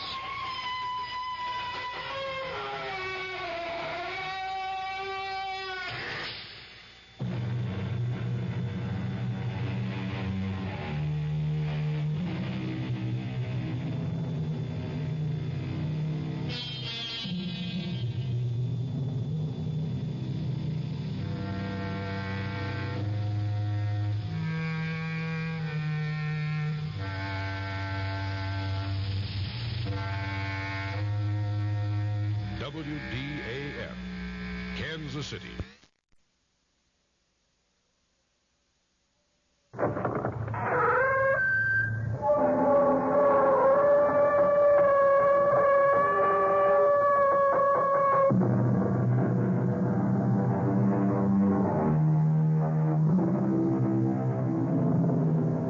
Come in. WDAF, Kansas City. Dan Henry, WDAF Local News at 11. The outlook mild, but a chance for showers. Within the hour, the Black Angus restaurant was held up by 4 men, all of them armed, at 6015 Troost. Police are looking for them. Operation Barrier was placed in effect in an attempt to apprehend 3 or 4 young men who held up the McDonald's restaurant at 28th and Prospect earlier. St. Joseph's Hospital reports 1 person in critical condition tonight, the victim of a street shooting earlier at 3005 East 31st. Police have a pickup order for a known suspect in that case. It's been a day of violence in Kansas City. Police are close to solution in some of the cases. A 15-year-old boy was turned over to juvenile authorities this evening, arrested as suspect in the shooting death of 18-year-old William McCon, shot down on the street at 63rd and College this afternoon. Kansas City, Kansas police have a 30-year-old resident of that city in custody being questioned by detectives and the district attorney in connection with the death of 34-year-old Jerome Halloran. His gangland-style killing discovered this morning when his body was found under the 7th Street Bridge. His killing was witnessed, however, evidently taking place in another part of the city. There was a shooting later in the day at 27th and Prospect, and police say they have several suspects in custody in relation to that incident. 2 men were shot, but hospital authorities say their wounds do not appear to be serious. There will be no school tomorrow, as announced by Superintendent of Schools Dr. Robert Metcalf. And the reports on the 2-alarm fire in the 200 block of West 12th this evening have been filed, listing arson as the suspected cause. The fire department says it took 11 pieces of firefighting equipment about 20 minutes to bring the blaze under control. News of the hour on the hour from American Information Radio. This is Richard Wall from Los Angeles, and at this hour, another subpoena has arrived at the White House, this one for tapes and documents relating to 64 more conversations by President Nixon and aides. Federal Judge John Sirica signed the subpoena at the request of Watergate prosecutor Leon Jaworski. In Washington, correspondent Vic Ratner has details on the material demanded. The tapes Jaworski has asked for cover a period of almost a year, from the time of the original Watergate break-in in June 1972 to 2 conversations with former White House Chief of Staff H.R. Haldeman in June of 1973. Prosecutor Jaworski says all the subpoenaed recordings are necessary and relevant to the Watergate cover-up trial this fall. Jaworski expects the president to fight the subpoena in the courts. The last legal battle over White House tapes took 4 months. Jaworski wants this one resolved in time for the cover-up trial to go ahead on schedule September 9th. Vic Ratner, ABC News, Washington. House Judiciary Committee Chairman Peter Rodino says White House failure to comply fully with the subpoena for tapes for the impeachment inquiry could be grounds for impeachment itself. Rodino says edited transcripts will not be adequate. Criticism of Operation Zebra. That story coming up. What happens when your personal battle suddenly changes from this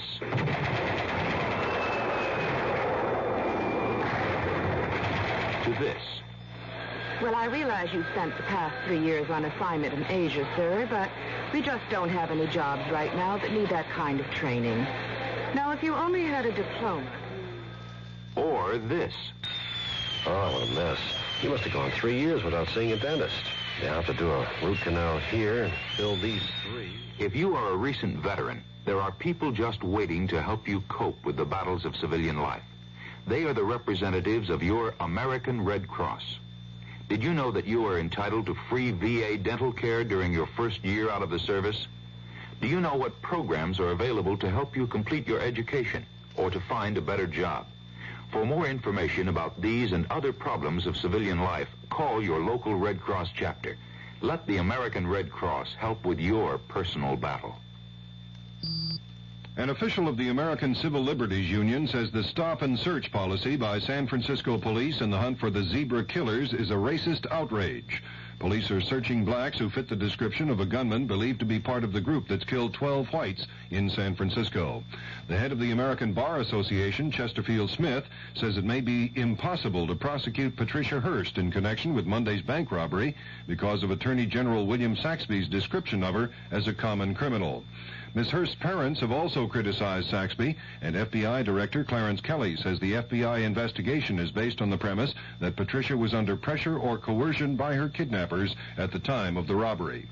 The drop in U.S. economic growth for the first 3 months of this year is bigger than government economists had predicted. The gross national product declined 5.8%. The inflation rate was 10.8%.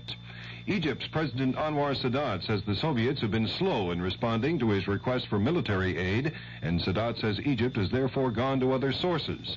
We asked ABC's John Cooley in Beirut about the significance of Sadat's statement. This is a very important development. Egypt has been getting its arms exclusively from the Soviet Union ever since President Nasser started that policy back in 1955. And Sadat is now saying he will no longer rely on the Soviets, that they have not sent arms and have not answered his queries, and that he will get arms from other sources, which could only mean, of course, Western countries. That's correspondent John Cooley in Beirut. A foreign ministry spokesman in Tokyo, according to Reuters News Service, has announced that Japan and China will sign a civil aviation agreement in Peking tomorrow. This is Information Radio News. From the Kurt Murs Sports Desk, the Kansas City Royals, hoping for a better-running Big Blue bus in Chicago than in Texas, meet the Chicago White Sox in a 3-game series beginning tomorrow. Veteran Betsy Cullen and French-Canadian Jocelyn Barossa share the first-round lead in the Dinah Shore Winner's Circle Open Golf Tournament. Forrest Fessler has a 5-under par 66 for a one-stroke lead in the first round of the Monsanto Open Golf Tournament in Florida. And Bruce Jenner, a former Graceland College athlete, won the decathlon competition at the Kansas Relays in Lawrence today. The Kansas City forecast partly cloudy with a chance for showers or thunder showers through tomorrow. The low tonight in the low 50s, the top tomorrow in the middle to upper 70s. Dan Henry, WDAF News. The CBS Radio Mystery Theater presents...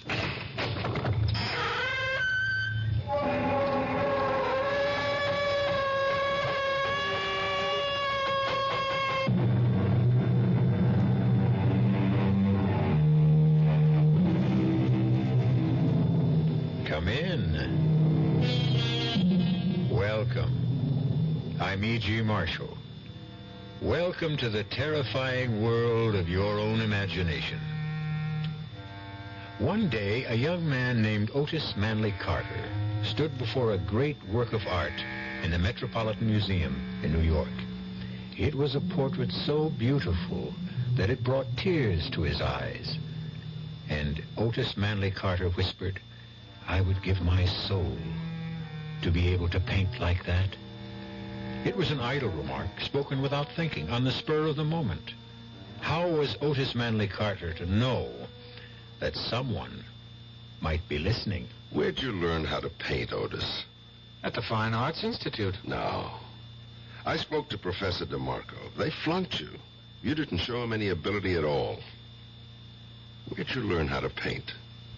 Oh, come on, Bert. I was born with it. It just comes naturally. I've been painting all my life. But you're over 30. How come there are no paintings of yours more than 2 or 3 years old? Where did you learn how to paint, Otis? Bert, well, what are you driving at? Answer this, Otis. How come all the people whose pictures you painted are dead? Well, I don't Where'd you learn how to paint, Otis?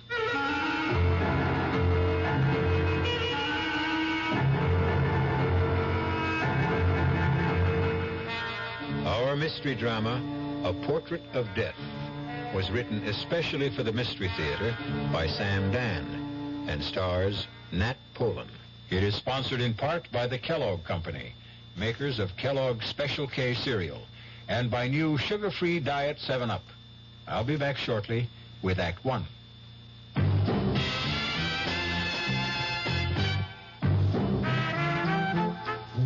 Some beer drinkers have funny ideas about beer. They think beer improves with age, like wine. Well, find a brewmaster, though. You'll find a beer drinker who knows better. The Budweiser brewmaster says it all depends on how beer is aged. Just letting beer sit in lagering tanks makes it older, not necessarily better. That even goes for keeping a case around the house for a couple of months. But there is one kind of aging that's good for beer, the Budweiser kind, beechwood aging. In this kind of aging, something happens. It lets all the flavor of the choicest hops and best barley malt that go into Budweiser get through to you. Sure, it takes more time and trouble to brew Budweiser that way, but brewing beer right does make a difference. Anheuser-Busch, St. Louis. I've found the work to be really challenging, and I enjoy it a lot. If I didn't enjoy it, I wouldn't be in it. People. My orientation all my life has been, to help. I wouldn't have been in Red Cross if I didn't care, about people. People who care about other people. It's an opportunity for me to help other people and to see my efforts and my skill pay off. It's just a very rewarding feeling to think that some little thing you've done is going to help somebody else. It's the joy you feel when you help someone. People who help other people. It's like anybody involved with Red Cross programs. They want to volunteer and they want to help. They are just that type of person who will go out of their way to do anything for anybody at any time, and it carries over to the work they do for the Red Cross. It's like they're there when you need them. The people who are the good neighbor. The American Red Cross. I think that anything you know in this world, if you don't use it when it's needed, what good is it?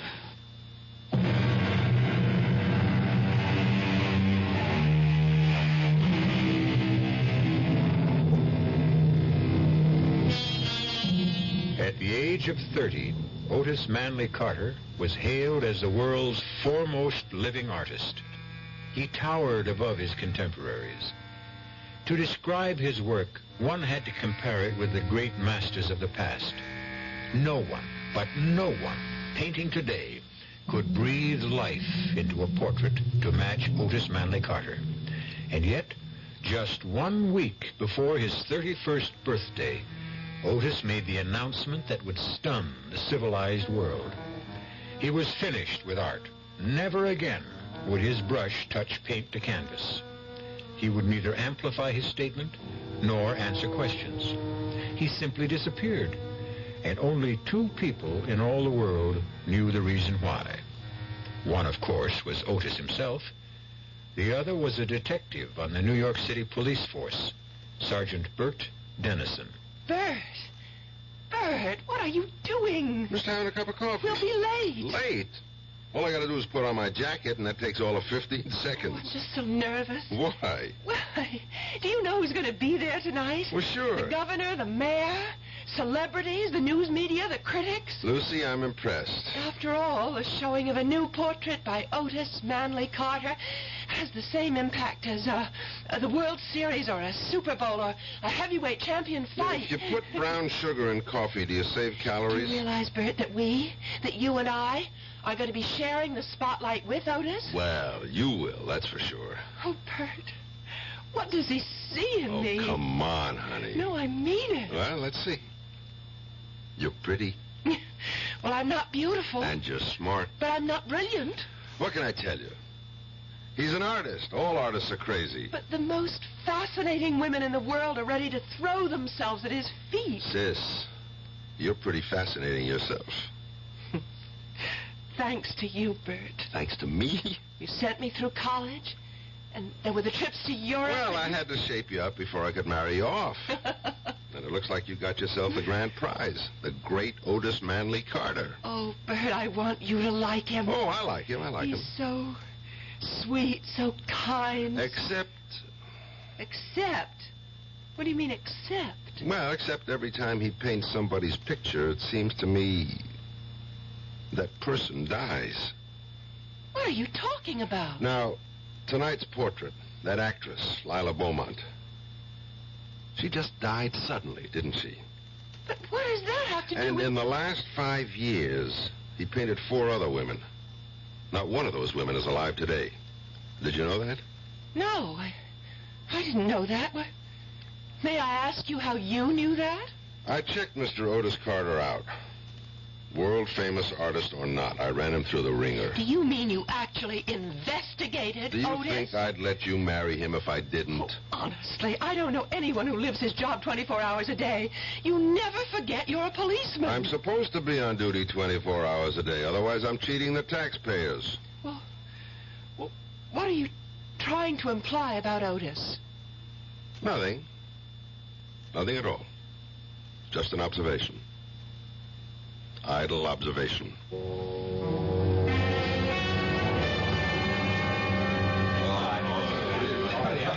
Oh, Otis, darling. You're having a triumph. It's a fantastic success. Well, what did you think of the painting, Bert?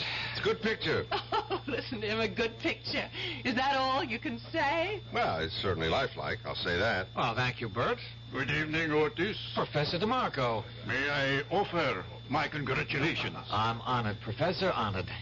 May I present my fiancée and my prospective brother-in-law, Miss Lucy Dennison, Detective Sergeant Dennison, Professor DeMarco of the Fine Arts Institute. How do you do? How do you do? Glad to meet you. Otis, once again, you forced me to eat crow. Oh, come on, Professor, please. No, I was wrong about you, Otis. Wrong. And I don't care who knows it. Yeah, but the truth is, Professor DeMarco, you taught me everything I know. The truth is, you didn't start to paint until after you left me. Congratulations, Otis, on a double triumph this evening. Your painting and your fiancée. Each is a magnificent work of art. Thank you, sir. And now, if you'll excuse me, Sergeant Dennison, Lucy. Yes, sir. Well, he never got over it. And I don't think he ever will. He said I'd never amount to anything. Oh, but you're not serious, darling. How could anyone who knows anything about art... Oh, there's Eric von Hayden. The one who's doing the new book about Come him? on, darling. I'll introduce you. Give me a rain check. I feel the need for a little refreshment. Excuse me, sir. I hope I didn't spill that on... Oh, it's Sergeant... Dennison, sir. Of course. You know, Professor DeMarco, I've been watching you. What? That sounds ominous. Why would a police detective be watching me? Because I'm curious. About what? About the look on your face. What about the look on my face? It's the only look of its kind in the house. How do you mean that? Well, analyze all the faces around you. What do you see? Excitement, boredom, happiness, anxiety? And what's my look? I would say puzzlement. Actually, you look completely confused. I suppose I am. I still can't understand what happened. Otis was my student at the Institute. And you said he'd never amount to anything. I did. And you can see how it's come back to haunt me. Believe me, he had absolutely no concept whatever of the elementary principles of art. He had no feeling for line, for color, for form. I recommended he be dropped from the school. You not only go out on a limb, you bring your own saw. Well, 6 months later, he astounded the entire world with his portrait of that alderman's wife. The first of the Otis Manley Carter famous portraits. How do you account for that? Well, at first, I refused to believe he could paint like that. And maybe he doesn't. Maybe it's all done with mirrors. No. There are no mirrors, no tricks. I went up to his studio. He paints. But where did he learn? How did he learn? From whom? There must be an answer. Naturally. But can you even speculate? He probably sold his soul to the devil. You realize that isn't an answer? Of course. But it's the only one I can think of at the moment.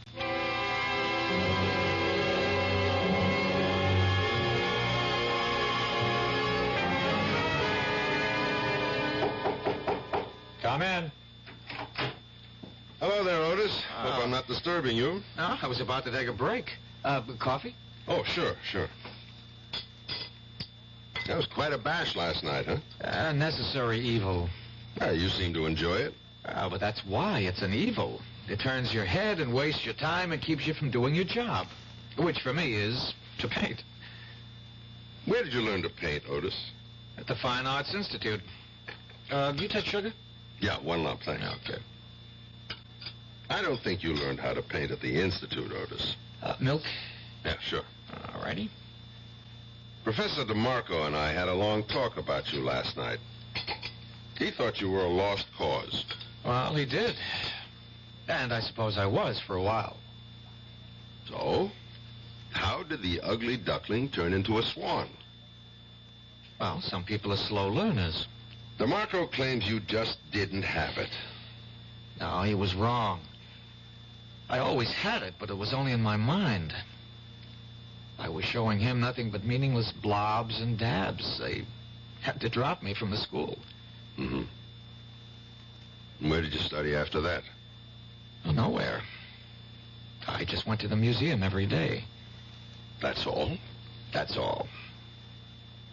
And then, one morning I was looking at some of the old masters, just worshipping at the shrine, as it were, and wishing and hoping and praying that one day I, too, could... Well, the most remarkable thing happened. Yes? Well, suddenly everything that Professor DeMarco had ever tried to teach me just began to make sense. No, it was more than that. It all became a part of the way I feel and the way I think and the way I see. I was trembling all over. What did you do? I went home, picked up my brushes, and from that day on, I was a painter. Just like that? Well, in psychology, there is such a thing as the delayed reaction. Yeah, I know. Bert, Lucy and I want you to join us for dinner tonight, I never refuse an invitation to dinner. Otis, your latest portrait of Lila Beaumont. Poor Lila. She never really saw it. She died the day it was finished. What did she die of? I don't know, Bert. I don't think anybody does.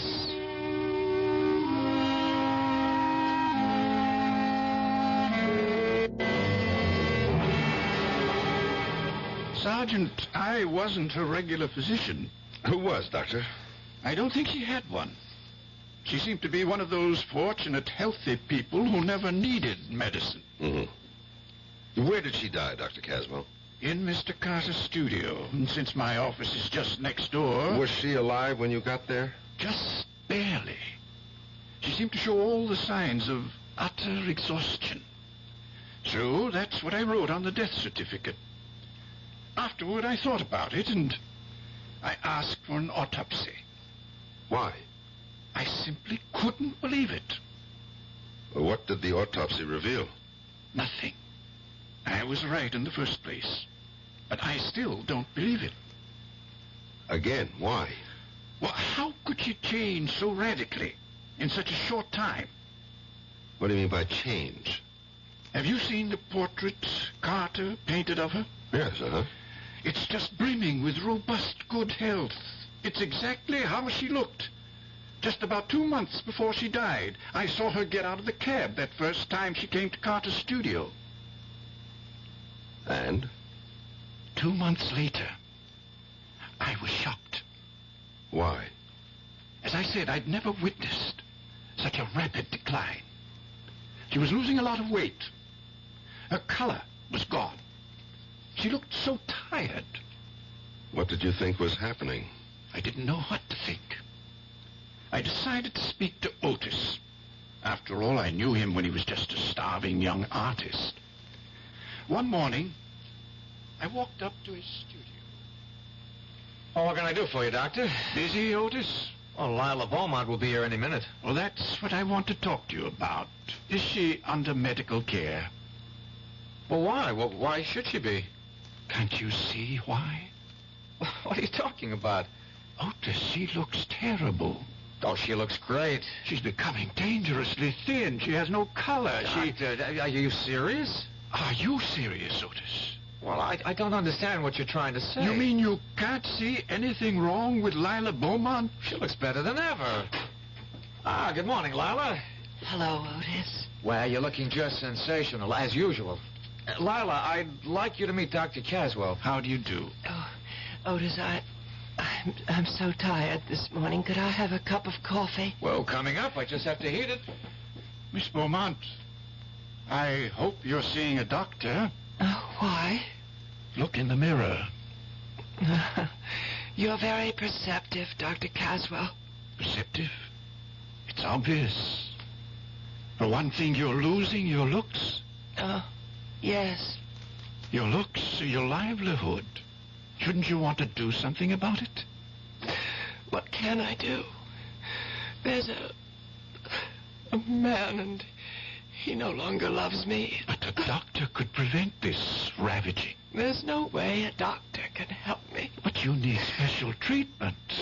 I would say, Miss Beaumont, that right now you should be in a hospital. Oh, you may be right, Doctor. I don't care anymore. I just don't care anymore. Is that the reason she died, Dr. Caswell? Because some guy gave her the gate? They say you can die of a broken heart. What do you say?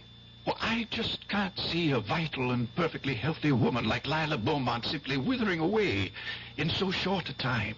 But if her appearance had changed so drastically, how come Otis didn't see it?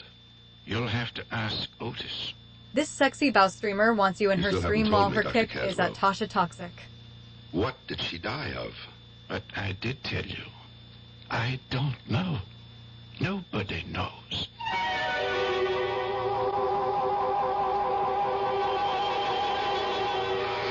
Well, what did she die of? And what, if anything, can it have to do with Otis Manley Carter? Detective Sergeant Dennison has a nagging, indefinable feeling. That's just the trouble. In most of the murder cases Bert has solved, the solution always began with a nagging, indefinable feeling. We'll see where this feeling leads when I return shortly with Act 2. And now another story of the ball and chain as Kellogg's Special K presents Veronica and Jeff. Oh, Jeffrey, isn't this romantic? Out in a quiet lake at night with you rowing the boat. Yes, Veronica, it's really neat. Jeffrey, what was that? Frogs. Frogs that go bonk? They're pretty weird frogs. Oh, Jeffrey, you're such a card. You have a ball and chain, like the ones they use in those Special K commercials. Yes, Veronica, it symbolizes my few pounds of extra weight. But I'm going to get rid of it. How? By exercising. You know, like rowing this boat and eating smart at every meal, starting with a Special K breakfast. You mean a 1-ounce bowl of high-protein Special K, 4 ounces of skim milk, orange juice, and coffee? Precisely. It's less than 240 calories, and it tastes delicious. It'll help me get rid of this ball and chain. I'll help too, Jeff. After all, we're all in the same boat. You have a ball and chain, too. Your happy ending could begin with the Special K breakfast from Kellogg's. The Veterans Administration helps people in little ways. A veteran, let's say, is trying to get into port. He is filed to go to school under the GI Bill. He's not getting any money, but he's entitled. Well, what's wrong with writing a letter saying that under the law, This man is entitled to receive $220 a month for attending school on a full-time basis. Believe it or not, he can take that letter with the little job, take it to the real estate people, and because he has an additional income of $220, although he isn't receiving it, it makes his chances of getting that apartment much better. And this is what I mean about the little things. Going beyond the duty every once in a while. Just go a little bit out of your way to help someone. That's my philosophy. To me, these are little things, but big things to that person. A big thing to that person. At VA, we try a little harder to help.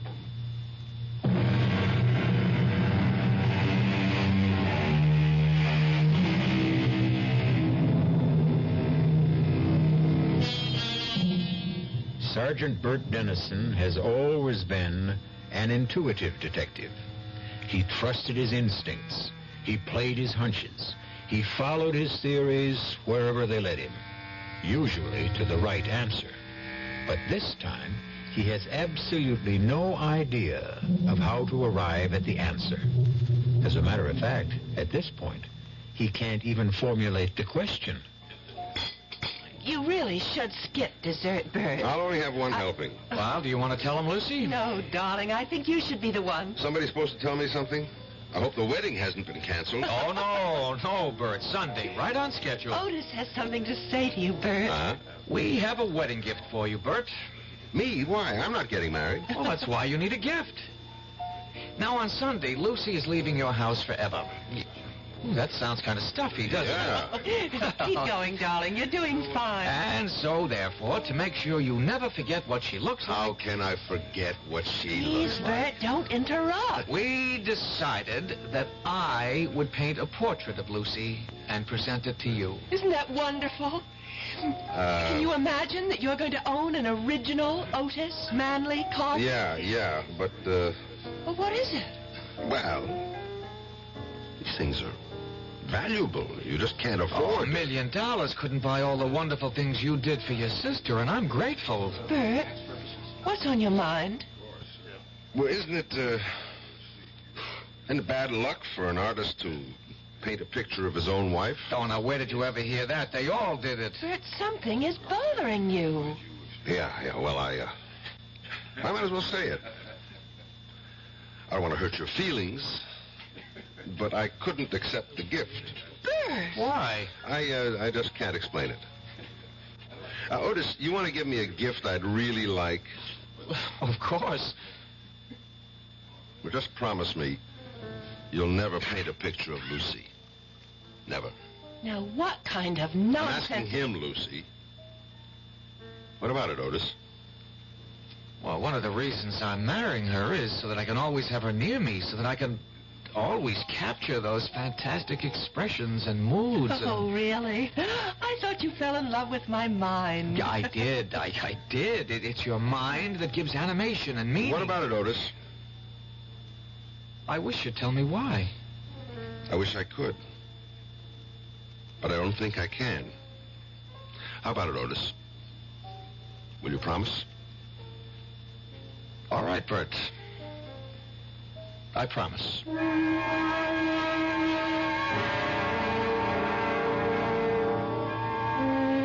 Homicide, Lieutenant Callahan. Oh, nothing, dear. Just sitting around. Nobody, just Bert Dennison. Oh, no. He used to be a million laughs. He isn't anymore. Just stares into space all day. That's so. All right, I'll tell him. You ought to get married, Bert. Puts a little zing in your life. And now that your sister's gone, you've got no excuse. Why don't you get off my back? Jenny was downtown this morning. She told me she ran into your sister. I'll even buy you... What did you say? Jenny saw your sister Lucy in one of the stores. She couldn't have seen my sister. Lucy and Otis are on a trip to Mexico. See? You don't know everything.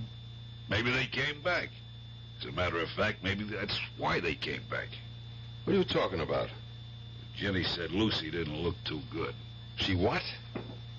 Hey, Bert, where you going?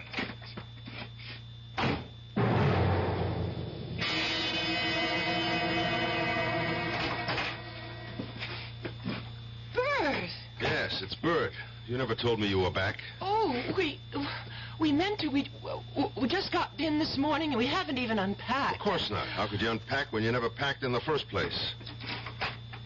Well, your clothes are in the closet. Bags are up on the shelf. You didn't go anywhere, did you? Oh, I want you to call a doctor. There's Dr. Caswell. He's just next door. Well, why do I need a doctor? You look terrible. Oh, well... You've lost about 5 pounds. There's no color in your face. Oh, it's absolutely true. I lost 5 pounds because I'm on a diet.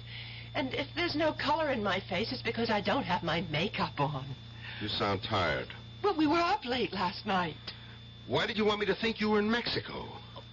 Bert, you and I, we've been very close. We've shared a home. You've practically raised me. Never mind all that. What are you leading up to? Well, we'd see each other every day and talk to each other and actually have no lives away from each other. I wasn't aware of that. So, I thought that since I'm a married woman, now we just have to get used to a different kind of relationship. Uh-huh. You can tell when I'm lying. I can tell when you're lying. Otis broke his promise, didn't he? What promise? His promise never to paint your picture. Well, how can you say that? Why don't I ask him? You can't ask him. He isn't home. All right, I'll wait. But he may be gone all day. Who rang the bell just before? Oh. Hi, Bert. How are you? Just fine. Just fine. You've been painting, I see. Anyone I know? Well, I haven't been painting exactly. I've been cleaning brushes, things like that. You know, chores. Why don't we go inside and see? Bert, if you walk into that studio, I'll never talk to you again as long as I live. If I don't walk into that studio, you'll be dead in a month. Bert! Oh, Bert, we wanted so much for you to have a portrait of me. Yeah, so I see. No, not yet. You don't see. It's nowhere near finished, but you can just sense what it's going to be like. Bert, it's going to be my finest work because it's for you. Oh, darling, don't be unreasonable. Can't finish that painting, Otis. Tell me why. Why? Otis. For some reason, you kill the people you paint. What? Don't interrupt me. It's not easy to say this. And I can imagine what it must sound like, but... Otis, you've painted the portraits of 5 women. Every one of them is dead. But that has nothing to do with Each one died on the day you finished the portrait. Bert, have you any idea what you're saying? I know what I'm saying. And it gets worse.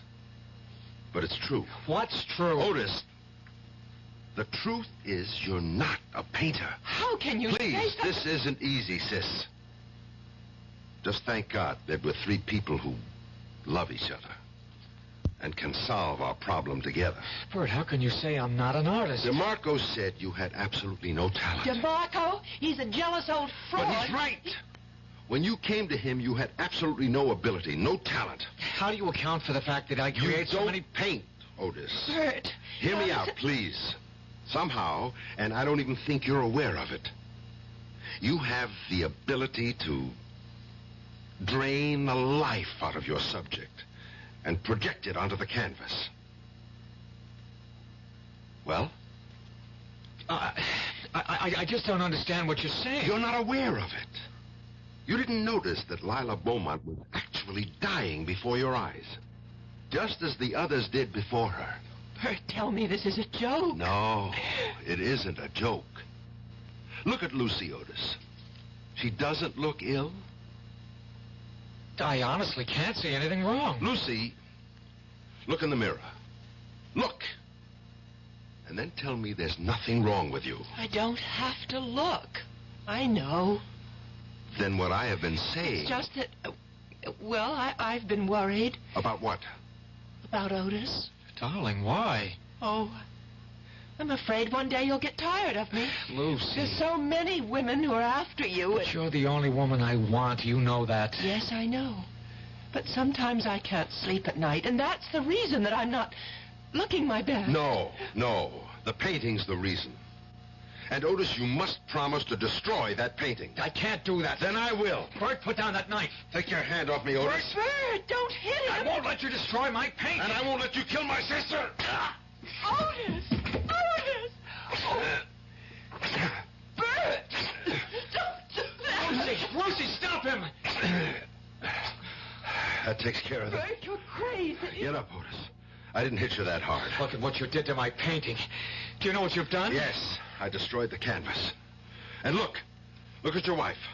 Look at yourself, Lucy. Your color is back. Bert, you're a fool.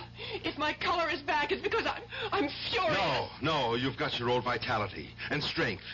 You'll be all right now, Lucy. Bert! There's really nothing we can talk about. I did what I had to do. And now let's forget it. Except for one thing, Otis. Promise me your word of honor that you'll never try to paint Lucy's portrait again. But I can't I'll put it this way, Otis. If you ever try to paint her portrait, I'll kill you.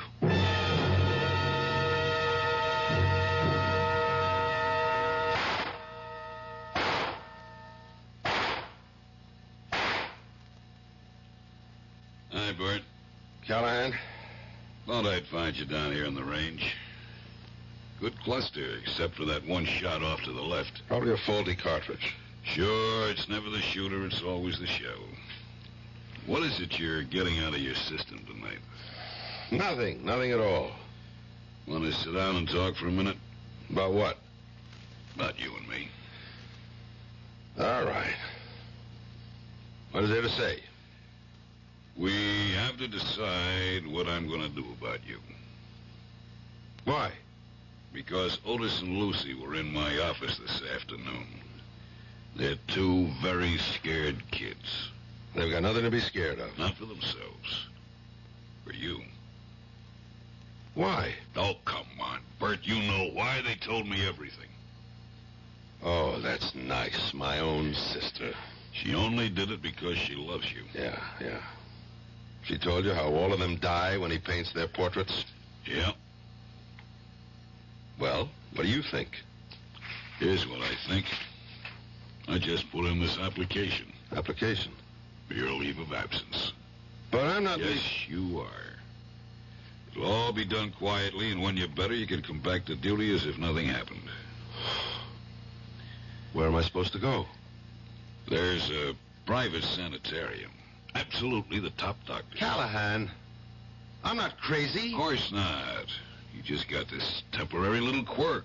And it can be ironed out easily. Subconsciously, I guess you just miss not having Lucy around the house. Well, thanks for everything, but I'm not going. In light of what happened in the studio this morning, I'm afraid your choices are limited. Callahan! Is it the quiet, private sanitarium, or do we have to put you into the city hospital for observation? Callahan, what are you telling me? I'm telling you to hand over your revolver.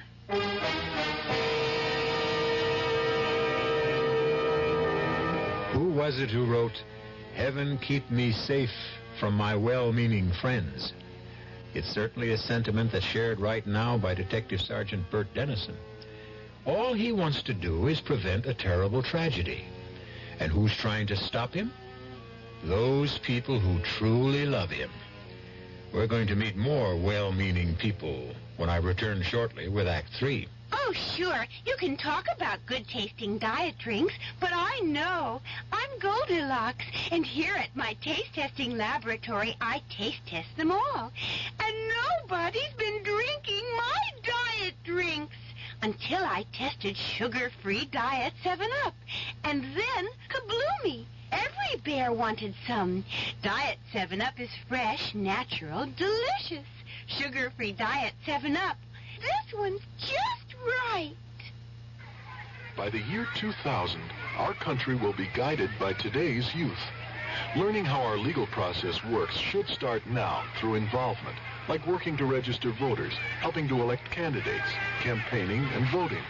Law Day, May 1st, urges young America to lead the way. Help preserve good laws. Help change bad laws. Help make better laws. A public service announcement of the American Bar Association and your state and local bar associations. Young I may be, but still I'm a man. Just turned 18 and I'll do what I can. Find me a place where I can be me. Get ready for life, be free at the sea. Oh, where do I go from here?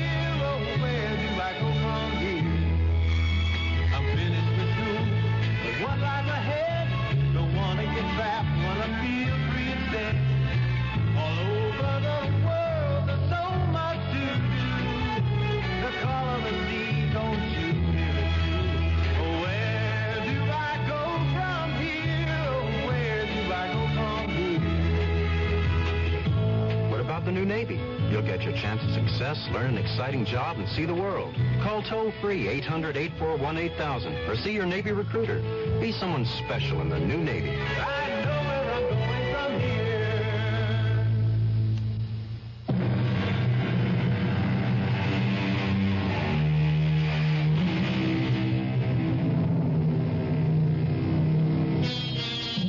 The best mirror is the face of an old friend. Sergeant Dennison stares at Lieutenant Callahan. Stares at the look on Callahan's face. It's a strange look. A look that's a mixture of pity, concern, and fear. And suddenly Dennison realizes that this must be the same look that showed so often when he knew he had to arrest a suspect who might turn out to be criminally insane. I have to have your service revolver, Bert. Want to put the cuffs on me too, Callahan? Cut it out. Why not? It's a pinch, isn't it? It's nothing of the sort, and you know it. Now look, let's go to your apartment.